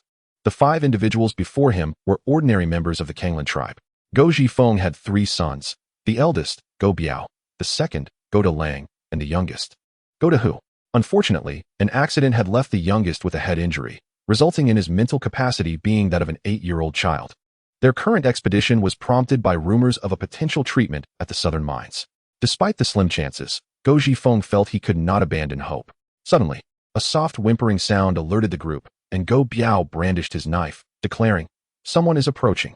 Go Jifeng remained silent, his gaze sharp as he focused on the distant shadows. They were several hundred meters from the dense forest, and their limited abilities did not allow them to probe far. According to the report from the Year Fox, it was merely a human accompanied by a giant tiger, as Go Delang noted. Hearing this, the group sighed in relief. Thankfully, it was only the master with his beast. As time ticked away, in the distance, the massive head of Baichu emerged from the thicket, soon followed by the irritable voice of Feng Bei. What a wretched place, infested with so many vines. Feng Bei's face twisted in bitterness, recalling how many times he had been ensnared by these creeping tendrils along the way, nearly choking him. He stretched his neck, still haunted by the memory. Raising his gaze, he spotted a few individuals quietly observing him from afar. Hello, he exclaimed, waving excitedly. Upon realizing the figure was a young boy, the group relaxed. Though Go Jifeng maintained a serious expression, it was remarkable that someone so young could command a beast as formidable as his own. He promptly instructed his family nearby to treat this youth with respect, recognizing him as a prodigy of their clan. The brothers and Gomu nodded in agreement. But Godahu's eyes gleamed with intrigue as he regarded Baichu. A short while later, Feng Bei approached on Baichu's back, the imposing presence of the beast causing the group to tense. Among them, Go Biao and Go Delang clenched their fists nervously. Dismounting, Feng Bei greeted them warmly. Greetings. I am Feng Bei. Greetings, I am Goji Feng. Your surname does not belong to the Tsanglan clan, does it? Goji Feng inquired, puzzled. I was brought here by Uncle Go Kwang, and I have only been in the tribe for about a month. Feng Bei replied candidly, revealing no hint of concealment. Upon arriving, he had quickly discerned that among the 5 individuals present, the middle-aged man possessed the highest cultivation, akin to his own, both being at the first star of the wood realm, while the others were still at the seed realm. Upon learning of Feng Bei's connection to Go Kwang, their expressions shifted. So he was a distinguished guest of the second elder. They welcomed him in without reservation. Thank you, Uncle Go, Feng Bei said with a smile, aware that a sweet tongue could serve one well in unfamiliar surroundings. Go Jifeng's face brightened at Feng Bei's address, revealing a warm smile. Just as Feng Bei was about to step forward, a shadow leaped out, heading straight for Bai Chu. Big tiger. Bai Chu was startled, but sensing no malice from the newcomer, it vanished in a flash of red light. Go to who? Go Mu exclaimed, rushing to restrain Go to who, scolding him. Did I not tell you to stay close to your mother? Why are you running about? Feng Bei was also taken aback, but seeing no hostility, he chose to ignore it. I apologize for the commotion. Please, come inside, he invited. No need for such formality, Uncle Go. Just call me Feng Bei, he replied. By the campfire, Feng Bei savored roasted meat while quietly listening to Go Da Hu's tale. Observing the young man beside him, who was devouring his food with grease glistening on his chin, Feng Bei felt a pang of sympathy. He too was a man burdened by fate. So, you all came here upon hearing there might be something to heal him? Go Jifeng chuckled bitterly, unashamedly admitting, our family's strength is rather lacking, and the nearby beasts have been mostly cleared out, so we came together. Have you found anything to cure Da Hu? Go Biao asked, frustration evident in his tone. Not a single clue. Today marks the 5th day. Feng Bei pondered for a moment before proposing, my beast possesses a technique specifically for healing. Perhaps it will be of help. Thank you so much, young Master Feng. Go Mu exclaimed, her face alight with excitement as she stood to express her gratitude. The others echoed her sentiment, urging Feng Bei to give it a try. Let it be known, I do not have complete confidence, he cautioned. Summoning Bai Chu. Go to who exclaimed, the big tiger has appeared again. Feng Bei approached Bai Chu and asked, Bai Chu, did you hear what just transpired? Do you know what to do? Bai Chu nodded, albeit reluctantly, recognizing the plight of the young man before him. He begrudgingly decided to lend a hand. Bai Chu's wind reversion healing could mend injuries, but he had never attempted it on neural afflictions before. As a gentle breeze enveloped Go Da Hu's head, moments later, he slumped into his mother's arms. Go Mu, filled with anxiety, inquired, young Master Feng, how is Da Hu? Feeling Bai Chu's response, Feng Bei furrowed his brow. The injuries had been addressed, yet complete recovery would necessitate further remedies. At this, the group appeared disheartened. Regardless, thank you. It was but a small effort. When he awakens, he should feel significantly better. The next day, Chapter 69, Long Man. In the early hours, Go Da Hu regained consciousness. After a prolonged state of confusion, his awareness was still hazy, and his thoughts lacked coherence. Opening his eyes from Go Mu's embrace, he tentatively called out, Mother. Go Mu immediately opened her famed slumbering eyes, gazing at Go Da Hu with delight. Da Hu, how do you feel now? Hearing his mother's voice, the others stirred, gathering around with hopeful eyes fixed on Go Mu. Go Da Hu looked at the group surrounding him. Elder brother, second brother, father. Go Jifeng's heart, which had been suspended in worry, finally relaxed. And he spoke gently, Da Hu, how do you feel? I knew you would recover. Go Da Lang and Go Biao exclaimed joyfully, rubbing his head. Go Da Hu struggled to sit up from his mother's embrace. Father, mother, I am fine. It's just that I suddenly understand many things. That is wonderful. That is wonderful. Go Da Hu scanned his surroundings and spotted Feng Bei by the fire. Thank you, young Master Feng, for your life-saving grace. Go Da Hu's knees buckled, and he began to kneel. Feng Bei, quick to react, raised his hand to stop him. You should not kneel to me. As he spoke, Feng Bei gestured toward Go Da Hu's family. Deeply bowing, Go Da Hu hurriedly approached the four and knelt, knocking his head 3 times in gratitude. Without uttering a word, his actions conveyed everything. Get up, it's all right, Feng Bei said softly. The pressure on his head has been alleviated by Bai Chu, but Feng Bei's words caused the group to grow anxious. Unfortunately, the neural pressure he had endured for years had not fully healed. His development remained stunted, requiring other unique treasures for complete recovery, or he would continue to experience bouts of lethargy. The group's expressions shifted to one of concern, fearing Feng Bei's words were alarmist. Just then, Go Da Hu's eyes fluttered closed, and he collapsed backward. Go Jifeng, who had been attentive to Go Da Hu's state after hearing Feng Bei's words, promptly caught him, gently laying him down. The group regarded Feng Bei as though he were a savior, their doubts evaporating. Young Master Feng, what should we do next? Go Mu asked anxiously. We will wait for him to awaken. At dawn tomorrow, we shall set out to search. If fortune smiles upon him, we may eradicate the root of his affliction, Feng Bei replied. Very well, we shall rely on you, young Master Feng, they concurred. Feng Bei nodded, noting that it was but a small effort on his part. Though Goda, who appeared mature, he was merely 19 years old, possessing the intellect of an 8-year-old child, and they had not dared to allow him to cultivate. Yet, his physique was robust, reaching the late stage of the child realm, an uncommon sight indeed. He reminded Feng Bei of Feng Tan Feng in many ways. If he could be cured, he might become a valuable ally in the future. A night of silence ensued. At dawn, Goda, who awakened, and the 6 of them, including Feng Bei, entered the cavern. The cave was vast, with traces of human excavation surrounding them. Even Bai Chu's immense frame felt dwarfed within. Upon entering the cave, Goji Feng and the others released their beasts. Aside from Goda Lang's ear fox, a mid-tier beast, there was also Go Ji Feng's violent wolf, at the early stage of the feral beast realm, though its strength was inferior to Go Meng's. Go Biao's violent wolf was at the late stage of the feral beast realm. The long, serpentine creature, resembling both a mouse and a snake, with fish-like tendrils extending from its abdomen, drew forth liquid from the muddy earth, traversing through the water with an almost ethereal grace. Its formidable presence indicated a beast of considerable strength in its later stages of development. The sight of this bizarre creature caused Feng Bei to furrow his brow in curiosity. Indeed, it was quite peculiar, though one could argue that even the grotesque Mongpu centipede, despite its ugly appearance, was remarkably delectable. This thought made Feng Bei swallow hard. A chill breeze emanated from behind the long creature, causing him to shiver involuntarily. The 2 lengthy tendrils flailed about, their minuscule eyes darting in various directions. Mr. Meng, proceed ahead and scout the path, he commanded. With a series of high-pitched squeaks, the long creature's tendrils crossed at its mouth, swiftly burrowing into the ground and vanishing from sight, leaving behind a small hole with faint traces of moisture. How astonishing! Feng Bei marveled at the creature's actions. He had initially assumed the tendrils were akin to a cat's whiskers, used for measuring distance, or perhaps like those of fish, employed to sense ripples in the water. He had not anticipated their purpose was to excavate tunnels. Observing that the others were fixated on the hole, Feng Bei immediately reached out to his Bagua mirror. Are you still there? He inquired. The mirror remained silent, merely spinning in response. Do me a favor, there should be valuable items within that hole. Please seek them out. And if you find anything that could heal that rascal Guodahu, mark it distinctly. Upon hearing Feng Bei's request, the Bagua mirror flickered momentarily before emitting a beam of light that penetrated into the depths of the tunnel. A surge of joy washed over Feng Bei. Things were looking promising. Thank you, he exclaimed. Young Master Feng, we have previously scouted this area, and there is virtually nothing of value, Guoji Feng remarked. Feng Bei sighed. Please, just call me by my name. There's no need for young master. I'm not one. Guomu earnestly replied. That is not acceptable. You saved my family's Dahu. You are an esteemed benefactor, and such titles must be used.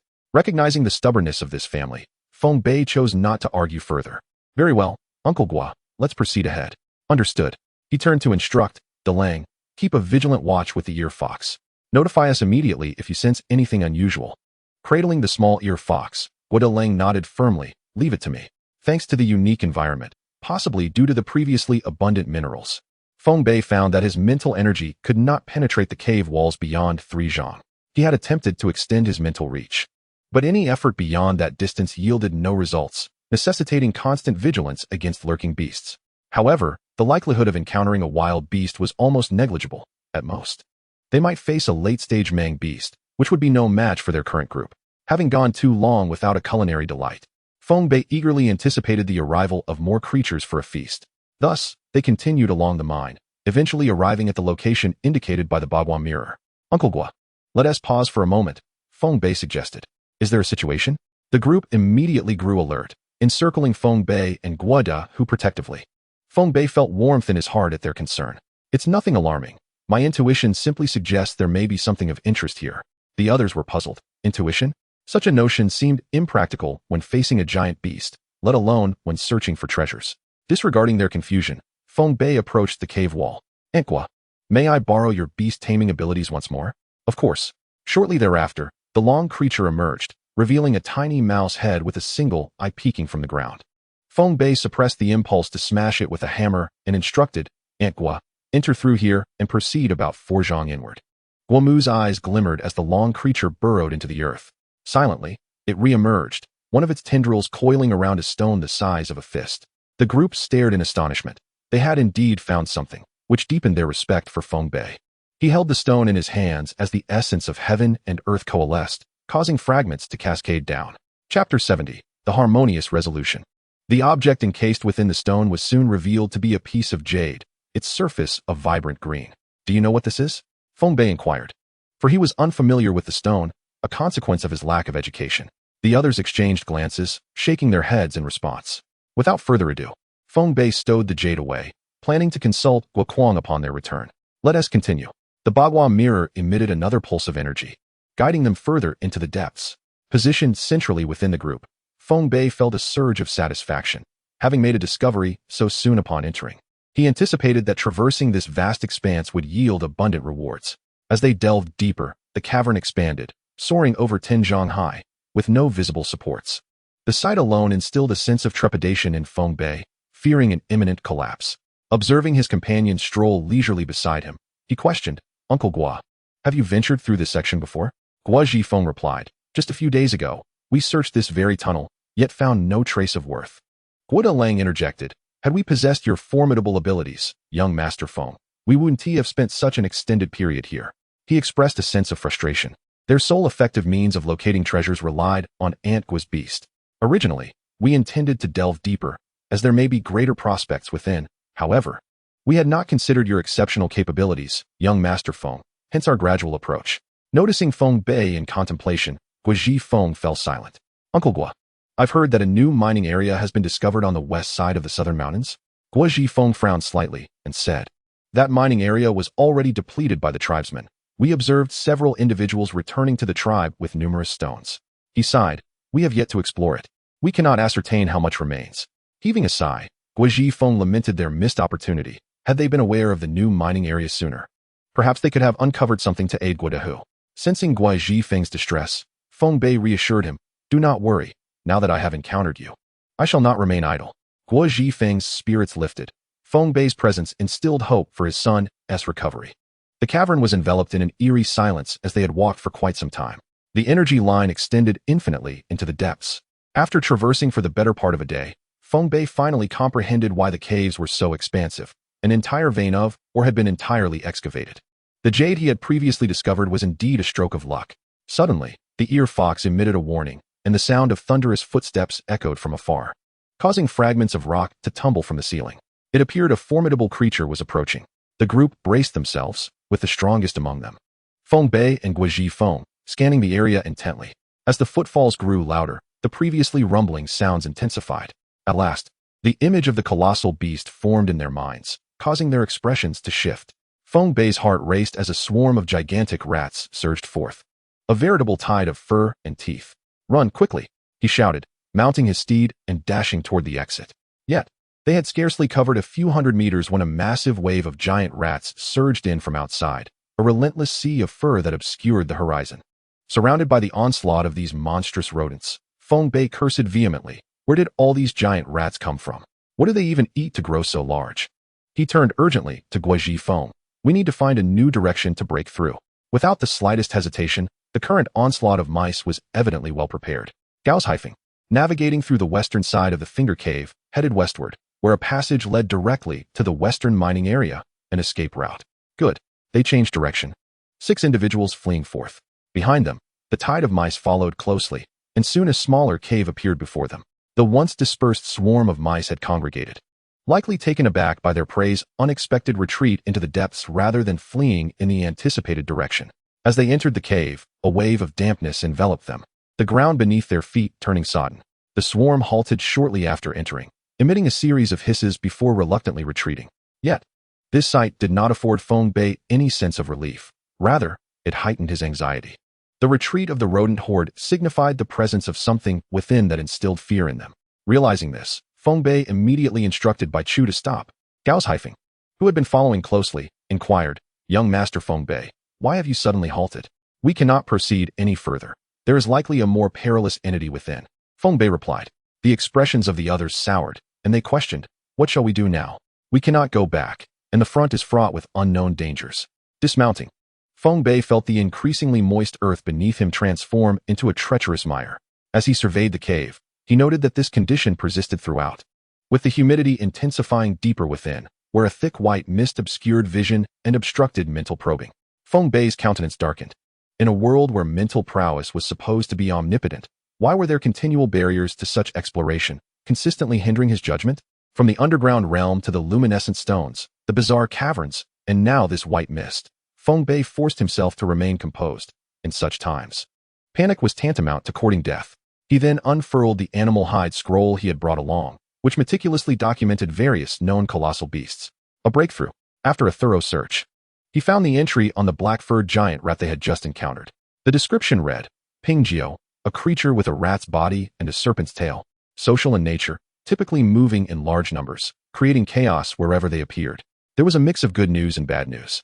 The good news was that the members of the Kanglan tribe had experience in dealing with such beasts, and finding someone knowledgeable could provide a means to resolve their predicament. The bad news was that the individuals beside him were evidently ignorant of this giant creature, and the scroll contained no further information, leaving them in a state of uncertainty. Most troubling was the final phrase in the scroll, creating chaos wherever they appeared. After pondering for a considerable time, Feng Bei could not shake the feeling that some great upheaval was imminent. Grasping his head in frustration, he lamented the riddle-like nature of their circumstances. Observing Feng Bei's sudden agitation, Gao's with concern, asked, Young Master Feng Bei, are you all right? Putting away the scroll, Feng Bei explained. The information we have pertains to a giant beast known as Pingjio, which is social in nature, typically appearing in the thousands. With a sigh, he looked at the anxious faces around him. As you have just witnessed, this group is clearly more than 10,000 strong. We currently lack a solution. We cannot proceed further inside, so we must devise a way to tunnel out. Feng Bei turned to Gomu and Goant. Can you attempt to break through the cave wall? Understood, Longman replied, burrowing into the cave wall with a thunderous roar, causing the others to exchange worried glances. Chapter 71. The mist. Longman's whiskers flailed as mud splattered, yet despite its efforts, it made no progress. Longman, dig downward, Feng Bei's voice resonated darkly. If the cave wall proves unyielding, we shall delve beneath. Another resounding crash echoed, and the hearts of the group sank further. Damn it. Father, think of something. I do not wish to die. Silence. Gao's barked, though he himself had no viable solutions. At that moment, Go Dahu suddenly succumbed to slumber, cradling his younger son. Gao's turned to Feng Bei. Young Master Feng Bei, what shall we do now? Casting a glance at the sleeping Go Dahu, Feng Bei felt a pang of regret for having allowed Bai Chu to treat him first. We cannot venture outside. Those Pingjio do not dare enter here. It is merely damp, devoid of the white mist. You all stay here. I shall accompany Uncle Go into the mist. In this situation, it seemed more prudent to send 2 high-level combatants rather than burdening the group with 4 less capable individuals. Gao's glancing at his wife and children, and then at Feng Bei's resolute expression, conceded, Very well, you shall wait here. Release your beasts, and do not wander recklessly. The group wore anxious expressions, and Gomu softly cautioned, Be careful, my dear. Indeed, Gao's affirmed with a nod, turning to his 2 sons, Look after your mother and brother. If we do not return, do not rashly enter. Go Biao insisted, Father, let me accompany you. Gao's shook his head, No, aside from us, only your violent wolf possesses significant combat strength. If you leave, what will happen to your mother and siblings if danger arises? I understand. Go Biao summoned the violent wolf to guard the others. Satisfied, he nodded. I am leaving. With determination, he strode into the mist, and Feng Bei followed, though only he knew the tumult of emotions within him.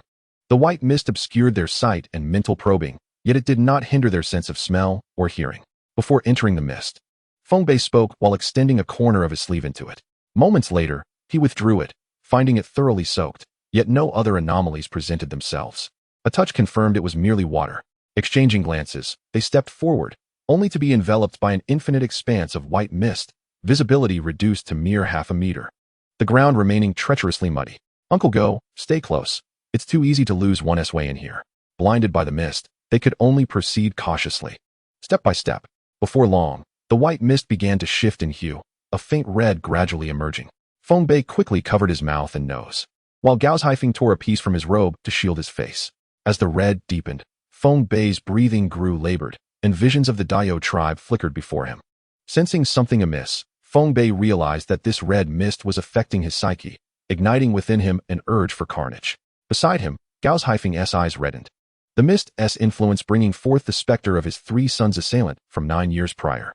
The beast tide had raged for 2 long years, commencing on a serene afternoon when a colossal creature invaded the city. Helpless against the ferocious beast, he had been merely a fledgling in the Miao realm. As debris flew around him and the guarding beasts were sent reeling, the agile giant bore down upon him. And behind him were his wife and children. Escape was not an option. With gritted teeth, Gao's Haifeng seized a long knife from the ground and shouted to his wife and youngest son, "Run. Get out of here, I will hold it off." Tears welled in Gomu's eyes as she scooped up the child and fled, watching the guards and beasts being tossed aside without any hope of halting the giant's advance. Gao's Haifeng's breath became ragged. As his wife distanced herself, he raised his knife and roared, "Come on, you beast." The monster, drawn by the challenge, fixed its blood-red gaze upon him and the violent wolf, the ground erupting in chaos as it charged forward. In an instant, it was upon them. A foe far beyond their capabilities, the larger violent wolf was sent flying, crashing through several buildings. Gao's Haifeng was tossed aside like a rag doll, blood spraying in the air. He slammed into the ground, helplessly watching as the giant lumbered toward the direction of his fleeing wife. No, no, no. As the outside world observed the increasingly frantic and crimson-eyed Goji Feng Bei delivered 2 resounding slaps to his face. Goji Feng awakened. With Feng Bei's furious shout, perhaps the impact of the slaps took effect, and Goji Feng's blood-red eyes gradually began to move. Gritting his teeth, he muttered, "What just happened to me? You were affected by the fog. Had I not roused you, you would have been lost to it," Feng Bei replied, not allowing Goji Feng a moment to respond before forcefully dragging him backward. "It is unwise to linger here. We must exit first." Godahu continued to slumber, while Go Biao remained fixated on the white mist, as 2 figures slowly emerged. A look of joy spread across Go Biao's face. "Father." Seeing Feng Bei supporting Goji Feng, Go Biao anxiously inquired, "What happened to my father?" "We traversed through the white mist and were enveloped by a crimson fog. This red mist incites murderous intent and confounds the mind. Your father was influenced by it." The group instantly tensed up, and Feng Bei continued, "Do not worry. As long as we escape the red mist, all will be well." Supporting Goji Feng to a seated position, Feng Bei stated, "Given the current situation, Goshu can no longer enter. I shall venture in alone." Considering Goji Feng's condition, Feng Bei hesitated to continue bringing him along, fearing that they might not only be attacked by the potential beasts within, but also by their own. Goji Feng understood his predicament and recognized that re-entering would only burden Feng Bei further. He resolutely said, "Young Master Feng, please exercise caution." Feng Bei nodded, confident that his Bagua mirror would assist him in moments of unpredictability. Returning to the boundary where the red mist met the white, Feng Bei forced himself to calm his mind. "Xiaoba, there are no treasures within. Please direct me." The Bagua mirror remained silent. "Very well." Feng Bei inhaled deeply, resolutely plunging into the red mist. Instantly, a series of blood-quickening scenes flickered through his mind, igniting his rage and causing his breath to grow labored. Fortunately, due to his exposure to fireflies, Feng Bei possessed a degree of resistance to these mind-altering influences. As he beheld the unfolding scenes, Feng Bei forcefully directed his anger toward the terminus of the red mist. "Cursed wretches, how dare you remind me of them? Unforgivable, driven by fury and murderous intent." He drew his sword, Bai Yuan, and strode boldly into the depths of the crimson fog. He refrained from releasing Bai Chu, as it too could fall under the mist's influence. The fog thickened, becoming a deep crimson, blood-like hue, soaking Feng Bei's entire being. Droplets of crimson cascading from the edges of his garments. His eyes turned an alarming shade of red, a sight that sent shivers down one's spine. Time slipped away in the haze, and as his blood-red eyes glimmered fiercely, Feng Bei's visage contorted into a menacing grin. "You wretched creature, at last, I have found you." Chapter 72. Liu Fei Ti Woof Woof. "Oh, what an adorable little puppy. Isn't it delightful? This is the one I specifically brought back for you. The cutest of the bunch." Observing the playful antics of the boy and the beast, Gogu's face broke into a smile. "Elder brother, was your journey successful?" Cradling the exuberantly darting puppy, Goyu inquired. "Quite so. I have brought back a substantial amount of ore, including some rare materials not found in our tribe." Gogu replied with a beaming expression. Since the completion of mining in the southern mountains, Gogu, along with his companions, had ventured to a newly discovered vein. And although he had been away for 3 months, his haul was bountiful. Pinching the puppy's extended tongue, Goyu mischievously remarked, "So, how long do you plan to stay home this time? You can't avoid returning just because you're afraid of Enling, can you?" Gogu's expression turned slightly awkward at the mention of Enling, his childhood companion and peer. "Ahem, what nonsense are you spouting? It's not fear of her. Gogu stammered, momentarily at a loss for words. Sensing her brother's discomfort, Goyu burst into laughter. "Enough about me. I heard you brought back a boy. Where is he? What has become of him?" Gogu hastily shifted the topic. "Ah, the puppy is quite lively," he said, holding the little creature. "Forget about him. That fellow has gone off to train himself and is likely enjoying himself elsewhere now, Goyu replied dismissively. Oh, Gogu mused. Noting his sister's reaction, it seems this lad is doing well. Well, enjoy yourself. I must take my leave. Take good care of this little one. It is quite special. Gogu cast a glance at the battered little white dog. Are you leaving so soon? Are you off to find Enling? She hasn't returned yet, Goyu remarked, momentarily taken aback as she stroked the dog's head. Are you saying Enling has not returned yet? Gogu asked with surprise. Indeed. I've been back for over a month, and she hasn't shown up. I wonder what she is busy with. I went to see father and felt at ease knowing you have such an impressive beast, she said, her gaze drifting to Li, who sparkled in the sunlight like a piece of ice sculpture. Go on, go on. I'll play with Xiao by myself, Gogu replied with a gentle smile, bidding farewell to Goyu as he made his way to the chief's residence. Father, Go Chong, busy with official duties and overwhelmed, halted abruptly upon hearing the familiar voice, his expression brightening with joy. Guer, you've returned. Come in. Gogu pushed open the door, clad in a black satin robe. Good. I'm relieved to see you unharmed. You've darkened quite a bit these days, Go Chong observed, noting the change in his elder son, aware of the hardships he faced during his time away. Thank you for your concern, father. Gogu, dressed in black, was not particularly handsome but possessed a commendable appearance, his eyes shimmering with hope. How was your expedition? Go Chong inquired, once assured of his son's well-being. At the mention of the journey, Gogu's smile widened. Father, we discovered a mountain 3,000 miles east. While it may not possess the rare treasures of the southern mines, it is rich in iron ore. If we can extract it. At this point, Go Chang's hand trembled, spilling water from the cup he held. What is the estimated yield? Sufficient to meet the tribe's demands for decades. Excellent, excellent. Well done, my son. Go Chong expressed his satisfaction, harboring great hopes for his eldest. By the way, father, do you know where Enling has gone? I recall she was still in the tribe when I departed. Enling has set out to find her second beast companion. She should be with her parents now, Go Chong replied, sipping water casually. She has yet to return after all this time? Gogu asked, surprised. He had acquired his own beast in less than 7 days, and the tribe's tamed beasts were all elite. Enling, like your sister, is quite particular. It took your sister several months to find a satisfactory beast, Gogu admitted, stroking his head in agreement. Come, sit down. We will arrange for someone to begin mining there after we discuss other matters, Go Chong urged. But what about the person you were brought back? It seems you have heard of him. Indeed, he is one of the 7 spirits. However, what I wish to discuss goes beyond that. Is it something more serious than the 7 spirits? The 7 spirits have always been present. No need for concern. Go Chong pointed to a map, and Gogu looked closely, recognizing the location of the southern mine. Though puzzled, he remained silent, awaiting further explanation. This morning, we received news of a beast tide in the southern mines. A beast tide? Gogu, perplexed, remarked. Typically, one can counter a beast tide with mere manpower. There is no need for elaborate discussion. This is a group of Pingjio. Go Chang's tone grew more earnest. Pingjio? That name sounds familiar, Gogu mused. Lost in thought. 20 years ago, we encountered a Pingjio beast tide, and these colossal creatures pose no real threat. Go Chang's memories drifted back to his youth, to those days dominated by the crimson mist. The Pingjio were not to be feared. What was truly terrifying was the blood mist that followed, ensnaring the mind, luring one into a frenzy of slaughter, leading ultimately to annihilation. Gogu, bewildered, questioned, but isn't that just a legend? My child, it is no mere legend, but a tangible calamity. When I was your age, I once faced it alongside your grandfather, my father. Go Chang's voice trembled as he recounted. The crimson mist consumed everyone, inciting a bloodlust that turned allies against one another. In the final moments, your grandfather led me out of the blood mist's grasp, allowing me to survive. Yet, those who accompanied us were not so fortunate. They became lost in the slaughter, their fates unknown. Gogu observed the quivering skin of his father as he spoke, and a profound shock coursed through him. He had never imagined that the tales he had heard since childhood were rooted in reality. Father, what happened in the end? How was the blood mist resolved? Go Chong shook his head. There was no resolution. We were powerless against it. The blood mist grew stronger, but did not spread further. And eventually, it simply vanished, along with the Pingjio. At this juncture, Go Chang's gaze turned intense as he said to Gogu, you must station yourself with 10 guards on the only path to the southern mine, preventing anyone from passing. The child understood.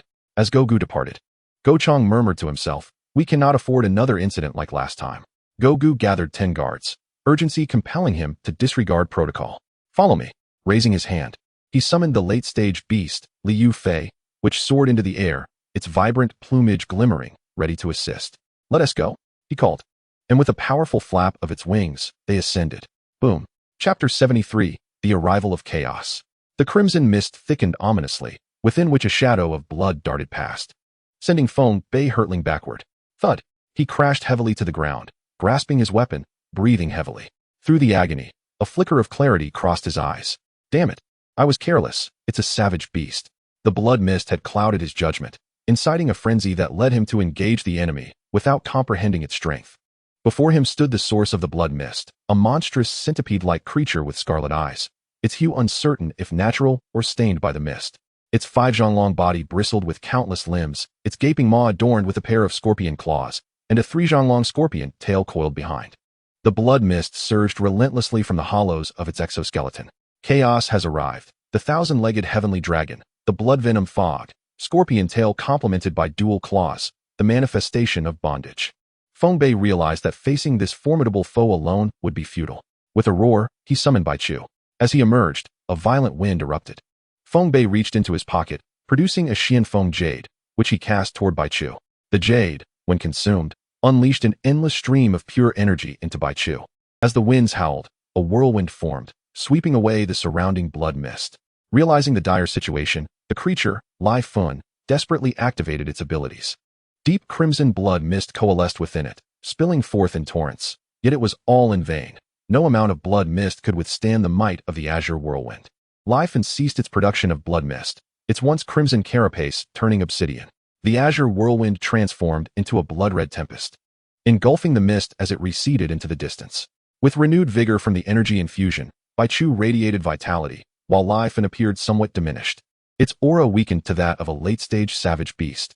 Witnessing this, Feng Bei's spirits lifted. It seems all your prowess lies within your vitality, stripped of it. Let us see what else you can muster. Commanding Bai Chu to attack, a flurry of wind blades erupted forth.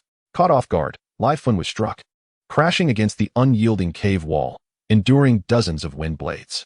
Despite losing its primary offensive capabilities, the fact remained that it was still a savage beast. Having witnessed its combat prowess and now free from the blood mist's influence, Feng Bei would not foolishly engage in close combat. As Bai Chu's attacks proved effective, Feng Bei seized the moment, commanding, Bai Chu, unleash the tempest.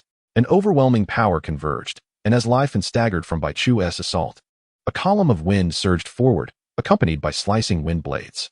Lai Fun's red-black eyes narrowed as it lashed its scorpion tail toward the wind column. Its tail spike gleaming ominously, colliding with the wind column. Its tail, the hardest part of its body aside from its shell, met Bai Chu's attack head-on, resulting in a stalemate in midair.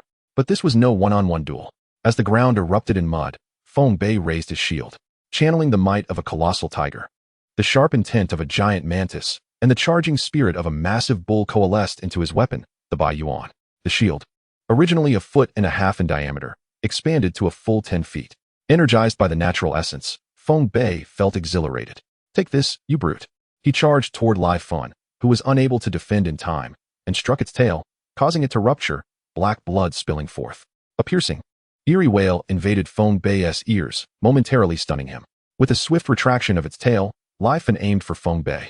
Alarm bells rang in Feng Bei's mind, and instinctively he raised his shield.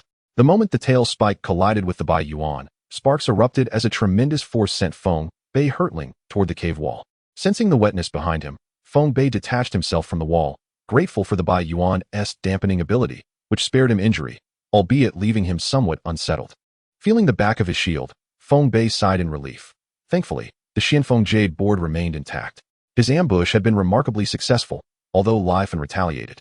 Feng Bei emerged unscathed, while Lai Fun bore the brunt of Bai Chu's assault, observing the shattered carapace and the creature's rear half dripping its dwindling blood. Feng Bei grinned wickedly, overwhelmed with satisfaction. I can't believe I have the chance to take down a savage beast alone. Bai Chu, Feng Bei called. And Bai Chu understood, gathering for another assault. Meanwhile, at Go Zhifeng's location, concern etched on his features, Go Biao supported his father. I wonder how young Master Feng Bei is faring. Father, are you feeling better? I am much improved now. Do not worry. Young Master Feng Bei is stronger than I. He will be fine. Go Zhifeng reassured, the bloodshot hue in his eyes receding, clarity returning. A sudden gust of wind swept through, heightening their vigilance. Young Master Feng Bei is in danger. Father, look. The mist is dissipating. They turned toward the white mist, which indeed began to thin and soon vanished entirely under the force of the wind. Stay here and guard. I shall assist young Master Feng Bei. Father, I want to go with you.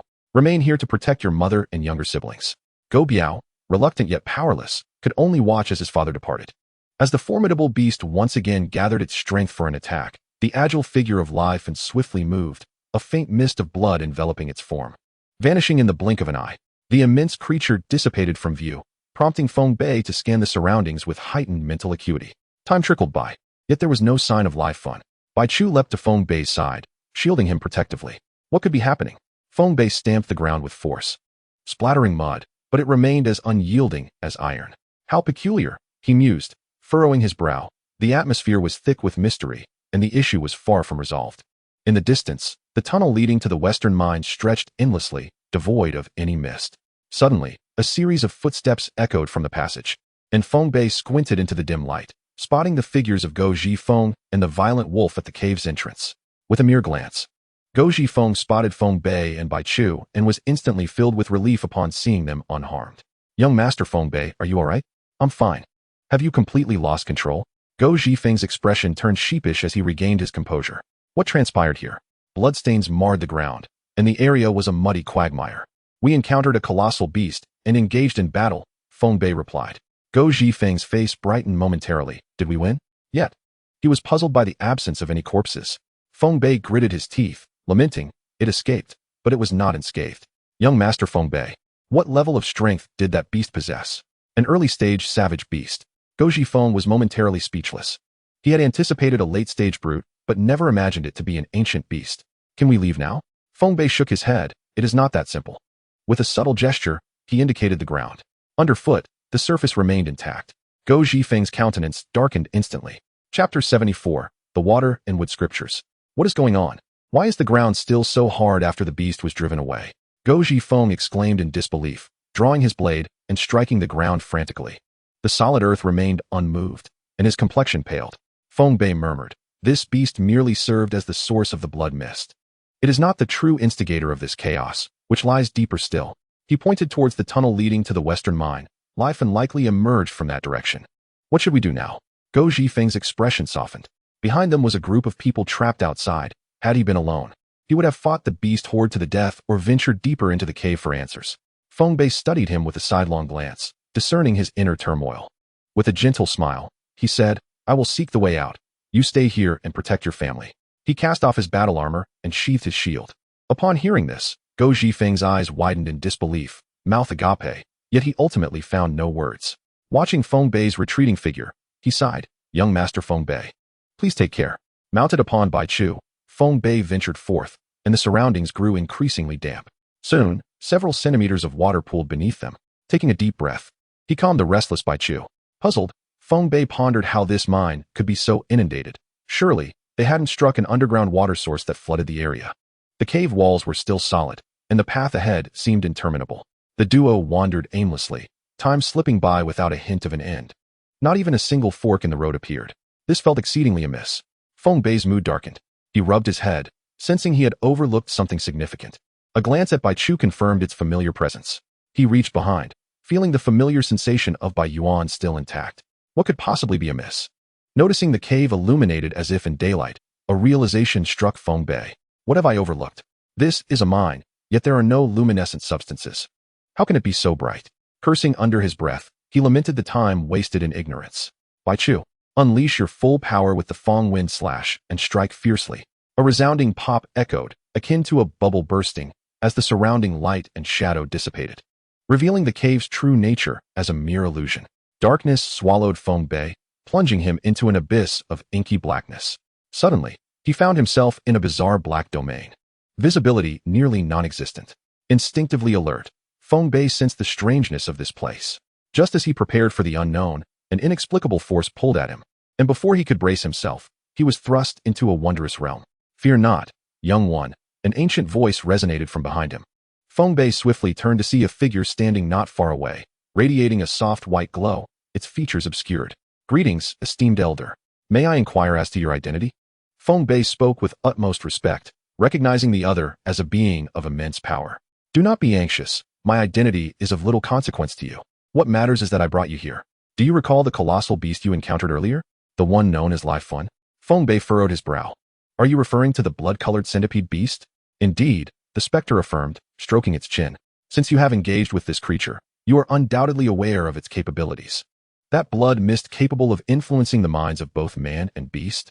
Precisely. Feng Bei frowned. Elder, this beast is merely an ancient creature, while its powers are formidable. In the presence of a being as strong as yourself, it is but an insect. The elder sighed. True, ancient beasts are but insects. However, if this insect is merely the weakest kind, there exist greater threats beyond, spiritual beasts, soul beasts, and even more formidable entities, in greater numbers. Feng Bei fell silent, grappling with the implications. These beasts do not hail from the wilds. They originate from another realm. Which realm? The abyss of infinite darkness. Feng Bei's heart raced at the name, instinctively recognizing it as a place of ill repute. The abyss of infinite darkness is a realm devoid of resources, where all creatures are deemed black beasts, saturated with bloodshed and devoid of peace. The specter stepped closer, locking eyes with Feng Bei, speaking deliberately. This time, they have set their sights on the wilds. Skepticism gnawed at Feng Bei's heart. From the outset, he had harbored doubts about this enigmatic apparition. May I ask, esteemed elder, if the black beasts reside in the abyss, why has this one manifested here? It appears to be an ordinary blood-related beast. On the front lines, we resist their advances.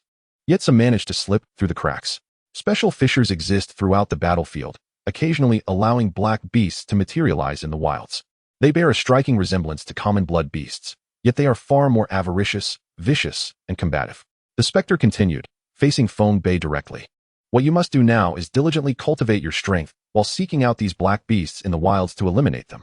Feng Bei hesitated to refuse. But a brilliant light shot forth from the specter's hand, striking Feng Bei's mind. It transformed into a massive, pure energy and a tome. This tome, the Water and Wood Scriptures, contains information on various colossal beasts, providing guidance when you encounter them. This energy will safeguard you in moments of peril. Feng Bei gazed at the vast, pure energy in his mind, suppressing his astonishment. Such serendipity was rare. However, a lingering question troubled him. Elder, I have dwelled in the shadowy realms for over a decade, yet I have never heard of your kind. From whence do you come? Upon hearing these words, the phantom let out a hearty laugh, remarking that this dimly lit realm, secluded in its own corner, was the very sanctuary that would ensure your safety. Devote yourself to your cultivation, for beyond lies an even more expansive world awaiting your exploration. Though the heart had long harbored suspicions, the shock remained profound. However, before Feng Bei could inquire further, the phantom waved a hand, interrupting. To know too much at this juncture would only bring you harm, so focus on your training. When the time is ripe, understanding will come naturally. I am but a fragment of thought, and I must now dissipate. Go forth. Regaining his senses, Feng Bei found himself in a cave, the once tumultuous waters around him having vanished, replaced by dry earth. Young Master Feng, are you all right? He heard. As the Guoji family appeared, we couldn't bear the thought of you being alone, so we came to find you. The worry etched on Guoji Feng's face was palpable. Just moments ago, the surrounding moisture had disappeared without a trace, and now they found Feng Bei seated calmly. Having grasped the situation, Feng Bei let out a sigh of relief. Fortunately, I did not encounter that creature, but where has it gone? Young Master Feng, look. Chapter 75. The Chaotic Burial, it is it. Feng Bei's gaze fell upon the blood-red figure. It could be none other than Lifen. Stay here, it is a savage beast, and you are no match for it. With a casual warning, Feng Bei mounted Baichu and pursued the direction in which Lifen had fled. Baichu, enveloped in a tempestuous wind, surged forward, and soon enough, the frantic figure of Lifen came into view. With a swift pat on Baichu's head, Feng Bei unleashed a blade of wind that hurtled toward the cave's apex. Bang! The ceiling of the cave shattered, large clumps of debris raining down and sealing the entrance. With no retreat left, a crimson light flickered from Lifen, and a pillar of blood surged toward Feng Bei. Seeing the blood pillar approach, Feng Bei smirked disdainfully as a column of wind erupted beside him, meeting the attack head-on. Drawing upon his prior experience, he brandished the Bai Yuan and charged forward. Ultimately, having already expended considerable energy and blood, Lifen began to weaken during the clash with Baichu, the blood pillar diminishing in size. At that moment, Feng Bei had positioned himself to the side, exerting force with Bai Yuan to strike Lifen's wound. A pained scream echoed, and Lifen was severely injured. Once more, Lifen, caught between defending against Baichu's assault and Feng Bei's onslaught, could only hastily counter with its scorpion tail. Amidst the dazzling barrage of tail stingers, Feng Bei remained unperturbed. With Bai Yuan safeguarding him, he was impenetrable, though occasionally, the edges of his shield would be grazed, leaving behind a long, bleeding gash. Witnessing this, a smile flickered in Feng Bei's eyes. As the wounds multiplied and blood flowed freely, It seemed inevitable that Lifin would bleed out, gradually succumbing to its injuries. The blood pillar dissipated, and Baichu seized the opportunity to amplify its offensive, a tempest of fury unleashed. Lifin took to the air, embedding itself within the rock face. Noticing a lingering breath from Lifin, Feng Bei waved his hand, surprised to find it still alive. Baichu, deliver a powerful strike. With a whoosh, a thunderous crash resounded. The final scene reflected in Lifin's blood-red eyes was one of inevitable demise. Come, Baichu, strike here. Feng Bei pointed at Lifin's carcass. As Baichu attacked, a gash appeared on Lifin's body. Intrigued, Feng Bei peered inside. The flesh had turned pale, exuding a pungent stench. The foul odor assaulted his senses. And Baichu had already leapt to a safe distance, observing quietly. How repulsive. What a shame that this meat is inedible, otherwise. I would have been tempted to savor the taste of this dark beast. Covering his nose with one hand, Feng Bei wielded a long knife, meticulously searching through Lifin's remains. This knife, a gift from Go Kuang, was a sturdy and sharp weapon of exceptional quality. Unfortunately, with the Bai Yuan now in his possession, this blade had been relegated to the task of dismembering corpses. Found it. Feng Bei's face lit up with joy.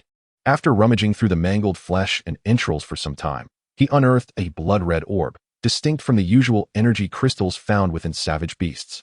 This blood bead was a unique energy crystallization of the dark beast.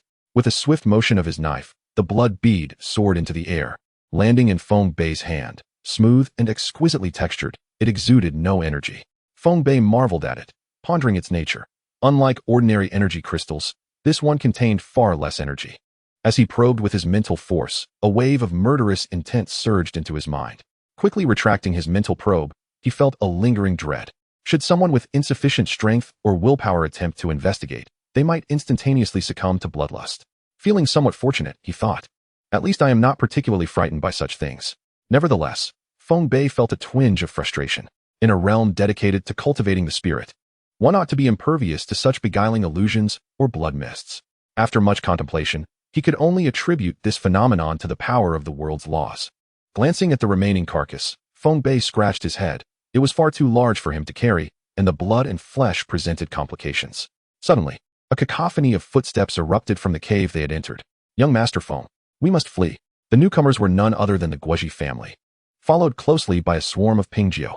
Just as they prepared to escape, Feng Bei's expression turned grim upon realizing, damn it, there's no way out now.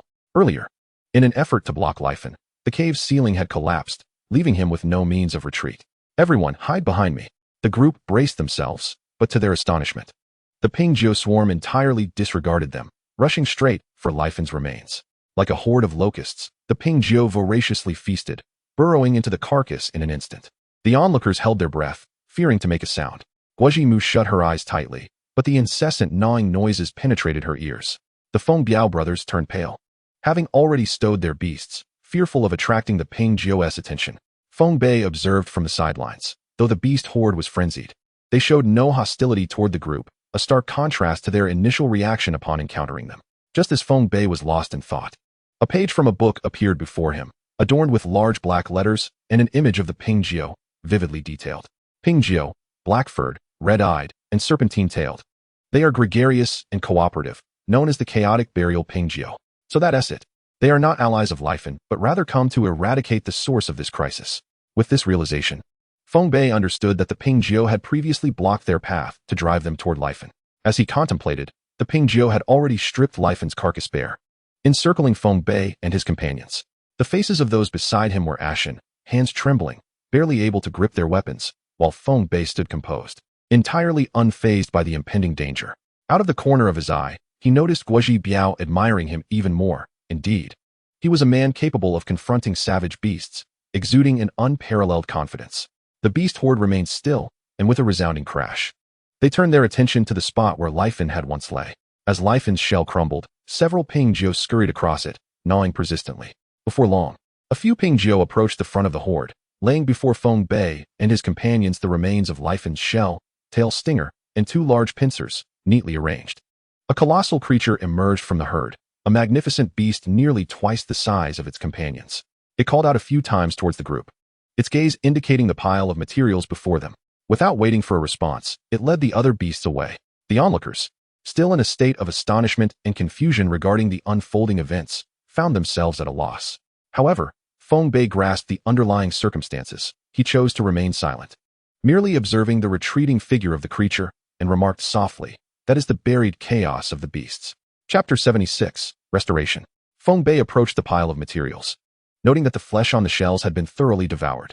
In a way, this was fortuitous, as it spared him the time required for management. Observing that his companions were still in a daze, Feng Bei sighed. "Stop gawking. Gather these materials. We still need to find the life-saving items for your son." He had not forgotten the energy line that led to treasures before they were pursued by the beast. Goji Feng, laden with materials, hesitantly inquired, "Master Feng Bei, what exactly is happening here?" Having lived for so long, this was his first encounter with such an extraordinary event. The herd had not attacked them, but rather presented these materials. Feng Bei looked at his companions, who remained bewildered, and explained, "The reason these creatures have appeared here is due to that particular beast. They intentionally lured us here to enlist our aid in resolving this predicament." Understanding dawned upon them. "So these materials are a token of gratitude?" Feng Bei smiled sarcastically. "These were rightfully mine. I vanquished the beast and resolved the trouble. Instead of aiding us, they merely feasted at our expense. Had I not helped collect these materials, I would have felt inclined to teach them a lesson." Realizing the truth, his companions understood that without the creatures, they would not have faced such threats. However, the thought of confronting them made Goda Lang shrink back, recalling the dense throng of beasts. "Enough of that, let us proceed. Goda, whose ailment requires further treatment, and we must continue our search for the necessary items." Without further incident, the group arrived at the location of the treasures within a few minutes.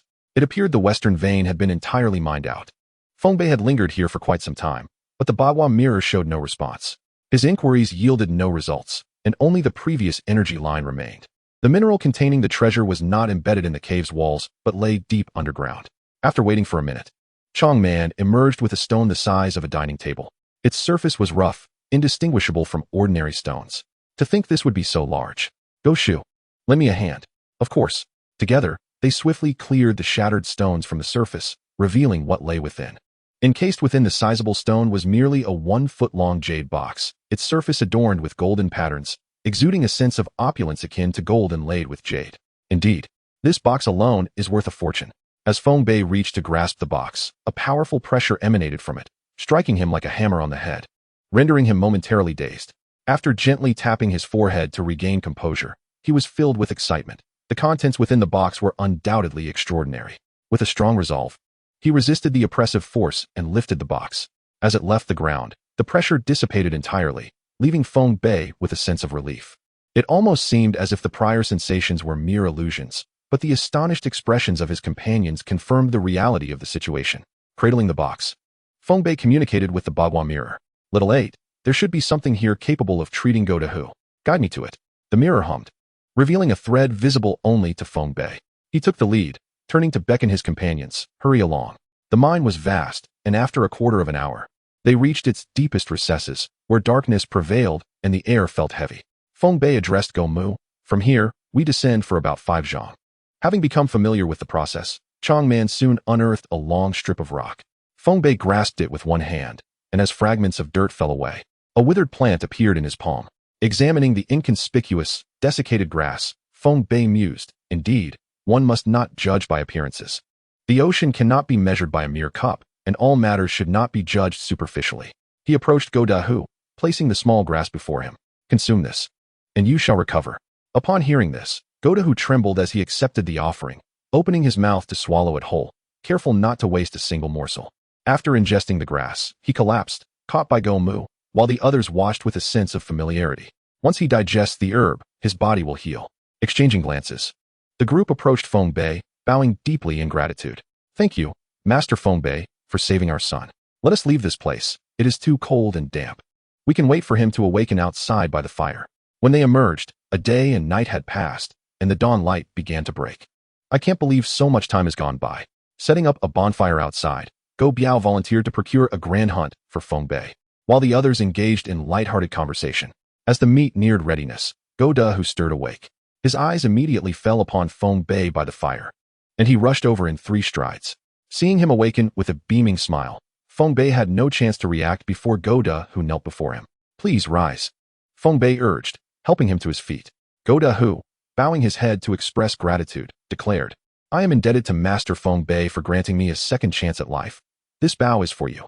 Turning to his family, He continued, "Father, mother, eldest brother, second brother, I am grateful for your unwavering support all these years."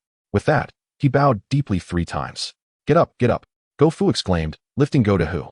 "You are our son, the brother of Biao, Air, and Delang. We could never abandon you." Witnessing this joyful family reunion stirred an inexplicable emotion within Feng Bei. "All right, we can discuss matters when you return to the tribe. For now, come and eat some meat before it gets cold." Responding to Feng Bei's call, the group finally snapped back to reality, exclaiming, "Yes, yes, let's eat." After slicing 2 succulent pieces of meat, one was handed to Feng Bei and the other to Go to Hu. Go Zhifeng's face lit up with joy. "Master Feng Bei, please eat more." Turning to his now lucid son, he smiled warmly. "To Hu, eat quickly. You look so thin." Feng Bei nearly choked on the meat. Casting a helpless glance at Go Zhifeng, Go to Hu's physique could easily dwarf him. "Go Shu, I've already called you uncle. Just call me by my name." "Very well. As long as you're happy, I shall call you whatever you wish." As they busied themselves, the evening passed swiftly, filled with joy and laughter. The next day, Feng Bei was asked, "Are you not returning with us?" He shook his head. "I came out for training. This southern mine is merely my first stop." With a smile, he gazed towards the distant mountains, saying, "My adventure has only just begun." Chapter 77, The Rift. "You all head back. Let Dehu rest properly. With his physique, it is time for him to prepare for training." Go Zhifeng replied earnestly, "Then we shall not disturb you any further. Please take care on your journey." With a smile and a nod, "Please convey a message to Elder Go Kuang, informing him that I am well and there is no need for concern." "Very well. I shall deliver it." "Brother Feng Bei, once I awaken from my slumber, I will devote myself to cultivation, and at that time, I shall follow you." Just before departing, Go Dahu called out. Watching their retreating figures, Feng Bei waved his hand. His gaze became distant as he nudged Bai Chu beside him. "Bai Chu, when will the 2 of us, solitary souls, find our families?" "Roar. What are you saying? Aren't we family?" "Ha ha ha, you are absolutely correct. We are indeed family." 1 man and 1 beast ventured southward, the morning sun illuminating their path, casting long shadows behind them. In the afternoon, Feng Bei held a jade box in his hands, exerting all his strength to open it, yet to no avail. The moment his spiritual energy made contact, it vanished without a trace, as if swallowed by the sea. What is this object that is so meticulously guarded? Feng Bei furrowed his brow in contemplation, realizing that all attempts were in vain. "Very well, let me see where I am." Spreading out a map and carefully comparing it, he discovered he was now 500 miles from the Kanglan tribe. Surrounding him were dense forests, towering trees with lush canopies, and numerous boulders strewn about, all ensconced by the encroaching steps of the Peizhu. The path ahead was indeed treacherous. Perched upon Bai Chu's back, Feng Bei bounced up and down as they leapt, reminiscent of a roller coaster ride. After traversing 2 mountain peaks, they were fortunate not to encounter any colossal beasts. Otherwise, it would have led to yet another fierce battle. From a higher vantage point, the mountains, clouds, and trees melded into one, creating a picturesque oil painting from afar. Suddenly, a magnificent pillar of light shot up into the heavens, splitting the thin clouds above. This commotion immediately captured Feng Bei's attention.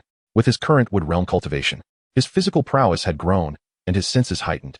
Although the light column appeared only momentarily before dissipating, its vast reach made a significant impact. Feng Bei focused intently, realizing that the source of this light was a gorge. It seemed as if the earth had split open, releasing a surge of energy that swept away the surrounding trees, leaving only ashes in its wake. He was filled with confusion, for to him, this energy did not seem violent. Despite its formidable appearance, the light column was not a typical attack. Rather, it resembled an overflow of energy, forcefully erupting like a volcanic explosion, uncontrollably released. Could it be that a rare treasure has emerged? He pondered. "Bai Chu, let us investigate." Along the way, various colossal beasts of differing species appeared around them, while a few birds soared overhead, their wings flapping and calling out. Creatures such as the knife-footed beast, the hunting tiger, the savage wolf, and the mountain goat were all present. Once enemies, these beasts now coexisted peacefully, rushing toward the distance together. Such peculiar behavior was only witnessed during significant disasters, akin to earthquakes or tsunamis. Animals, after all, are more sensitive than humans, better attuned to nature's warnings.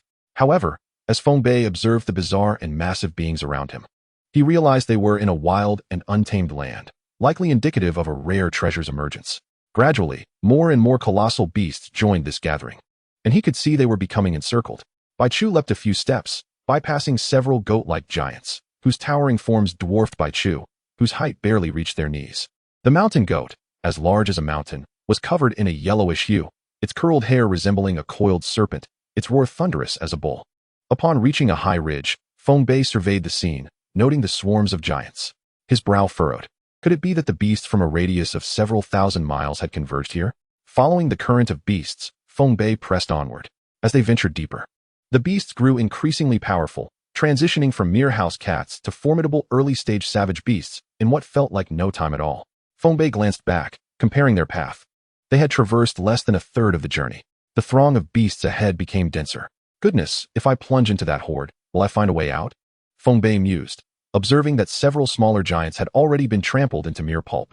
A savage wolf, caught unawares, let out a cry, but it was too late. It was instantly reduced to shreds, a sight too horrific to behold. After an hour of arduous travel, Feng Bei and Bai Chu finally reached the outermost perimeter of the gorge.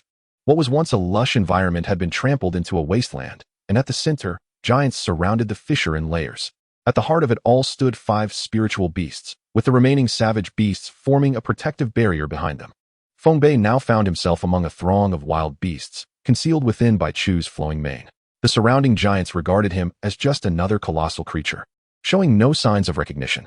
5 spiritual beasts, this is troublesome, Feng Bei thought, feeling a sense of foreboding.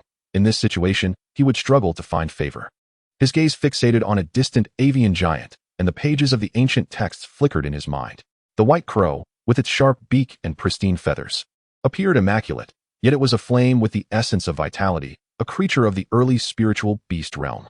Alongside it were 2 savage wolves, both early-stage spiritual beasts. A hunting tiger in the mid-stage, and a steed, also an early-stage spiritual beast. Aside from the white crow, which was an unfamiliar adversary, the others were well-known foes, making the situation precarious.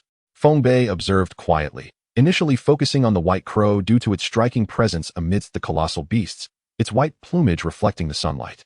At that moment, the 5 spiritual beasts began to emit a series of low growls, seemingly engaged in a form of communication. The savage wolves bared their teeth, snarling at the white crow, displaying their discontent with the outcome of their deliberations. As the ugly creature before them howled with abandon, the white crow swiftly flapped its wings, releasing a stream of fiery energy. The savage wolf barely managed to evade, but the fire surged into the horde behind it, quickly engulfing several giants, reducing them to ashes in the blink of an eye. Caught off guard by the white crow's audacity, the savage wolves exchanged incredulous glances, their bodies tensing in preparation for a fierce confrontation. With a roar, the hunting tiger stepped forward, its fierce gaze locking onto the agitated beasts. The 2 savage wolves exchanged glances, ultimately deciding to lower their heads and growl at the white crow. Observing this, the white crow's eyes flashed with disdain. Yet when it met the hunting tiger's gaze, a flicker of caution crossed its expression. In the distance, the ground where the fiery explosion had occurred was now filled once more by the gathering giants. Fortunately, no conflict erupted. Feng Bei breathed a sigh of relief. Having witnessed the ferocity of savage beasts in battle, he had no desire to witness such carnage again. When celestial beings clash, it is the mortals who suffer. In this scenario, he would have no chance to flee. Although he possessed a protective energy, its efficacy lay in its concealment, meant to be a trump card until the moment it was needed. At that moment, a powerful roar erupted, and the 5 spiritual beasts charged into the gorge, stirring the surrounding horde into action. Feng Bei pointed behind him. Bai Chu, we must leave. Chapter 78, The Fierce Armored Leopard. The situation remained unclear. He would wait until the giants had entered before devising a plan. As time ticked by, Feng Bei's impatience grew, and just as he began to despair, a blood-red beast burst forth from the gorge. Feng Bei focused intently, recognizing it as the earlier savage wolf, now drenched in blood, with its tail singed black. As the wolf emerged, it looked around frantically before bolting away into the distance. A furious cry echoed, and the white crow soared out, its back stripped bare, blood flowing freely. As the violent wolf vanished from sight, the white crow unfurled its serrated maw, unleashing a brilliant white flame that rapidly spread forth. A shiver coursed through Feng Bei's heart. This was dire. He hastily summoned Baiju, urging it to flee outdoors. Wherever the white flame touched, vegetation turned to ash, and rocks melted into lava. Feng Bei halted, exhaling deeply, awed by the formidable might of the spirit beast. Fortunately, the white crow was not in optimal condition. Its furious assault could not endure for long. Observing the devastation around him, he was astounded. Was this ferocious wolf truly so powerful? In the wake of such an onslaught, this land had become inhospitable to life, and yet it had merely shed a few tufts of fur. It was clear that lingering here was unwise. Feng Bei had no interest in the fates of other colossal beasts. The remnants of this place bore no significance to him. Before departing, he cast a lingering gaze upon the charred earth, then turned eastward. Just wait. One day, I shall return. In the evening, 800 miles from the chasm. A resounding crash echoed. Baizhu windblade slash. A wind blade, the length of a zhong, surged forth, blood spilling profusely as the grotesque bear's head fell to the ground. This black bear was indeed tenacious, having withstood numerous wind blade slashes from Baizhu. Prizing open its massive jaws revealed exceptionally sharp fangs. What a treasure! Swinging his blade, he struck down the bear's fangs, measuring them at nearly 3 feet long. Feng Bei nodded in satisfaction. These 4 fangs could be fashioned into numerous weapons. Baizhu, create a pit. Roar. All right, you can have the larger portion afterward. Roar. Fine, I shall clean the fur for you. Feng Bei sighed in exasperation. He had not anticipated that after feasting on giant beasts, Baizhu would become so finicky, refusing to eat anything with fur. Gazing at the enormous bear carcass before him, Feng Bei couldn't help but worry about how long it would take to process such a sizable creature. The shaman bear, round and plump, with a thick coat and a penchant for sleep, was a sight to behold. The first time he encountered this creature, it had been napping beneath a tree, leading Feng Bei to believe he had stumbled upon a mere furball. Taking a deep breath, he unsheathed his long knife, its blade glinting coldly. Rubbing the blade against the beast's hide, he parted the dense fur, applying the edge firmly against the bear's skin, and with a powerful swipe, he sliced through. Shush. Half the blade sank into the flesh. A tremor of alarm coursed through Feng Bei. He feared he had pierced the intestines. Fortunately, the shaman bear possessed an exceptionally thick layer of fat, preventing the blade from breaching the flesh entirely. The advantages of its bulk became evident, at least now. Feng Bei could process it without causing too much damage. Half an hour later, Feng Bei stood beside his handiwork, the blade still dripping with blood. Before him lay a substantial pile. Meat here, hide there, all arranged in disarray. With a flick of his wrist, he sent blood flying, the blade gleaming as if brand new. It was indeed a fine knife, but alas, he already possessed a superior one. One could only wonder how the blacksmith who forged this exquisite blade would feel upon discovering that Feng Bei used it to dismember his prey. After burying the remains of the hide and entrails, Feng Bei gathered the edible portions of the beast's flesh and set off. Such was life in the wilderness. Aside from the social giants, other formidable beasts tended to be solitary. Otherwise, during the time spent processing the carcass, a horde of predators would have already encircled him. A quarter of an hour later, he found a naturally formed cave. Flames blazed brightly, with dry twigs continuously added to the fire, crackling all around. Bear meat roasted over the flames, filling the air with a tantalizing aroma. Feng Bei glanced at Baizhu, who was devouring fresh meat nearby. What a pity, being averse to cooked food. It would never savor this delicacy. Upon hearing this, Baizhu turned its back to Feng Bei, flicking its tail dismissively. Hey, you rascal. After some playful banter, they settled down, sated and content, with Feng Bei leaning against Baizhu, gazing at the hazy twilight in the distance. Here, time felt blissfully tranquil. If only it could remain this way. Baizhu, it has been a week since we set out, yet you still have not leveled up? As Baizhu yawned and turned to glance at him, it responded with a curious growl. Indeed, you make a valid point. Nodding thoughtfully at Baizhu's words, Feng Bei realized they would need to seek out a few late-stage beasts for a battle the following day. Roar. Here, eat this. Feng Bei produced a piece of Xianfeng jade from his pocket. For reasons unknown, Baizhu digested the Xianfeng jade at a pace far exceeding that of ordinary wind-type beasts. Now there were only 3 pieces of the jade left. The dwindling supplies instilled Feng Bei with a subtle urgency. Guarding the fire, the man and beast silently entered a meditative state. The night passed in silence. Baizhu, our target is that one. Feng Bei patted Baizhu's head, quietly indicating a late-stage beast not far away. Baizhu crouched low, treading softly with measured steps. The scaled leopard before them was enveloped in a protective layer of armor-like scales. The scaled leopard, adorned with its defensive plating, roamed through the thickets, kicking up dust as it moved. The information about this scaled leopard flashed in Feng Bei's mind. It seemed its strength had yet to reach its peak. Baizhu, stay here, I will flank it from behind. He subtly communicated his plan to Baizhu, who nodded in understanding. Feng Bei stealthily maneuvered toward the leopard's rear. The scaled leopard lay quietly, digesting the energy-rich feast it had consumed earlier. Once fully digested, it would likely ascend to the realm of wild beasts within a few months to half a year. Approaching the scaled leopard's back, Feng Bei whispered, Baizhu, wait for my signal. With his blade in hand, he summoned his strength, the essence of heaven and earth converging upon his shield, sharpening its edges. The scaled leopard remained oblivious, lost in its rest. Seizing the opportunity, he struck. Baizhu let out a thunderous roar. The the sudden sound capturing the scaled leopard's attention. Feng Bei's eyes sparkled with determination as he propelled himself forward. In mere seconds, he reached the scaled leopard's rear. A fleeting moment of joy flashed in Feng Bei's gaze, but it was quickly replaced by shock. Just as he prepared to deliver his strike, the scaled leopard's body pulsed with a surge of brown energy, sinking into the ground and vanishing from sight. Baizhu had rushed in closer, scanning the surroundings cautiously, now bereft of a target. Just then, the ground trembled ominously. Baizhu retreat. The earth quaked as several spikes erupted from below, targeting Feng Bei's vital points.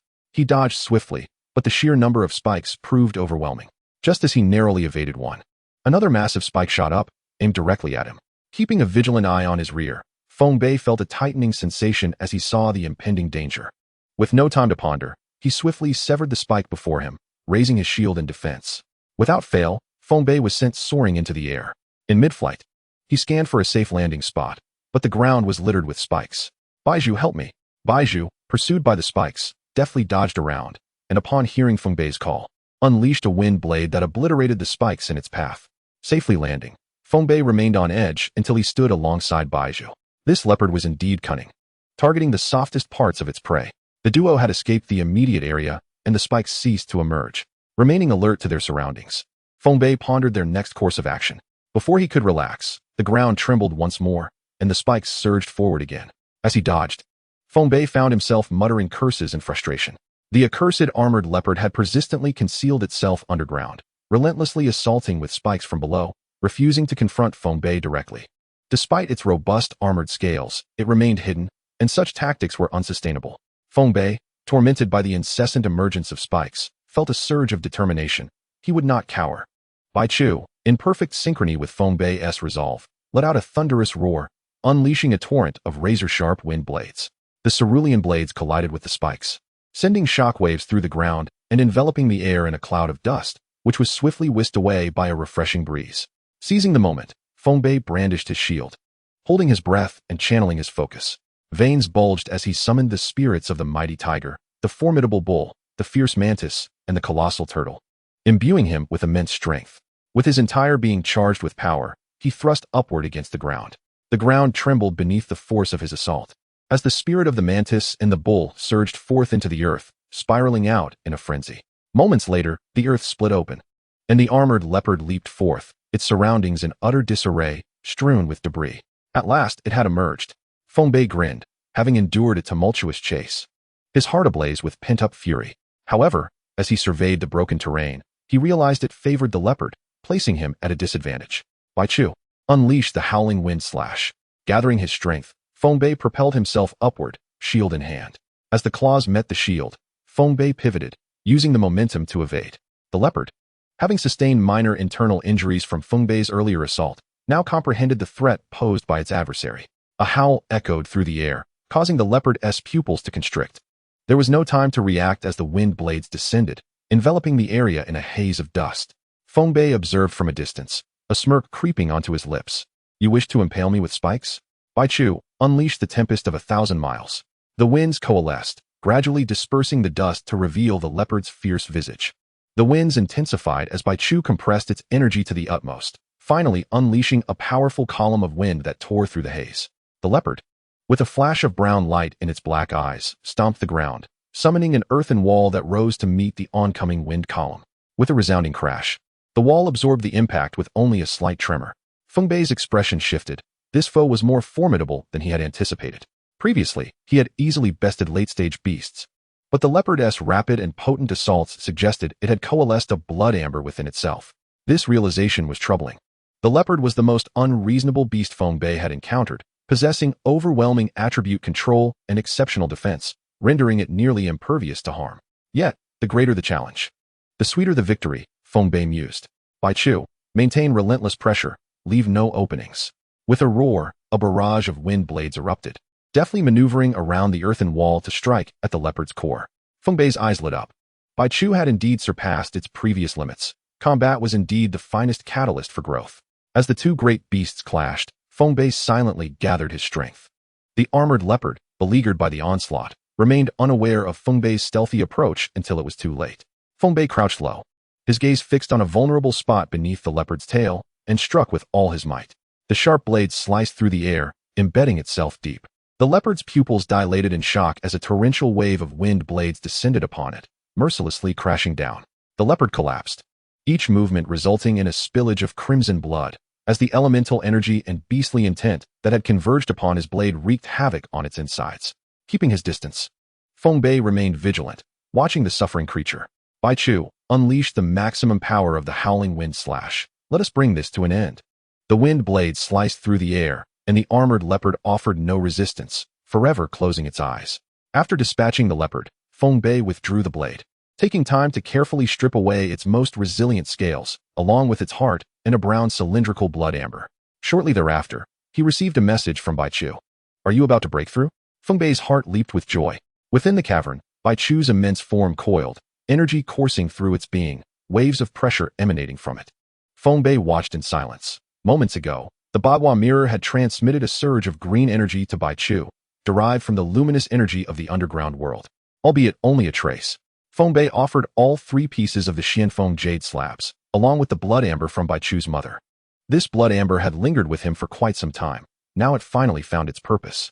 As he observed Bai Chu begin its breakthrough, Feng Bei silently prayed for success, hoping it would coalesce the blood amber, for achieving such a feat in the realm of savage beasts would be the finest testament to its strength and potential. The process of coalescing the blood amber was time-consuming, and to alleviate his boredom, Feng Bei turned his attention to the Bagua mirror. Little 8. How much of the luminous energy did you absorb previously, and how much remains now? Let us have some clarity. The cave remained shrouded in mystery. Feng Bei knew not what transpired, yet it was evident that the Bagua mirror had not let its prey escape its grasp. The mirror remained silent, focused on the immense, pure energy before it, radiating an unusual aura. Is this energy solely for preserving life? Feng Bei pondered, having attempted to interact with the colossal energy within his body multiple times, ultimately yielding no results. Suddenly, Bai Chu stirred. Chapter 80, Bai Chu's Breakthrough, Mid-Stage Savage Beast. What was this? Energy surged forth from the Xianfeng jade slabs. Absorbed by Bai Chu, its aura growing ever stronger. Had it reached the final stage? Excitement filled Feng Bei's eyes. As the wind howled, Bai Chu unleashed a triumphant roar. I did it. Bai Chu had successfully broken through, and without needing to think, Feng Bei knew it had coalesced the blood amber. The energy contained within the blood amber had only consumed a fraction, while the Xianfeng jade slabs remained largely intact, and the previously offered jade had also been preserved. It appeared that the energy from the Bagua mirror had played a pivotal role. A surge of energy radiated from within, signaling Bai Chu's breakthrough to mid-stage savage beast, which in turn revitalized Feng Bei. Power coursed through him, invigorating every limb and sinew. He nearly gasped in astonishment. Moments later, as muscles rippled and veins expanded, Feng Bei successfully advanced to mid-stage of the ugly realm. This competition must secure him the first position. As he felt the luminous energy of the Tian Shu star emanating from within, he realized the training in the wood realm was exceptionally protracted.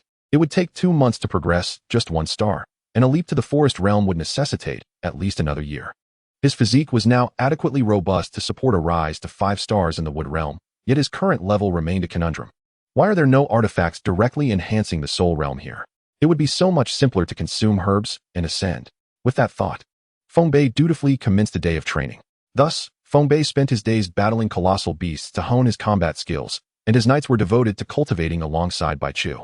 Days turned into weeks, and with only 7 days left until the month's end, he found himself at the easternmost edge. Is this Qianling? He silently unfolded the map, noting that the layout of the mountain range closely resembled that depicted on paper. In the distance, a colossal mountain peak looms, its midsection shrouded in ominous black clouds, obscuring the view from its summit.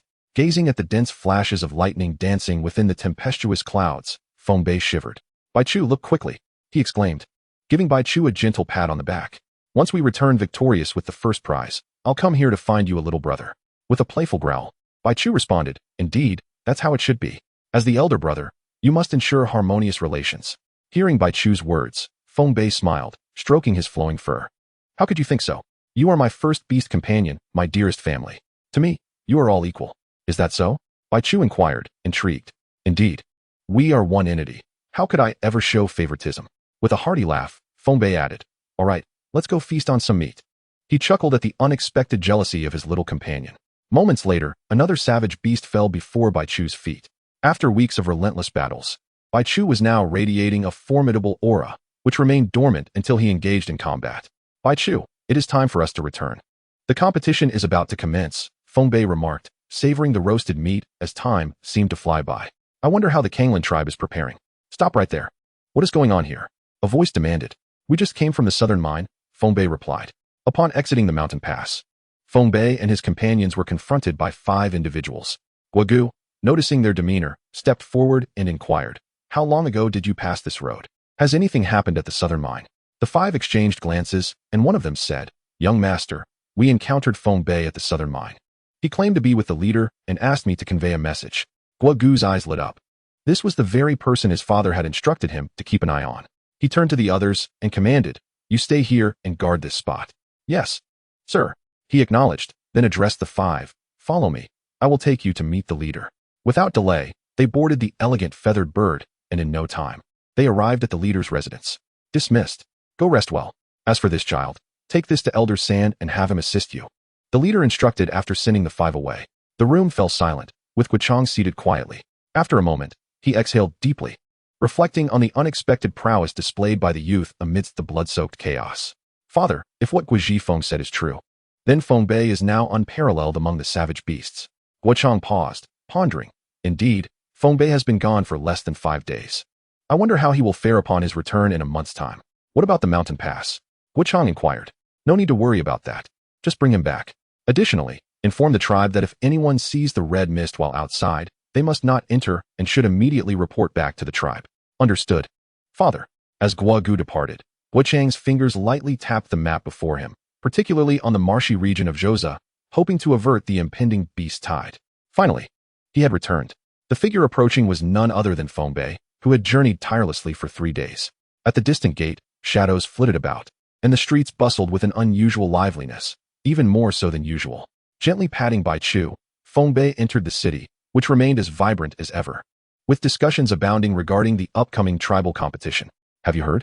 This time, not only does the first-place winner earn the opportunity to venture to Qianling, but there are also additional rewards for the top 3. One voice exclaimed. What rewards? Another inquired. The first speaker, wearing a smug smile, leaned in, declaring, the top 3 can select a treasure from the tribal vault and choose a giant beast cub based on their own discernment. The crowd gasped in excitement. Is that true? They asked eagerly. Of course. The giant beast cubs in our tribe possess extraordinary abilities.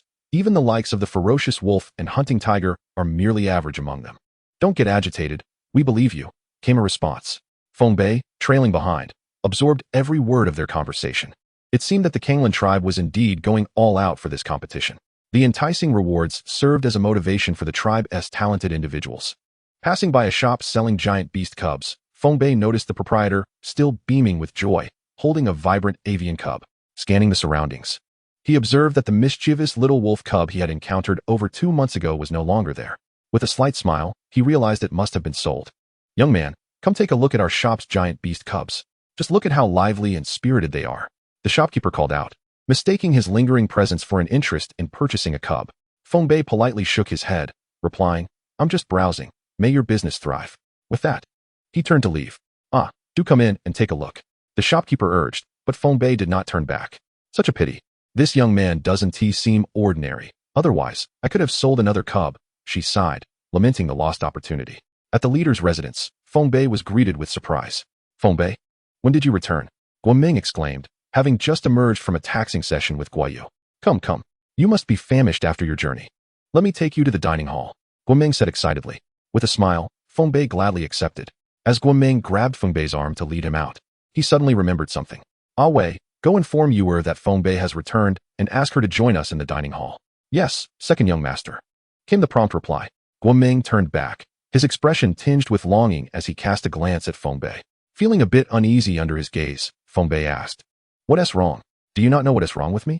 Guoming replied, his tone languid. Feng Bei felt a wave of frustration. Could you refrain from saying such things that may easily be misconstrued? Enough of the jokes. You had me train with Yuer for a month after you sent her that letter. I don't know what you wrote. Guoming continued, clearing his throat awkwardly. Feng Bei could only cough lightly in response. Guoming swiftly changed the subject. She intends to show you how she secures first place in this competition. As they entered the dining hall, Guoming declared, Let us have plenty to eat. Absolutely. Come, let us sit and chat. They took their seats at the same table they had occupied during their first reunion, surrounded by familiar sights that brought back memories from the past 2 months. Pouring Feng Bei a glass of water, Guoming asked. How did your month away go? Quite well. I managed to achieve a breakthrough, Feng Bei replied. That's great. You're sure to secure a good ranking this time, Guoming said with a smile, having anticipated Feng Bei's success. Just then, Guoyu's voice echoed from outside. Feng Bei. Where are you? Guoming chuckled. My little sister is still as spirited as ever. Having just been informed by her second brother about Feng Bei's return, Guoyu hurriedly rushed over. As she entered, her eyes immediately fell upon the two. So you finally decided to come back? You went off without taking me along. Guoyu chided playfully, relieved to see Feng Bei safe and sound. With an awkward smile, Feng Bei replied, I didn't want to put you in danger by bringing you along.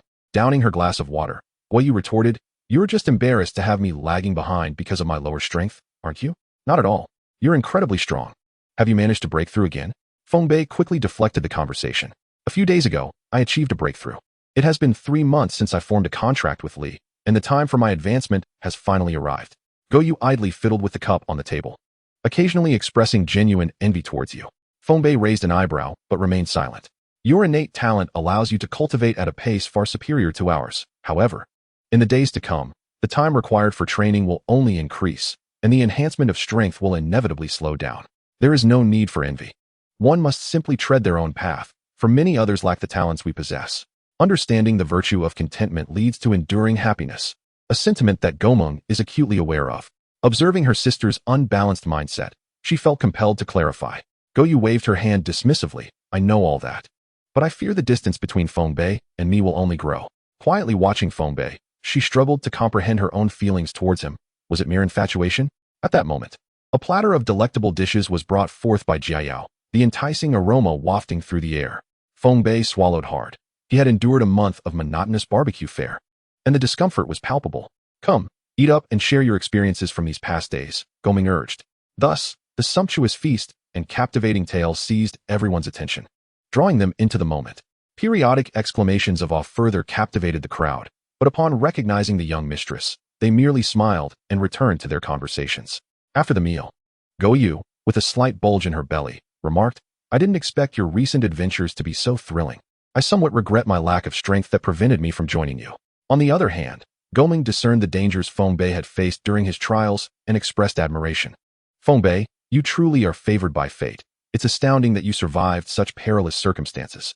Guoming was self-aware. In such situations, encountering blood mist would likely have turned him into a mindless killing machine, not to mention the subsequent beast tide. A mere glance at such a scale would have sent him fleeing. It was uncertain whether to commend Feng Bei's youthful zeal or lament his naivety in diving headfirst into danger. Feng Bei, I have a vague recollection of that colossal beast Bai Wu. I caught a distant glimpse 9 years ago during the beast tide that struck our tribe. At that time, it was merely at the late stage of a wild beast, enveloped in white flames. Guoming pondered, finally recalling Bai Wu's origins. However, she was taken aback that it had now reached the early stage of a spiritual beast, hoping that this beast tide wouldn't bring forth an overwhelming number of spiritual beasts. Upon hearing this, Feng Bei replied, Actually, it wasn't so bad. Of the 5 spiritual beasts, I only saw 2 emerge, while the other 3 vanished without a trace, likely meeting a grim fate. Let us hope so. Guoming shifted the conversation to the upcoming competition. Feng Bei, this time the rewards for the contest have been adjusted. The tribe has offered treasures from the tribal treasury as prizes. Feng Bei nodded, having heard some whispers about it. If you wish to acquire a beast companion more swiftly, this is a splendid opportunity. As she spoke, Guoming produced 2 scrolls of beast skin, placing them before Guoyu and Feng Bei. These scrolls contain the names and details of those participating in the contest, including their realms and the beasts they commanded. Feng Bei unfurled the scrolls, revealing a dense compilation of each contestant's information, name, strength, colossal beast, and the beast's power. Although both of you possess considerable strength within your respective realms, many seasoned beast tamers are among these participants. As Feng Bei perused the information, he furrowed his brow upon seeing a particular name, Go Changgui, age 35. At the 3rd level of the wood realm, commanding a wild beast at the late stage. How can there still be someone 35 years old? Guoming's expression soured, and he sighed. That is precisely the issue. This time, anyone under 20 from the can participate, but the wood realm is different. Anyone with combat capability can join. This competition will be significantly more challenging, as my older brother, Go Gu, and I will also compete, alongside many veteran wood realm participants. At this point, Guoming glanced at Feng Bei, admitting that he hadn't anticipated this outcome. Feng Bei, looking over the information, chuckled softly. I relish the challenge of facing strong opponents. I shall surely defeat all the Wood Realm contenders and claim first place. Such ambition. Fear not. In this contest, each participant may only summon one colossal beast, and the tamers will also engage in battle. The adversaries will be determined by lot, with fights occurring every other day until a final victor emerges. Feng Bei nodded, finding the format reasonable. Chapter 82, Hidden Dangers. With Feng Bei exhibiting a sense of confidence, Goming refrained from further commentary. However, amongst the participants from the Wood Realm, there were certainly those at the 7th star level, and while they wouldn't directly deploy their wild beasts, there were still late-stage wild beasts involved, making combat undoubtedly arduous. Yet, considering Feng Bei's experiences, battling against late-stage wild beasts would surely seem effortless compared to facing these individuals. It would be wiser to worry about themselves instead. Goyu browsed through the data, discarding it onto the table with a dismissive scoff. Among these people, I could easily defeat them, even against a wild beast. I would not be afraid. Thanks to Li's extraordinary abilities, she could confidently claim invincibility among her peers at the colossal beast stage. Her strength instilled within her an unparalleled confidence. Feng Bei took a sip of water, picked up the material, and remarked, "It's better to be cautious. One misstep might lead to a downfall." "That's you. I have complete faith in my prowess with Li," Goyu countered. "Haha," Feng Bei chuckled lightly. Resuming his perusal of the Wood Realm data, observing their playful banter, Goming shifted the topic. The competition is in 3 days. It will take place in the Grand Plaza where the colossal beasts are raised, with the draw occurring on the same day. Feng Bei felt a surge of joy at this news. Arriving early meant he had 3 days to rest and prepare. His fingers gently tapped the table, planning to thoroughly digest the gains from his recent endeavors. The thought of it brought him delight. He had returned with so many treasures from his journey. Depending on the situation, he might share some with the Kanglan tribe, for his harvest extended beyond mere appearances. Not to mention the herbs he had collected, many of which he had picked due to their peculiarities, totaling over 20 specimens, including 2 bundles of common medicinal herbs like blood-stopping grass, which he intended to hand over to Gokwang. After a brief rest, Feng Bei took his leave. "I must be off. There are matters to attend to. We'll gather later. Goyu, take this herb. It promotes blood circulation and alleviates bruising. Goming, this herb is for you. Feed it to the colossal beast to enhance its strength." Goyu immediately sprang from her seat, snatching the herb with gratitude. "Thank you. This will be quite useful." Goming's eyes lit up at the sight of the herb. "Thank you, Feng Bei. I shall gladly accept it." Feng Bei smiled. "Then I will take my leave now. Rest well. If anything arises, feel free to seek me out." Feng Bei nodded in agreement. "Go on. Rest up. Don't end up flat on your back later looking for excuses." Goyu waved her hand weakly. Goming shot Feng Bei an apologetic glance, to which Feng Bei waved off, signaling it was of no concern. As Feng Bei walked away, Goming furrowed his brow. What is troubling you?" "I'm fine. I've just come to realize a few things." Goming was perplexed by her mature demeanor but replied, "Well, do as you please. If anything comes up, remember to tell me. I can help you solve it." Goyu's eyes brightened. "Then will you practice with me?" Cough, cough. I suddenly remembered I have matters to attend to. I must leave first. With that, he hastily exited the dining hall. "Hey, don't go." Goyu exclaimed in frustration, shaking her tiny fist. "You wait. I'll come find you tomorrow. What do you want from me?" Gokwang looked at Feng Bei, who had just returned, with surprise, unable to mask the aura of slaughter emanating from him. "You have returned safely and even made a breakthrough," Gokwang exclaimed in astonishment. The moment Feng Bei emerged from the dining hall, he hurried to find Gokwang. "Just a stroke of luck," Feng Bei humbly replied. "There is no need for such modesty. I have already grasped the message you conveyed. Your ability to resolve the blood mist indeed showcases your remarkable prowess. Now pray tell, what brings you here this time?" Feng Bei proceeded to inform Gokwang about the rift he encountered along with the 5 spirit beasts. Upon hearing this, Gokwang was momentarily taken aback. "Pay them no mind. We have ventured into that rift once before, where treasures occasionally manifest. However, it is fraught with peril, and after witnessing casualties, we ceased our attention on it." Gokwang remained unfazed, clearly well acquainted with the location. "And what of those spirit beasts?" "Spirit beasts are not to be feared. The tribe possesses the capability to deal with them. What truly warrants concern is the potential emergence of soul beasts." Gokwang dismissed the matter with nonchalance, confident in his own ability to combat spirit beasts, not to mention the many formidable warriors within the tribe. "As long as we manage our defenses appropriately, these spirit beasts pose no threat." Having heard Gokwang's perspective, Feng Bei chose not to elaborate further. Instead, he presented 2 bundles of herbs, one containing hemostatic grass and the other, calming flowers, which he entrusted to the tribe. "You rascal. You come back with so much after just one outing." Gokwang's eyes sparkled. These items were essential for the tribe, as everyone has their moments of injury. Feng Bei then produced a stone and a jade box. Go Shu, could you assist me in identifying these two items? Go Kuang furrowed his brow in contemplation and after a moment remarked, this verdant stone is known as Xiangsui stone, which can enhance the resilience of weapons. He then gazed at the jade box, perplexed. As for this, I cannot ascertain its nature. I shall take you to consult the chief. Moments later, within the chief's residence, the table was strewn with open scrolls. Go Chang sighed, shaking his head in resignation. I too am at a loss. I have searched all the tomes and found no record of such a thing. Observing the chief's tireless efforts, Feng Bei felt a surge of gratitude. Thank you, chief. It is of no consequence. I have been unable to provide any assistance here, Go Chang replied, tinged with regret at the absence of documentation on such an item. Watching the two men, Feng Bei felt conflicted, uncertain whether to disclose the matter of the black beasts. Ultimately, he decided it was best to share. For if others were to encounter the black beasts, they would at least have a moment to react. Thus, Feng Bei relayed all the information regarding the black beasts that the shadow had revealed to him.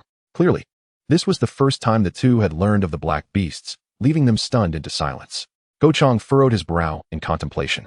I had not anticipated such a vast expanse of existence, nor that there are such powerful beings combating these crises. After a pause, he inquired, are you saying that this powerful being instructed you to address the appearance of these black beasts? Feng Bei nodded affirmatively. Indeed, this is not a task that can be resolved in a short span. Without sufficient strength, all is but a fleeting illusion. After a moment's reflection, Feng Bei declared resolutely, once I have concluded matters here, I intend to embark on a quest to seek out the black beasts. It is unlikely they will persist in seeking me out. Very well, we too shall dispatch individuals to remain vigilant. That is reassuring.